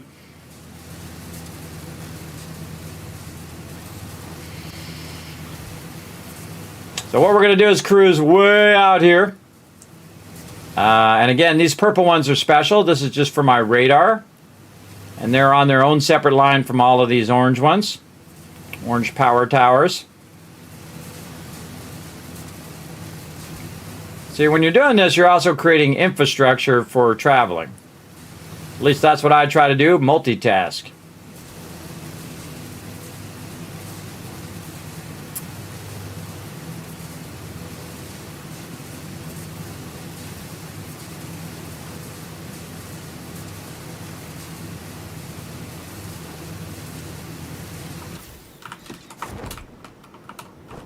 Whew, man, had some momentum on that one. All right, we need our little gyro things over here, our markers.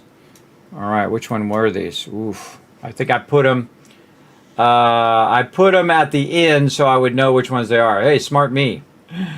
Smart me, look at me go. All right, number 29 is right here. So yeah, 29, 30, and 31. So we'll do 29, 30, 31. All right, let's see what we got nearby. We got tower number 9.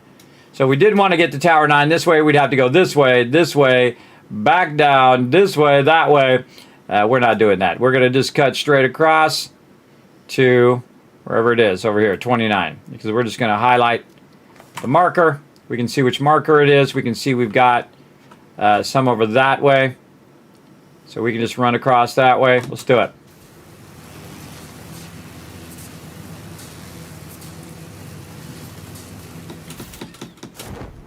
Also use our parachute. Holding down the shift key to go a little faster. Now there is a bit of a gap here, so watch out. You can go dip right down there, and then be, I gotta climb back up there again. Oh, we want to go left. Got there's radiation there. And a bunch of big mobs. I could kill those mobs, but why? I'm busy. I'm busy doing other things. Okay, let's see if this goes where we want to go.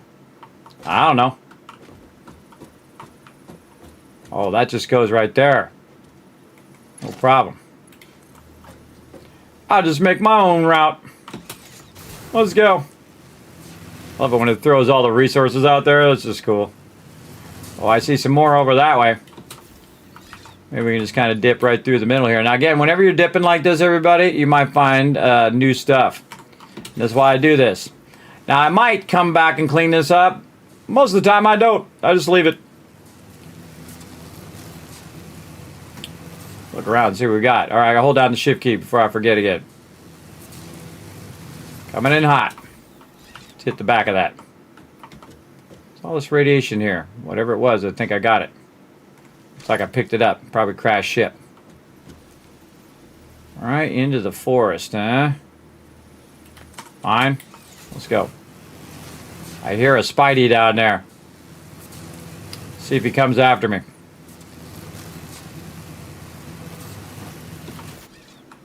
Don't stay. Oh, what I missed.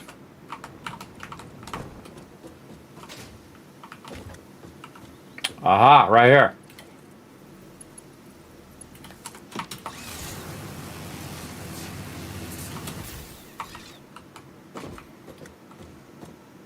I pass it? Oh, it's that way.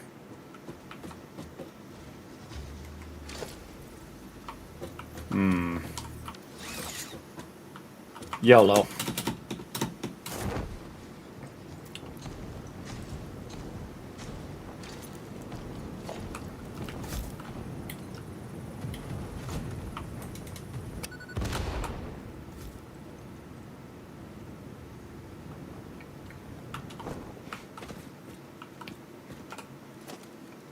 In the future, when I want to come through here, I'm going to have that right there. Now I'm going to connect this across to there, because I think in the next level, everybody. I think toward the next step. In fact, I'm about 20 steps ahead. This is already done right here. This is already done.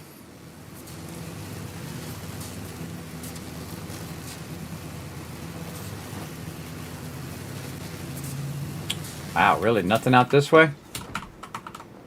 Baddie's back there somewhere. Can't believe I have nothing going that way. Well, let's go. I feel like I got wires going that way. Yeah, right there.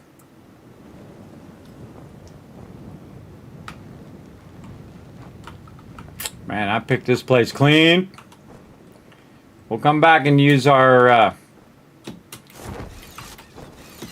Nice. I like how I just decided to dip right. I didn't tell it to do that. When I let go of the parachute, it decided to dip right on me.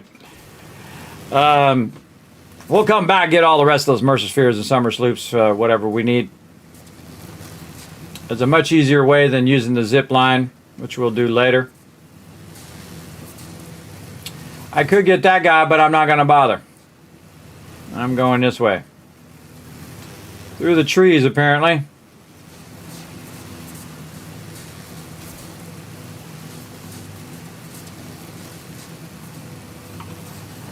Faster. Hold down shift. See, I forget sometimes. Let go of shift when you're coming up to a transition. Whoa, still took me off the side.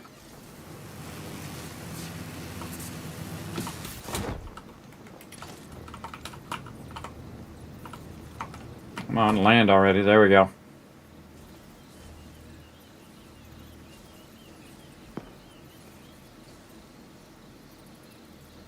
What's this popping noise? Come on, I know you go up there. There we go.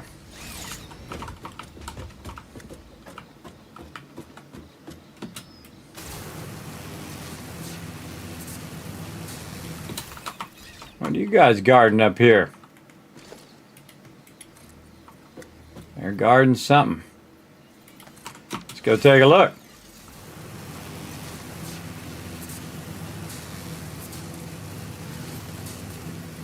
Oh, just that guy? That's it? In case I decide to come through here again. Or just gas me over there. Take that.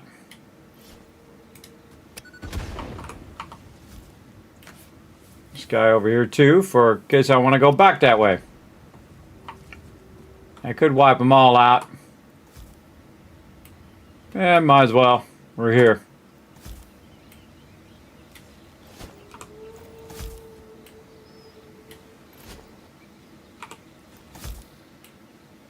That one's going to be a lucky shot way over there.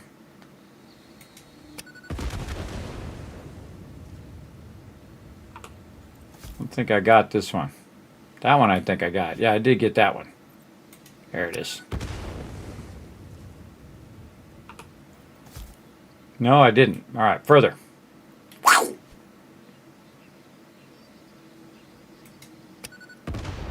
Oh, I accidentally hit Fred too. But I got it. All right. All right, still a ways to go.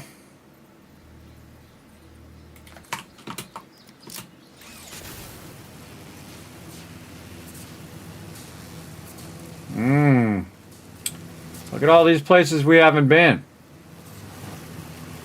Kind of felt like I saw a crashed ship back there. I do this enough, I'm going to start seeing them in my dreams. Going back. Just in case.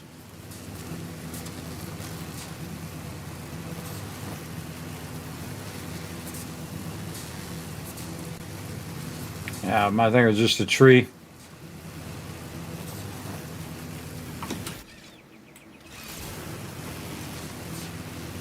Oh, summer sloop though. Gotta mark that. Gotta mark that for later. This way we don't have to use the scanner to try to find it. We already know where it's at. Again, I'm not gonna grab it right now, but we know it was back this way, kind of on the edge here. So we'll just put that right there. Come back for it later. We got a mission here. Also don't like to have trees right in my thing here. I hit 0 trees. Really?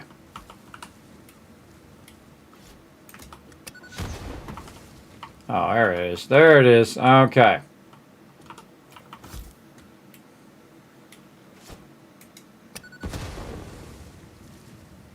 What do we got going over here, guys?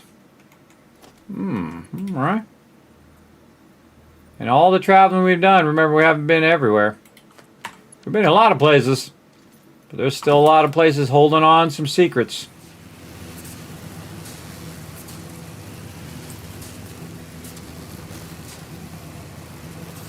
I think we have been here though. Let's see, there's no loot there. Okay, right down on this geyser here. Surprised I haven't run anything over here yet. Before we go, I'll just go ahead and clear some of this debris for future moving through here.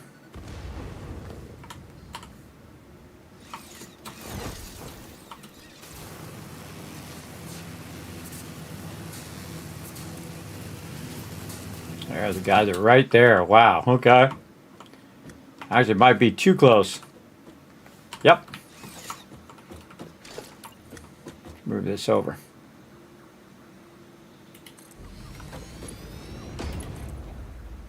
Reconnect it back that way.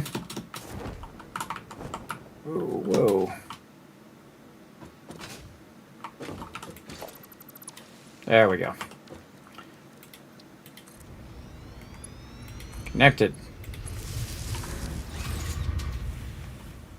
Off it goes. All right, that one done. Highlight the next one. Oh, I can see it from here. It's Great way to navigate in the early game, everybody. If you want to go and turn this game into an adventure game, which is basically what I've done in this playthrough. Turn this into an adventure game. That's pretty wild. So hold up has been circuit boards. That's pretty impressive. I know, right? So yeah, you can do it all in phase 1. And do your circuit boards and unlock the geothermal power. Now again, most people don't like the geothermal because it goes up and down. But I don't have a problem with it. You think I want to spend thousands of hours collecting biofuel, or you think I want to have it perpetually running on the server while I'm sleeping? I don't know about it, but I did go and I collected a massive sum of biofuel and tried it that way, and it is possible. But you'd have to come up here and clear cut all of this, everybody. All of this everywhere. You would need all of the trees, all of the mycelia, all of the leaves. You would need everything, and I spent hundreds of hours collecting it too, both on stream and off stream. Just crazy amount of hours. Just clearing my way here. Gonna go for the Kobe shot, way over there. Whoa, I got that one over there. Trying to hit it in the air before it went down below. Now higher. Whoa, gotta go maximum throw. Whoa, okay. We'll just go closer. Trying to get too close. Now one of the cool things about going down the thing here. Actually, wait, we can do this. Use our parachute and we can just go slow. Throw that over there. Throw that over there.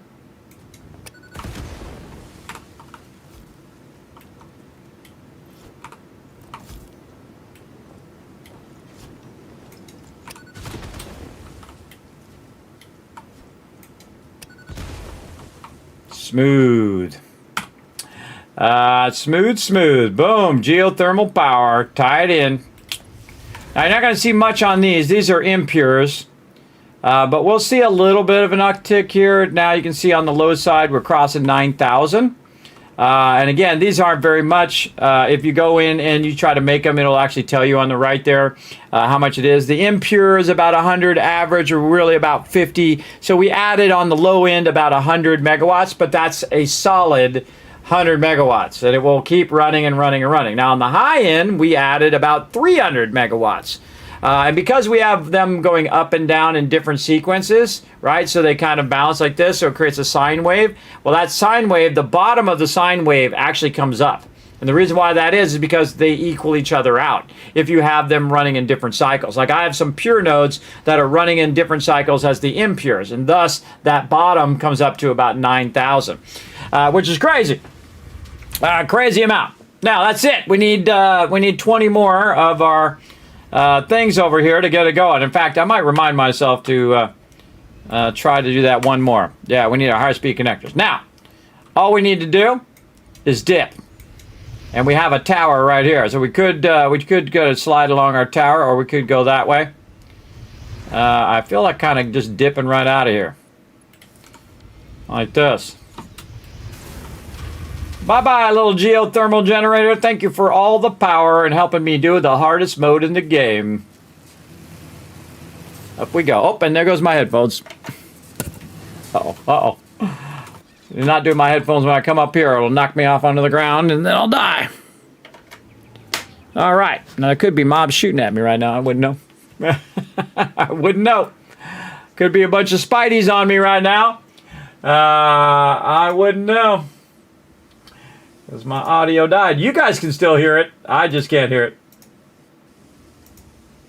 All right. No Spideys on me. Thanks for the one, by the way. All right. And again, everybody, we already did 100 crash ships. Be awesome to find one more, though. One more with circuit boards, and it's probably out there. All right. Our base is actually that way. But we're just going to cruise back this way and see what we run into. Hold down the shift key.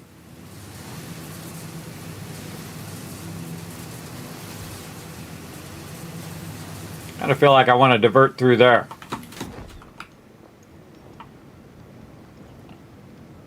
What the heck is the ladder? Oh, I was already on that ladder side. I back away because if you just try to go to it, it bounces you off the side pretty often. I feel like I want to divert this way. Go see what's up in here.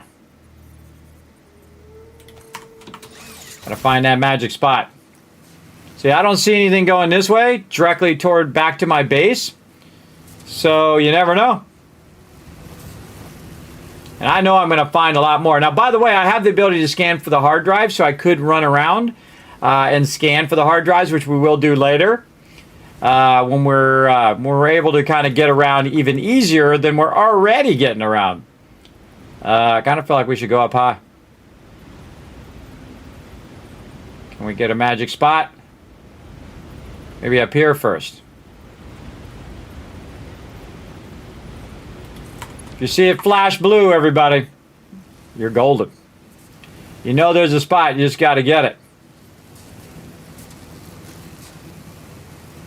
Higher up you are, better kind of bird's eye view of this kind of forest you can get. If you're up too high, though, this is going to block you. But this is a really good shot right here. Look at this. Wow, beautiful shot.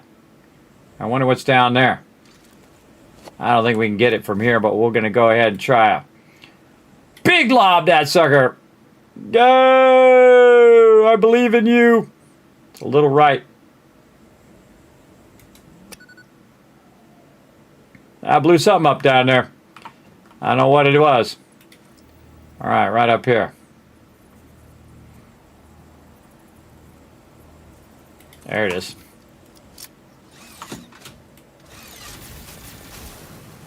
A little awkward when you're trying to jump past that thing. Oh, there it is. There it is. I could mark it on my map, but I could just pick it up too. I'm actually going to take this out, and I'm going to fix this so that it's better sitting here at the top, so I can access the ladder as well. And then I'll just run it back the way I had it, this way. Had it kind of sideways there, which is kind of weird, but we had to do what we had to do. Get up here on top. Oh, something going on over there. Wonder what that's all about. Where is that? I hate it zooms that all the way out every time. Is it? How far away is that? So 1, 2, 3, 4. 4 little circles away. 1, 2, 3, 4. This one here. No, maybe it's the big one. Oh, it's the big one. Yeah, right there. This one. We'll just leave a little thing there for us to check that out another time. We're trying to get back to the base. And we're going to go right through here. Let's go. Fun to do in real life, fun to do in game. Zip lining.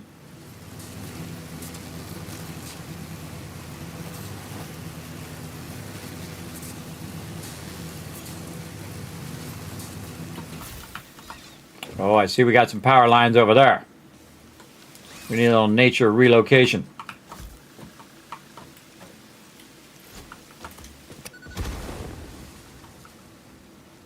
So we got a line over that way. I can see there's a line going there. Not sure we have a line going through here.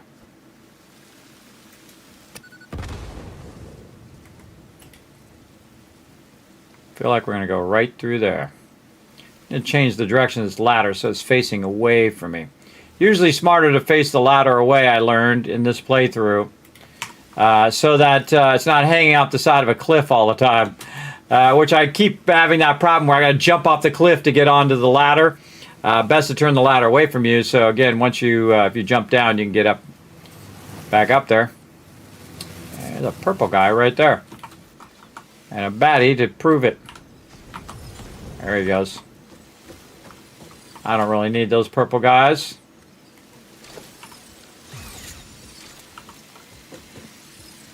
That's already got that high area there.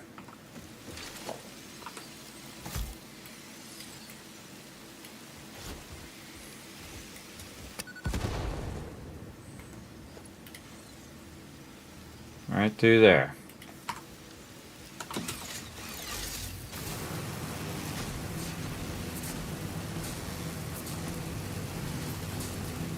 Oh, got one right there. Just happened to line up. Makes me want to go back that way, though.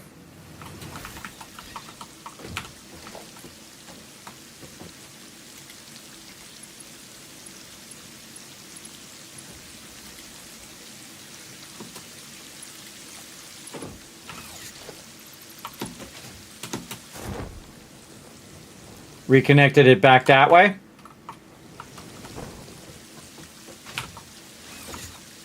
So I can kind of divert it this way. Oh, there's my radar tower right there, too. Since we're going back, we might as well explore a little bit down the river here.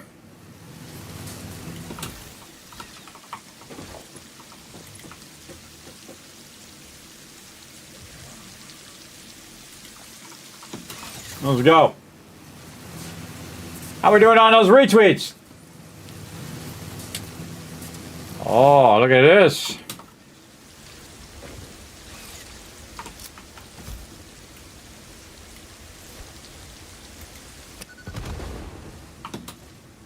Hey, we're gonna make it easy.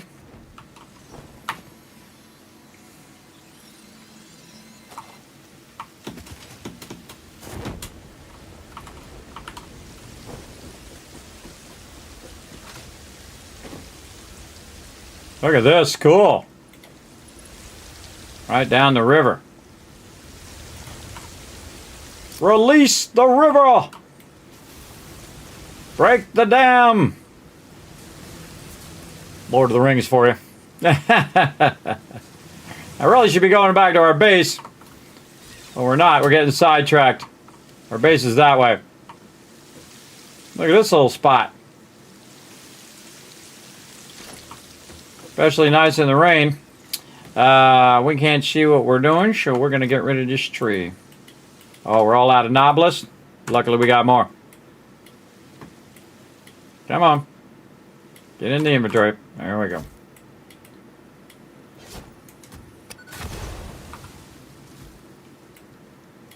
Sometimes it's fine to just clear a path with explosives. Now remember, when we activated our radar towers, it took away all of the areas in which we still hadn't gone. Didn't take it. Oh, look at the rainbow! Cool. Do you know that rainbows don't really exist, everybody? It's a trick of light. It's a trick of light. They don't really exist. It's not a physical thing. But it's pretty cool. It's pretty cool, though. Cool. We could try to run at the end of the rainbow if we wanted to. I don't think I've seen the rainbow in a while. All right, we got a spot over there. Looks like we've kind of come through here a bit. How about over this way? Get up on top of this.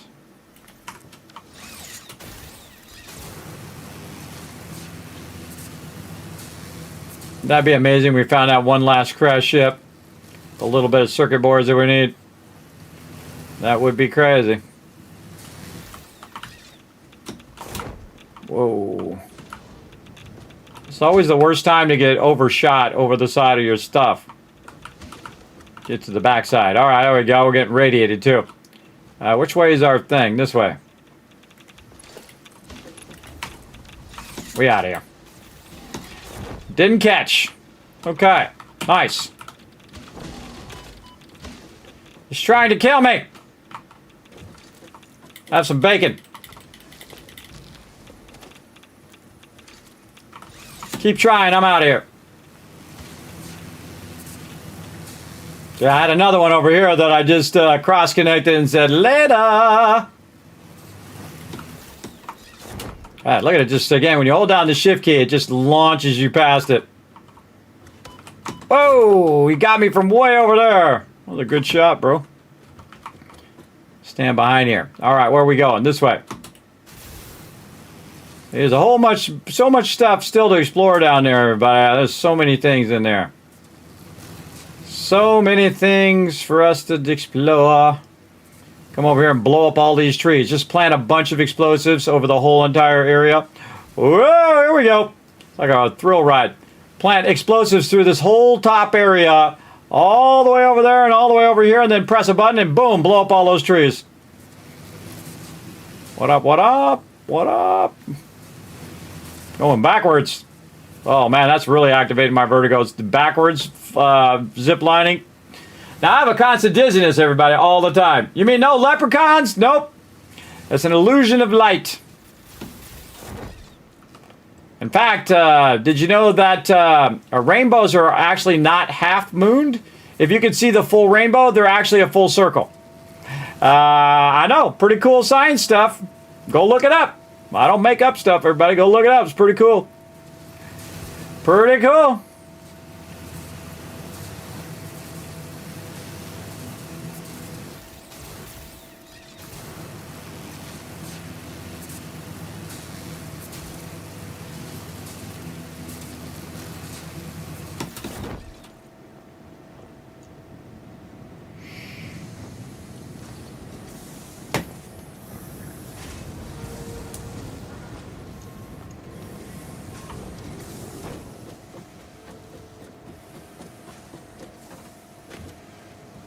Okay, one more check.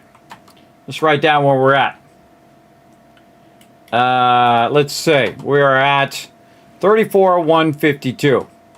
34,152. 650 it's done since the last time we checked. I should have been setting the time. When did we check this? 12:39 p.m. Eastern Standard Time. I should have been already sleeping by now if I want to come back at 10 p.m., by the way. And then this was on 8/5/2026. There we go. All right, now we know exactly when we started that, and so we'll know exactly how much is producing in 24 hours based on the number that we just did, and then we can check it in 24 hours or a combination of that. And then we can also just put the time here and then have it calculate the difference between the time. We'd have to set that as a format time, like that. There we go. And then say it's like, 9 a.m. Actually, the smart thing to do is copy this, put it down here, so it's already formatted. 9, let's go 9 a.m. And then you can say this minus this. Oh, it won't let, I gotta do time. Converts hours, minutes into time value. Converts a string into Huh. Maybe it's just sum. What? Sum this minus this. It should already be in date format. I should already know. Nope. I think I have to do time here.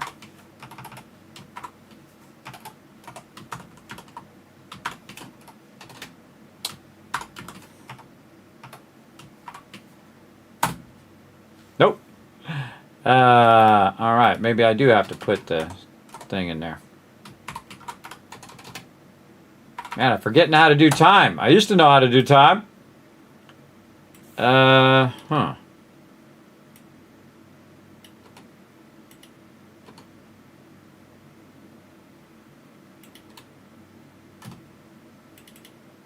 Function -1 parallel expects the number of values, but is a text and cannot be coerced into a number. Let's go figure out time. Google Sheets time difference formula. Let's make AI do it. Equals B minus -2, assuming start time and B is end time.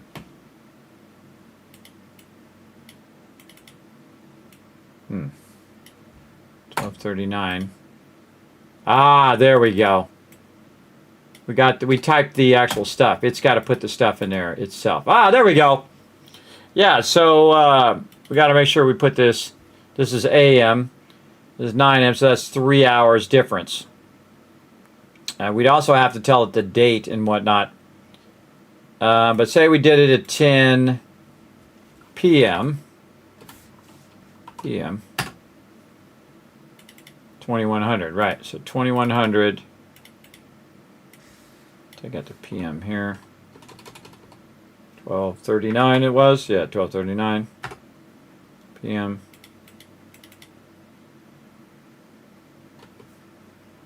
2100. It's not formatting that properly. There we go. Again, now we just say 10 p.m.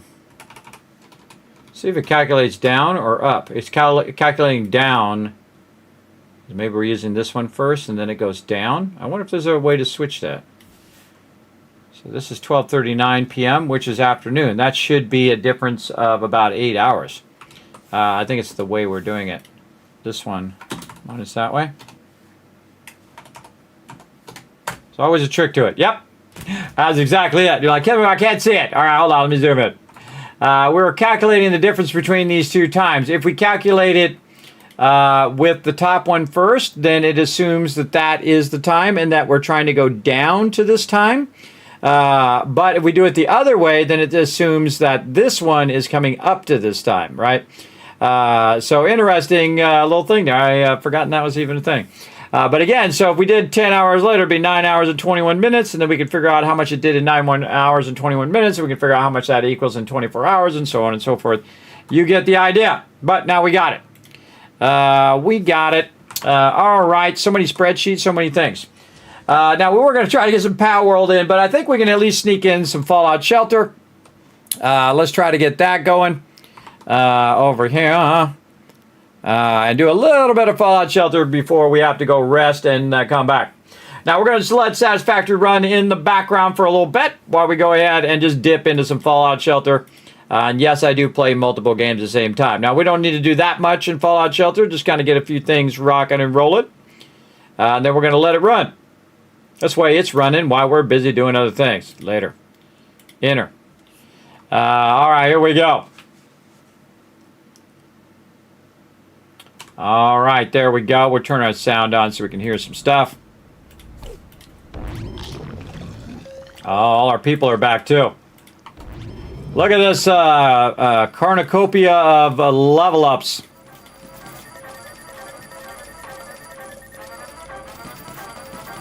This guy's maxed. Oh, I got 2 max peeps now.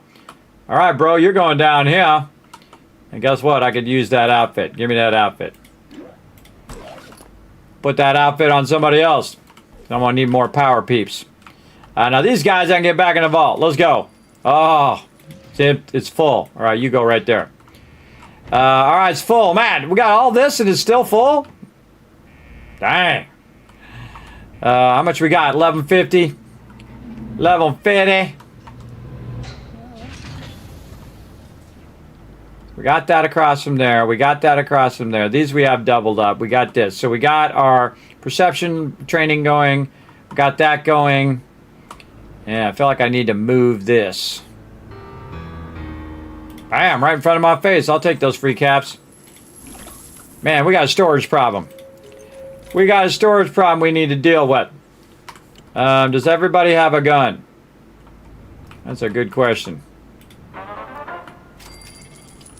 Let's go check these peeps at the bottom here. You got a gun? Try to give you something good. Shotgun. Give me the good stats. Right there, shotgun. Oh yeah, a lot of shotguns.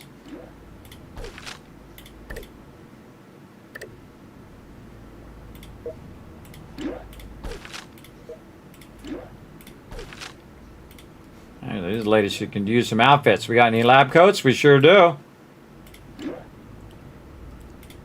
Nice. Maybe we get our production going too. We could start making outfits. Kind of tempting. Really want to get my training going though. Right here. Let's go ahead and get our medical training, which is usually the last one you unlock. In there. Yeah, get the classroom going. Got enough for another one? No, 750 is what we need. All right, we got enough to get this guy in? Yeah, let's go. All right. Let's see how it's going to go. I'm probably dead. Oh, they're dead. Where am I at? Right there. Do we have enough to get me back up? We do. I ran out there for 2 days and 2 hours, because remember, it's double whatever that is. So 2 real-life days. So that's 48 hours of my character running out there, everybody. And look at all this loot. He's got a massive amount of loot. And I didn't even give him 25 stim packs, I don't think. I don't remember. So that's 12 hours from now that he's going to be back in the vault. We got a whiles away for him. All right, we're still out of inventory space here.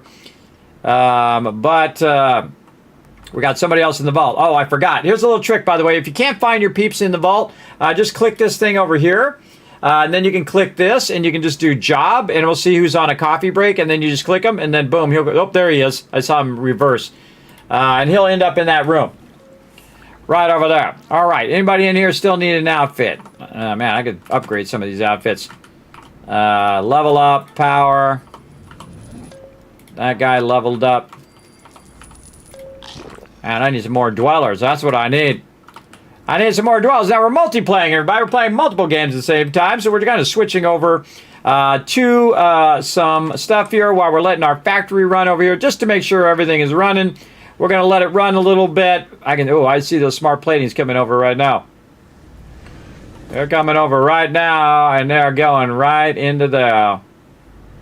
Let's see them. Yep, there they are. We're going to have a whole box full of smart platings by the time we're done with this. All right, so let's get back over here. We got to find a way to get rid of some of these outfits. I even need to pull these guys out of training now. Look at that. See, I don't even have to pull them out of training. They're getting so powerful. This guy, I think, is maxed. Yeah, wow. Okay, that's awesome. All right, let's look at our, food. Do we got any better food stuff? He's got +2. We're looking for +3 right there. Boom. This guy. What's he got?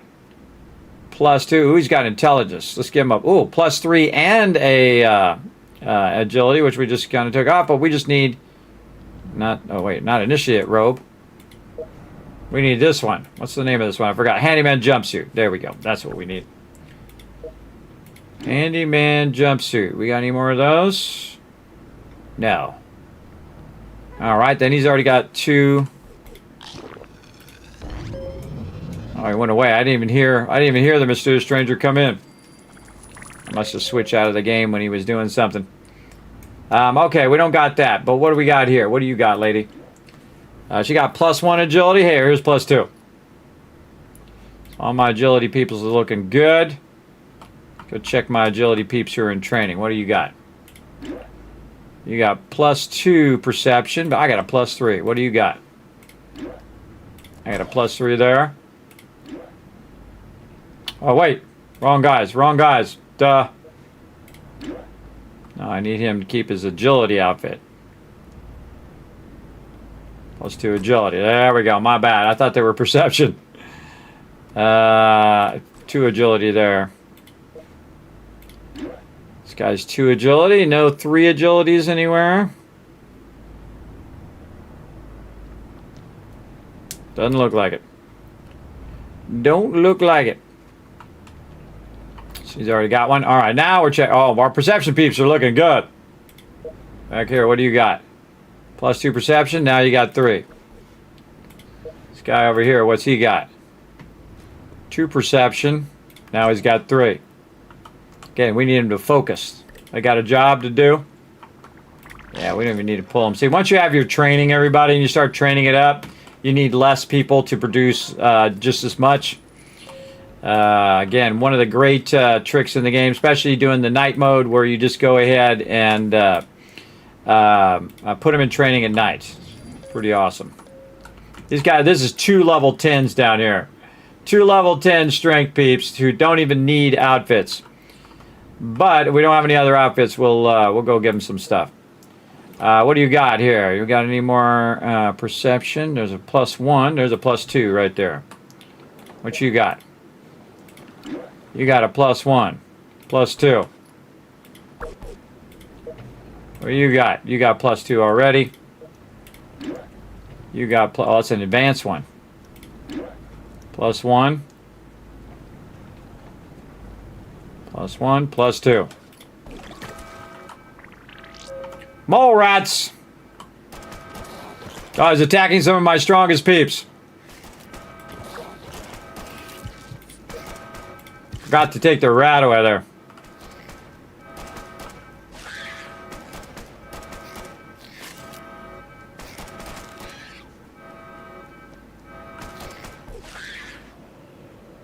Alright, so you want to take their radiation away when they come back in the vault. And if you do, and you heal them up, their happiness will go back up again. Because they've been out in the wasteland. Hers is 74. She's looking good.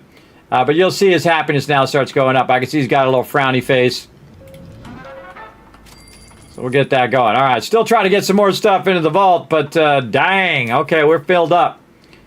We are filled up with stuff. But I need these outfits for more dwellers. That's what I really need. More dwellers, I can give them more outfits, and thus I can send more people to the wasteland.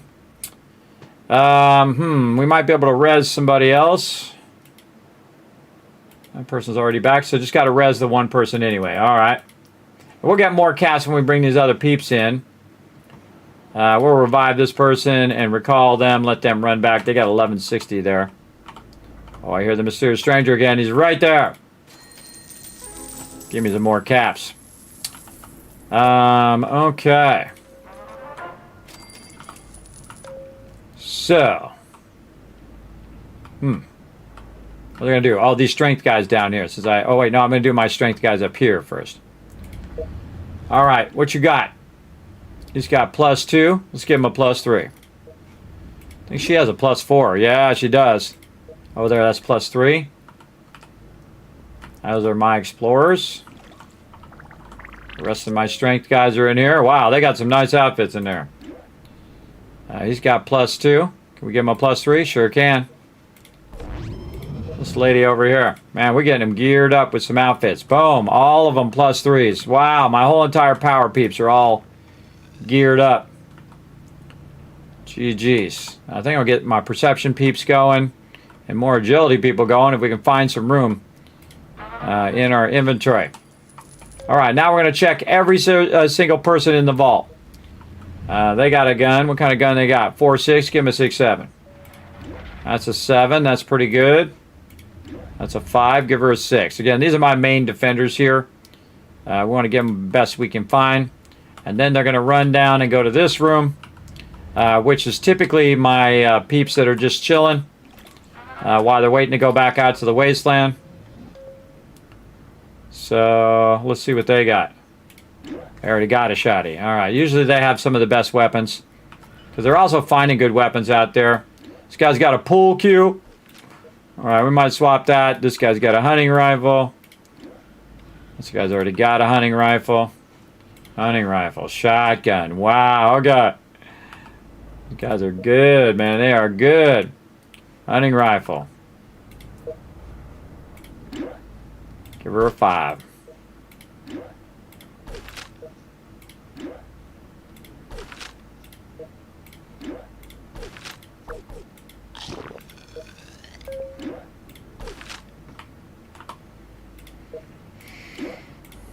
So what I'm doing is I'm upgrading all of their guns so that if anything happens, see, she got a little BB gun. Anything happens, it's gonna be styling. This guy don't even have a weapon.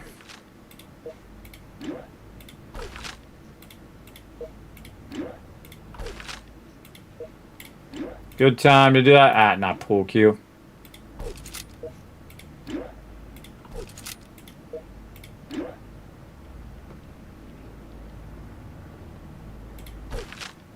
Goes all the way to 8, but it's not really that great of a weapon. Because it can also be 0. Which is not very useful. And again, you can see the ones toward the top are getting the better weapons, and then the ones toward the bottom here are getting the lesser weapons. Because they're not going to be typically bothered that much unless it's a random one. I hear him to the right. It's so hard to see when you're zoomed in. Upright. God, he is hiding well. No idea. It's over somewhere. Maybe he's hiding in the back or in the closet. I don't know. He's distracting me though.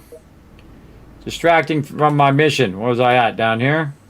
I think I was. Next row. Oh, these guys got some weapons now. I think I just gave him a bunch of weapons. That guy's got the nicest weapon in the whole thing. Other than the one that my character has out in the wasteland. Maybe that's enough. Let's see. Nope, still not enough. All right, now we got a clean house. Now this is the part that's I think is the toughest part of the game. And the reason why it's tough is because it is very tedious when you get to the higher end part of the game. Like where I'm at right now, I literally have thousands and thousands of these things in Vault 45, which is my other vault, which has ran since day one of the game coming out, and has run continuously all this time. And again, we can just go ahead and start selling a bunch of stuff. Again, we're just getting the caps because we need caps more than we need the resources. Then outfits. Now, what I'm going to start to do is clear any outfit that is not a level 3 outfit as well, just to get the caps. Any level 3 outfits I will keep for future production. So we're going to sell this one. Again, we can use these caps. And again, they added the sell all button, which I greatly appreciate. And I could keep a bunch of these for future vault dwellers, but I typically don't. At this point, I'm already leveling up all my peeps. Now, I keep all the junk in case I do want to do stuff. And yes, they have pets in the game. Room on fire. Here. And there. And what's going to do is spread here and here. So what I'm going to do is just automatically put some people in the next room it's going to spread to. And that'll contain it in those rooms. And then I'll just send a bunch of people down there to take care of it.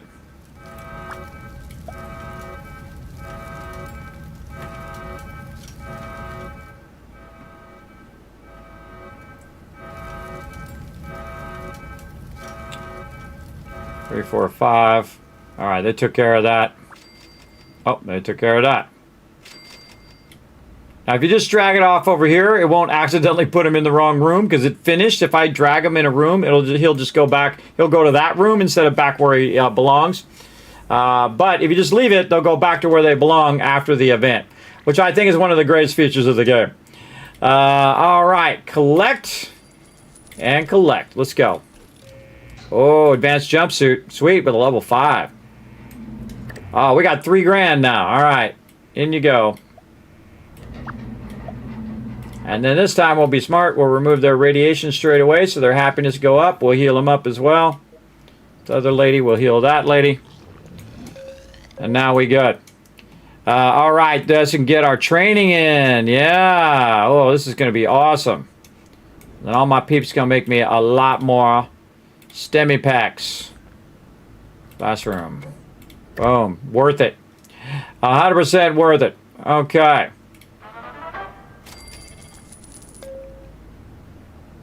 Our power's getting up there again, too. Getting up there. Does someone say 6, 7? I don't know, because they 8, 9, I guess. I don't know. I guess my kids say that, too. You don't know it's dumb, but you can go ahead and keep saying it. You guys think you're like the first thing to think of silly stuff like that. My kids would think they're the first person to ever come up with slang, with the whole like cringe and all that other slang. I don't remember what the rest of the slang is now. My whole generation came up with slang. The generation before them had slang, and so on and so forth. I love it. Each generation thinks they're the first person to come up with it. That they think they're the first person to come up with slang. There you go. All right, we got that going. I love how our people are in training and it's still just rock solid, everybody. That is awesome. Just let those bad boys go. We need one more person in training over here, though. Oh, this lady. We can put her in there for a while. Get her in there. Because we just finished with that other guy. He's got 5 more hours, and that one's got 11 hours. She's going to have like 18 hours or something insane. She's going to end up right here. Double click to go out, double click come in. Yeah, oh man, called it. 18 hours. Nice. Because sometimes they might have partially trained as well. By the way, we've got this big button over here for the season pass, which we may or may not do on Thursday. But today, no. So we got 2 people coming back for the Wasteland. He's 3 hours, 35 minutes. Mine's 12 hours and 11 minutes. We could use some of this. How much he's got? 1,400. What's he got down here? Is it worth it? Probably not. Nah, he ain't got much. It'd be nice to bring him back, though, and do that. How much do we have? We have 21. I say, I usually end up with like hundreds of those, everybody. So let's go for it. Now, Nuka-Cola Quantum, do it. Confirm. So I just saved myself 12 hours. Collect. He's back. I'm back, baby. There he comes. Get in there. In fact, I put my character in here and let him level up. Now, there is a dog, by the way, in there. I have it in my other vault, Vault 45, that does continuous leveling. So if you give that to, say, my character here, I could put him in here and let it run for like 3 or 4 days. When I come back, he'll be max of that particular stat. That's like the best item in the entire game, I think, is that dog. I forget what the name of the dog is. I could go hunt it down in my other vault. But be looking for that dog. It's continuous training. So you don't have to come back and then click them so they go to level 2, and then come back in 5 hours and click them so they go level 3. They'll just go level 1, level 2, level 3, or well, actually be level 2. Level 2, level 3, level 4, all the way up to 10. Boom. GG's. GG's all around. How we doing? A 7.5 hour stream right here. Again, we gotta rest up though. We want to come back later. Come back later and do it all over again. Let's see, what else can we do? I think we got some more outfits. Maybe we can check our outfits. Man, we need to do anything with our power guys. Our power guys are looking sexy. Oh, there he is. I swear when I'm closer, he's harder to find. When I zoom out, it's a little easier. What do you guys think? Is it easier to find him closer or further out? Boom, there he is. See, it sounds like he's right here when you hear him, but he's really way over there. 3,500 caps, man. Oh, yeah, it's time to couple up. Time to couple up our peeps. Oh, after we got a room on fire, apparently. It knew I wanted to do it, so I thought it'd just be trolling me.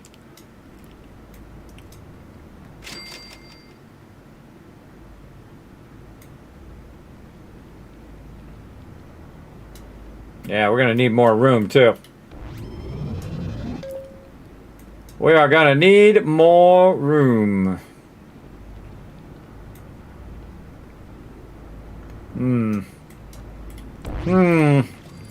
All right, everybody who's in training right now, it's time for you to couple up.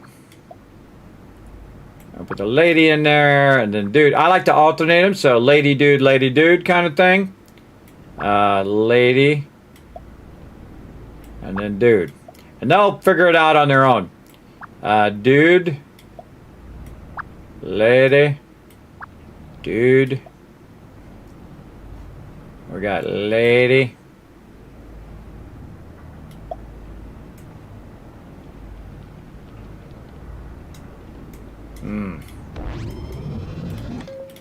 Let's really get this going.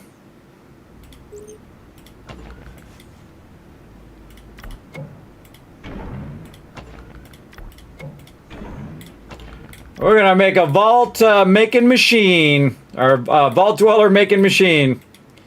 Right here. Here we go. Now again, we have a bunch of people just standing around, especially the people that are here in this, in the stem packs. I don't need them right this second. I think I have a bunch. How many stem packs do I got? Oh, there's some sort of screen that shows me how many stem packs I have. Oh God, I can't even remember. I can't remember what tells me how many stem packs I have. Storage. Storage, yes. I have 21 stem packs and 11 rataways. Awesome. Let me make sure that we get me back up to happy. Right over there. This guy's leveling up. Oh, we collected 200 power. We got ourselves a lunchbox.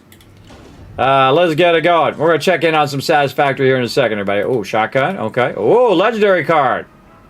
Oh, some junk. Nice. Power didn't need it, but sure, we'll take it. Caps will take it every time. Oh, an attuned plasma pistol. 11 of 13. Is that better than what my guy's got? Let's go take a look. What's he got right now? Oh, he's actually got something better. He's got a 50 cal. Tuned plasma pistol. All right, who's the highest level of these guys? Lead level 40. Whoa. All right, this dude's kicking butt. All right, dude, you just got yourself a sweet upgrade. Sweet upgrade. Oh, look at them. They're already dancing. Dancing, dancing. All right, more. Oh, more. Man, mysterious stranger popping off. There he is. I see him in the doorway. Look, they're already dancing. Sweet. All right, anybody else in training? Up here. This dude. Okay, I only got, I need more sets of peeps here. This lady. We're about to have a whole lot of vault dwellers, everybody. Now remember, if you put 3 of them in the room, it's easier for them to switch, so they're not like, hey, I love hanging out with family. I'm like, hey, you're not supposed to be in there hanging out with family. You're supposed to be in there making vault dwellers. Oh, there we go. We got one. All right, right here.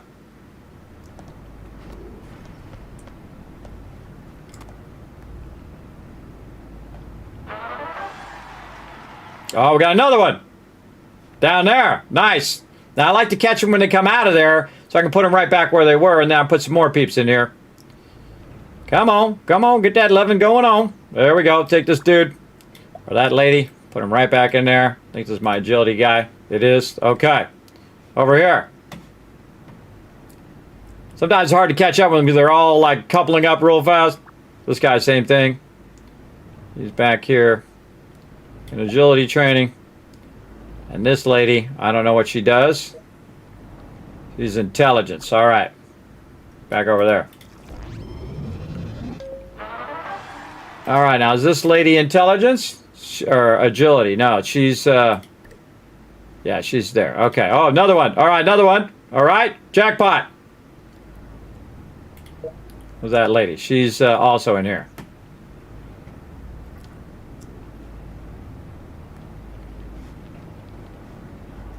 Now, when it gets slow, I'll put more in there. But when they're switching, I try to catch them right away. This guy's agility. Up in here. This lady agility. Another one. Bingo, bingo. Where? Right here. Strength and perception. So she's strength. See, because of her outfit.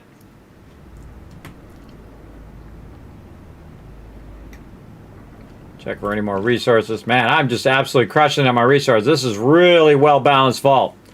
We're about to upset that balance right now. You want to upset the balance in your life, everybody? Have kids. Man, it is just nothing but chaos. But I can tell you it's worth it. And then this lady was up here in strength. All right, there we go. Now, again, you see I'm not disturbing my production. Other than this production over here, I can disturb that production all day long. No big deal. Oh, yeah. They're feeling the vibes right there. Let's see. This lady. Right over here. And that dude, who I think I may or may not have gone in there. Let's check his happiness. Oh, he's already 100% happy. Hold on. Back over here. Let's find some peeps who aren't 100% happy. We need some dudes who are not 100% happy. Oh, man. We got a lot of happy dudes. All right. This guy. You go in there. He's back. But you're going to be at the top because he's just throwing me off.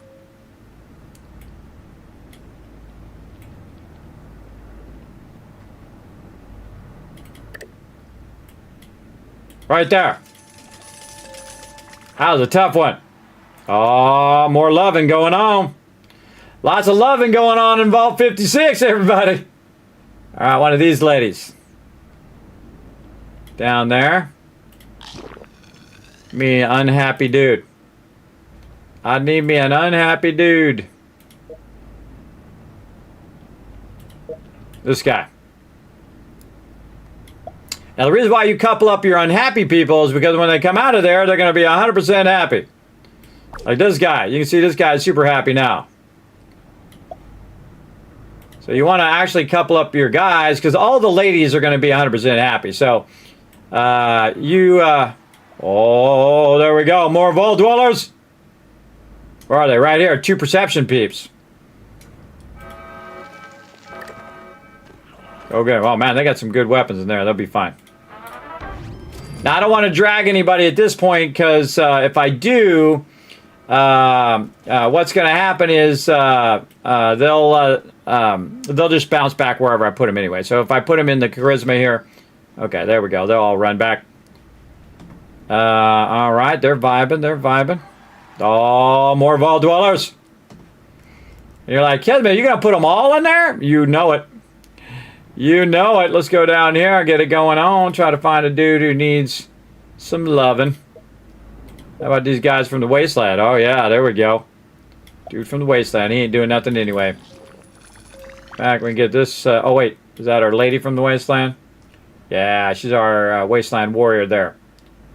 And also our lady.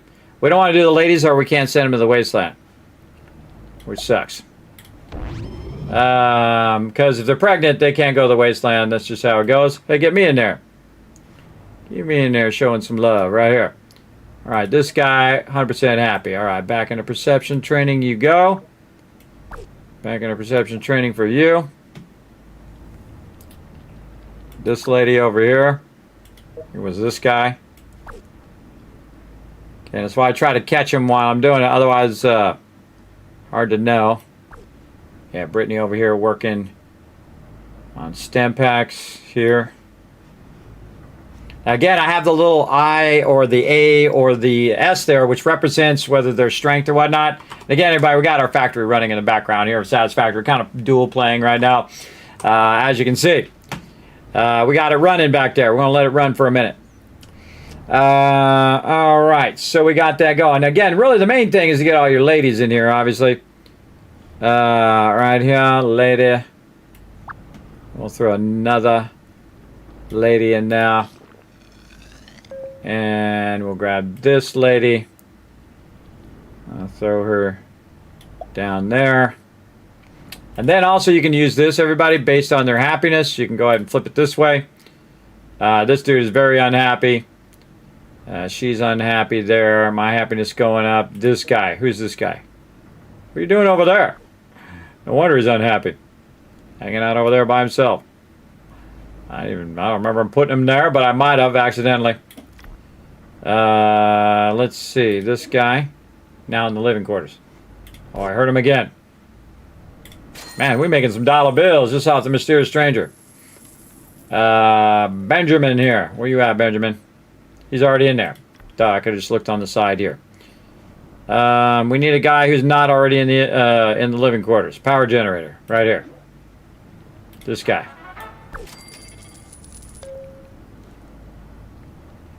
That lady. Again, this is going to really destabilize your vault. Keep that in mind. This guy needs some loving down there. Screw it. Pull him out of the power. Pull him out of the power and throw him in there. Man, we getting it going. Now, I could give him some charisma outfits to speed him up, but I don't typically do that till the very last ones. Every lady in the vault is going to have a vault dweller. Remember, we're trying to build up the vault here.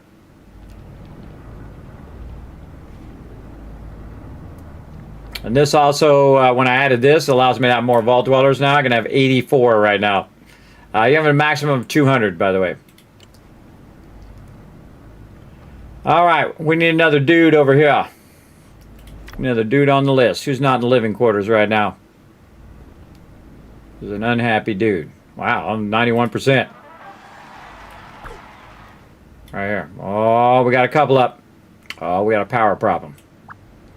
I know just what to do.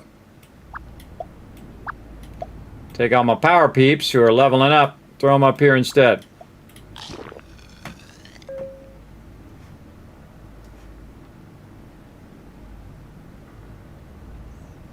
Now, some of these people have higher charisma than others. All right, dude, I need to get over here and work on that.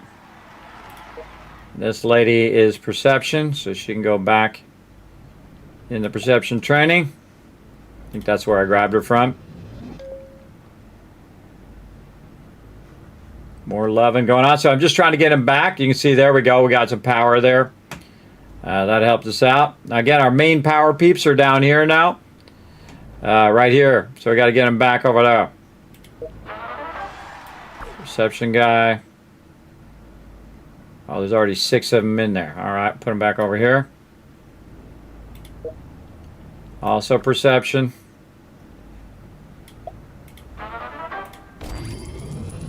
There's some power. Now, if the power goes off, the party's over. All right. Oh, I'm in there vibing. Look at me vibing.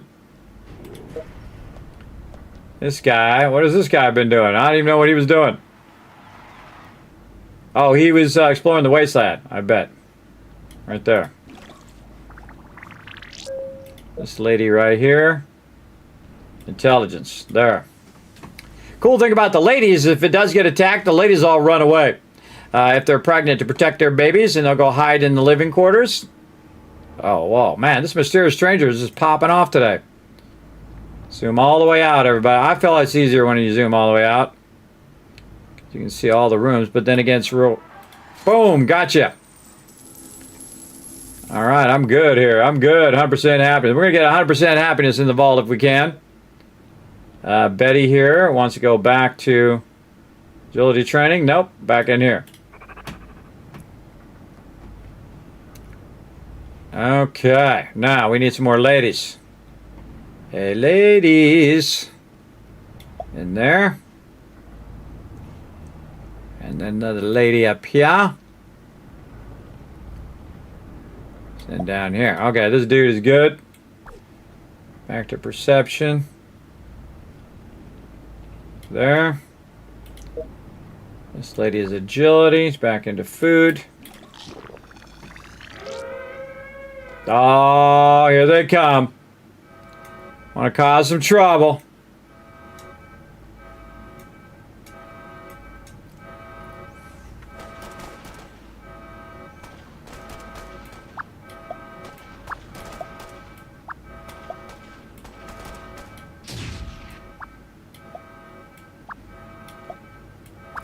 We're just going to stack the rooms.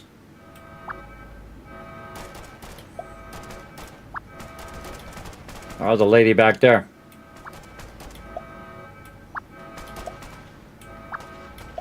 Just in case they get past that front room, which I seriously doubt they're going to. One person made it past. And she's going to double back. And then these guys, see, I stacked the room. I stacked the room with a bunch of high-level peeps. So when she gets down there, she's going to get owned. Oh, collect it. Now I'm going to make it past the doorway.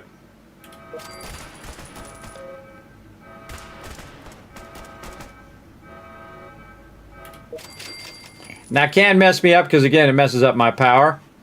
Now you're going to see all the people that I dragged all over the place. They're going to run back to wherever they were before. And, again, it didn't disturb any of this down here, which is why I have this down here so it doesn't get disturbed. It actually starts you with the living quarters right here, and that sucks.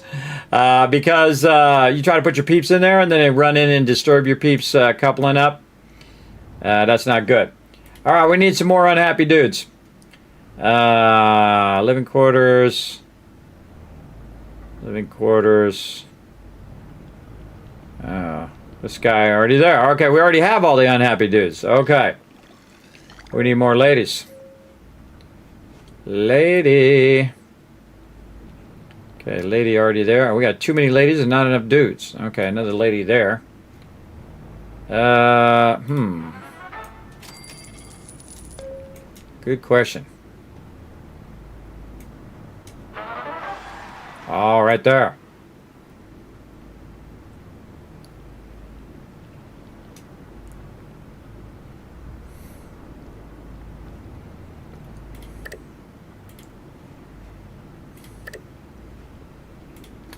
Take a little while on that power. Yeah.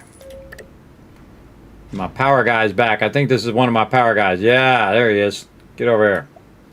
I took his outfit off so I could find him. Oh, another one. All right, she is strength also.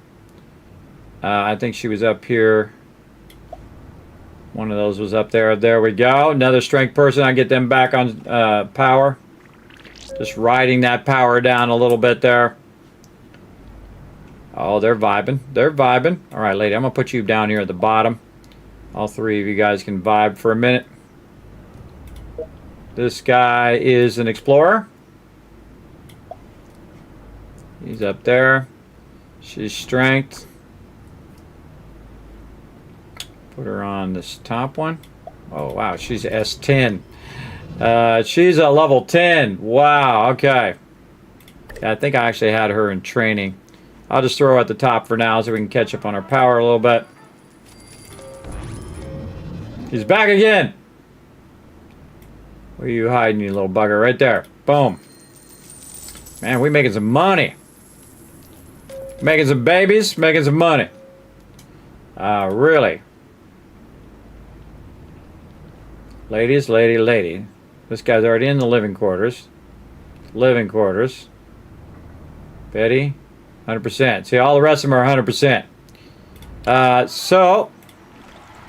Oh, there we go again. There we go.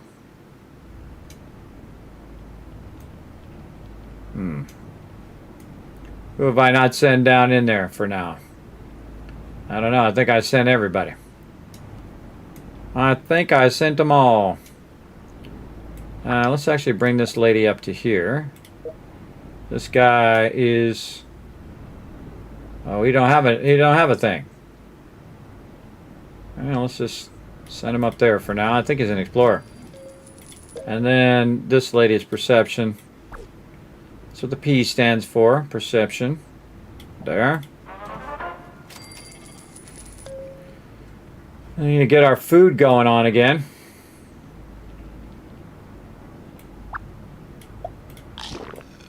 Pull these guys down for right now.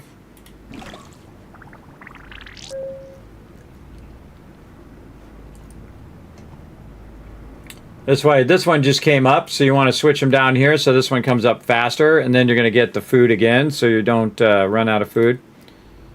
Alright, bring this lady up just to make it easier for me to put more peeps in there. Alright, who's got the highest charisma? Alright, Albert Rose has got the highest charisma. Alright, Albert Rose. Oh, got another couple up there. Alright, then Albert Rose here.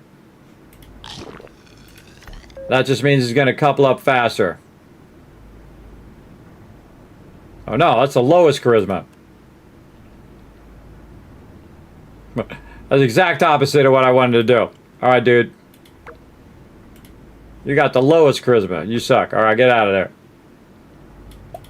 You got a lot of charisma. You got a lot of perception, though.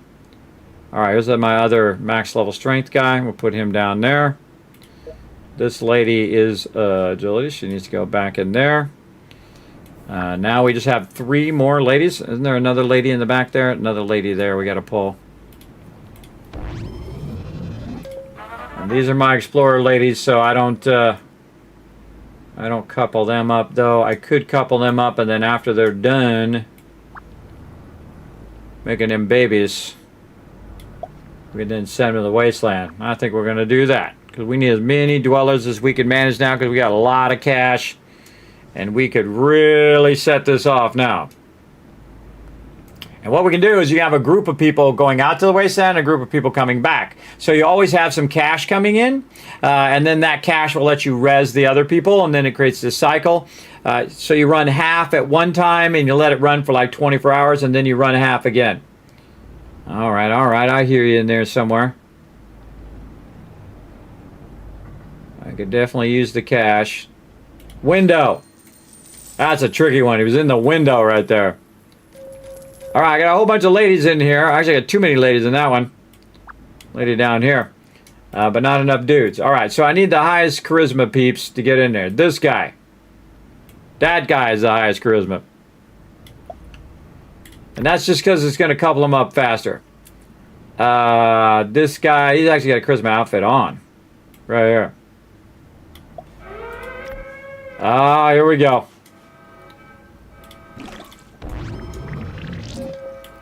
Let's stack the rooms. Only with dudes at this point because the ladies are just going to run away because they are pregnant. So we're just going to stack these upper levels to protect the ladies in the lower level from the aliens.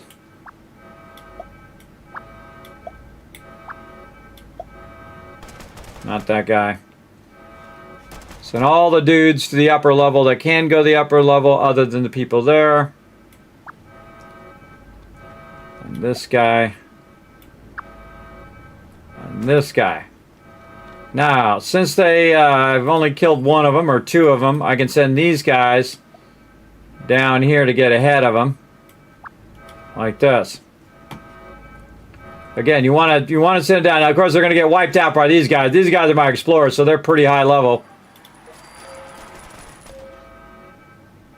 Now they're going to go here. I can take me, and I can put me, say here. 1, 2, 3, 4, 5, 6. You can put one more in there. I don't think he's getting past that room. Oh, he did. Okay, down here. Again, all my other peeps showing up.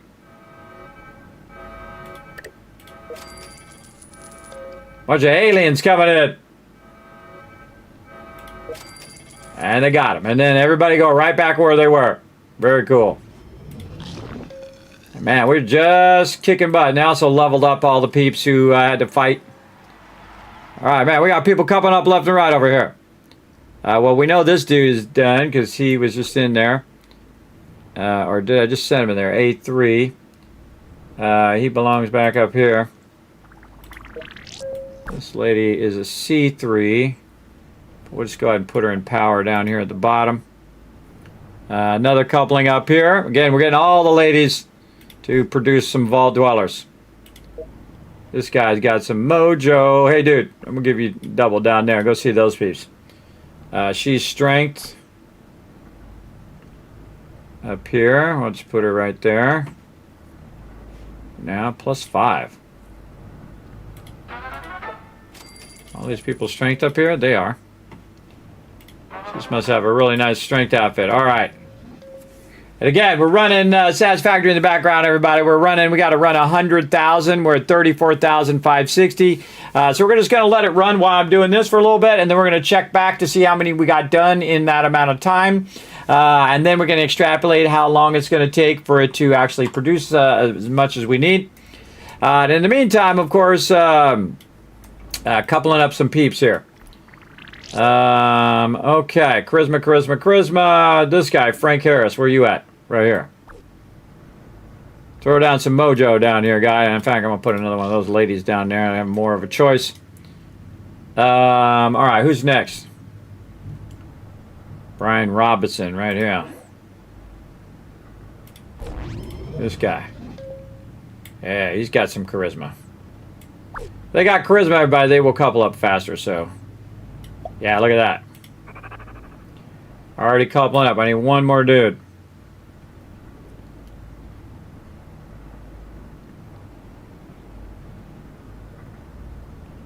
This guy. Bingo. One more guy right there.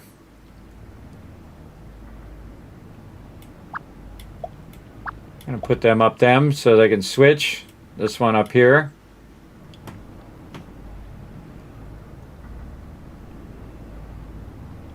This guy up there. Now they're all in one room in case they need to switch partners. They can switch. This guy good. Yeah, he's perception 10, man. He's throwing down. It's back again.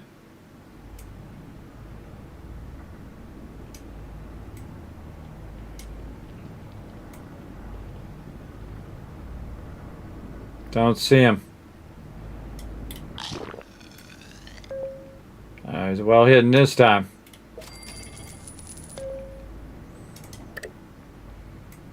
Don't know. Don't care. Where's this lady go? Agility. Put her in training.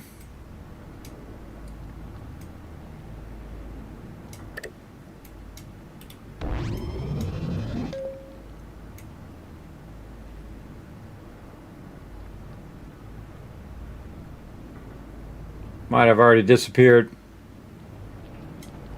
I feel like he did.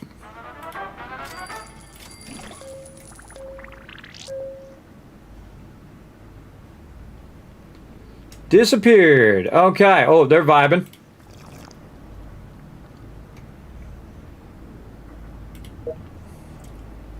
All right. Let's give this guy some serious mojo. Or is it some nightwear? This guy over here. Nightwear. This is when you use your nightwear here. Right here as well.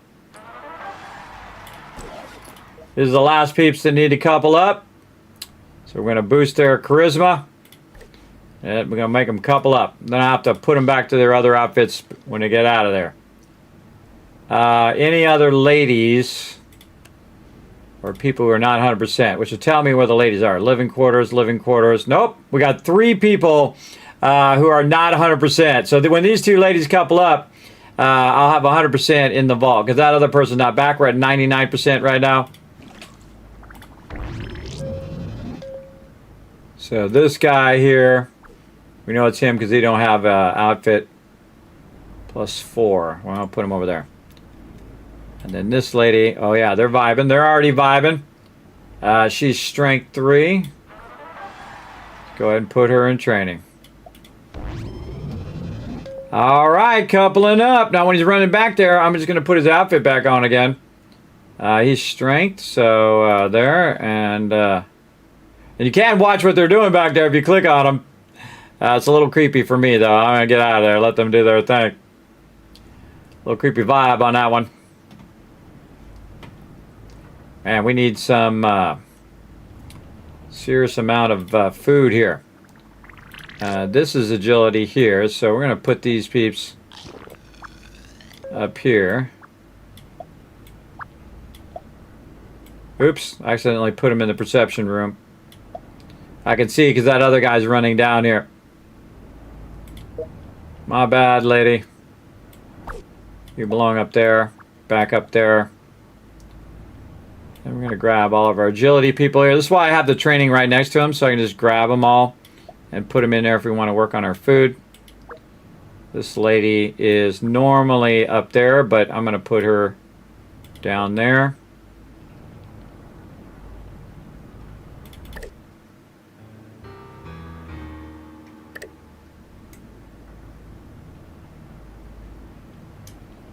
It sounds like he's down where I was, but he's not.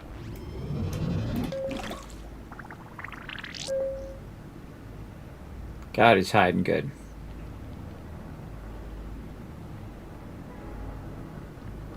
I don't know where he was. He might have been in a room over here, and then you have to kind of look like this, zoomed in.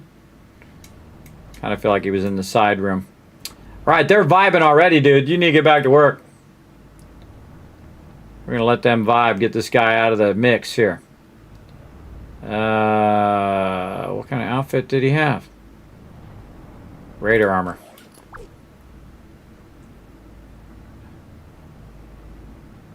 Here. Uh-oh. Now, instead of running it down there, which is going to take too long for you to get down there, you run them over here. They're just going to go up into there. So you get ahead of the game. Oh, there we go. The last one coupling up. Pushing that 100% happiness going on right now. I'll take care of those mole rats. Here he comes. Got him. Again, so don't bother sending it down here unless you're right next to it.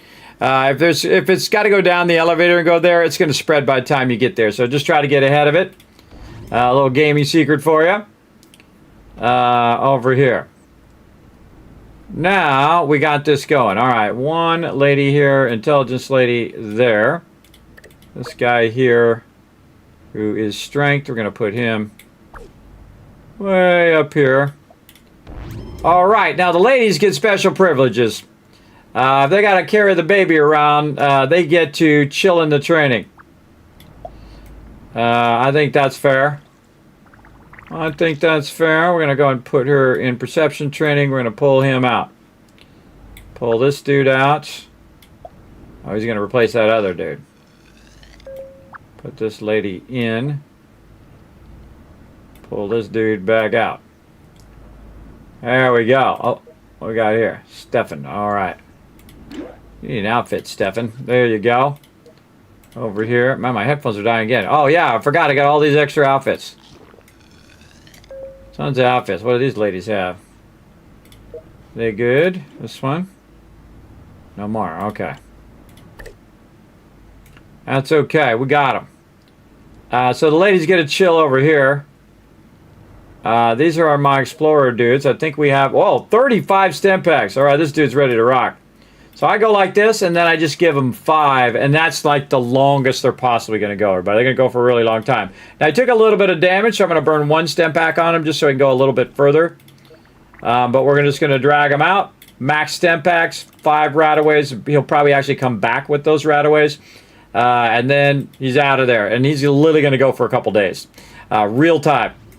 So we won't be able to even bring him back dead to there. Look at this. We're at $5,000. Wow, what a day. What a day. And 100% happiness. Look at that. Boom. Showed you how to get it done, everybody. Showed you how to get it done. 100% happiness, which means we're getting a massive production boost across all of our peeps. Now, you can only do it when you're coupling people up, but it definitely is awesome. So we will send the ladies down here to... Wait, this is Science Lab. Med Bay. This is power. Okay. So this is power down here. She looks like she has a perception outfit on. She does. I think she actually was Wasteland. Yeah, she needs to be luck. Okay. Then while she's here though, she might as well train something up. So go ahead and put her on what? Good question. Yeah, I better not use my Wastelanders there. I really need to do my production peeps. Okay. Oh, my headphones died. That means we've been going a long time. We got 8 hours. Another 8-hour stream, everybody. But again, we gotta try to get back into sync. We gotta go rest up, man. We gotta rest up, come back, get back to 10 p.m. All these long streams I've been doing throwing me off. I told you to throw me off, but we're trying, everybody. We're trying. We'll get it going. Anybody else in perception? Nobody even in that perception room. Let's go over here where we can take... Yeah, why did I put that there? I should have put it across from here, but I got that in the way. These peeps don't even need to be in here. Over there. So this lady, that lady. If you keep one person in there, it'll still get finished, and it's actually the most effective. You're like, well, Kismet, it's going to take a long time. It will, but then again, you're going to be out of the vault for a long time. So if you just leave one person in each of the rooms and put everybody else in training, which is usually what I do eventually, I'll take everybody out, and if I want something to run, like the stem packs or whatever, I'll leave one person in there. But most of the time, I have everybody in training. And that's what you really want. Like, do I need some rataways right now? No, I'd rather them level up and get going. How many we got here? We got 5. Okay, so this guy over there, our food and water is looking great now. All right, we'll get these ladies in here. See? Lady privilege. Because you got to deal with the children. Kill 6 creatures in the wasteland. All right, we're getting that done right now. What else? Win 10 battles on quests. Sell 10 pieces of junk. Oh, hey, we can get that one done right now. Junk. What do we got that has 10 pieces? I can always get more by this. Desk fan. Sell all. Just sell the cheap stuff. I'm going to end up with a ton of this stuff. Oh, I hate selling duct tape, but it is what it is.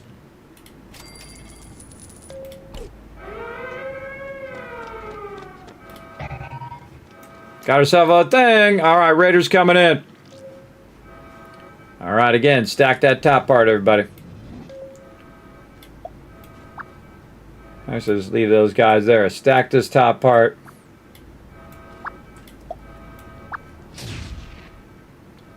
He's not even gonna get there in time.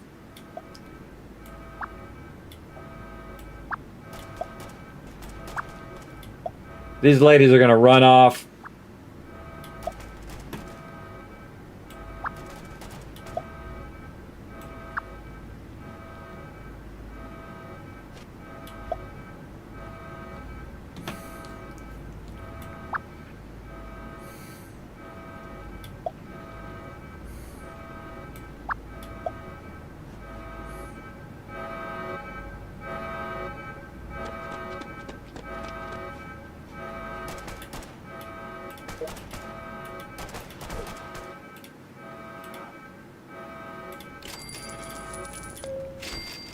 Got wrecked. Everybody run back. See, we didn't even disturb any of the ladies. That's why I put the ladies down here. So it didn't disturb them. All right, who else we got? Carl Robinson, we're going to heal him up.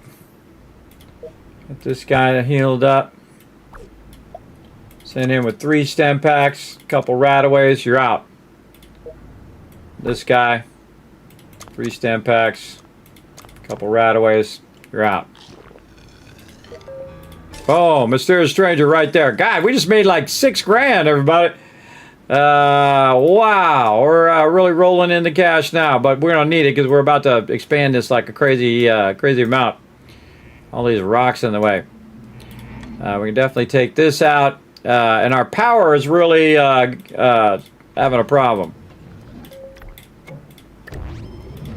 Let's go ahead and backlog some more power by adding another power room. And you can see now the line's way down here. There we go. Let's see, over here we got a lunchbox. Let's see what I got. I played Vault until my main game save failed and there's no backup. It ruined the game for me and also in Vault games. Oh, sorry to hear that, old. I just take it like a new challenge. Oh, level 4, nice. I just take it on like a new challenge. I'm doing a new vault right now. That is a bummer. 500 caps. All right. The best thing in there was the agility outfit. Let's go find somebody who can use it. I think only the ladies can use it. Yeah. All right. We'll give one of these ladies. There it is. Boom. Plus 4 agility. Oh, wait, she's perception. So I got them labeled in case I do something dumb like that. All right, there we go. This lady. Yeah, she could use the agility boost. There we go.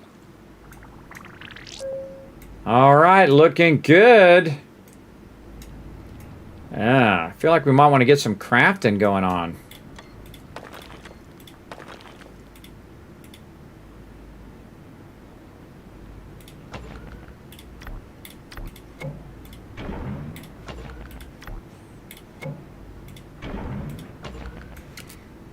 All right, we get our crafting, we got theme. Where's our crafting rooms? Got the outfit, armory. No, where is it? Weapon workshop, right here. Do I need weapons or do I need outfits? I think I need more outfits than weapons.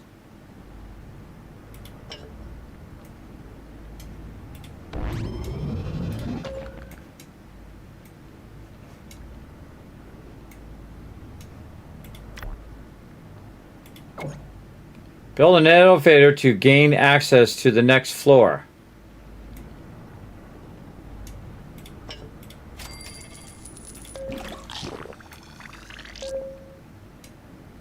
Something over here.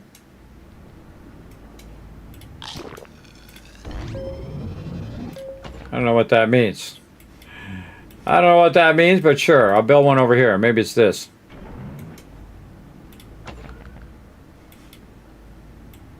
Or maybe it's the one at the end.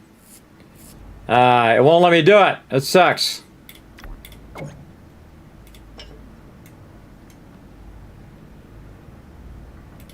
Fine.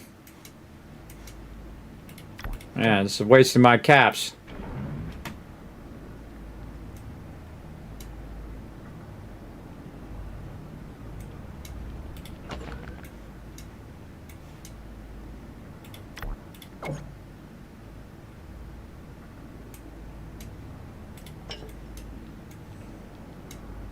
I think it's this right here.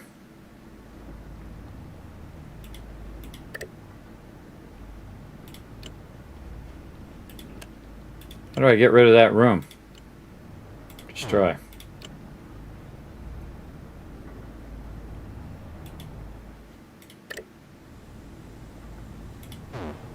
Can't destroy a room because it is connected with 2 rooms. Oh, I gotta connect something here. Bummer. Okay. There goes all those caps. Easy come, easy go.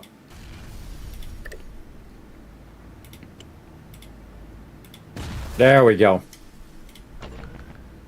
Forcing me to put an elevator here.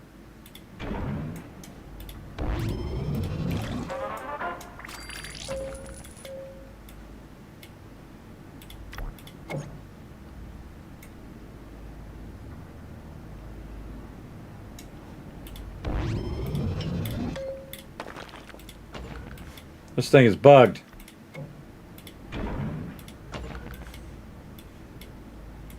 Broken. Oh, there we go. Okay. I needed a 3 room. That's why. Alright, fine.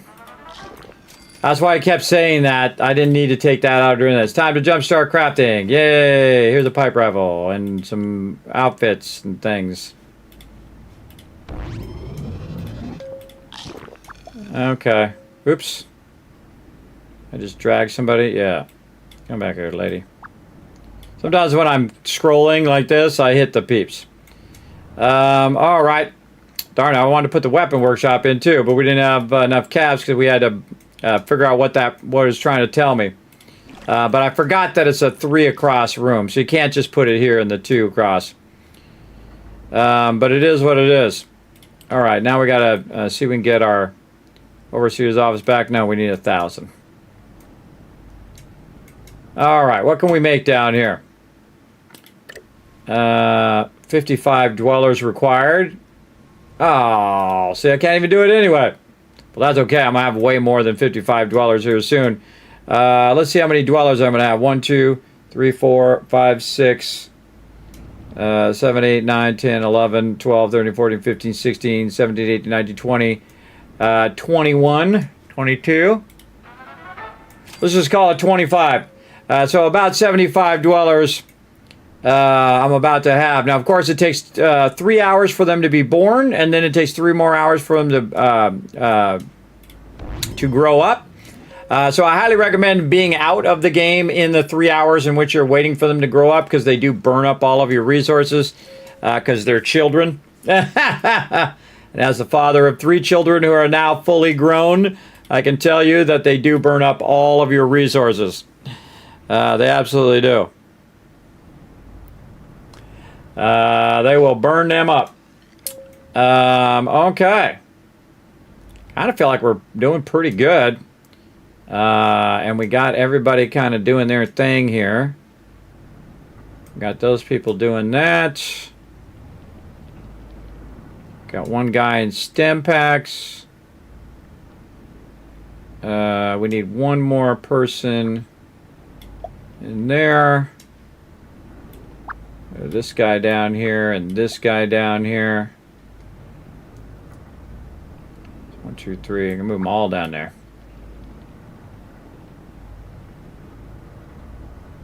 Or wait, I can move them all up here. Better idea. Move them all up here in case something attacks. There we go. It's going to disturb my stuff. I don't think I can get him there in time. Guy, get over there. Might move before I can get him there. Yep, it did. It'll spread all over the vault now. Try to get ahead of it.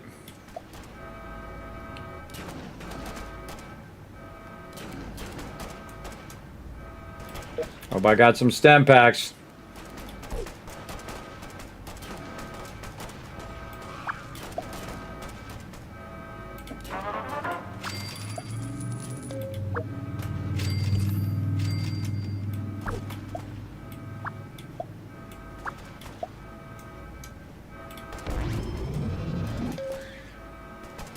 Luckily, I had a few extra stem packs there.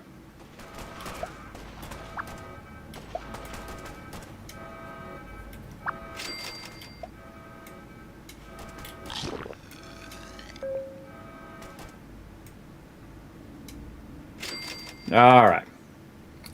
Took care of business. Darn mole rats. See, all the ladies ran away. That's why I put them into training. So this way, if they run away, they'll just go back to training and it won't really disturb my production. Probably just pull these guys out of this bottom part. Up here. No, because I'm going to do some training of those. So let's leave those guys there, but these peeps back up here at the top. We got the ladies down here. These are explorers.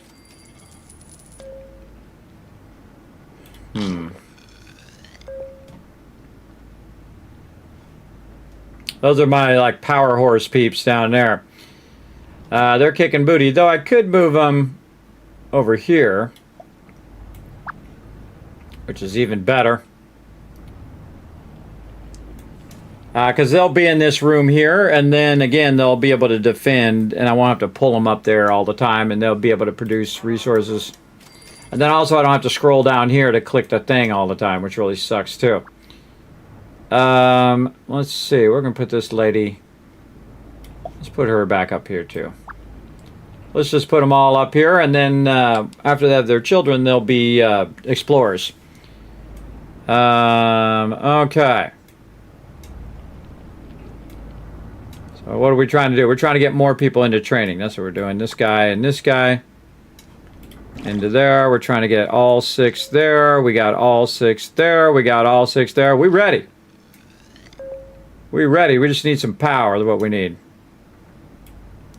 All right. You guys, never mind. We need some power, bro. Heck, we'll get this lady back down there. Yeah, we got it so balanced now that that we're pretty styling. Much longer on these down here. I think those are about to pop off. There we go. All right, now we just need to get our power up. Trying to see. Oh, we could use some money. Where are you?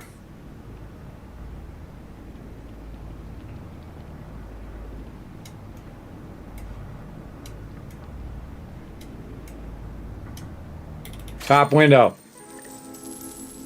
Gotcha. Oh, we got 1,000 too. We're gonna save it and we get more cash. We'll save that 1,000 to res after these guys die and forever from now. My guy. This guy's bringing 1,000 back too. I always like to keep around 2,000 to 3,000 whenever I'm sending people to Wasteland so I can res them so they can come back. All right, let's check in on Satisfactory for a second. How we doing? Oh, 34,772. Doing good. Doing good. All right, so again, we got to catch up on power. So I was trying to see which one of these ladies is... Oh, okay, she got a lot of strength. Oh, wow, same there. And we could use one more over there. Whoa, all right. Ladies are kicking butt. Go, ladies. Almost max strength there. If you're going to be out for a really long time, you want to put your highest level strength people in there so that they're going to be training for the longest, because they're going to train about 18 hours if they are level 9. And then if you aren't going to come back for 18 hours, boom, by the time you come back, they'll be leveled up. Or they'll at least do half of their leveling for 8 hours if you come back in 8 hours, and then you do another leveling for another 8 hours. Again, it all works out in the end. We just need to speed run this power right here. Again, we can just leave these peeps in there.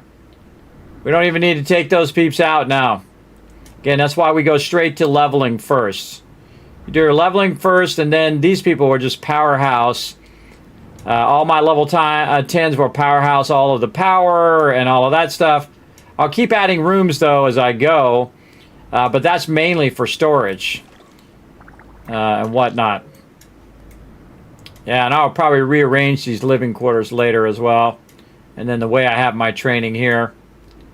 I really prefer this training right here. Again, I like to have all the training toward the top in the beginning, but later on, I like to have the training more toward the bottom. And the reason why you want to have it toward the bottom is so that anything that's going on the top of the vault is not being disturbing their training. Like right now, we got to kill these raiders. I seriously doubt that they're going to make it too far, but just in case, we'll go ahead and put these guys up here. Just slowing down my ability to get my stuff back. I just preemptively move them, everybody, just in case they make it past that area.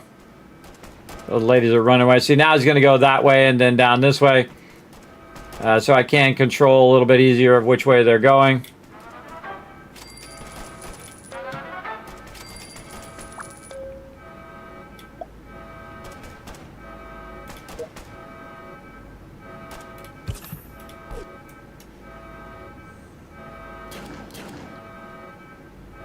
Oh, that guy's got a really nice gun.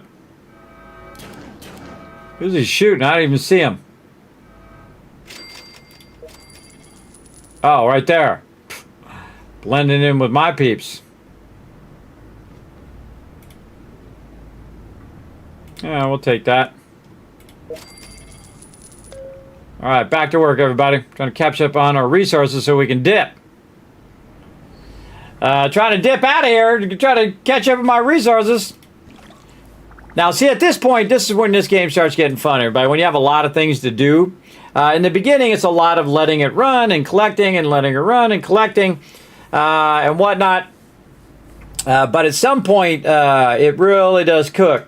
And I usually use these at the maximum value. So when my character, my Nuka-Cola Quantums, when my character runs out there for a couple more days and I can save myself 12 hours, boom, I will run him back with that. But he is going to absolutely have a crazy ton of stuff. And that's usually the max I give them. 25 stem packs and 5 rataways. And they'll just have a massive inventory full of stuff.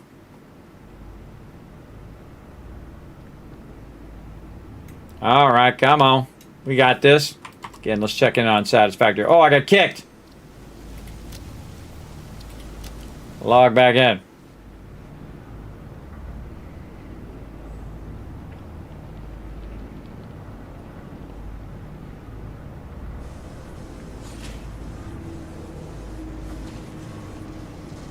How we doing? Oh, almost 35,000. I bet you we have a lot of extra rotors. See, we have some extra screws.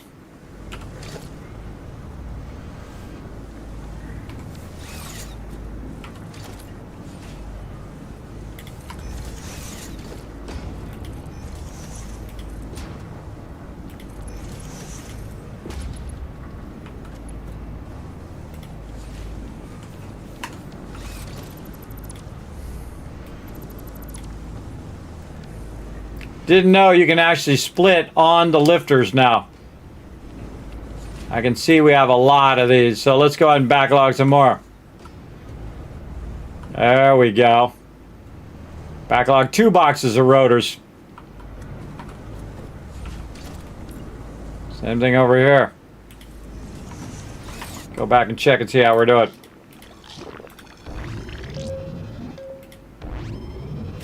Oh, power's looking good. We just need the food now.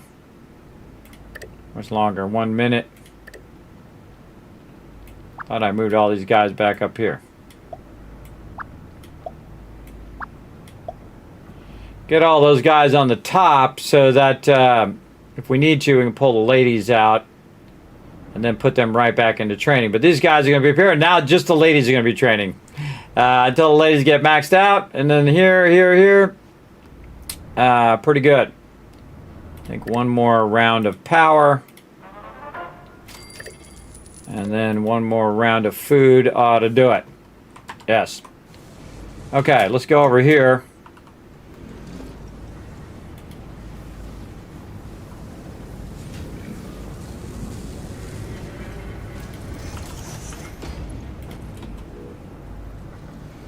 By the way, sometimes it's easier to do this and then just put the splitter on there like that and then run that in there. And then you can take the top of it off if you want, and then now it's just going to split in there. So this is left on overflow, and then this is iron, reinforced iron plate. That's going to go reinforced iron plate, and you can see it's got tons of overflow. So now we're going to end up with 2 boxes of backlog. I bet you this is getting there. Yeah. So it's going to prioritize this first. Oh, I hear the mysterious stranger. Collect all your things first when you're looking for them, because they sometimes gets in the way where you're trying to click on them.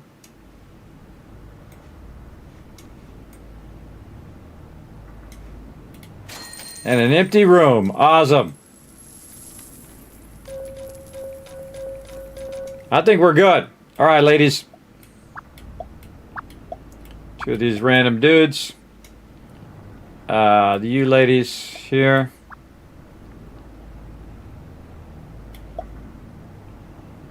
Hold on.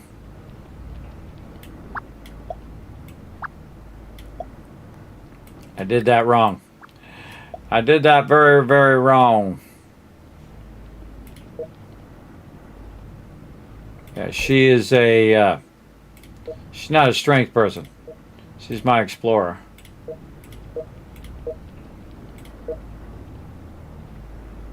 She's also an explorer.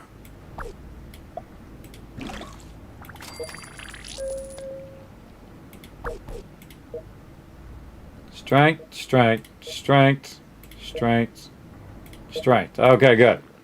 All right, one of those dudes in there. All these peeps are good. All those peeps are good. All those peeps are good. All right, get out of here before some sort of event slows us down. Save. Main menu. GG's. There it is. All right, awesome. Too fun.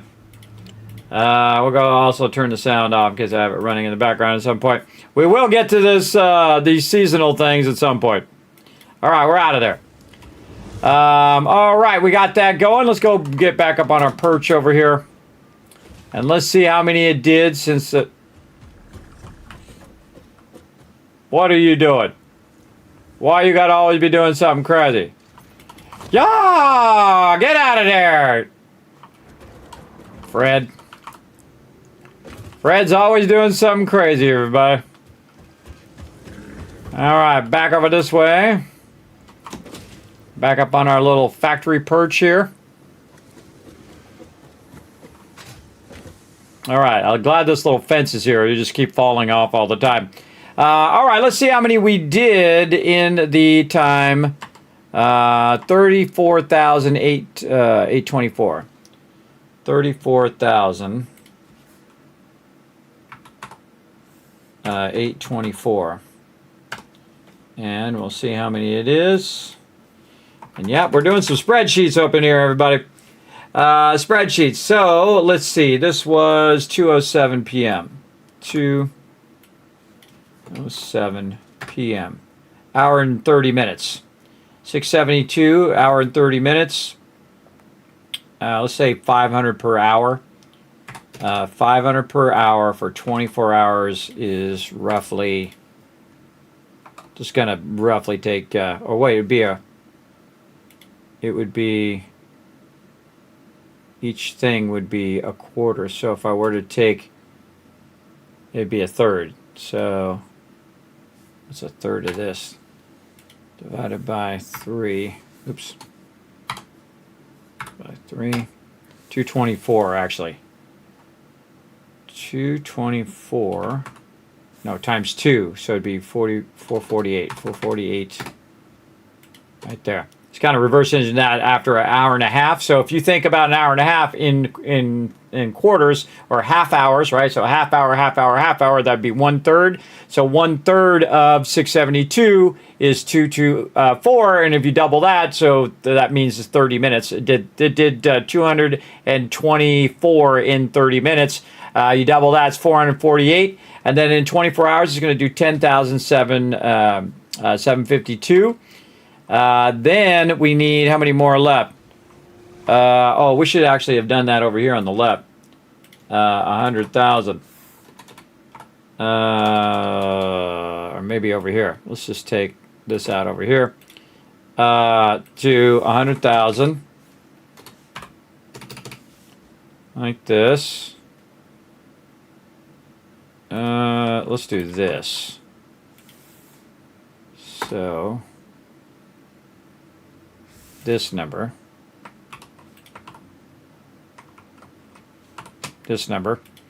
no, we don't need that number. We need this to minus this. There we go. 6,500. And then we take this number and we divide it by this number, which is number of days, 6 more days. So now we're down to 6 days. We were like 14, 20 days before, or 10 days before. We're down to 6 days. So 6 24-hour cycles from now, that thing's going to be done. And that's a lock. It's never going to run out of power. It's never going to run out of resources. That's an absolute lock. In 6 days, we will actually do one of the hardest things in the game. 100% locked. Well, it is the hardest thing, at least in phase 1 of Satisfactory. Playing the ultimate playthrough. All right, that's it, everybody. Again, I don't really have much to do. I could work on my versatile framework, but I kind of feel like I want to let it run. Let's go over here and see how our power is doing. We can actually just get up on this tower, too. I think this tower might be, is it taller? No, a little less tall, but you can at least see your power over here. So our power's looking good. We're pushing about 5,000 power, and we could absolutely do another 5,000, even on the low end. Yeah, because some of this is again this other production in the back, which is making my frames over here, my modular frames.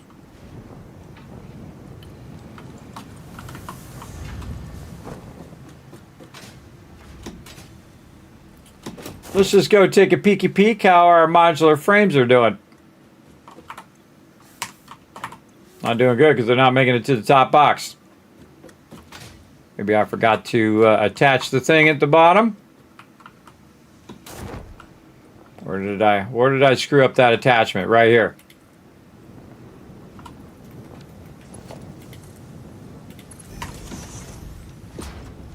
Let's check this box. Oh, that box is full. This box, not full. Okay, cool. It didn't stop my production, which is good. But we have a full box of that, and then I forgot to connect those to other boxes at the top. But now we got those going, and that'll be full of those for our next part. How is our beams doing? Should have a bunch of them by now. But again, you want to check on this before you log out because you want to make sure that it is running while you're not there. In my case, so yeah, those beams are good. And we got to go over here to our pipes. Pipes good. Why don't I make these pipes taller? Then this one, okay, it's in the second box, then third box, 4 box. You know what? Let's make more pipe boxes. Again, really easy to do this with a blueprint. Highly recommend a blueprint to do this.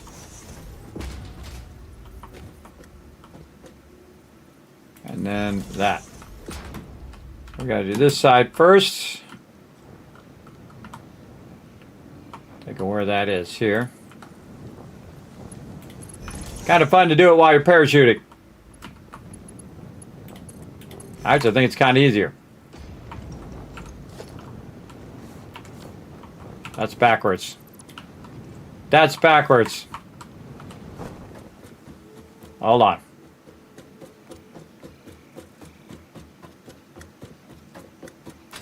Parachute building. Here we go.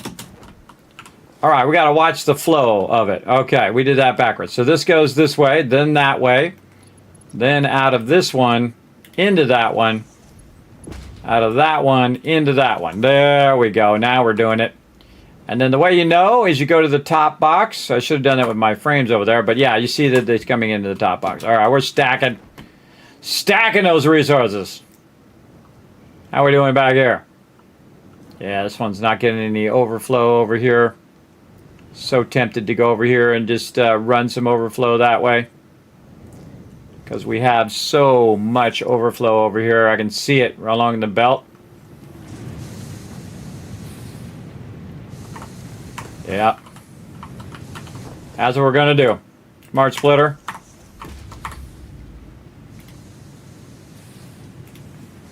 Overflow right.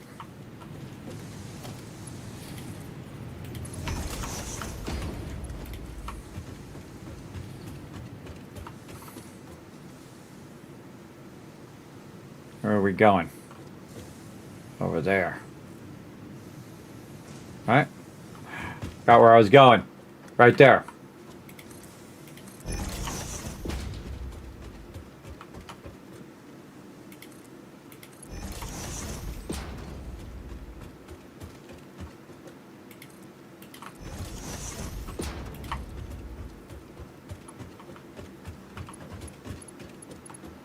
Ah, it doesn't reach.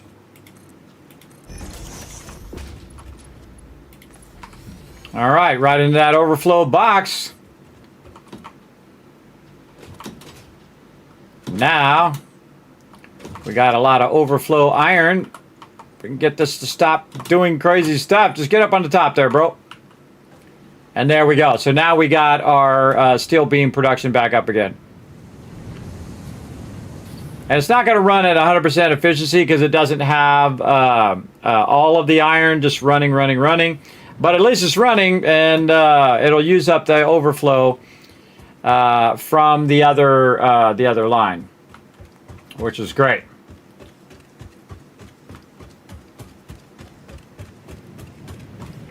In fact, we could probably do the same thing here.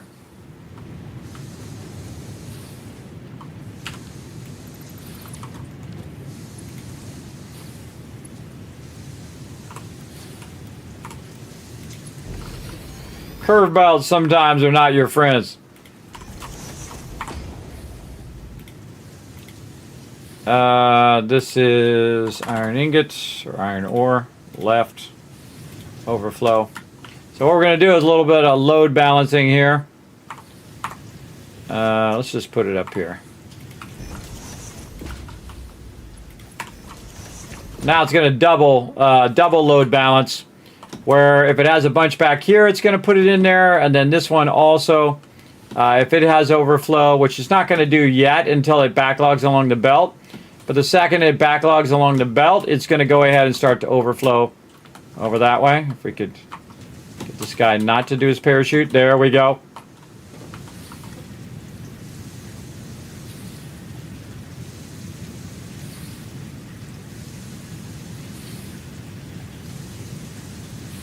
Yeah, again, a little bit of overflow going that way. Nice. Again, when the overflow stops and it uses up all this excess, it'll stop overflowing it off to the side. Yeah, this is getting close. See if it overflows. Did I set it? Yeah, left overflow.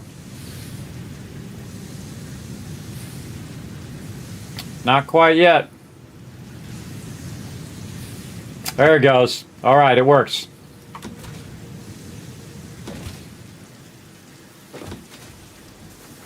This has a tremendous amount of overflow this way.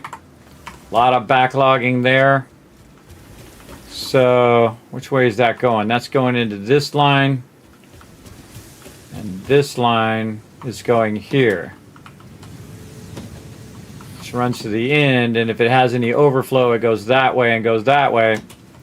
Okay, awesome. Yeah, this one is fine. This one is in massive overflow. Yeah, that's the one that has too much.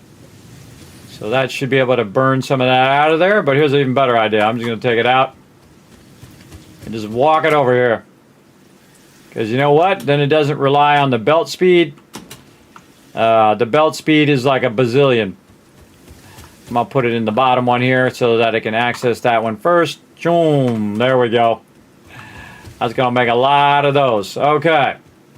Again, we don't want to take it away from over here, though, in the fact that it is slowing this down. So it'll prioritize all of my stuff first before it puts anything in overflow. And I see that also over here, this one's a bit in overflow as well. Now, we could just let it run, but we're going to take it out and best utilize this extra resource that we were backlogging on purpose. Woo, right underneath there. Oh. Bad sliding there, bro.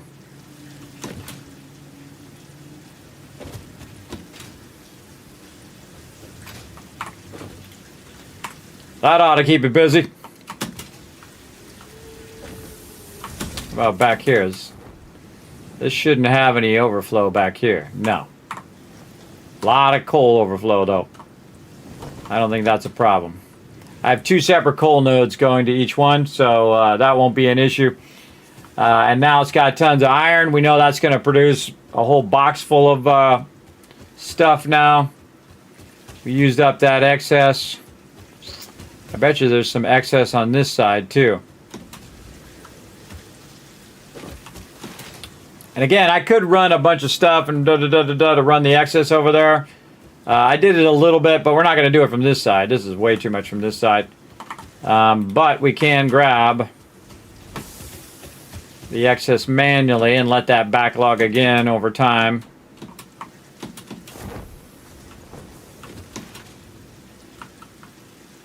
It's way faster to just do this for now and let it backlog.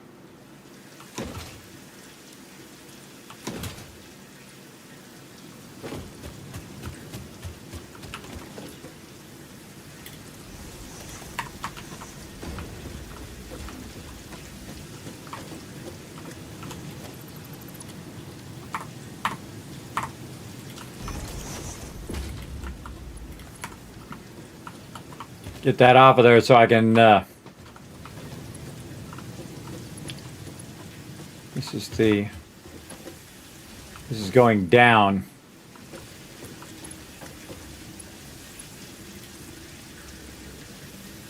It's going down from the top as opposed to up like I normally have it.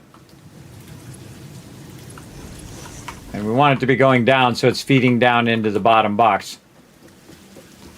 Okay. Put that in there. This is going in here. You don't want that to be too full. And then this up here. There we go. All right, one more trip. Oh, hello. A little bit of resources sitting now. My inventory was full.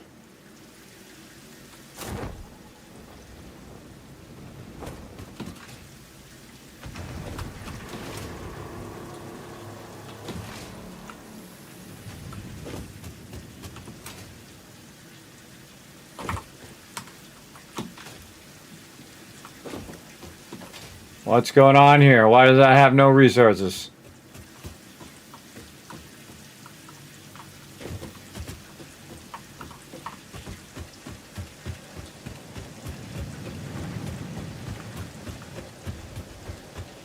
My bad.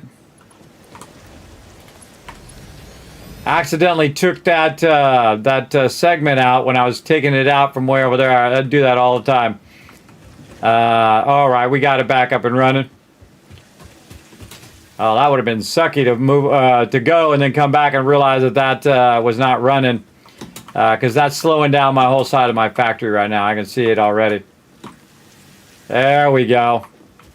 So this side is actually not producing as many as it could. So that number that we took was not an effective number because at some point I had accidentally taken that out. But here's the thing. We can just go ahead and swap it over. Oh, wait, this one, that one's full. Over here.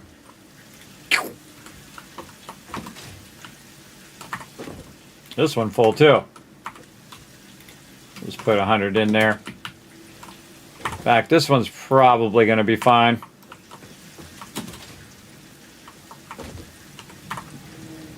Wow, that one's full too.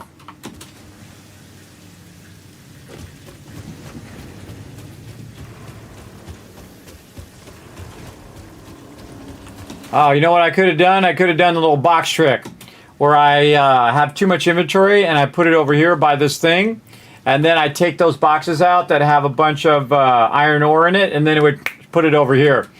And I wouldn't have to run it back and forth right now. Could have done that. That's okay. We want to just backlog a bunch of these resources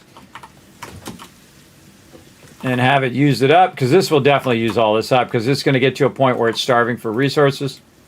And it'll burn all that up. Because you can see that's not coming in fast enough. So it's going to burn all that. This will keep going. And that's a lot of pipes. Which is great, because we need a lot of pipes.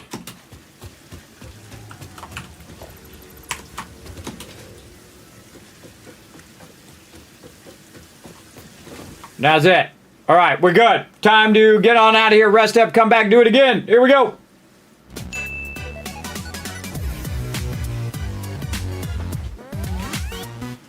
Now, if you haven't already done so, everybody, make sure to hit that follow button. It does help tremendously here in the stream if you do. I do appreciate everybody coming in, hanging out in the stream as well. So we're going to go ahead and roll on out of here. Let's go ahead and bring up my schedule right over here. There it is. So we'll be back later tonight, Wednesday night, hopefully at 10 p.m. Eastern Standard Time. I think I might be able to do it. And then we're going to try to get some other stuff going on. But we're going to play a little bit of Satisfactory, just probably checking in on seeing how it's doing. Because we did mark when we did last check the amount. It's about to click over to 35,000. Wow. And then we'll probably play a little bit of Power World, and then we're going to very heavily get into some 7 Days to Die, because we're going to start over from scratch, a brand new playthrough, this time in 3.1 with the chicken coops and all of that fun stuff as well. We'll try to get that going on. They're going to be super fun.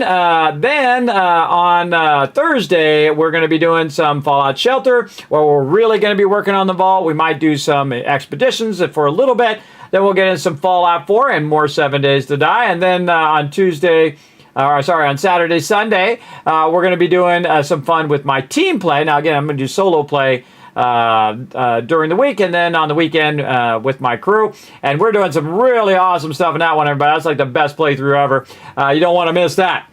Now, you can enjoy some Kiss Caps here, because I'm going to shower you guys with a whole bunch. 2,000, 3,000, 4,000, 5,000 caps. There you go, everybody. Enjoy those caps. I hope you're enjoying these massively long streams that I am doing.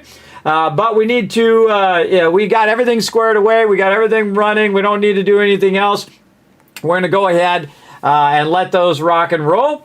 And I'm going to go ahead, rest up, come back, try to get here on time. We'll see how it goes. If not, then I might be a little bit later. We'll see how it goes. Again, I've got to rest up. So I'm going to head on out of here, but my characters are going to come up and ask you to do me a favor. Hit that subscribe button, hit the follow button, all those kind of things as I roll on out of here. Here we go. Hi, this is Norbert, here to remind everyone on YouTube to hit the subscribe button, like button, and leave a comment below. All good Vault Dwellers and Dragons leave comments. Don't forget to hit follow on twitter.com/KismetBP. Check out the Teamwork Tycoon Discord and Kismet's website full of info on his studio setup, favorite games, sponsors, and latest videos.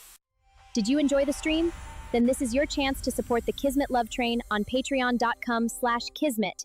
This is the best way to support the everything from guides, highlights, videos, and so much more. Thanks to all of the Patreon supporters at the bottom of the screen. Hi,